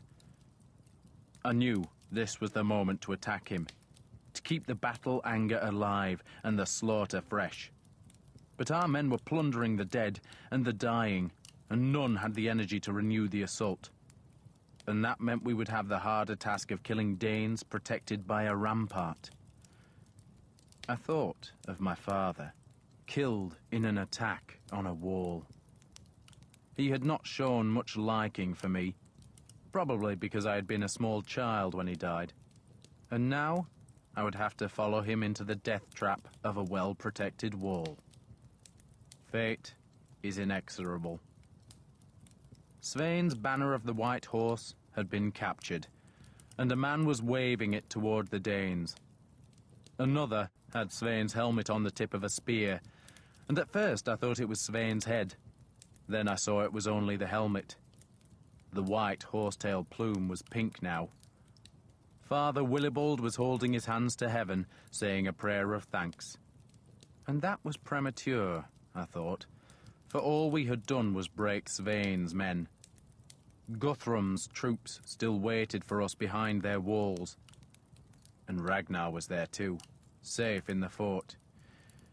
Its walls made a semicircle jutting into the downs, ending at the escarpment's lip. They were high walls, protected by a ditch. "It'll be a bastard crossing those ramparts," I said.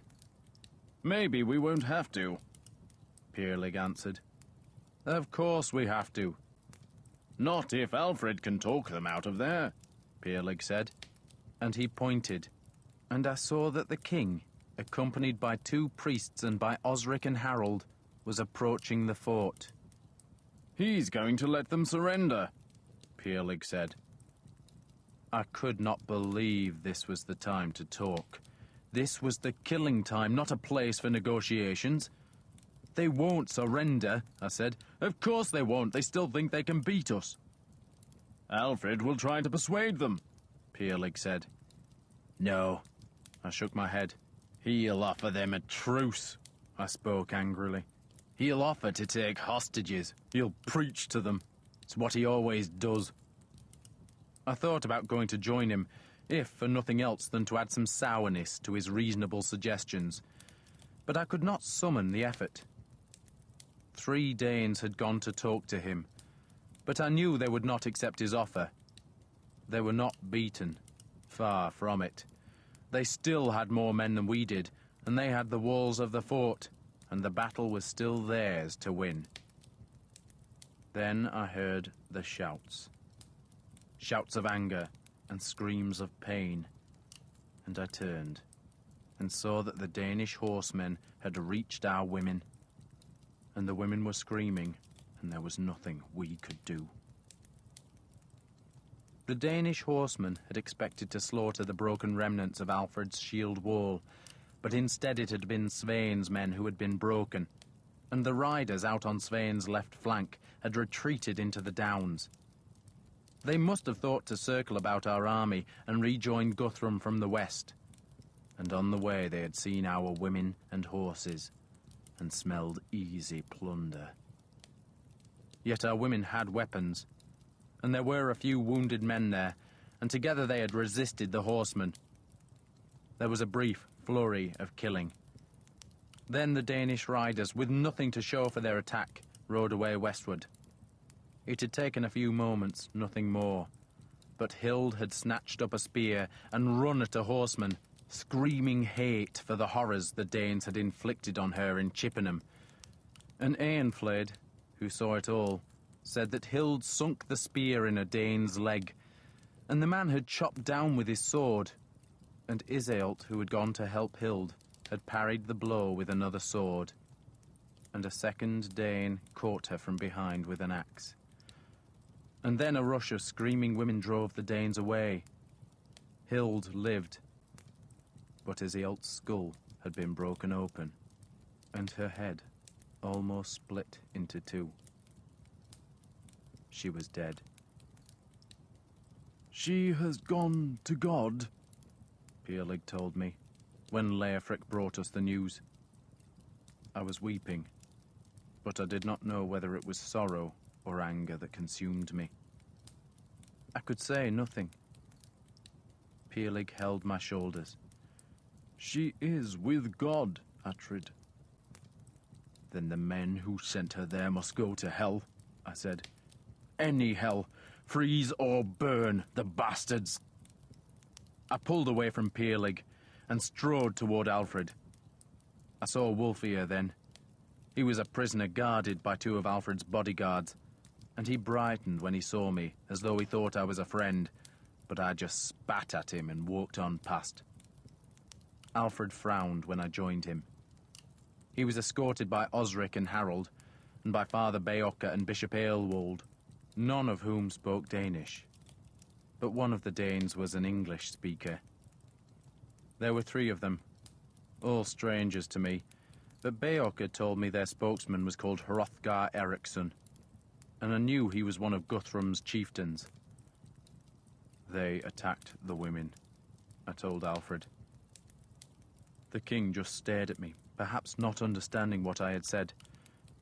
"They attacked the women," I repeated. He's whimpering, the Danish interpreter said to his two companions, that the women were attacked. If I whimper, I turned on the man in fury, then you will scream. I spoke in Danish.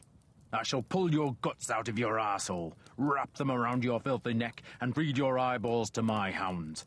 Now, if you want to translate, you shriveled bastard, translate properly, or else go back to your vomit. The man blinked, but said nothing. Hrothgar, resplendent in mail and silvered helmet, half smiled. Tell your king, he said, that we might agree to withdraw to Chippenham, but we shall want hostages. I turned on Alfred. How many men does Guthrum still have? He was still unhappy that I had joined him, but he took the question seriously. Enough, he said. Enough to hold Chippenham and a half-dozen other towns. We break them now. You are welcome to try, Hrothgar said, when my words were translated. I turned back to him. I killed Ubba, I said, and I put Svein down. And next, I shall cut Guthrum's throat and send him to his home mother. We'll try. Uhtred. Alfred did not know what I had said, but he had heard my tone, and he tried to calm me. There's work to be done, Lord, I said. It was anger speaking in me, a fury at the Danes, and an equal fury at Alfred, who was once again offering the enemy terms. He had done it so often. He would beat them in battle and immediately make a truce because he believed they would become Christians and live in brotherly peace. That was his desire, to live in a Christian Britain devoted to piety. But on that day, I was right. Guthrum was not beaten. He still outnumbered us, and he had to be destroyed. Tell them, Alfred said, that they can surrender to us now. Tell them they can lay down their weapons and come out of the fort. Hrothgar treated that proposal with the scorn it deserved. Most of Guthrum's men had yet to fight. They were far from defeated, and the green walls were high and the ditches were deep. And it was the sight of those ramparts that had prompted Alfred to speak with the enemy. He knew men must die, many men. And that was the price he had been unwilling to pay a year before when Guthrum had been trapped in Exonchester. But it was a price that had to be paid. It was the price of Wessex. Hrothgar had nothing more to say, so he turned away. Tell Earl Ragnar, I called after him, that I'm still his brother. He will doubtless see you in Valhalla one day, Hrothgar called back, then waved a negligent hand to me. I suspected that the Danes had never intended to negotiate a truce, let alone a surrender. But when Alfred offered to talk, they had accepted, because it gave them time to organize their defenses. Alfred scowled at me. He was plainly annoyed that I had intervened, but before he could say anything, Beocca spoke. What happened to the women? He asked. They fought the bastards off, I said. But Iseult died. Iseult? Alfred said. And then he saw the tears in my eyes and did not know what to say. He flinched, stuttered incoherently, then closed his eyes as if in prayer. I am glad, he said, after he had collected his thoughts, that she died a Christian. Amen, Beocca said. I would rather she was a live pagan, I snarled.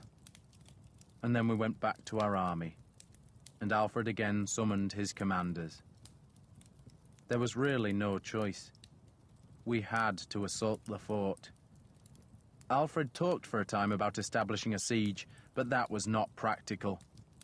We would have to sustain an army on the summit of the Downs, and though Osric insisted the enemy had no springs inside the fort, neither did we have springs close by. Both armies would be thirsty, and we did not have enough men to stop Danes going down the steep embankment at night to fetch water. And if the siege lasted longer than a week, then men of the Fyrd would begin to slip home to look after their fields, and Alfred would be tempted to mercy, especially if Guthrum promised to convert to Christianity.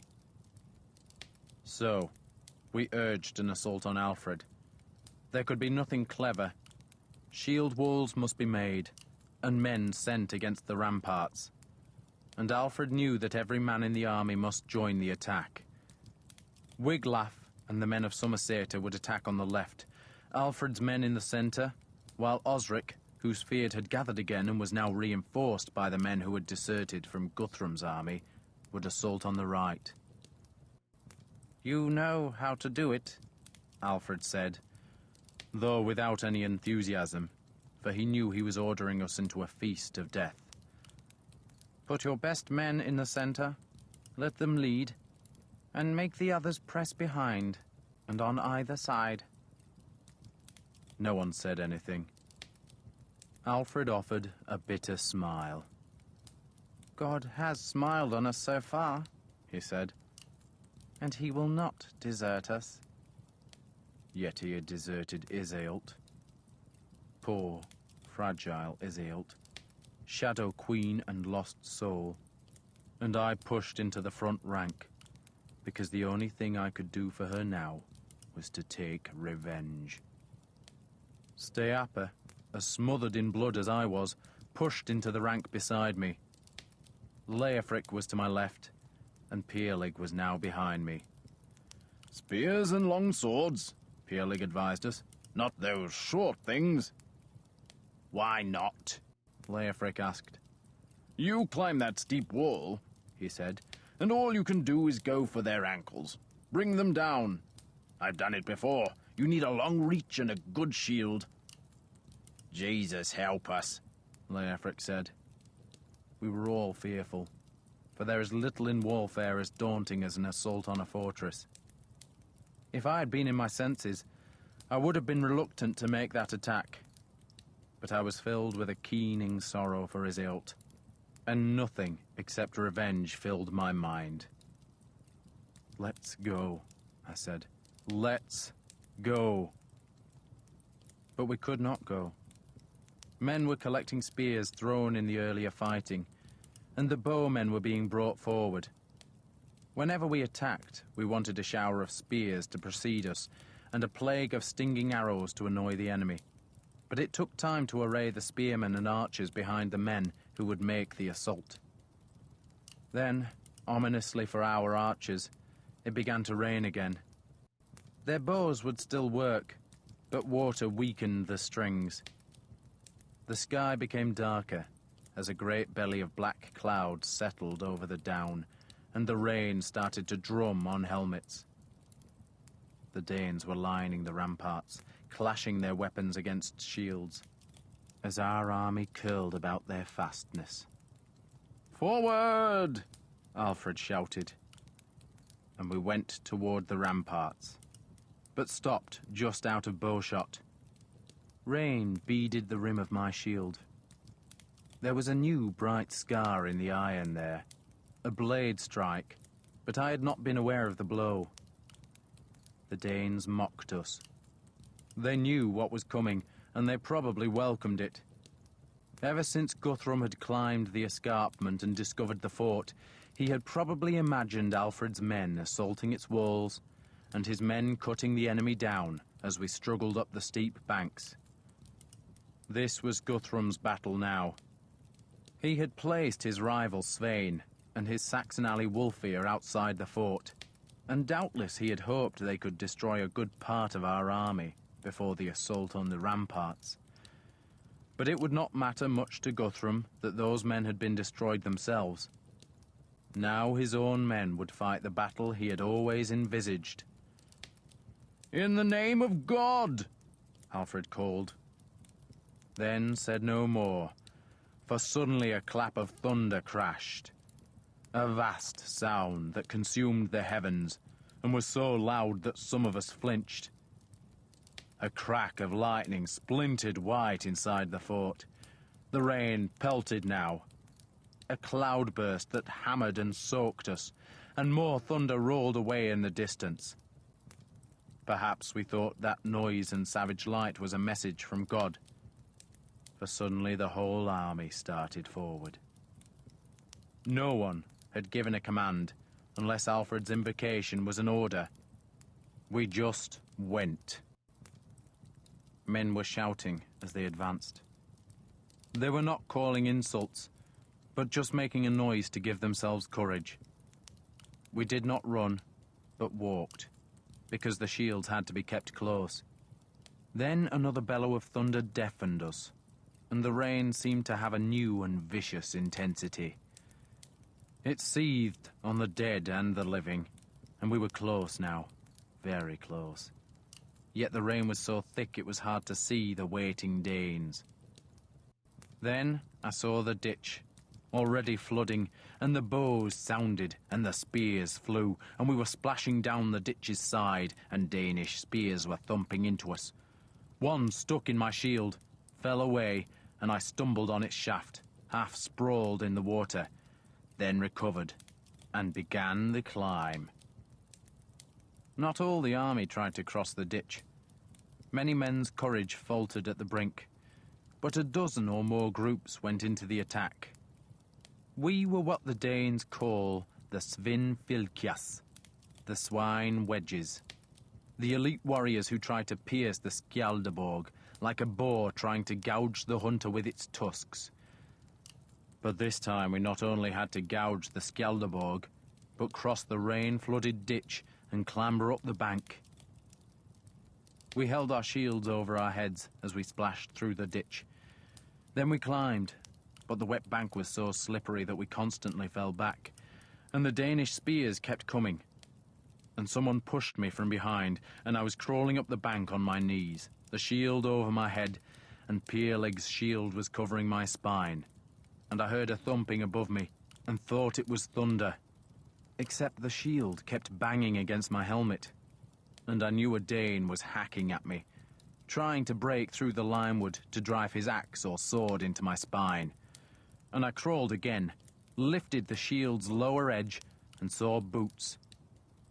I lunged with serpent breath, tried to stand, felt a blow on my leg and fell again. Steapa was roaring beside me. There was mud in my mouth, and the rain hammered at us. I could hear the crash of blades sinking in shields, and I knew we had failed. But I tried to stand again, and lunged with serpent breath. And on my left, Leofric gave a shrill cry, and I saw blood streaming into the grass. The blood was instantly washed away by the rain, and another peal of thunder crashed overhead as I slithered back to the ditch. The bank was scarred where we had tried to climb. The grass had been gouged down to the white chalk. We had failed utterly, and the Danes were screaming defiance. Then another rush of men splashed through the ditch, and the banging of blades and shields began again. I climbed a second time, trying to dig my boots into the chalk, and my shield was raised, so I did not see the Danes coming down to meet me. And the first I knew was when an axe struck the shield so hard that the boards splintered, and a second axe gave me a glancing blow on the helmet, and I fell backward, and would have lost serpent breath if it had not been for the loop of Iseult's hair about my wrist. Steapa managed to seize a Danish spear, and pulled its owner down the bank, where a half-dozen Saxons hacked and stabbed in fury, so that the ditch was churning with water, blood, and blades. And someone shouted for us to go again. And I saw it was Alfred, dismounted, coming to cross the ditch, and I roared for my men to protect him. Peerleg and I managed to get in front of the king, and we stayed there, protecting him as we tried to climb that blood-fouled bank a third time. Peerleg was screaming in his native tongue. I was cursing in Danish, and somehow we got halfway up and stayed on our feet. Someone, perhaps it was Alfred, was pushing me from behind. Rain hammered us, soaked us, A peal of thunder shook the heavens, and I swung serpent breath, trying to hack the Danish shields aside, then swung again. And the shock of the blade striking a shield boss jarred up my arm. A Dane, all beard and wide eyes, lunged a spear at me. I lunged back with the sword, shouted Iseult's name, tried to climb, and the spear Dane slammed his spear forward again. The blade struck my helmet's forehead, and my head snapped back. And another Dane hit me on the side of the head, and all the world went drunken and dark. My feet slid, and I was half aware of falling down into the ditch water. Someone pulled me clear and dragged me back to the ditch's far side, and there I tried to stand, but fell again. The king. The king! He had to be protected, and he had been in the ditch when I had last seen him, and I knew Alfred was no warrior. He was brave, but he did not love the slaughter as a warrior loves it. I tried to stand again, and this time succeeded, but blood squelched in my right boot and flowed over the boot top when I put my weight on that leg. The ditch bottom was thick with dead and dying men, half drowned by the flood. But the living had fled from the ditch, and the Danes were laughing at us. "To me!" I shouted. There had to be one last effort. Steapa and Peerlig closed on me, and Eadric was there, and I was groggy, and my head was filled with a ringing sound, and my arm seemed feeble, but we had to make that last effort. "Where's the king?" I asked. "I threw him out of the ditch," Peerlig said. "Is he safe?" "I told the priests to hold him down. Told them to hit him if he tried to go again." "One more attack," I said. I did not want to make it. I did not want to clamber over the bodies in the ditch and try to climb that impossible wall. And I knew it was stupid. Knew I would probably die if I went again. But we were warriors, and warriors will not be beaten. It is reputation. It is pride. It is the madness of battle. I began beating serpent breath against my half-broken shield, and other men took up the rhythm. And the Danes, so close, were inviting us to come and be killed. And I shouted that we were coming. "God help us," Steapa said. "God help us," Peerlig echoed. I did not want to go. I was frightened. But I feared being called a coward more than I feared the ramparts. And so I screamed at my men to slaughter the bastards, and then I ran. I jumped over the corpses in the ditch, lost my footing on the far side, fell on my shield and rolled aside so that no Dane could plunge a spear into my unprotected back. I hauled myself up, and my helmet had skewed in the fall so that the faceplate half blinded me, and I fumbled it straight with my sword hand as I began to climb. And Steapa was there, and Peerlig was with me, and I waited for the first hard Danish blow. It did not come. I struggled up the bank, the shield over my head, and I expected the death blow. But there was silence. And I lifted the shield, and I thought I must have died, for all I saw was the rain-filled sky. The Danes had gone. One moment they had been sneering at us, calling us women and cowards, and boasting how they would slice open our bellies and feed our guts to the ravens. And now they were gone. I clambered to the top of the wall and saw a second ditch and second wall beyond. And the Danes were scrambling up that inner rampart, and I supposed that they intended to make a defense there. But instead they vanished over its top. And Peerlig grabbed my arm and pulled me on. "They're running!" he shouted. "By God, the bastards are running!" He had to shout to make himself heard over the rain. "On! On!" someone shouted, and we ran into the second flooded ditch and up over the undefended inner bank. And I saw Osric's men, the feared of Wiltonskir that had been defeated in the opening moments of the fight, had managed to cross the fort's walls. We learned later that they had gone into the valley where the white horse lay dead, and in the blinding rain they had made it to the fort's eastern corner, which, because Guthrum thought it unapproachable, was only lightly defended. The rampart was lower there, hardly more than a grassy ridge on the valley's slope, and they had flooded over the wall, and so got behind the other defenders, who now ran. If they had stayed, then they would have been slaughtered to a man. So they fled across the fort's wide interior, and some were slow to realize that the battle was lost, and those we trapped. I just wanted to kill, for Iseult's sake, and I put 2 fugitives down, hacking them with serpent breath, with such fury that she cut through mail, leather, and flesh to bite as deep as an axe. I was screaming my anger, wanting more victims, but we were too many, and the trapped Danes were too few. The rain kept falling, and the thunder bellowed as I looked about for enemies to kill.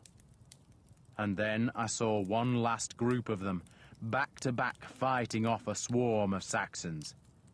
And I ran toward them, and suddenly saw their banner. The eagle's wing. It was Ragnar. His men, outnumbered and overwhelmed, were dying. "Let him live!" I shouted. "Let him live!"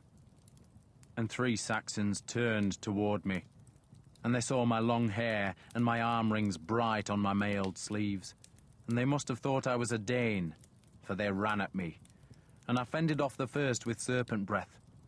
The second hammered my shield with his axe, and the third circled behind me, and I turned fast, scything serpent breath, shouted that I was a Saxon, but they did not hear me.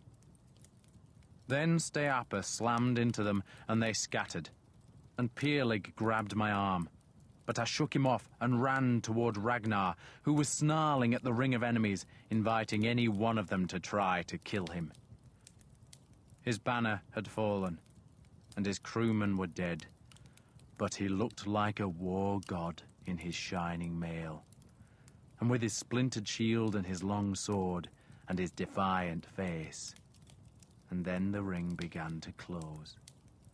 I ran, shouting, and he turned toward me, thinking I had come to kill him, and he raised his sword, and I brushed it aside with my shield, threw my arms around him and drove him to the turf. Steapa and Peerlig guarded us. They fended off the Saxons, telling them to look for other victims, and I rolled away from Ragnar, who sat up and looked at me with astonishment. I saw that his shield hand was bloody. A blade, cutting through the limewood, had sliced into his palm, hacking down between the fingers, so that it looked as though he had 2 small hands instead of 1. "I must bind that wound," I said. "Uhtred," he just said, as if he did not really believe it was me. "I looked for you," I told him, "because I did not want to fight you." He flinched as he shook the shattered remnants of the shield away from his wounded hand. I could see Bishop Aelwold running across the fort in mud-spattered robes, waving his arms and shouting that God had delivered the pagans into our hands. "I told Guthrum to fight outside the fort," Ragnar said. "We would have killed you all." "You would," I agreed. By staying in the fort, Guthrum had let us defeat his army piece by piece. But even so, it was a miracle that the day was ours. "You're bleeding," Ragnar said. I had taken a spear blade in the back of my right thigh. I have the scar to this day. Peerlig cut a strip of cloth from a dead man's jerkin and used it to bind Ragnar's hand. He wanted to bandage my thigh, but the bleeding had lessened and I managed to stand, though the pain, which I had not felt ever since the wound had been given, suddenly struck me. I touched Thor's hammer. We had won. "They killed my woman," I told Ragnar. He said nothing, but just stood beside me, and because my thigh was agony and I suddenly felt weak, I put an arm about his shoulders. Iseult, she was called, I said. And my son is dead, too. I was glad it was raining, or else the tears on my face would have shown.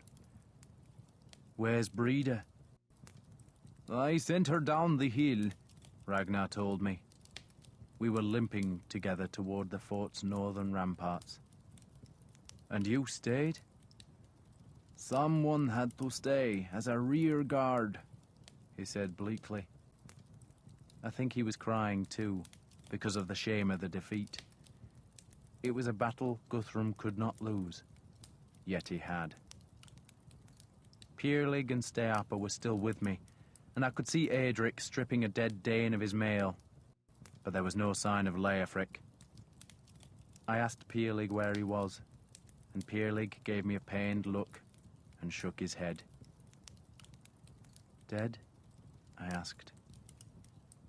An axe, he said, in the spine. I was numb, too numb to speak, for it did not seem possible that the indestructible Leofric was dead. But he was, and I wished I could give him a Danish funeral, a fire funeral, so that the smoke of his corpse would rise to the halls of the gods. I'm sorry, Pierlig said. The price of Wessex, I said. And then we climbed the northern ramparts that were crowded with Alfred's soldiers. The rain was lessening, though it still fell in great swaths across the plain below. It was as if we stood on the rim of the world, and ahead of us was an immensity of cloud and rain, while beneath us, on the long steep slope, hundreds of Danes scrambled to the foot of the escarpment where their horses had been left. Guthrum, Ragnar said bitterly. He lives? He was the first to run, he said. Svein told him we should fight outside the walls, he went on. But Guthrum feared defeat more than he ever wanted victory. A cheer sounded as Alfred's banners were carried across the captured fort to the northern ramparts. Alfred, mounted again, and with a bronze circlet about his helmet, rode with the flags. Beocca was on his knees, giving thanks, while Alfred had a dazed smile and a look of disbelief. And I swear he wept as his standards were rammed into the turf at the world's edge. The dragon and the cross flew above his kingdom that had almost been lost, but had been saved, so that there was still one Saxon king in England. But Leofric was dead, and Iseult was a corpse, and a hard rain fell across the land we had rescued. Wessex. Historical note. The Westbury White Horse is cut into the chalk of the escarpment beneath Bratton Camp, on the edge of the Wiltshire Downs. From the north it can be seen for miles. The present horse, a handsome beast, is over 100 feet long and almost 200 feet high, and was cut in the 1770s, making it the oldest of Wiltshire's 10 white horses. But local legend says that it replaced a much older horse that was blazoned into the chalk hillside after the Battle of Ethandun in 878. I should like to think that legend is true, but no historian can be certain of the location of the Battle of Ethandun, where Alfred met Guthrun's Danes, though Bratton Camp, above the village of Eddington, is the prime candidate. Bratton Camp is an Iron Age fortress that still stands just above the Westbury White Horse.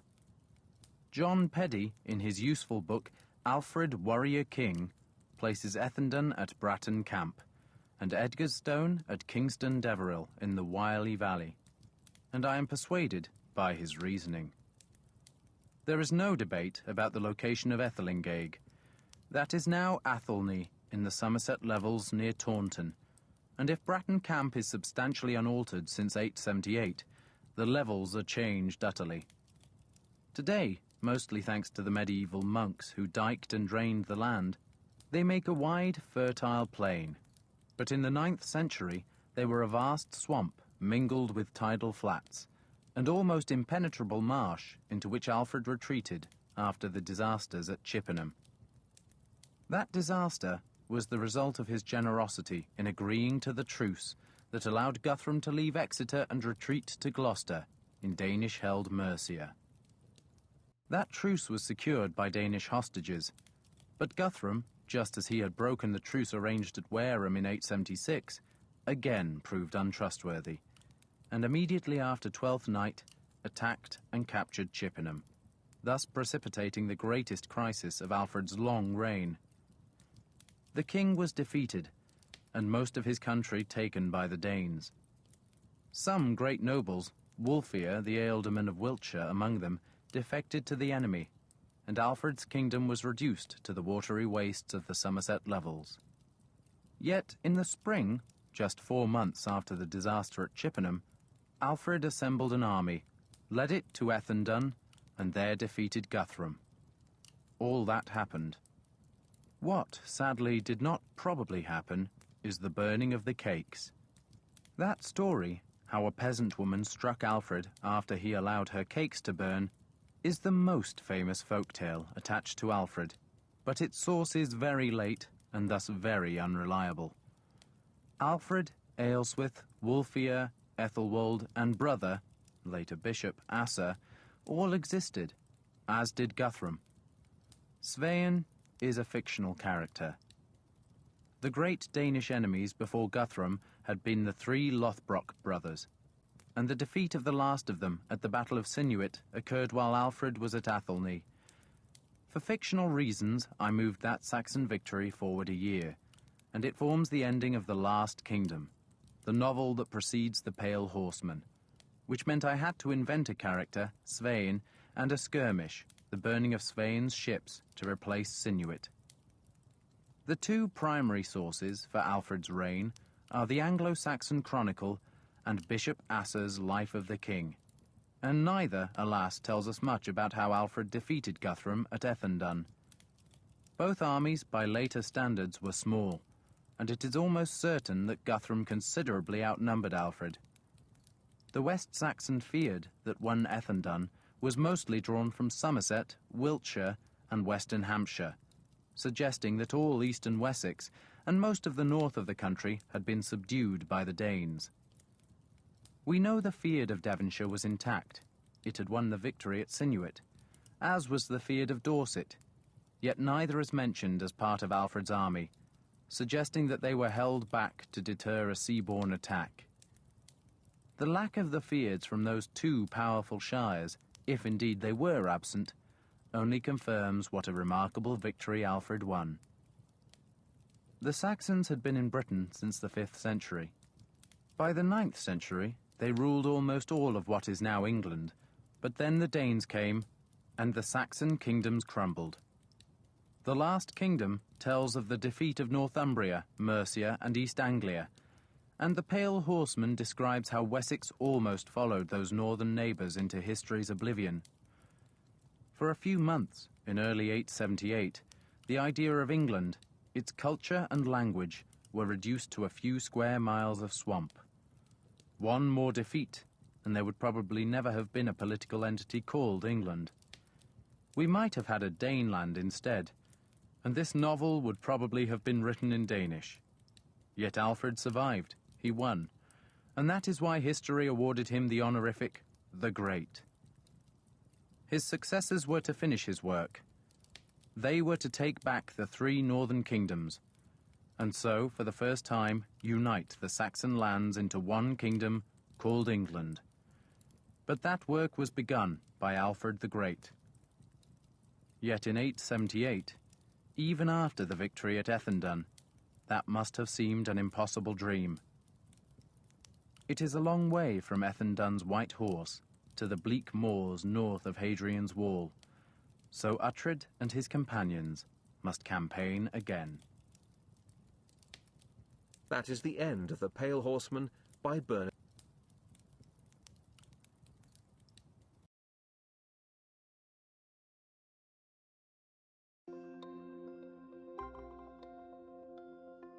Multiple sclerosis is a disease that impacts the brain and spinal cord, which make up the central nervous system that controls everything we do, whether it's taking a physical step or solving a complex problem.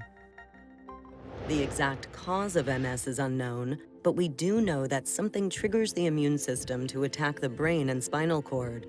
The resulting damage to myelin that insulates wire-like nerve fibers is a disruption of signals to and from the brain.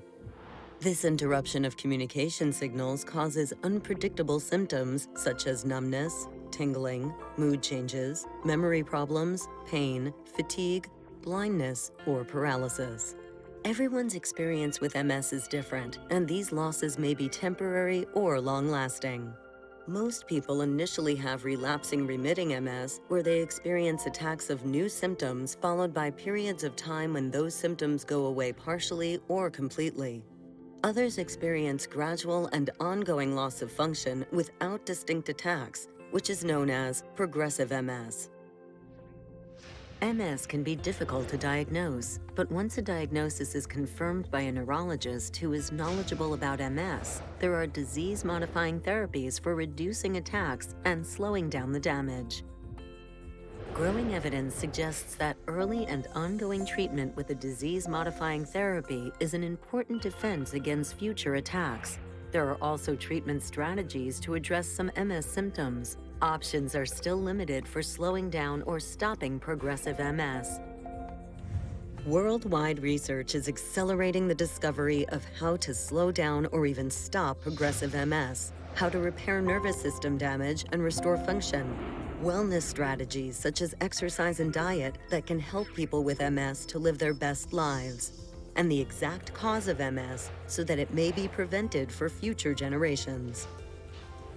To learn more about multiple sclerosis, connect with others to drive research for a cure, and to address the challenges of everyone affected by MS, visit nationalmssociety.org or call 1-800-344-4867.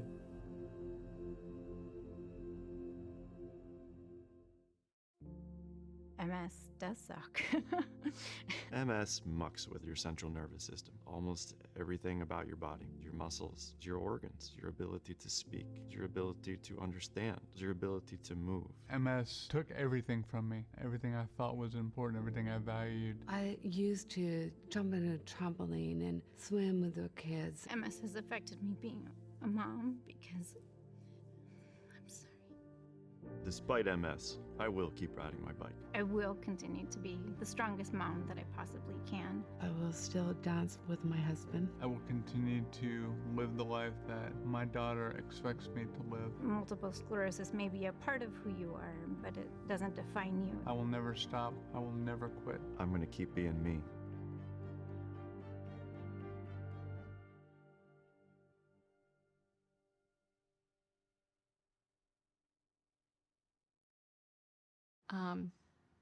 My name is Emily, and I live with MS.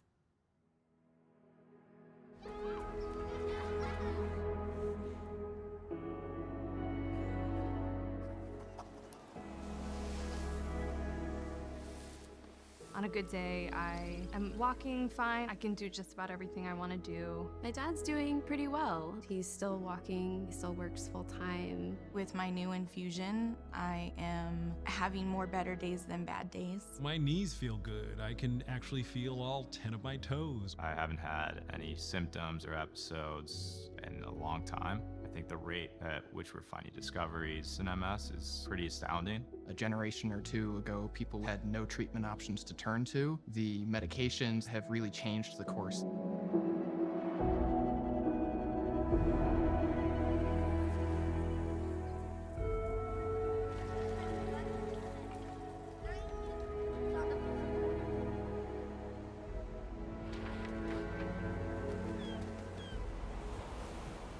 When Jean was diagnosed, she had been an avid cyclist, biking 40 miles every single morning. People call me Dash. That's my nickname, because how I move rather quickly. Altogether, I served for about 12 years, from 1991 to 2003. Married to the person of my dreams, feeling really stable. And then everything just got ripped out. Within a couple of years of her diagnosis, she was wheelchair bound, and just a few years later, she was bed-bound quadriplegic. The doctors told me they weren't sure if I'd be able to walk without a walker or walk anymore. I couldn't run. It would just mess with me in my mind, like Dash couldn't run. My mom also had MS. I can only hope that when it comes to my MS, that it does not impact me as much as it did her.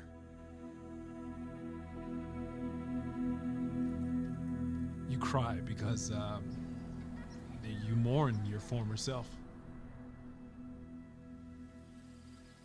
I'm thinking about my body holding up every day for the rest of my life. And that sucks. That really sucks.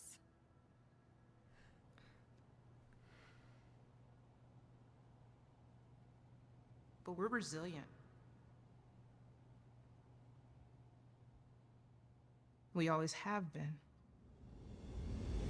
All these drugs that we have to slow down the progression of the disease is great, but what I would like to see in my lifetime is an actual cure. We've really come a far way in such a short amount of time. If we continue doing what we're doing, raising more money, supporting more research, we will find a cure. Talk to us, reach out to us, listen, because the only way we can find a cure is with help from everybody. We have to go on offense. We have to change the course of this. And I don't think that's a lot to ask. There's a lot more that we can do.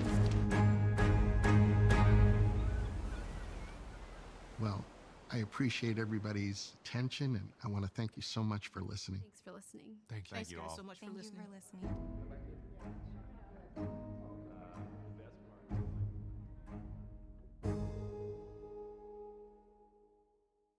We are a movement by and for people affected by multiple sclerosis.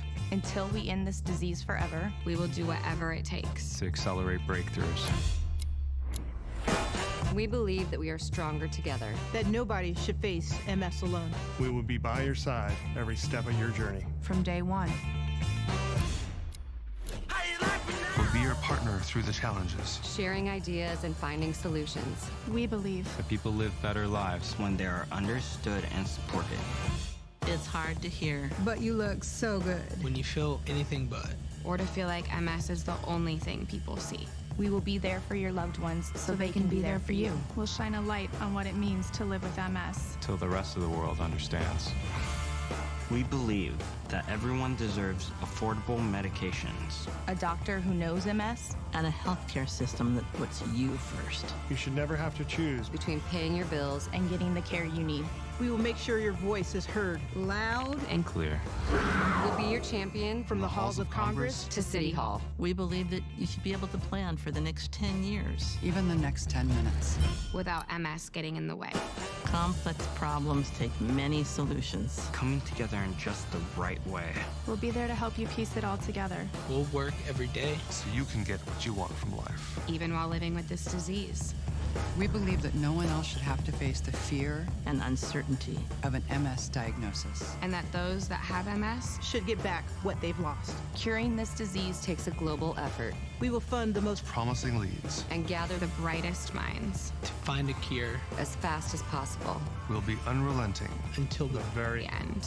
We believe that we all have something to contribute. Whether it's time, money, connections, or sheer passion. There is strength in numbers. We're calling on you to join us. Join us. Join us. Find your place in this movement. We need you. We need you. We need you.